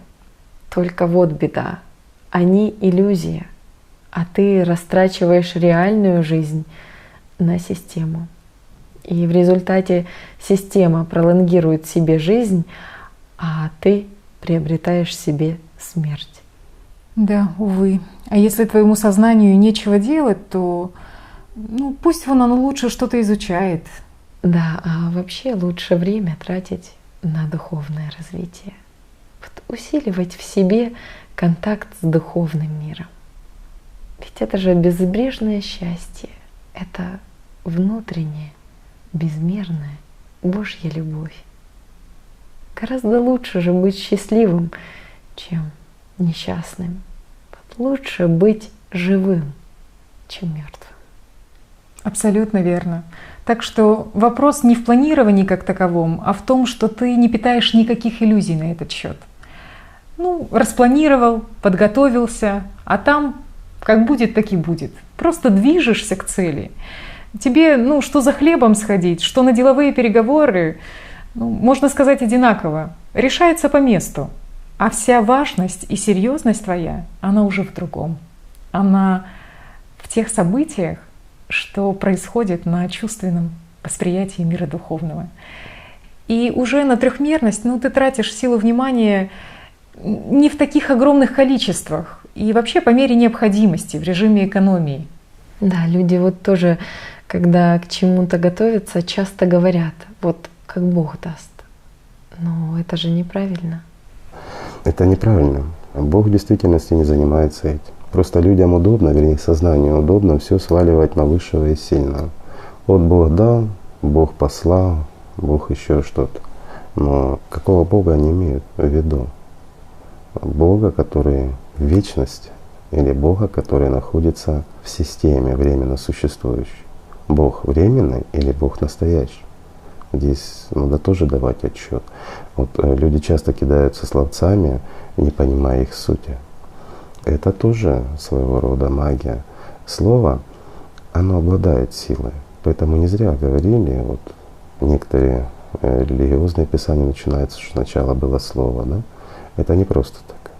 И это не только касательно христианства, но и в дохристианских религиях тоже такое было. Что сначала было слово. Слово, оно начало очень многих процессов. Почему? Потому что это озвучивание внутреннего твоего желания, то есть произнесение его вслух. Это уже само по себе активация определенных процессов. Ну, реакции человека на слово, на привычное. Негативное слово, сказанное тебе, вызывает в тебе определенную реакцию. Или ласковое слово вызывает другую реакцию. И тому подобное. Ну, вся психология, к примеру, построена на чем? На слове. Ну и многое другое. Религия, на чем она построена? На слове. То есть вот, слово — это слово. Слово, как ни крути, это инструмент трехмерности, это инструмент этого мира. Мысль также инструмент мира материального. А вот чувственное восприятие или прямой контакт, ведь он совершенно другой. Он отличимый и от слова, и от мысли. Поэтому сознание его не воспринимает. И поэтому многие люди, которые вот живут на сознании и являются абсолютно подконтрольные сознанию, до них не доходит простая истина. Они воспринимают все что угодно, магию, ритуалы, ну все воспринимают, все это понятно, это логически можно объяснить. А сам факт реальности существования Бога объяснить не могут. Они пытаются верить, они делают вид, что верят, многие даже делают вид, что служат Богу, и других учат этому, но давайте посмотрим на них. Вот без маски. И все становится на свои места. Да. Вот действительно хороший вопрос. А как отличить людей, которые живут миром духовным, от обывателя? Ведь люди, они же очень часто ищут какие-то признаки, но в трехмерности. Но они чувствуются, они реально чувствуются, эти люди. Вот просто люди не понимают, что мертвому мертвое, а живому живое. И когда люди научатся чувствовать правду, ну, то таких вопросов просто не будет возникать. Да. Вообще хотелось бы посоветовать людям, даже пусть на уровне сознания, просто из любопытства, разве не интересно, существует мир духовный или нет? Можно ли как-то существовать без мыслей, привычного образа мышления, я имею в виду, а на уровне чувственного восприятия? Можно ли контролировать свое сознание? Разве это не интересно? Вот попробовать просто. Да, вот как вы сказали, Игорь Михайлович, в начале передачи, ну просто хотя бы ради эксперимента попробовать понаблюдать за собой. Как приходят мысли, позаписывать это, попробовать проконтролировать их, попробовать остановить этот мысленный поток или вообще попробовать управлять им. И вот тогда можно очень легко прийти к пониманию, что это все не твое и что это не есть ты. Нужно просто попробовать жить другим восприятием, восприятием глубинными чувствами. И на этом же пути стоит лишь один шаблон от сознания — это шаблон сомнений. Но вплоть до того, что сознание, оно говорит людям, что у меня не получится, или я слишком молод, или наоборот, что я уже слишком стар, или я не душа слишком возраста умён. не имеет, и личность тоже. И нет разницы, какой возраст. Постичь мир духовный может и старик, и ребенок, и любой, при желании. Но желание как раз оно и возникает от личности, от стремления, не от ума. Если от ума стремиться, ну ничего не получится. И сознание, оно никогда не стремится к Богу. Это тоже вот парадокс. Оно всегда стремится к магии, к тайнознанию стремится, к тем силам, которые скрываются за миром трехмерным. То есть чтобы добраться к тому, что способствует манипуляции другой материи. Для человека как личности это же топтаться на месте, это просто прожигать свою жизнь впустую. И очень многие люди так и застряют именно вот в этих сомнениях. В своих мыслях и тому подобное, так и борются с собой, с мыслями. Некоторые стоят и ждут, когда им на блюдечке с голубой каемочкой кто-то придет и принесет. При этом они хотят, ну, действительно искренне хотят, но не делают ничего, не работают над собой, потому что лень что-то отвлекает и тому подобное. А многие как раз талантливые люди, которые действительно стремились, которые шли, уверенно шли, но они застряли вот на пути магии. Вот, по-другому его не назовешь, или экстрасенсорики. Вот, когда люди с этим сталкиваются вживую, вот оно их впечатляет. Кого впечатляет? Сознание впечатляет. И вот просто глянуть, где они? Они там и остались. Есть смысл в этом. То есть получается, что изначально человеком движет именно хорошее, именно стремление от личности. Хорошая, конечно. Но система всегда хорошая, переделывает выгодное для нее. Это правда. Да, вот даже взять простой пример. Ведь зачастую люди, получив какой-то первый опыт в медитациях, они пытаются помочь, но опять же в их понимании, ближнему. Например, направлять в его сторону лучики любви или еще что-то там. И потом отмечают, что да, вдруг действительно ближнему стало как-то легче и по самочувствию. Но это физика банальная, это действительно так происходит. Он отдает часть своей жизни другому человеку, перенаправляя. Ну а тот это берет, успешно перебрасывает, опять-таки, куда прожигает сознание. То есть первый отдал в сознание и второй отдал в сознание. Пользы нет ни первому, ни второму. Это недопустимо, это магия. Да, и понятно, что в итоге это заканчивается тем, что узнают. Скажем так, вот есть такой термин, субличность, мы упоминали за ним. Или, как в христианстве говорят, Адам. Ничем хорошим это не заканчивается. Хочешь помочь — помоги. Заболел человек — отведи к доктору. А грустно человеку — поддержи, поговори, объясни. Поддерживать надо.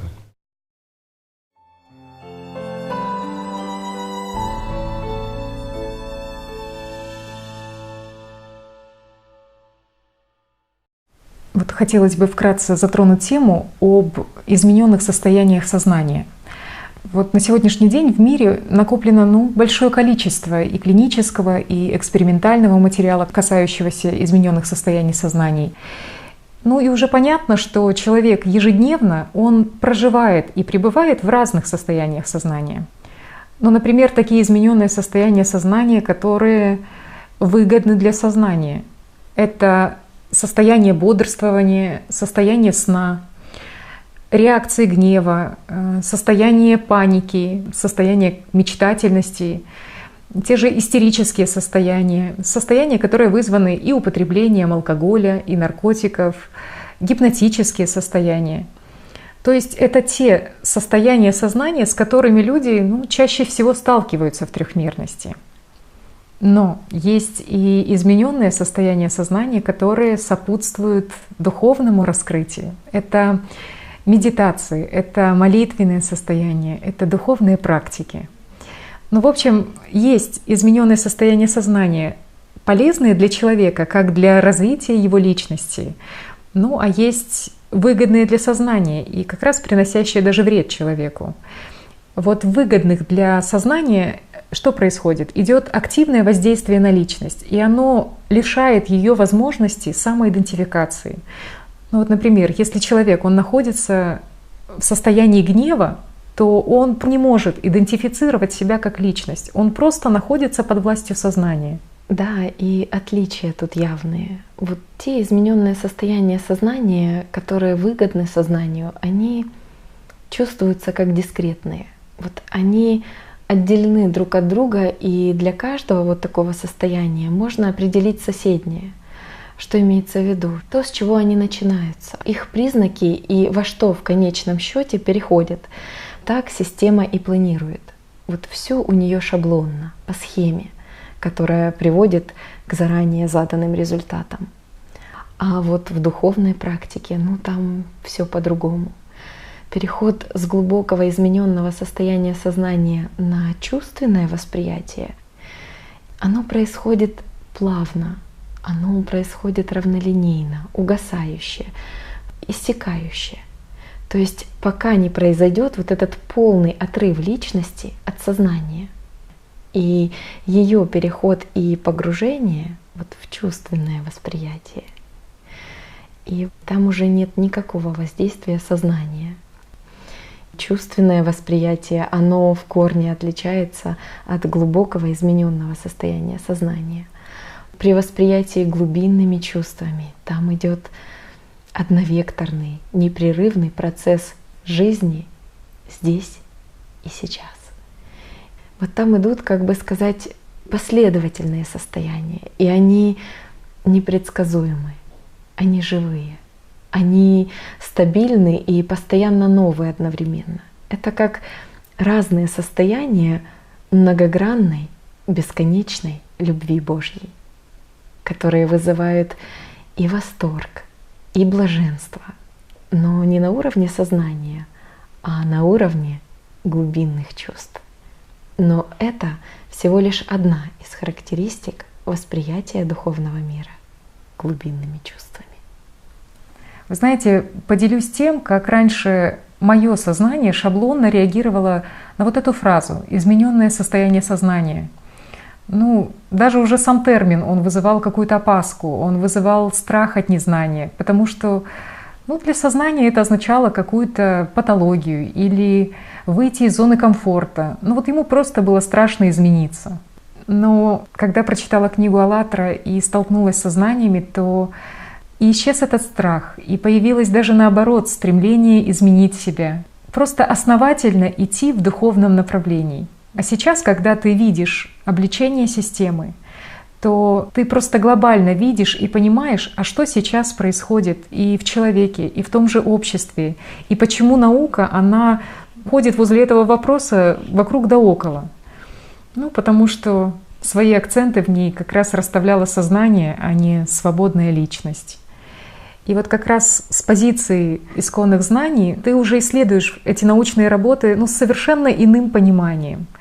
И знаете, это удивительно, потому что видно, как сознание из работы в работу, оно защищает свои установки, преувеличивает их значимость. И, соответственно, оно же принижает значимость тех состояний, которые ведут к духовному просветлению. Потому что сознание их как раз и не понимает. Например, оно акцентирует внимание на том, что состояние бодрствования и ему сопутствующее — это, мол, нормальное состояние сознания. И вот здесь, конечно, система во всеоружии. А вот другие состояния сознания, вот как раз те состояния сознания, которые ведут к духовному просветлению, вот это сознание считает каким-то индивидуальным, каким-то сомнительным и вообще приравнивает к своему психиатрическому материальному воззрению как проявление психозов, либо к психической саморегуляции, к росту самооценки и уверенности в себе. Вот оно изучает тот же религиозный экстаз, мистическое переживание, в первую очередь, как возможность оказывать влияние на кого-то, управлять толпой. Но вот если посмотреть по факту, шире, с позиции и разных культур, и традиций народов мира, то получается, что ситуация тысячелетиями сохранялась совершенно иная. Многие народы древности и те же восточные цивилизации, да и многие другие народы, как считает сознание некоторых ученых примитивные народы, они считали и считают, что практически каждый взрослый человек, он должен уметь входить в духовный транс. Так сказать, у каждого это, конечно, называется по-разному, но смысл вот в это духовное слияние, уметь вступать в духовную связь, в контакт с Богом. И этому придавалась огромная важность, огромная ценность как для цели существования человека. Знать истинное, знать, как стать просветленным, знать, как обрести жизнь. А те, кто был не способен это сделать, то тот считался в обществе, говоря современным языком, психологическим калекой. Он считался неполноценным. И у каждого были какие-то свои наработанные и простые, и сложные техники для стимулирования, для входа в измененное состояние сознания. И было изучение себя и через те же медитации, через молитвенное состояние, через освоение духовных практик. В общем, своя тропинка к общей духовной дороге, приводящей к конечной цели — стать при временном существовании живым. Конечно, понятно, что сознание тут тоже поработало, и оно внесло свои искажения и подмены. По крайней мере, ясно, к чему стремились люди в своих общинах, какая была их общая цель. А что мы видим сегодня? То, как система продвигает в цивилизации свои установки, и она делает все для того, чтобы ты как личность стал мертвым. Ведь сегодня нормальным состоянием сознания считаются как раз те дискретные состояния, которые держат человека в узде шаблонов сознания, которые удовлетворяют биологическим, психологическим, социальным функциям человека. Какая цель ставится при изучении измененных состояний сознания? Это излечить болезни тела, освободиться от конфликта, от внутреннего напряжения, либо изучить глубинное содержание своей психики, функционировать в обществе адекватно и конструктивно. Но вот тут засада в том, что адекватно и конструктивно с точки зрения сознания, как части системы. И вот ученые долгие годы занимаются изучением чего? Гипноза, то, что по сути подавляет личность. Исследуются проблемы сна и сновидений, то есть то, где сознание тоже может приложить свою лепту. Исследуются возможности обезболивания тела через эти измененные состояния сознания. И вроде бы все обозначается как для гуманных целей. Но если посмотреть в корень, то есть сознание интересует лишь те грани, которые порабощают личность, которые просто делают из нее своего раба. Даже те измененные состояния сознания, которые человек использует на этапах духовного пути, даже там сознание совершает свои подмены. Вот даже посмотрите, чем оно закольцовывает понимание человека в тех же научных работах. Оно говорит, что если ты пойдешь по духовному пути, по пути медитативного, духовного транса, то ты там ничего не найдешь, кроме галлюцинаций, кроме анаэроидных состояний сознания, которые характеризуются сочетанием образов трехмерного мира и фантастических представлений. Или там элементарного религиозного экстаза, мистического переживания, сопутствующего фантазиями, то есть ложных состояний, подменяющих реальность. Конечно, отчасти это и правда. И подмена кроется, как всегда, в корне. Потому что само сознание, оно и подменяет истину на иллюзию. Вот как раз воздействуя или агрессивно, или мягко через свои состояния. Это очень чувствуется. Вот, например, в чувственном восприятии там нет образов. Там идут процессы, которые находятся за функцией сознания. Почему же само сознание, оно и ограничивает даже само понимание этого вопроса? Для него высшее восприятие — это расширенное состояние сознания, это состояние покоя и комфорта, это ложное восприятие через галлюцинации сознания. То есть его подмена чувственного восприятия. Когда люди в религиозном трансе, они воспринимают, к примеру, представителей мира духовного в трехмерном образе и даже общаются с ними. Но ведь это иллюзия от сознания, которой оно как раз подменяет истинное чувственное восприятие от личности мира духовного.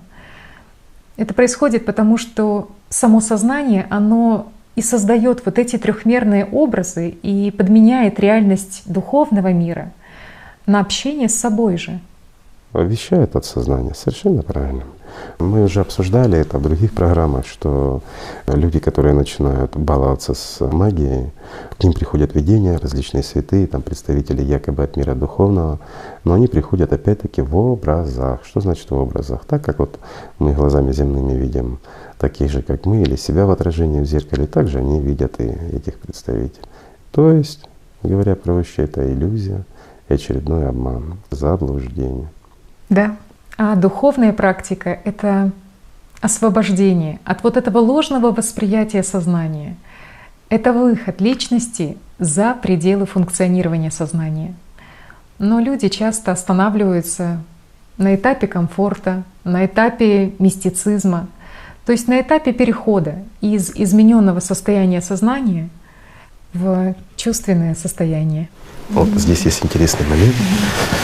Вот это вот чувственное восприятие, действительно, на этапе его познания, оно открывает людям то, о чем вот мечтает сознание. Но самые первые признаки начинают открываться как раз, когда человек достигает глубоких состояний измененного состояния сознания. То есть начинается то, что называют сейчас экстрасенсорика или там метафизика, майя и тому подобное. Ну и почему говорят, что нельзя ни в коем случае за это цепляться? Потому что именно на том уровне ты и останешься. Да, вот вся эта магия от сознания, она же сродни гипнозу, вот этого вмешательства извне. То есть вот, как говорят, есть такой термин в психологии, как гипноз автострады или вождение в режиме без внимания, когда человек находится длительно за рулем, он едет на машине по скоростной трассе, и у него происходит ослабление чувствительности органов чувств и дефицит движений. Ну, условно говоря, в духовном же пути, можно сказать, происходит подобное. когда человек теряет бдение, когда ослабляется внимание, когда он завораживается вот этой иллюзией системы, и у него происходит ослабление к чувственному восприятию. И вот как раз вот этот дефицит продвижения, личной работы над собой. Поэтому очень важно знать для себя вот эти уловки сознания, вот эти уловки при этих измененных состояниях сознания, и тонкие, те, которые выгодны сознанию, при которых происходит подмена истины, и грубые, те, что приносят конкретный вред, как тот же алкоголизм, наркомания, где происходит борьба двух сознаний.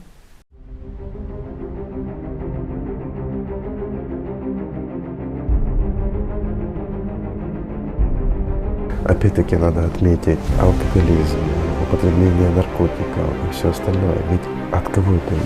Это идет от сознания. Причем вот эта навязанность алкоголизма, наркомания, оно происходит, как это ни парадоксально, от первичного сознания. Оно пытается затереть вторичное влияние, власть, пытается уйти от власти вторичного сознания. Борьба с системой внутри системы.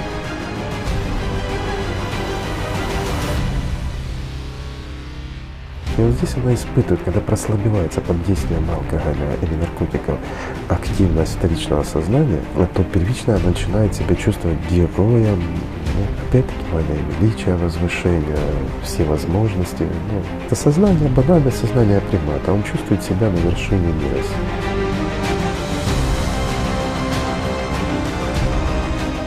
И вот это состояние, именно это состояние и заставляет его снова и снова употреблять алкоголь, наркотики. Свобода от сознания. Свобода сознания от сознания. Парадокс. Но естественно, что человек еще больше становится зависим от системы.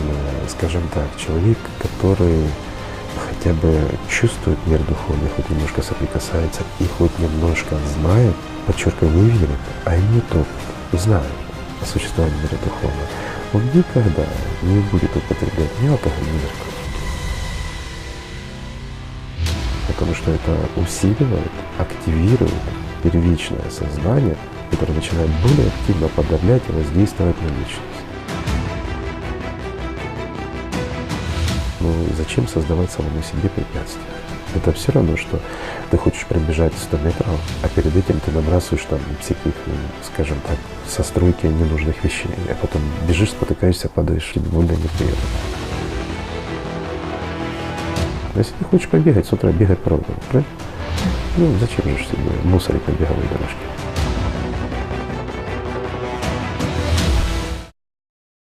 Игорь Михайлович, вот еще хотелось немного раскрыть тему о гипнозе в свете знаний о первичном и вторичном сознании, с точки зрения понимания скрытых подмен.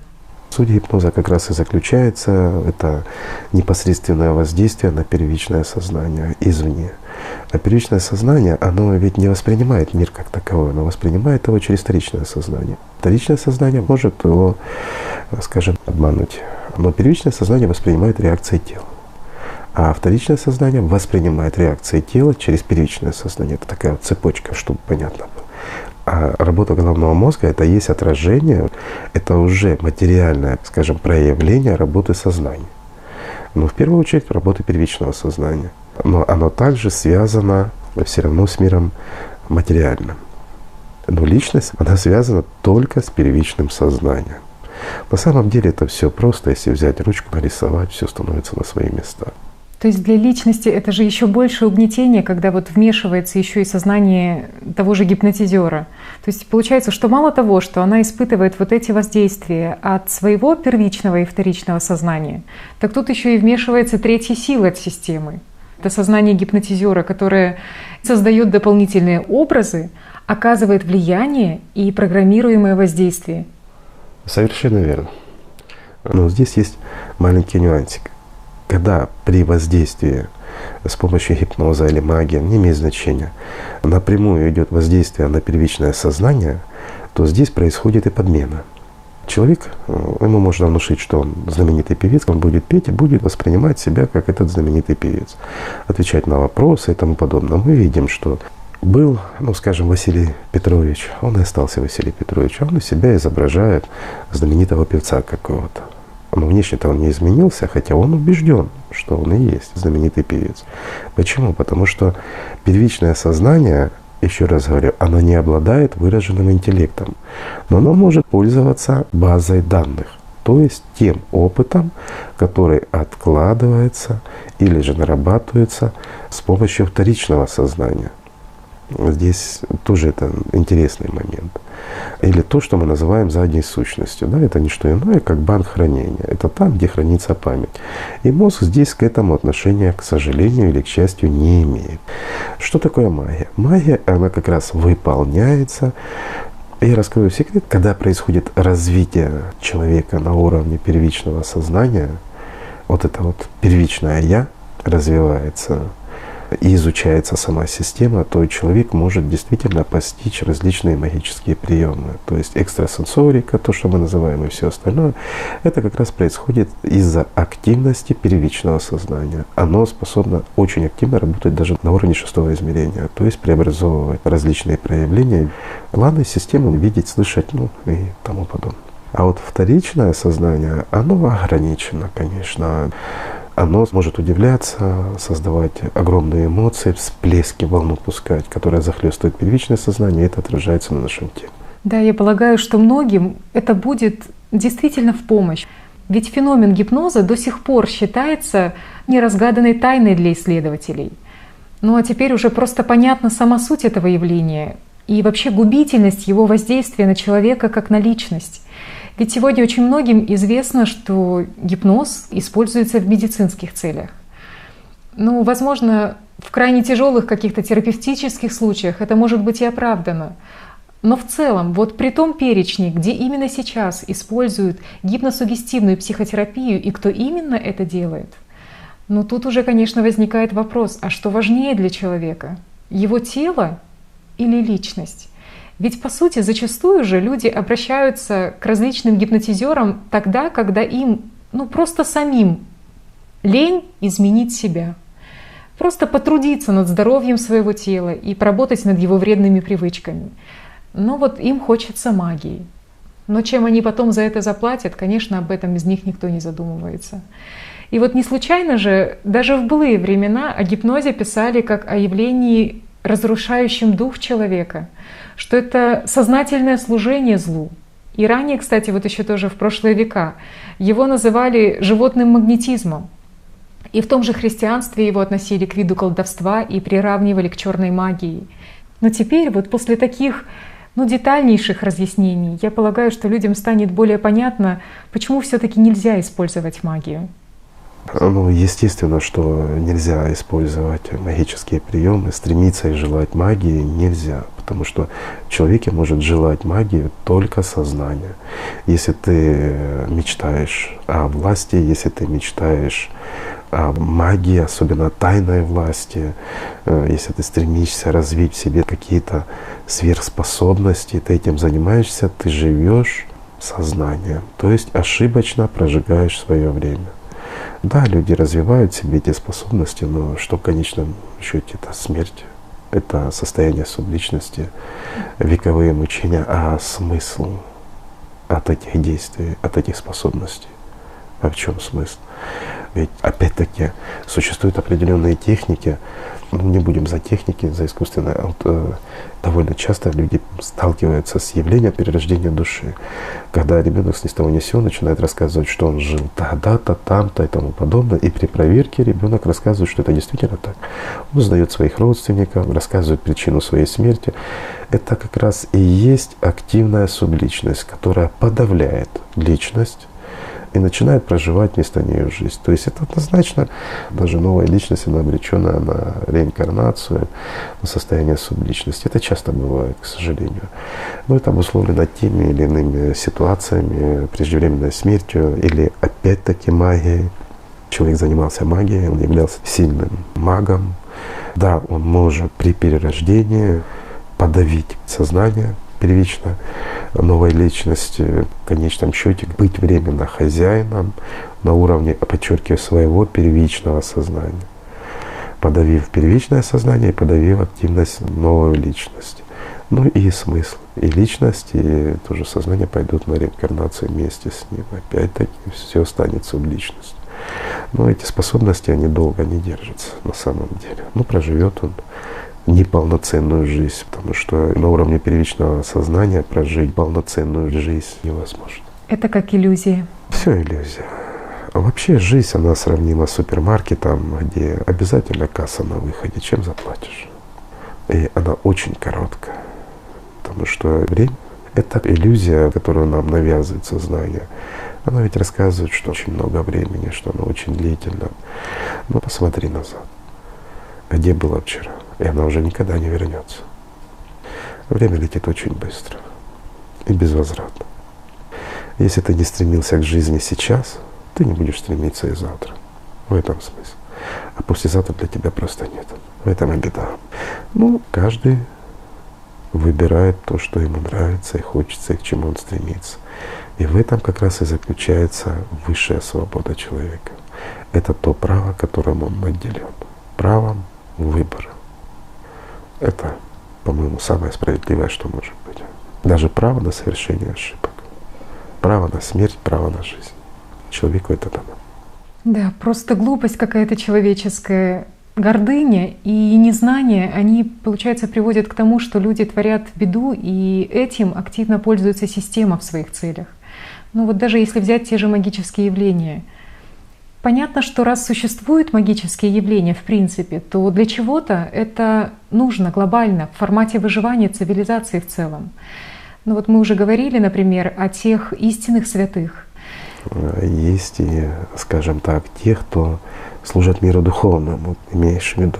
Это тех, кого называли истинно святыми, которые могли в некотором роде влиять на определенные события, служа в первую очередь миру духовному. Ну, есть такое, конечно, есть, бесспорно, но вопрос в том, что такие люди, они служат миру духовному исключительно в интересах Бога, но не в интересах отдельных индивидуумов и тем более не в своих личных интересах. То есть не в земных, не в корыстных интересах. Не в интересах, да, земных интересах своего сознания. Но не могут быть корыстными мысли, их желания и деяния. Ибо они обусловлены, опять-таки, действиями ангелов в сём мире, которые заключены в телеса. Они лишь временно здесь.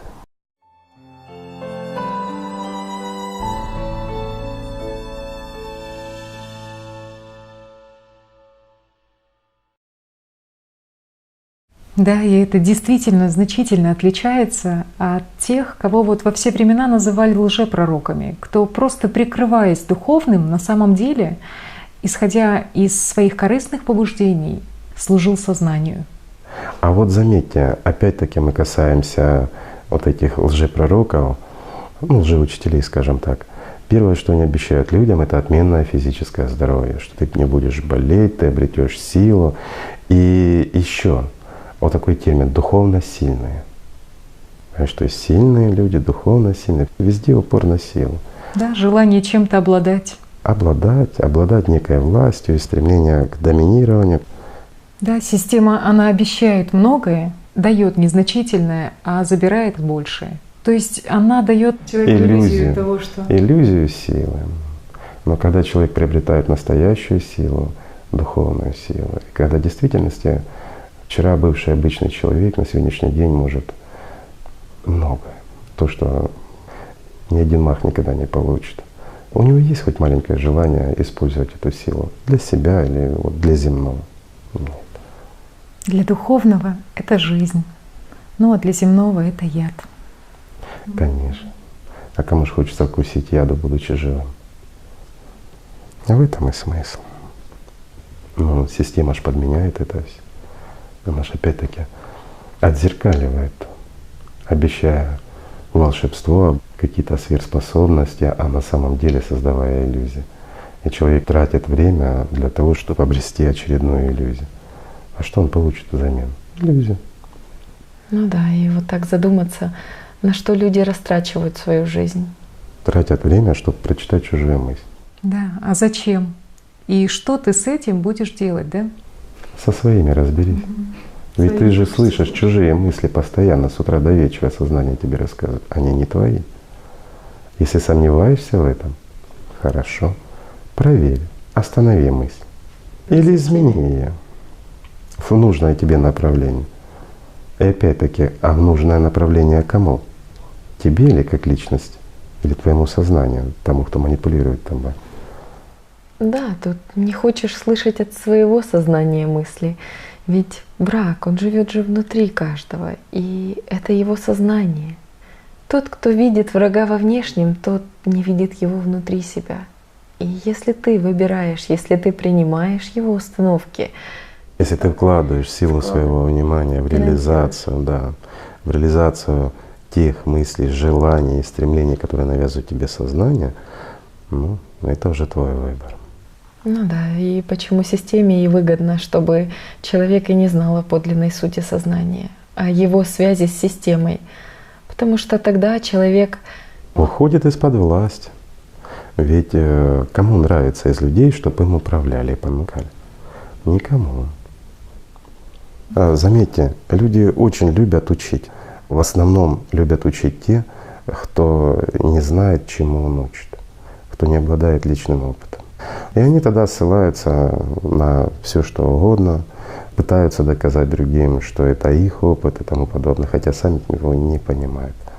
Даже то, о чем они говорят, они сами не знают, но в то же время требуют от других, чтобы было так. Да, но такие люди, в ком еще доминирует сознание, они сразу видны. Вот один даже из признаков работы системы в их головах — это шаблон утаивания источника. То есть то, откуда они черпали эти знания. Но также это отсебячина при передаче знаний, их искажение.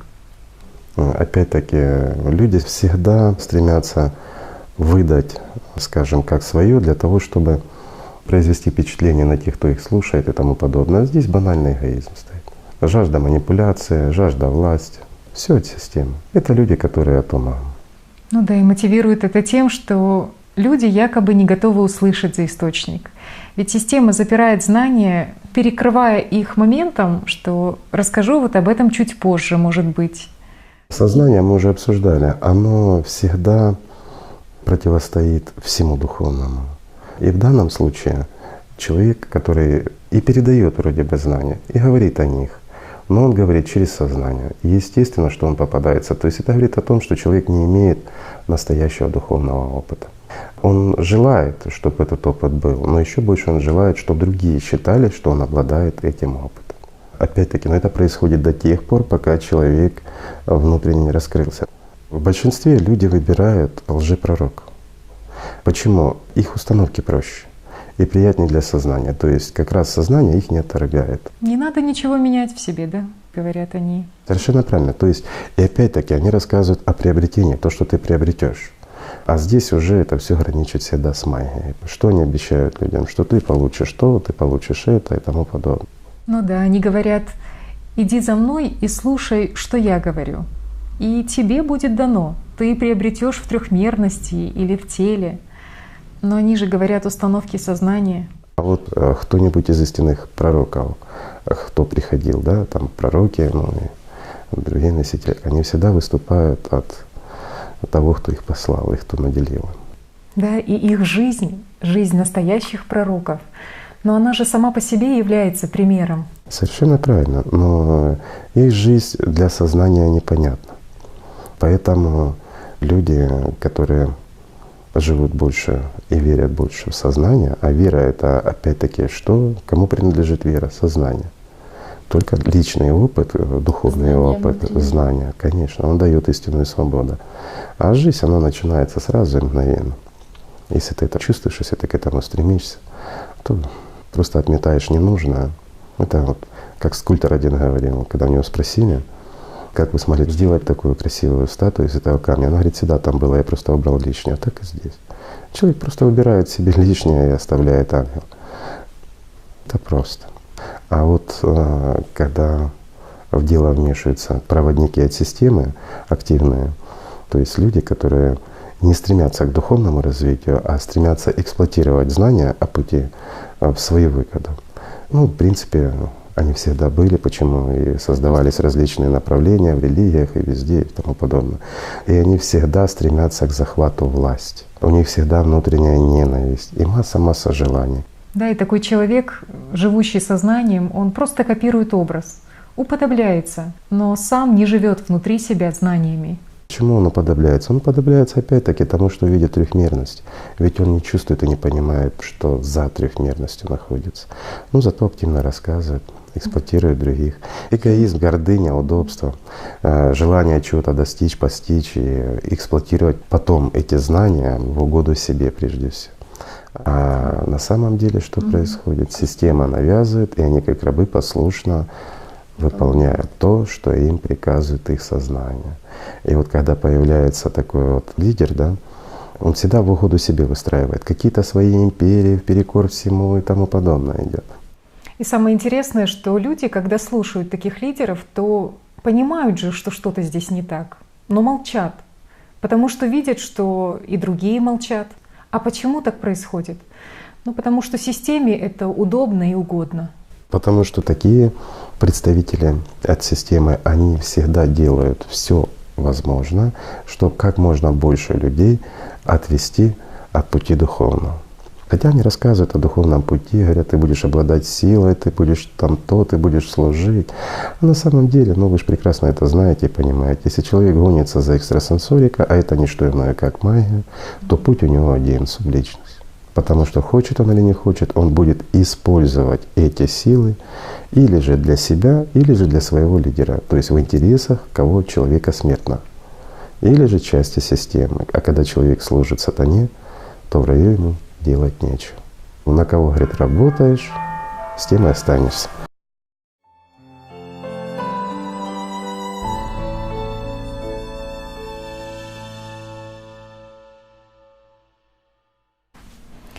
А люди, которые становятся на путь истинного служения? А люди, которые вот становятся даже на путь служения, истинного служения, ведь они никогда для себя ничего не сделают. Для себя что они? А что они для себя могут? Зачем им что-то нужно? Если им нужен хлеб, они пойдут заработают себе этот хлеб. Нужна одежда, они заработают эту одежду. В трехмерности наше тело — это та же машина, которая должна работать и сама себя обслуживать. Они просто отбывают здесь, скажем так, положенное с пользой для мира духовного. Но они всегда делают все только для мира духовного, а не для себя лично. А для себя лично в трехмерности они, как обычные люди, и работают, и зарабатывают. Они не стремятся к лишнему, какие-то излишества. Ну, вот сами знаете, да, то есть, вот, скажем, совсем недавно хотелось много, а потом она просто теряет смысл. Вот в действительности она теряет смысл. Ну да, меняется уклад жизни, меняется и то, что раньше ценилось. Вот ты искал какой-то смысл в каких-то внешних обстоятельствах, но сейчас ты понимаешь, насколько твоя жизнь тогда, она была ну, просто пустым существованием в лабиринте системы. Конечно. А когда пошла практика, началась ответственная внутренняя работа над собой, когда соприкоснулась с миром духовным, который открыл настоящее, вот это восприятие глубинными чувствами, жизнь в полноте любви духовной. И когда действительно… Когда жизнь стала жизнью, то все мертвое временное становится неинтересным и бессмысленным.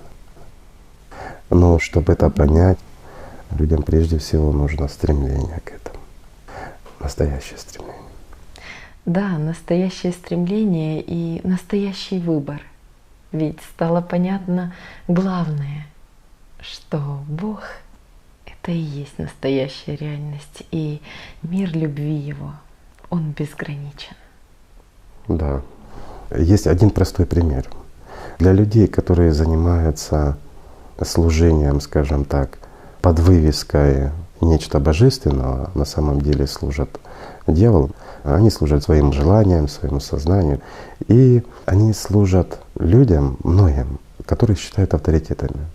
То есть для них существует авторитет, чье слово сказал и тому подобное. А люди духовно свободные, которые обретают жизнь, для них есть только один авторитет — мир духовный, Бог. А все остальное — это… Оно просто не существует. Или временно. А все, что временно, то временно. Все проходит. кроме мира духовного. Бог вечен.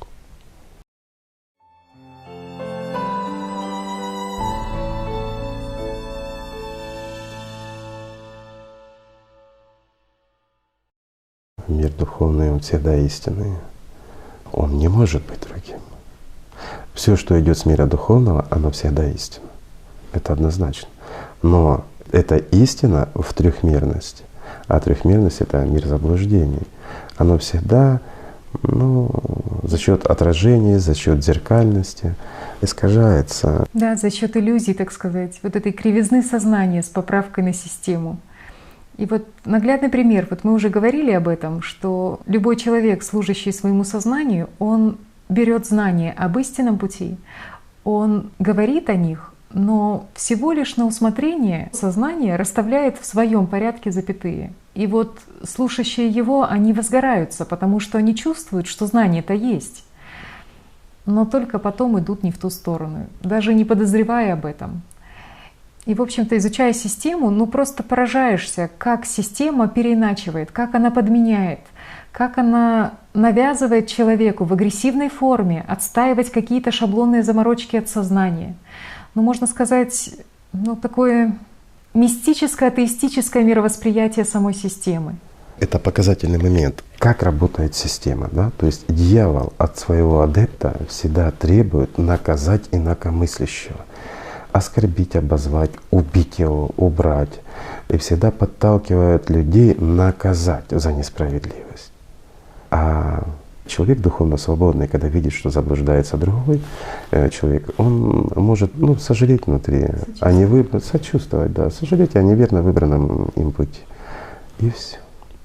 Зачем наказывать того, кто наказал себя гораздо страшнее, чем ты можешь его наказать? Ведь что может быть страшнее, чем состояние субличности? Что может быть более мучительнее? В этом мире, как бы человека ни мучили, все равно это пройдет. Год, 2, 5, сколько ты его не мучил, пройдет это все заканчивается. А века мучения — это посерьезнее. Поэтому, конечно, жалко утраченные возможности, упущенные шансы. Но это же выбор. Это справедливо, зато человек сам выбирает, кого слушать, что делать, как поступать. Он там внутри понимает и знает, что это неправильно. Вот в чем вопрос. Разве личность не видит, что перед ней артист? Видит. Разве она не чувствует, что, прикрываясь истинными словами, ее порабощают? Чувствует. Да, и тут человеку следует задаться вопросом, а для кого я реализую вот эту программу и зачем я это делаю? Если же я сам создаю себе проблему, это же просто желание от сознания, это жажда власти, жажда быть как все, опять-таки доминировать над кем-то, что-то значить в этом мире. Заметьте, в этом мире что-то значит. Опять мы возвращаемся к человеку, который обрел, скажем, духовную свободу. У него есть желание значить чего-то в этом мире? Вот как раз-таки наоборот. Вот лучше быть невидимым для системы, а быть видимым с духовной стороны, для духовного мира. Правильно. То есть только по службе. Да. Личность, она чувствует, как поступить правильно. А система логически обосновывает, почему это неверно. Система лжец, и только внутри себя ты можешь отличить правду от лжи. Только на уровне глубинного, чувственного восприятия. Представь, дорожка в 3 шага и дверь в рай. Но эта дорожка покрыта колючками. Тебе надо пройти ногами земными. Но тебе хватит сил, чтобы сделать 3 шага, а дальше тебе ноги не нужны. Но человек, жалея ноги, тратит всю свою жизнь, чтобы не делать эти 3 шага, а обойти через дальние-дальние горы и попытаться зайти с другой стороны. Беда в том, что тот путь такой длинный, что и четверти не пройдешь за жизнь. Почему? Жалеем ноги.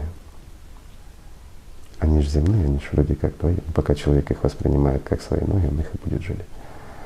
А когда человек понимает, что это как колеса в автомобиле, рано или поздно они износятся. Он всегда сделает эти 3 шага. Когда он чувствует мир духовный, его обмануть невозможно. Тогда никакой лжец ему сказки не расскажет. Ну, даже если расскажет, то он в них не поверит. Правильно? Вот и я об этом.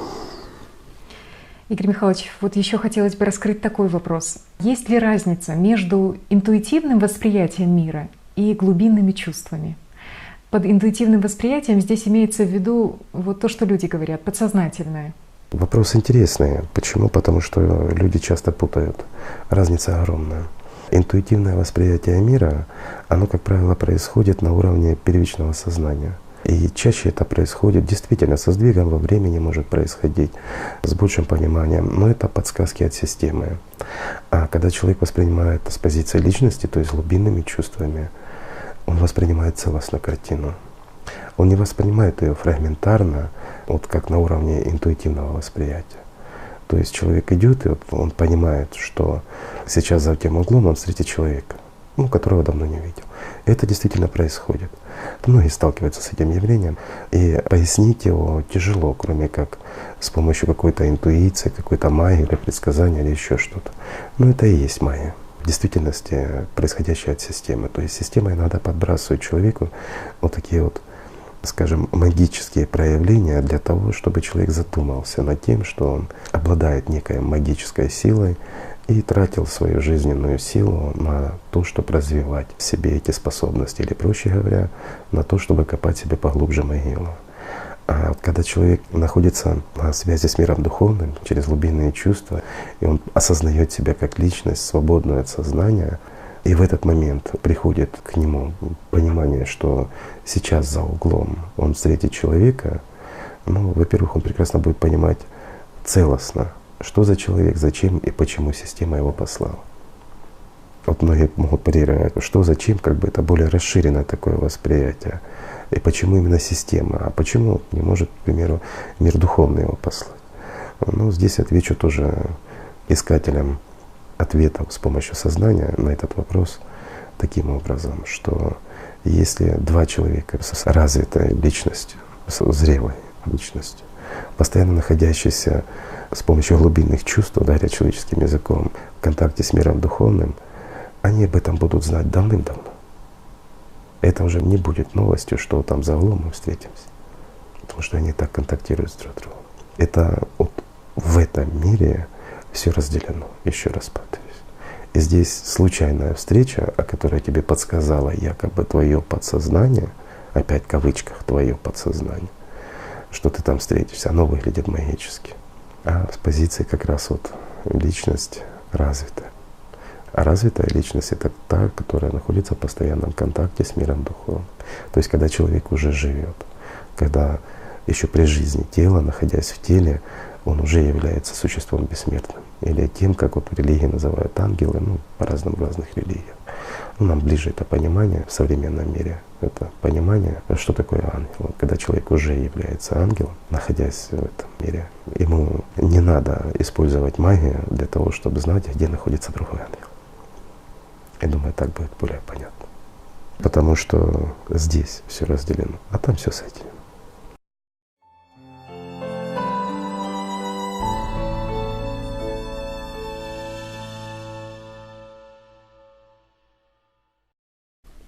А вот есть люди, у которых есть спонтанные экстрасенсорные способности, но зачастую у них нет знания и понимания, куда они в реальности тратят свои силы, во что вкладывают свое внимание. Потому что сознание им, как правило, сужает точку восприятия до зоны какого-то их личностного, локального конфликта в трехмерности. Опять-таки, затрагивая магию, или то, что называют экстрасенсорикой, как бы мы это ни называли, это магия, она и есть магия. Это использование сил духовных для влияния на материальный мир. Бывают действительно люди, у которых происходит спонтанное открытие, и люди зачастую начинают ими просто пользоваться.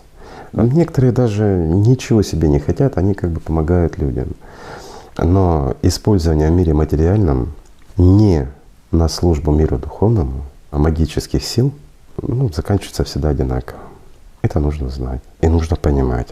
Ведь любой человек, у которого даже этот дар, а много людей, которые проходили через это, мы знаем и по истории, они не использовали эти силы. Обладая ими, они ими не пользовались, понимая, к чему это ведет. Это вмешательство в трехмерность. А многие жаждут, а система она всегда подталкивает людей на путь магии. Опять-таки тайна власти, сила, ну и все остальное. А все эти желания земные. Люди, которых подталкивает сама система обладать магией, служат своему сознанию, это как раз и есть путь лжи. Ведь любое проявление магии в трехмерности — это не что иное, как интенсивное, навязчивое проявление иллюзий. Ну да. Магия — это как ловушка для внимания, ну как мышеловка с бесплатным сыром. Совершенно верно. Почему система это все открывает и почему она это все позволяет? Лишь для того, чтобы вызвать в тебе эмоцию. Любую эмоцию, гордыню или злость на того человека, который тебя сейчас обсуждает и тому подобное. Ну, когда ты этому не поддаешься, все это проходит мимо, и ты прекрасно понимаешь, что это всего лишь сознание. Когда это понимаешь и знаешь, что не хочется этому уделять и внимание. Да, провокации сознания начинаются в основном с желания, причем порожденного эмоциональным всплеском, как правило, на почве гордыни. Вот только тебе стоит за что-то зацепиться своим вниманием, а значит выбрать точку приложения действия. Когда ты готова открыться для сознания, для системы, система тебя атакует. Другого не может быть. Она всегда оказывает определенное давление. Как только ты прослабил, вот там, где прослабил, туда и вдавилось. Сознание, являющееся частью целой системы, оно начинает как раз в тебе в унисон вторить, то есть вызывать у тебя ответную эмоциональную реакцию, чтобы ты переложил силу внимания и потратил ее как раз на пустое и временно. Таким образом ты и покидаешь тропу, ведущую в мир духовный.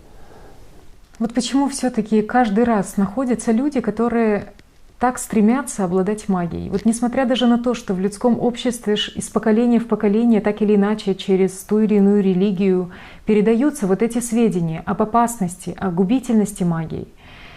Конечно, видно, как система старается затереть во времени исконные знания. И люди уже в большинстве своем не понимают, почему этого делать нельзя.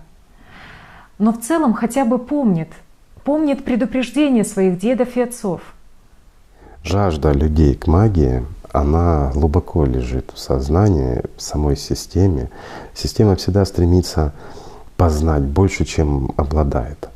Поэтому один из этапов, я бы назвал это не этапом, а даже стражем, через который проходят люди, не все, но в большинстве своем на пути духовном, это как раз вот эти паранормальные способности, которые человек неожиданно начинает у себя замечать.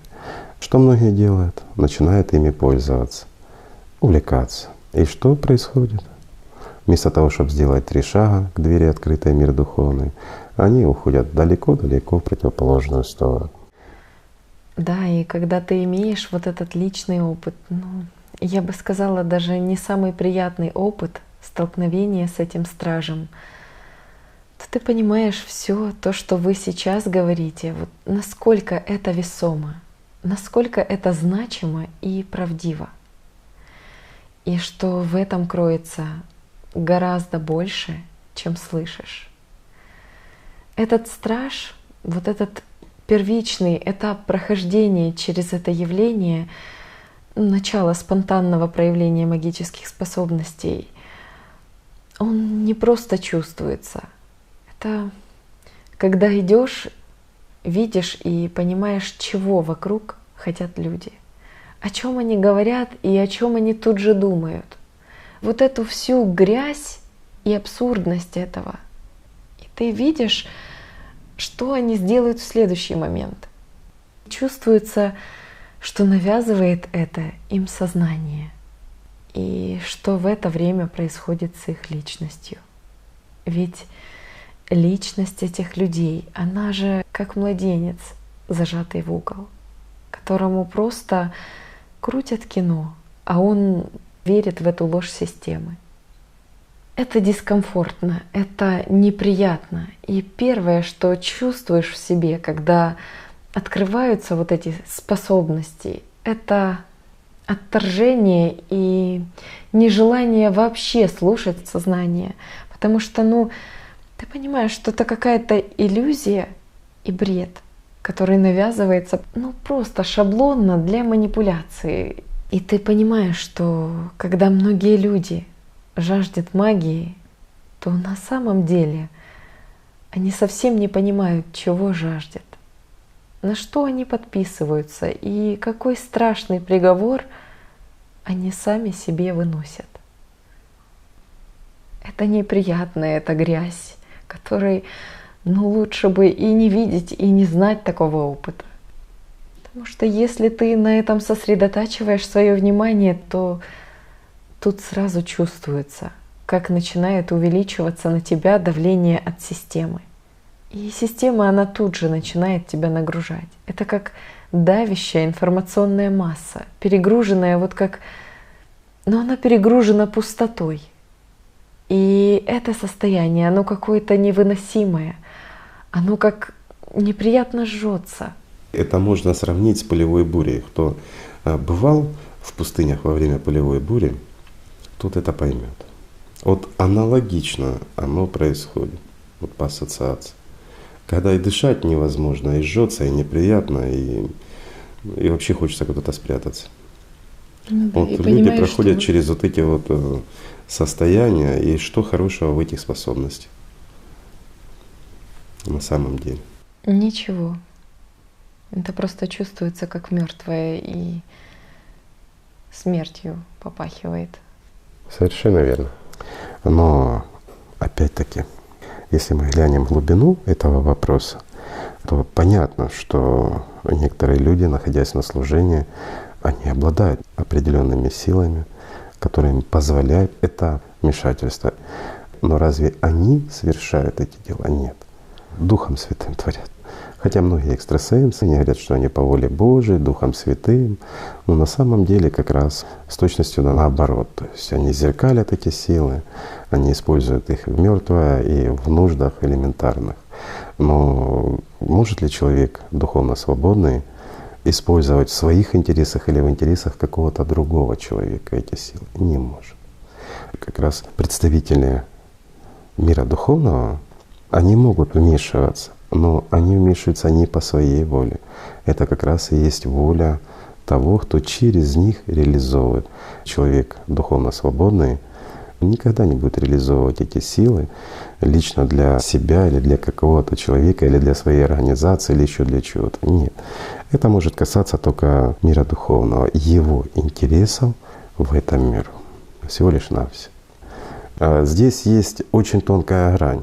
Сознание будет людям рассказывать, что ты ж не для себя там пытаешься освоить экстрасенсорные способности или использовать эти способности, а ты ж для мира духовного стараешься и тому подобное. А что тебе предлагается сделать? А ведь всегда предлагается воздействовать на конкретного человека, воздействовать на какую-то конкретную ситуацию. С какой целью? Что улучшить? И всегда все сводится в точку материальную. А все, что сводится в материальную точку, на интересы какой бы то ни было личности, на себя ли, на своего учителя авторитетного, или на организацию на какую-то, или еще на что-то, это есть не что иное, как магия. А если эти силы используются теми, кто служит миру духовному, они используются только на глобальные цели, не больше.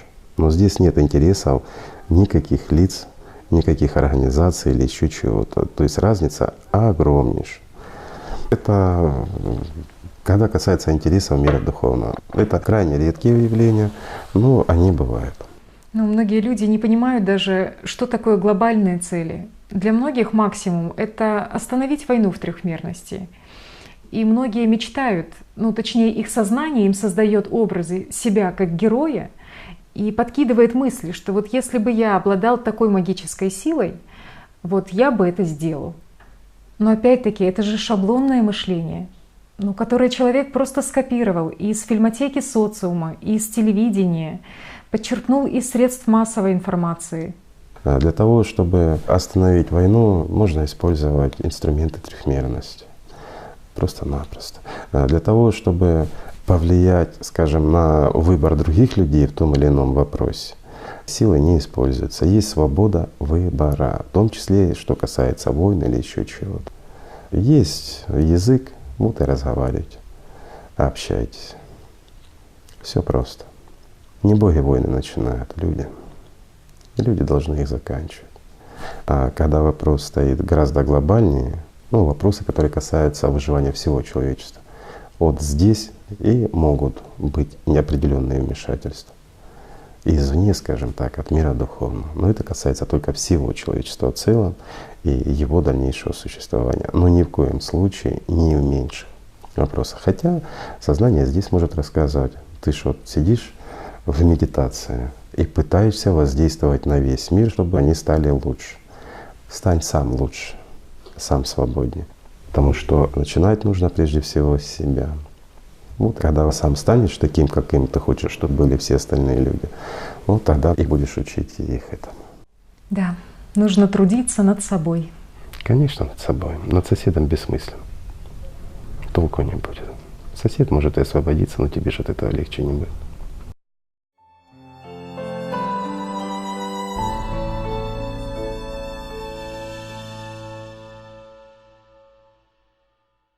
Да, мы считаем в своей трехмерной жизни важным все что угодно, какие-то достижения, какие-то стремления, но все в трехмерности. Вот просто размениваемся на иллюзии, на тленное. Но разве для нас это важно? Нет. Это важно для сознания. Но сознание же — это не мы. Нам только кажется, что сознание — это мы. И в этом суть. В этом и есть магия от сознания, когда сознание подменяет понимание в основе. Но это как в гипнозе.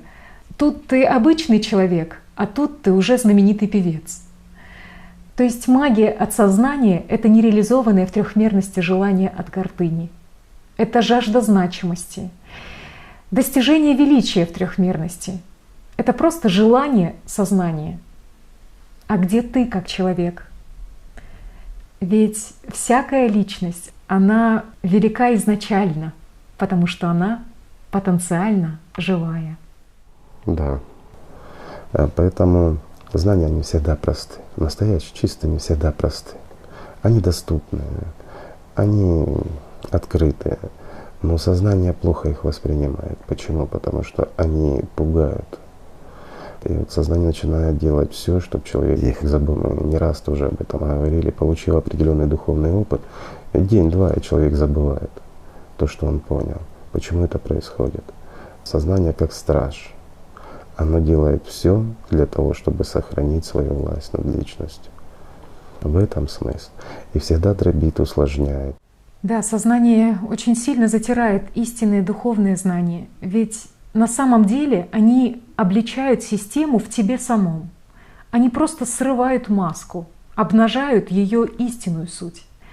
Конечно, для самой системы это невыгодно.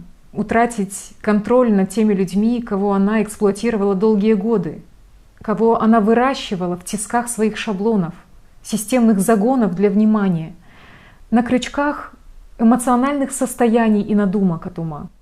Да, а духовные знания сознание тут же затирает, не помнит. Если ему, конечно, настоятельно не напомнить об этом. Да, зато какую-то ерунду, какой-нибудь отрывок из фильма, который ты смотрел 10 лет назад, или сюжет из мыльного сериала, когда много часов ты бессмысленно сидел перед телевизором впустую, вот просто болтаясь на крючке системных интриг. Вот тут, пожалуйста. Артисты тут же воспроизведут в твоей голове, во всех ярких красках эмоций и интимных подробностей. А почему? Системе это выгодно.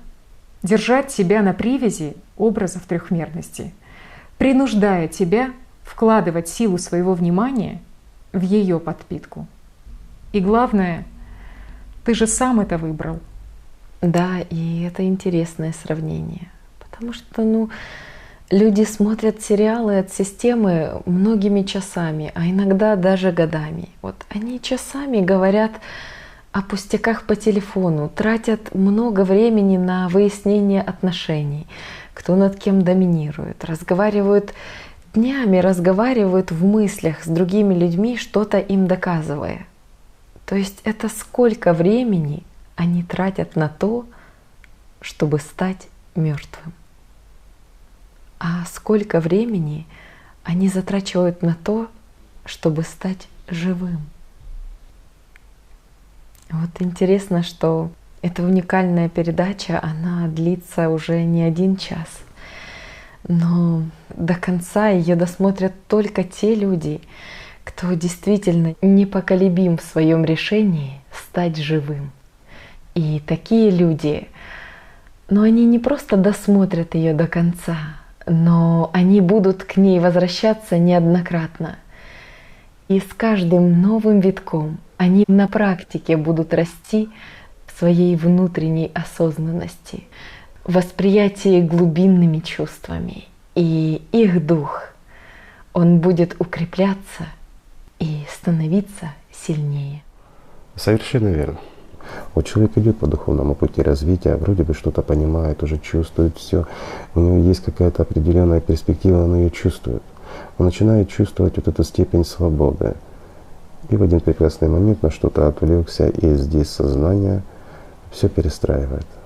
Все перестраивает по-своему. И человек вместо того, чтобы строить свое будущее в мире духовном, бескрайнем, он начинает строить временные замки, территорию для своего комфорта. Он начинает строить то, где он может проявить свою власть. А зачем? Простой вопрос. Сознание так хочет. Человек в это время, он даже не задумывается, чем он за это заплатит. Он наслаждается и живет сейчас, но живет иллюзиями. В этом тоже есть смысл. Страж он на то и страж, что пропускать достойных. Но опять-таки мы приходим к чему? К выбору людей. Люди сами захотели усложнить существование. Ну, то усложнили. И усложнили его настолько, что теперь крайне тяжело вырваться из оков своего же сознания. Но, с другой стороны, чем сложнее был бой, тем достойнее победа. Тоже правильно. А что такое магия? Это использование своего шанса обрести жизнь вечную, стать частью мира духовного.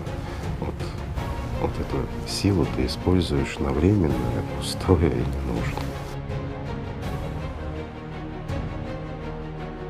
Магия, она используется людьми в повседневной жизни очень часто, и люди этого не замечают. Когда человек проклинает кого-то, когда он его ненавидит и желает зла, это уже часть магии.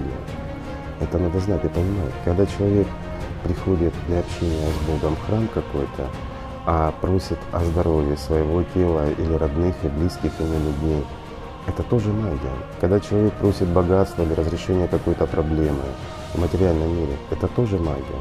Все, что касается исполнения трехмерности каких-то человеческих желаний, опять-таки касающихся всего материального, это все есть магия.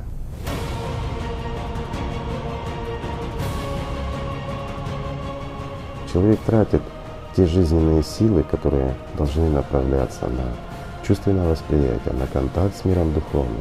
Человек тратит на материальные блага, на исполнение собственных желаний. Сознание — это хороший инструмент, нужный инструмент, но инструмент, скажем так, со своим нравом. Приведу простой пример. В Индии используют слонов. По фильмам многие знают, как они бревна тягают на своих бивнях и тому подобное.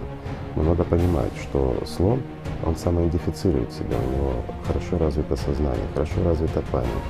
И он в любой момент, как и медведь, может стать агрессивным и напасть. А хотя вот с детства воспитывался как хороший послушник. Также и сознание человеческое, оно как тот слон или тот медведь. С одной стороны послушный, выполняет, но всегда может напасть. Поэтому надо понимать это, знать. И, скажем, есть такое выражение — держать натянутым поводок. Сам процесс желания, он уже есть ничем иным, как магическим действием. А особенно, когда люди уже представляют готовый результат, допустим, той же завтрашней встречи. То есть игры сознания. А люди не понимают, что в этот момент твое сознание, оно контактирует с его сознанием. Хотя человек этого не замечает. И ваше сознание уже принимает определенное решение. Решение принимает, как правило, то, которое необходимо системе. Но результат всегда предопределен. Но когда ты не проигрывал сценарий, ты не занимался магией, ты свободен в данном случае. И здесь шансов выиграть спор намного больше. И это не мы.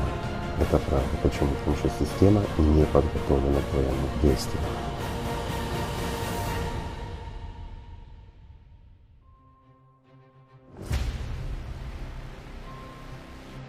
Сознание как страж.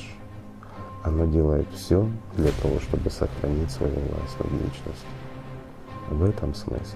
И всегда дробит, усложняет. Как только находит слабость в человеке, вот человек идет по духовному пути развития, он начинает чувствовать вот эту степень свободы. И в один прекрасный момент на что-то отвлекся, и здесь сознание все перестраивает. Все перестраивает по-своему. И человек вместо того, чтобы строить свое будущее в мире духовном, бескрайнем, он начинает строить временные замки, территорию для своего комфорта. Он начинает строить то, где он может проявить свою власть.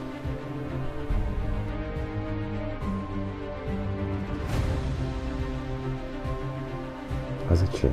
Простой вопрос. Сознание так хочет. Человек в это время, он даже не задумывается, чем он за это заплатит. Он наслаждается и живет сейчас, он живет иллюзией.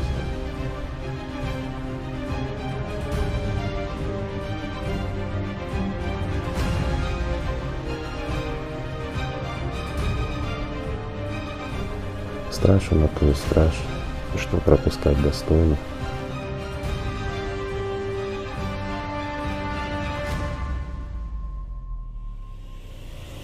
Но опять-таки мы приходим к чему? К выбору людей. Люди сами захотели усложнить существование.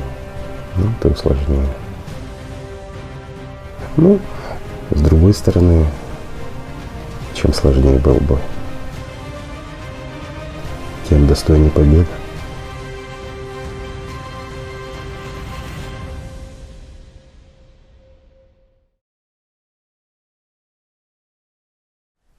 С позиции мира духовного все люди объединены. Они даже ближе, чем близкие родственники. Но с позиции сознания все люди разъединены. Они враждебны друг другу. Даже близкие родственники. Пока человек не избавит себя от диктатуры сознания, он не найдет примирение и свободу внутри себя. Ибо всякий, кто разъединяет, слуга дьявола. А дьявол — единственный враг человечества. Эта передача изменит будущее, ибо эту истину ищут все.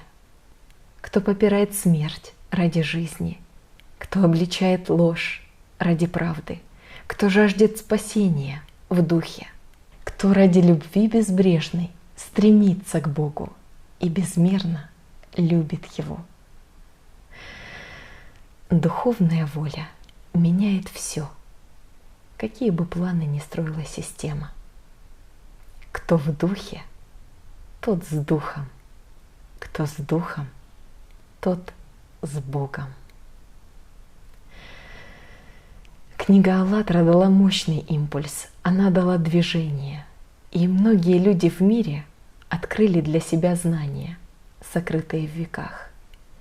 И многие благодаря «АЛЛАТРА» стяжали дух, втайне изучая путь, ведущий к Богу. Но страх и спор еще царил в их головах. Страх и спор от ума, от лжи системы. Спасибо Игорю Михайловичу за эту реальную возможность соприкоснуться с миром духовным на практике, обличить в себе заведомо мертвое, найти и развить себя в вечно живом. Ибо знания, что даны сейчас, в этой живой беседе, изменят мир. И это неизбежно. Эти знания освободят очень многих от оков системы. И с многих спадут маски, спадут путы и кандалы их сознания. И многие обличат лик системы в своих умах. И негде будет спрятаться дьяволу в головах людей, ибо маска его сорвана, и он облечен. И всякий, познающий себя, может увидеть его мысли, его деяния в своей голове и различить в себе временное от вечного, смертное от живого, и найти себя настоящего и обрести вечное счастье. Ибо знания, которые сегодня даны, отделили черное от белого, и не будет больше серого. И многие познают суть, и откроется им истина, и понесут они это слово. Ибо дух свободы в бесконечной любви Божьей будет в них гораздо сильнее, чем раболепие перед сознанием слуг сатаны. Хоть система и будет сопротивляться истине через своих рабов, но это будет бессмысленно, ибо человек будет уже знать, что всякий хулящий на истину есть смертный раб сатаны. Люди будут с каждым днем расти в понимании, и много людей восславятся в духе истины и будут углубляться в познании, и многие воссоединятся с миром духовным при жизни своей. И это изменит будущее, и планы системы рухнут. Ведь какие бы планы ни строила система, но люди своим выбором изменят все. Ибо свободные в духе, свободны и в слове, ибо жизнь их в Боге, а не в рабстве сатаны. То, что сказано, пойдет по миру и изменит его. И к миллионам познавших суть присоединятся миллиарды ищущих.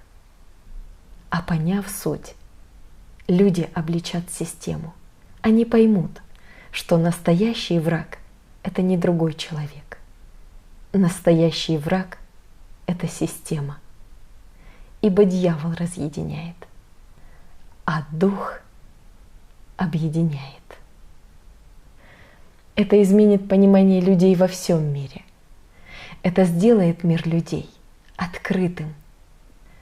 Это объединит народы в одну большую семью и воцарит между ними свободу духа. Это конец царствования дьявола над людьми и начало духовного будущего человечества. Это конец тьмы сознания.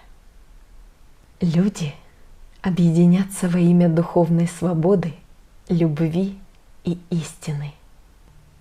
Это реально приведет к миру во всем мире, как бы ни сопротивлялась система.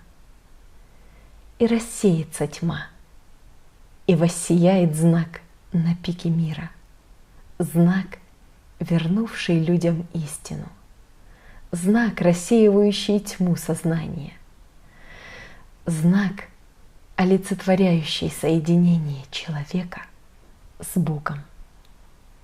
И люди узнают тогда, что враг человеческий побежден, и дух единства мира духовного воцарится в каждом обрящем его, и обретут люди мир в себе, мир в Боге.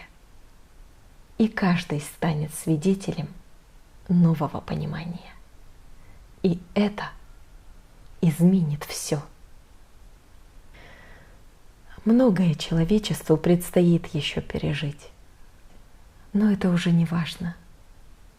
Когда ты живешь в любви Божьей, иллюзия системы не имеет над тобой власти, ибо Бог живет в тебе.